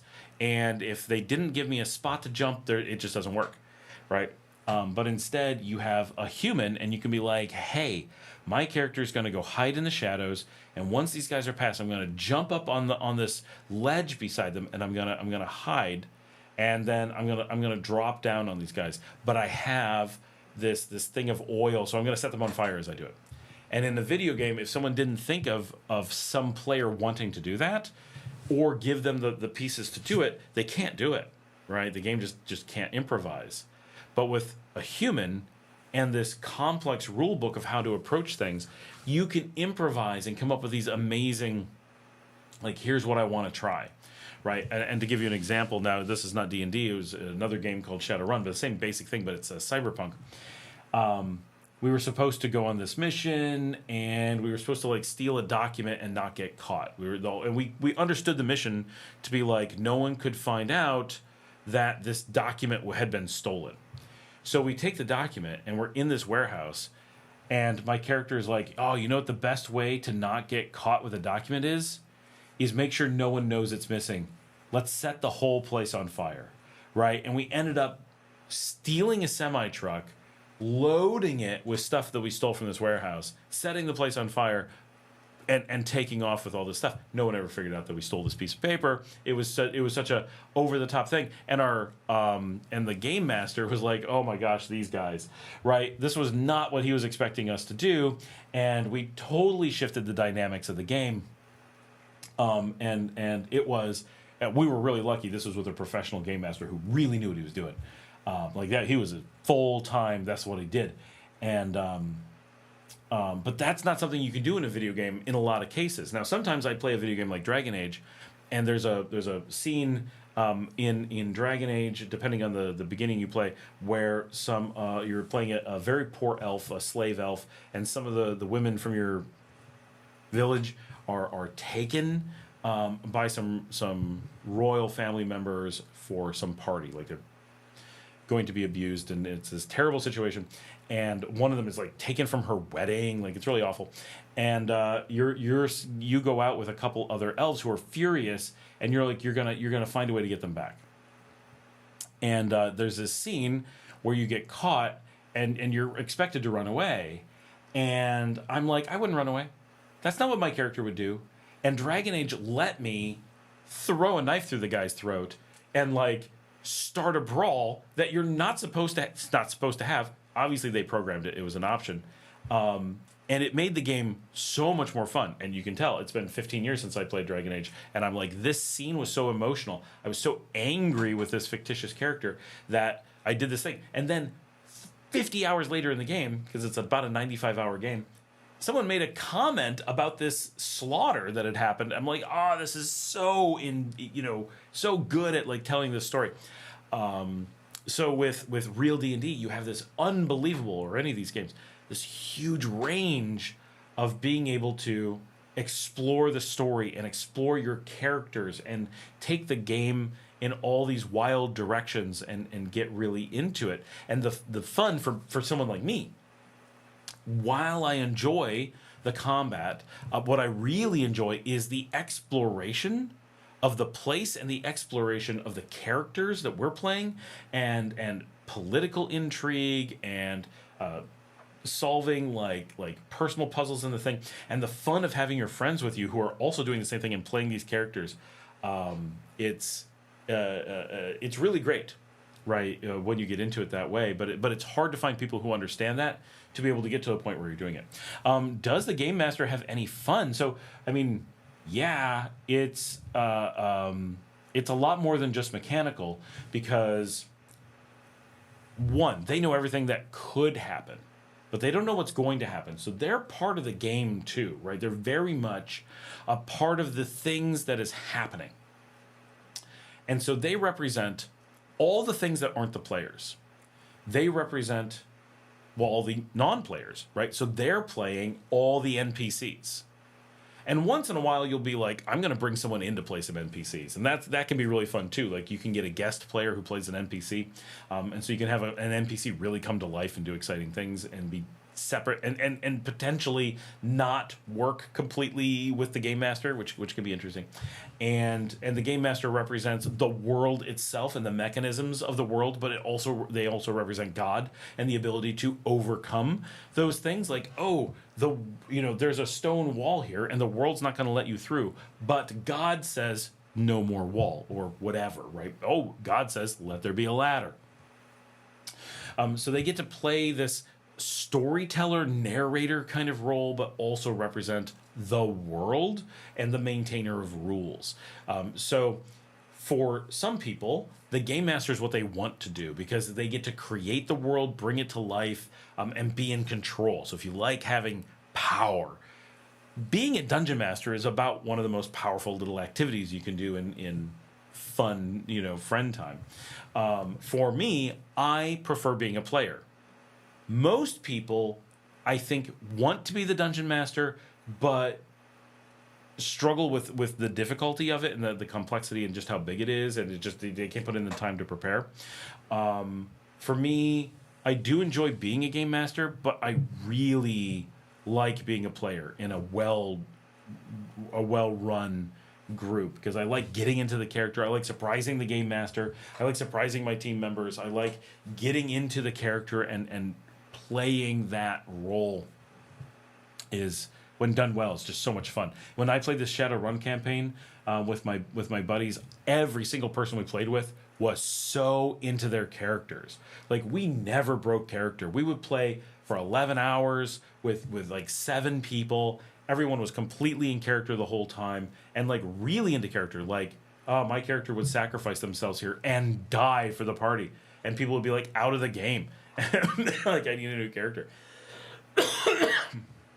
And like, I played that game in the summer of 1992. I can replay nearly every adventure we had for you. I can tell you what every character did, half of their names. Like, that was so long ago. But to me, it happened. It was so vibrant. Our storyteller and my friends were so into this game that the world was coming alive as if, you know, this great piece of literature that we were all experiencing.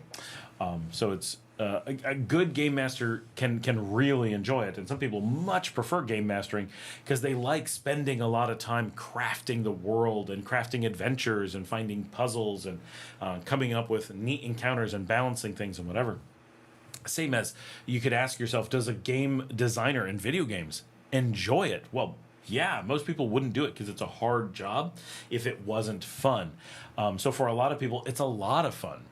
I really enjoy it. I just wish I had lots of time to do it. If I had nothing to do and was just being a game master, it would be amazing. I would love it. I would come up with these vibrant worlds and spend all kinds of time picking out the right miniatures and getting the right maps and building encounters and coming up with huge amounts of stuff for people to do.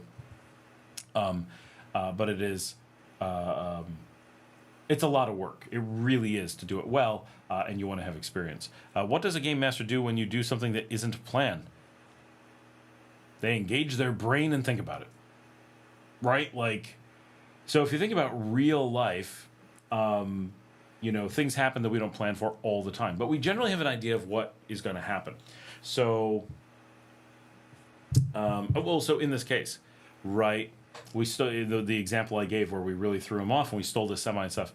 Well, we were in the building, we were stealing things. So when we're like, well, we're going to see if we can steal the truck, it wasn't like, you can't do that.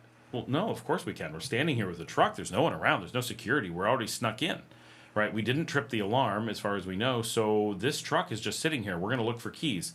No keys. All right, we're going to see if we can hotwire it, right? And I don't remember how we actually ended up getting it. I think we did hotwire it. For some of those things, there's a skill check, and most of the game engines, D&D, Pathfinder, Shadowrun, whatever, have a set of rules that are, this is what you do when you need to do something like this, right? And so there's so we had, I don't know how many people, 7 people. And we're like, all right, who's the best at this? And then they have this information about their character. How good are you at these different things? And that gives the dungeon master something to work from. Okay, so there's about a 1 in 5 chance you're going to be able to hotwire this truck. Like, okay, but we're going to stay here for 30 minutes until he does. So, like, it's pretty sure he's going to just keep trying. And while he's doing that, we're stealing everything, right? And we're pouring gasoline on everything. Like, we're doing stuff, but he's just hotwiring the truck. As soon as he gets the thing to fire up, and we just got people on guard, right? Someone shows up, well, we're just going to fight our way out. Then once the thing started up, well, of course we're going to be able to drive it. That's not what would happen in real life. Of course we could drive it. Or are we going to be able to get out that gate? Well, we're just going to drive into it with a semi. So I'm pretty sure it's going to open. Yep, it probably is. So, a lot of stuff he's like, okay, like if that's what you're going to do, but what happens, right? Well, hitting this gate is definitely going to trip the alarm. So the dungeon master is thinking about these things. Okay, that's going to trip this alarm. How long is security going to take to get there? 3 minutes? 10 minutes? What about the police? Is it going to call the police? So some of those things he's planned out ahead of time. Sometimes he's thinking on the fly, okay, this would have called the police. How far away are the police? How do I determine that? Right? And to some degree, if you're new, it's very hard. Right? Oh my gosh, I don't know where the police would be. And how violent will that be? Right? Oh, I don't know. Well, it's also going to depend on what we do. If the police show up and we just pull over, they're going to be like, you're under arrest. But if we fire at them and try to get away, well, they're going to fire back. And then a lot of police are going to come. Like, what's going to happen? So a lot of it is just depending on how we react. And unlike a video game where there's only a few set reactions, we have unlimited potential reactions, right? We could jam a baseball bat into the gas pedal and jump out of the truck and go hide, right? And let it go off and crash somewhere. Who knows what we might do, right? And if you have the books that go with, or the guides that go with being a dungeon master, you generally have a lot of rules for the world that you're working in, right? So Dungeons and Dragons is a fantasy world with wizards and dragons and dungeons. That's where they got the name. And Shadowrun is a cyberpunk, right? So you've got cars and drones and computers and hackers and guns and those things. And so they have a different set of rules because the world works a little bit differently. And in one case, you're worried about like city guards and swords, and in the other, you're worried about police and stun guns or whatever. And so you have different things to learn, different things to worry about. So different game engines are built for different situations, and allow the game master to potentially handle many different scenarios, and have some tools at their disposal to do it fairly, predictably, and in a fun way. And a lot of things are chance, right? You don't want, and one of the things, this is why video games work, is because when you're doing you're trying to do something that's really unexpected. I'm trying to jump a really far chasm. I'm trying to pick a lock. I'm trying to sneak by someone, whatever. There's some randomness to it. And you don't always know what that randomness is, but it's often there. And with, or when it's not, then it becomes the skill of the person controlling the joystick. And that is not really fair. What if the character on screen is really good at something and you're not really good at something? And it's like, well, this doesn't make sense. But in this, your skill is irrelevant because you're saying, I'm going to try to leap a 30-foot canyon or cavern. And then they're going to say, you can't jump that far, right? Well, I'm going to try anyway. Well, okay, but you're definitely going to fall into the cavern, right? And then what happens, right? Do you hit the bottom? Do you break a leg? Well, there's things to help you with that. How far was the fall? There's all these calculations, and then we have dice that we roll different things with different rules to give us randomness, so we know when, you failed at something or you succeeded at something. And part of the fun is you do actually fail at hard things all the time, right? If you're constantly like, oh, I'm going to hide in these bushes with a crossbow and I'm going to fire 100 meters and try to hit, caravan coming down the road. Well, that's going to be really hard to do. And there's going to be some rules that help you determine how unlikely it is to be able to do it. And then you're going to have to roll dice, and you're going to miss 4 out of 5 times, maybe 9 out of 10 times, depending on how good you are, how much you've practiced, how quiet it is anybody bothering you, do you have people on guard, or are small animals nibbling on your feet, right? Those things will vary your chances by a lot. And so having these rules make it that you're no longer just like learning to play the game really well. You're stuck. If you're a player, your character is bad at something, they're going to stay bad. Just because you've learned how to do something doesn't make them good at it, right? You can't just hop into a first level character and be like, haha, I know the secret code to type in, and I'm going to get to the end of the level and beat the game in 20 minutes. It doesn't work that way. The game master is going to be like, that's your metagaming, right? You're trying to use your knowledge from outside the game. Your character doesn't know this. Your character doesn't know how to do this. Your character, if you memorize the passcode to, or a secret password to something, and you just take your character and walk up and say it, in a video game, the game doesn't know where you got that. But to a dungeon master, they're like, you pulled that from your butt. That was not something your character learned. They're not allowed to say that. Not going to happen.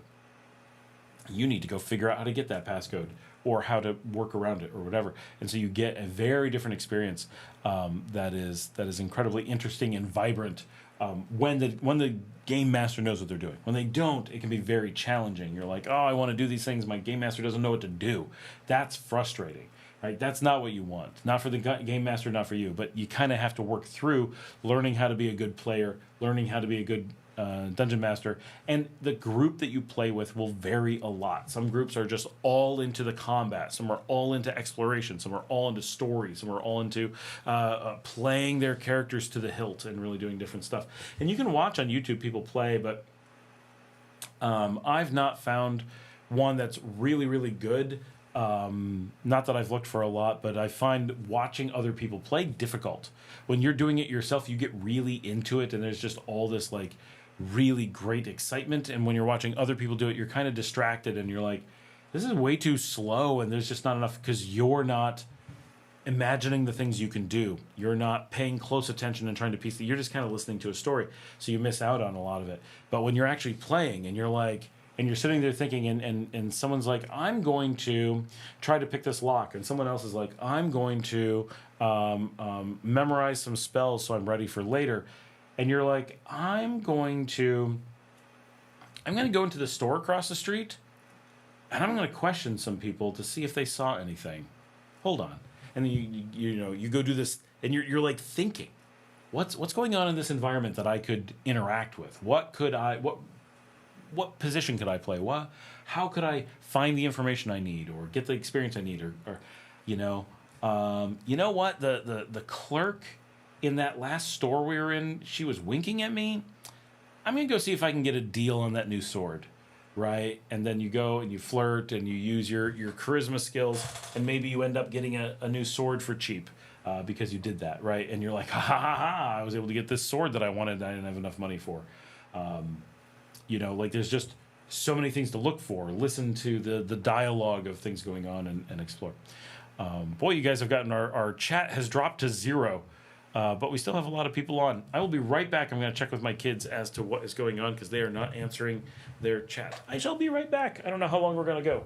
But give me a minute. Oh, my dog, he's still here. He's such a good dog. You're always here with me. You're always here with me. You're so sweet. I never get lonely when I have my dog.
my kids already have the room set up for Stranger Things, but they had not texted me back as far as I can tell. So we are just about to go watch stuff, and no one has chatted since I left. That's really sad. I'm worried that no one's here. There's a lot of people on, but no one listening. Only 15 minutes left to go till we hit 9 hours, so I'm going to wait until they actually show up just in case we end up making it to there. But this, I believe, sets our record for the longest live stream we've ever done. It is definitely one of the most viewed we've ever had. We did have that one where we just got hundreds and hundreds of people all on at once. That was wild, but this has been really good.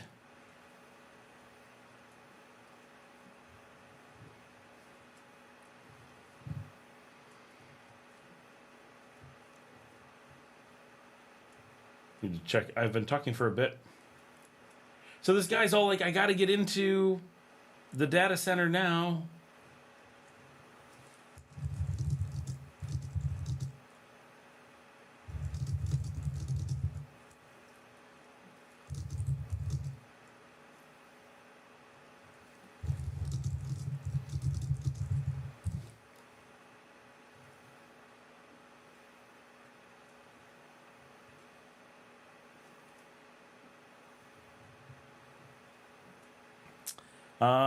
What's my check?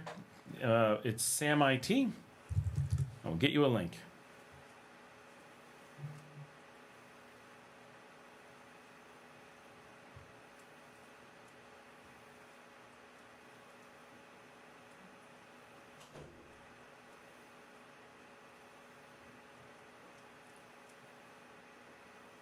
I just heard my daughter go into the game room where we watch movies.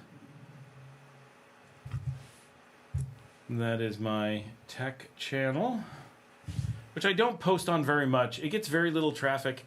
It used to be bigger for years. It was bigger than my channel here. It still has thousands of subscribers, but it's just not a big thing, really. IT as a practice has really died off, and people just don't have the interest like they used to, which is very sad. I really enjoyed that part of life, and seems to be kind of gone, you know. But it is what it is. But you know, I'm feeling good about a lot of the projects I've got going on, a lot of the things I have relatively recently. With kind of changing career and hobby life directions has really been, I think, a lot of finding things I always wanted to do. I feel like a lot of what I did through a lot of my adult life was sort of an aside to what my life plans were when I was a kid. And now I'm realizing that I can go back to the things that I loved when I was 9 to 14, 9 to 15, and was so passionate about at that age. And why can't I just do that now? Because I've always loved it. And it's not like I don't want to work. It's not like I'm phoning it in. It's not like I'm not doing a whole bunch of work. It's just, I've been doing this a long time. I get to kind of pick what I want to do. And so I'm starting to do that. And it's making for a very exciting change of life approach to many things. Diego, today I went to my alumni reunion from Colegio or Universidad. I've never been to a Universidad reunion. I will never, for sure. I went to a high school reunion. I went with my wife. So we got married right as I would have been 10 years. I did not have a 10-year reunion.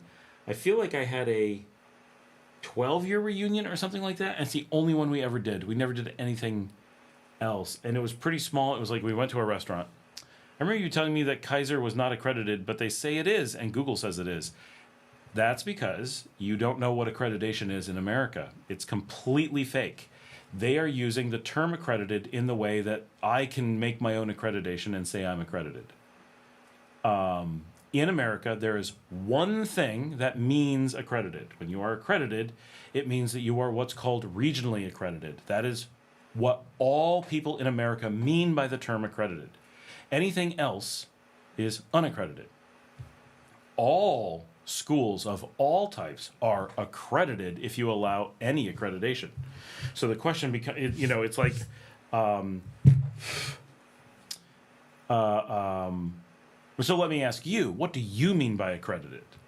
Right? You asked them and they were accredited and they said they were. What does that mean to you? Because I'll get the list.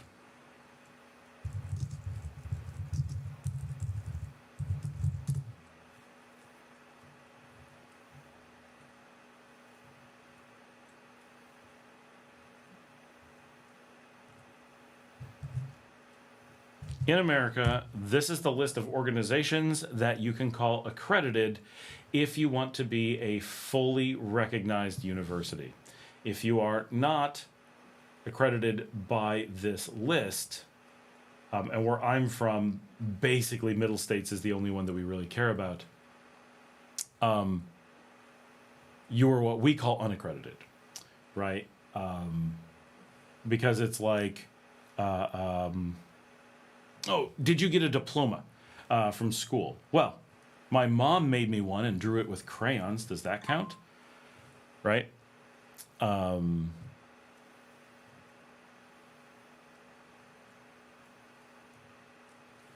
Right? Anyone can draw you a diploma. What people mean is, did the authority that grants normal diplomas give you a diploma? Right? Oh, no. Right? So it's a very different thing. My team's coming in.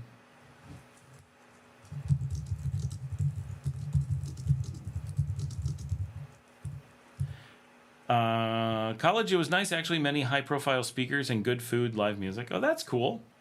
Mine was just, 15 of us at a bar. That's all we had.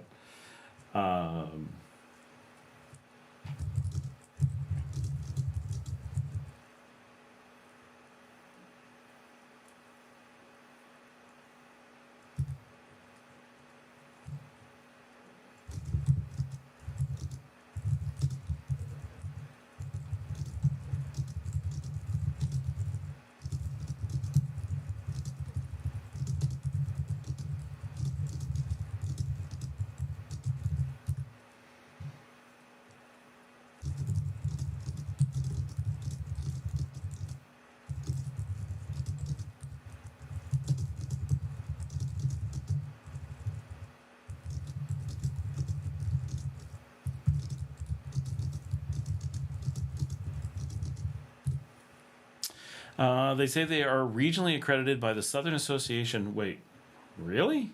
I looked it up. That was not on their website. They claim to be Saxcock. Really? Well, that is accredited. Not well accredited, but it is an accreditation. It's the lowest of the accreditations in the U.S., but they're regional, so it just means you're in the worst region, which is really bad, but interesting. When did they get that? Because on their website, I did not see that at all.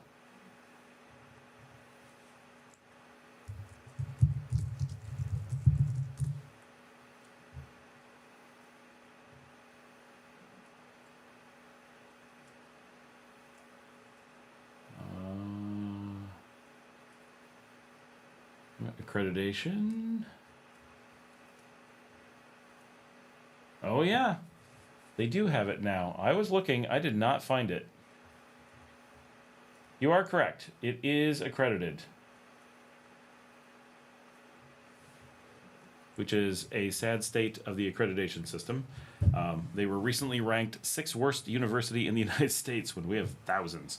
But that's way better than we thought they were.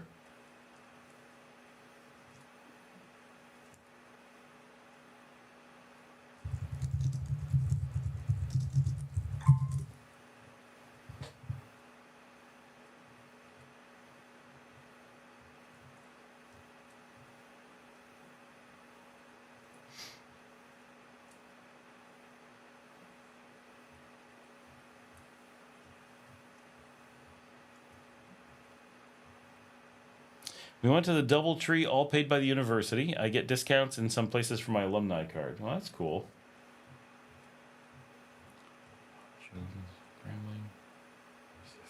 Flint? What the hell is that?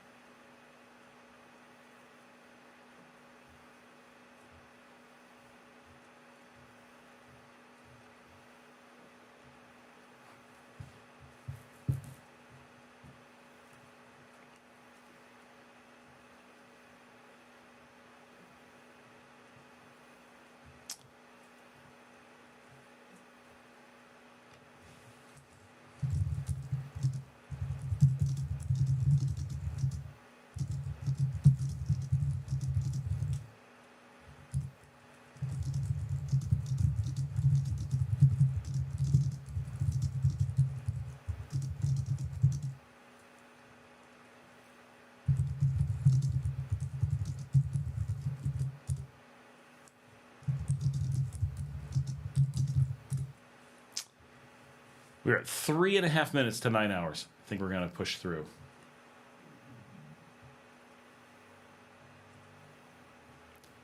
My kids have not responded.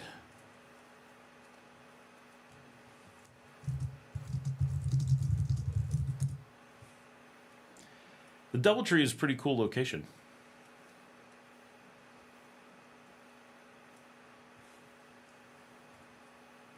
Oh, Diego, you made a comment earlier. You've got 2 minutes, so we're going to do this fast. About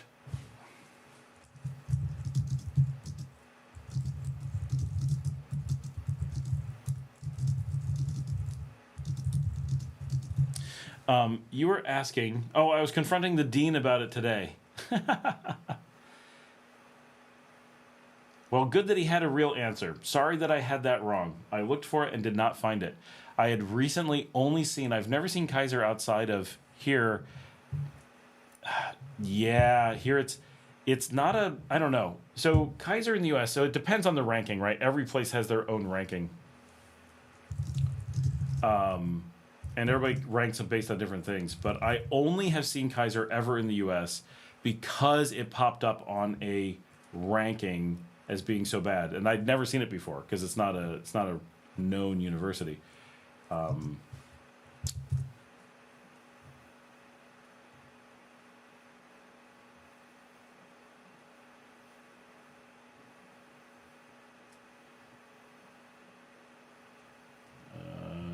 do you search?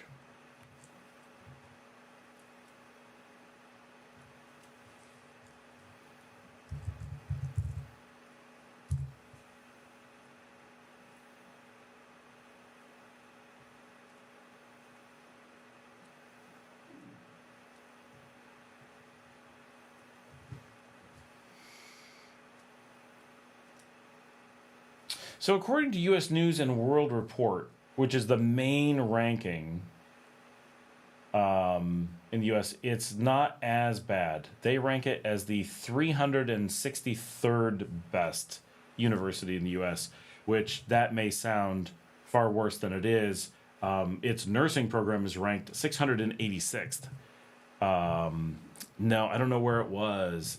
I looked quickly, but this is the most important ranking. Is this one, and it's not nearly as bad.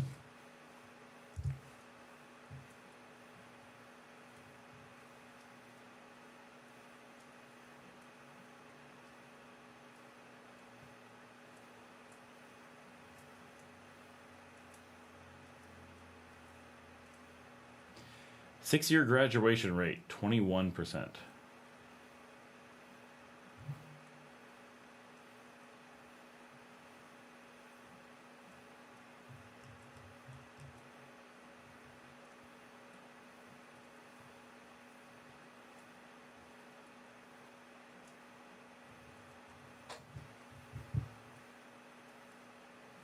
They have a parks and recreation program. Only 2% of their students are in computers and information sciences. But still higher than engineering. Diego, you had said something about you thought starting a business in the U.S. was easier. What did you mean by that? I think you were in traffic and didn't hear me ask what it was.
We did it. We crossed the 9-hour barrier.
Here's a list from Degree Choices that rank it as the 18th worst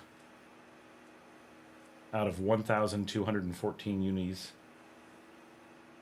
I mean, getting financing, it's easier, and because the market is bigger and much richer, you can do many more things than here. Oh, I thought you were saying it in like a you thought it, but it wasn't true because you found something out kind of way. Yeah, I mean, generally, so don't confuse blind investing. Oh, maybe that's what you were saying. So I was saying, watch out for blind investing in America. Blind investing means throwing your money at other people. You're taking a big publicly traded company, you're just giving them money and hoping for good outcomes. You're not checking in on those people. You're letting other people manage your money, people that you never actually do anything about, right? That's a really dangerous way to go, right? Because it is the culture, for obvious reasons, that it's very difficult to actually do a good job and make money. But as long as you work for a giant company, you probably own some amount of market share simply from being large. And with that, there's a really good chance that it's easier to make money by consuming the money from your investors than from actually doing a good job. And since your investors probably aren't checking in on you, why bother with the very hard job of actually doing a good job that's not guaranteed to do well, to make you money, when you could kick back, relax, and basically steal from your investors, at least to a certain degree, not all their money, but some of their money, and not have to worry about it. So blind investing, where you just throw money at these companies, is the American thing, right? It's powerful because people with zero concept of what they're doing can invest very easily. But the danger is that they end up in the situation where people are just cannibalizing their money instead of actually making money as a business. And it's amazing how effective that is. It's amazing how much that happens. And it's amazing how much people will argue that that's their job and that's what they're there to do, right? And we have these fiduciary laws to protect against it, but they have no teeth and don't really work in the real world. If they did, it would be illegal to hire Americans. Technically, it is illegal for me to hire Americans. I can't. That would be stealing from my investors. Have you ever heard of companies hiring Americans for, online work, for office work? Of course you have. And they generally represent people who could have been replaced with lower cost, higher skilled labor from somewhere else in the world, but weren't. Why? Because somebody somewhere stealing from the investors, right? So not in every case, but that's the majority, right? Now, they're not stealing all the money, but they're stealing some of the money. And stealing can be funneling it to a buddy, funneling it into their village, funneling it into their church, whatever. It's going somewhere that they want personally, rather than making maximum money, which is their legal responsibility, their only thing that they're paid to do. And so, as a blind investor, you carry this huge risk. And the index funds give you basically the best reliable return on doing that, which is around 9%. But if you were to invest in your own business, even in Nicaragua, if you know what you're doing and you put effort into it, it's really easy to beat a 9% return. You could be looking at a 20% return, which is insanely better. And if you run your own business, you may be able to leverage additional things, and not necessarily your own business, but one that you're actively involved in and checking up on and making sure things work a certain way. Not only might you be able to get a much higher return on the investment from the investment perspective, but you might also be able to, for example, leverage it in some other way, such as building your own resume, being able to learn from the things that it does, or maybe working at it, right, which could give you more flexibility in other ways. So you may leverage it into a much larger return than just the 20% you might get.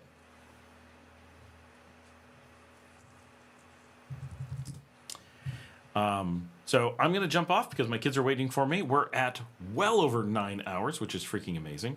But yeah, so I mean, the U.S. market, if you did all the same things you could do in Nicaragua, if you knew how to do them in America, you could make even more money. It's a great market for doing that stuff, but there's it's not one market versus the other. It's investing in a business where you're actively investing and watching over your investment and making sure that they're actively working for you as the owner or an owner, versus this system where there's no checks and balances and everyone is incentivized to just steal from you and only to return enough that you don't investigate or that the government doesn't investigate, right? So it's a very different standard of success. All right, everybody. I don't know how many people are actually still on, so have a good night. Thanks so much for joining us. I will see all of you.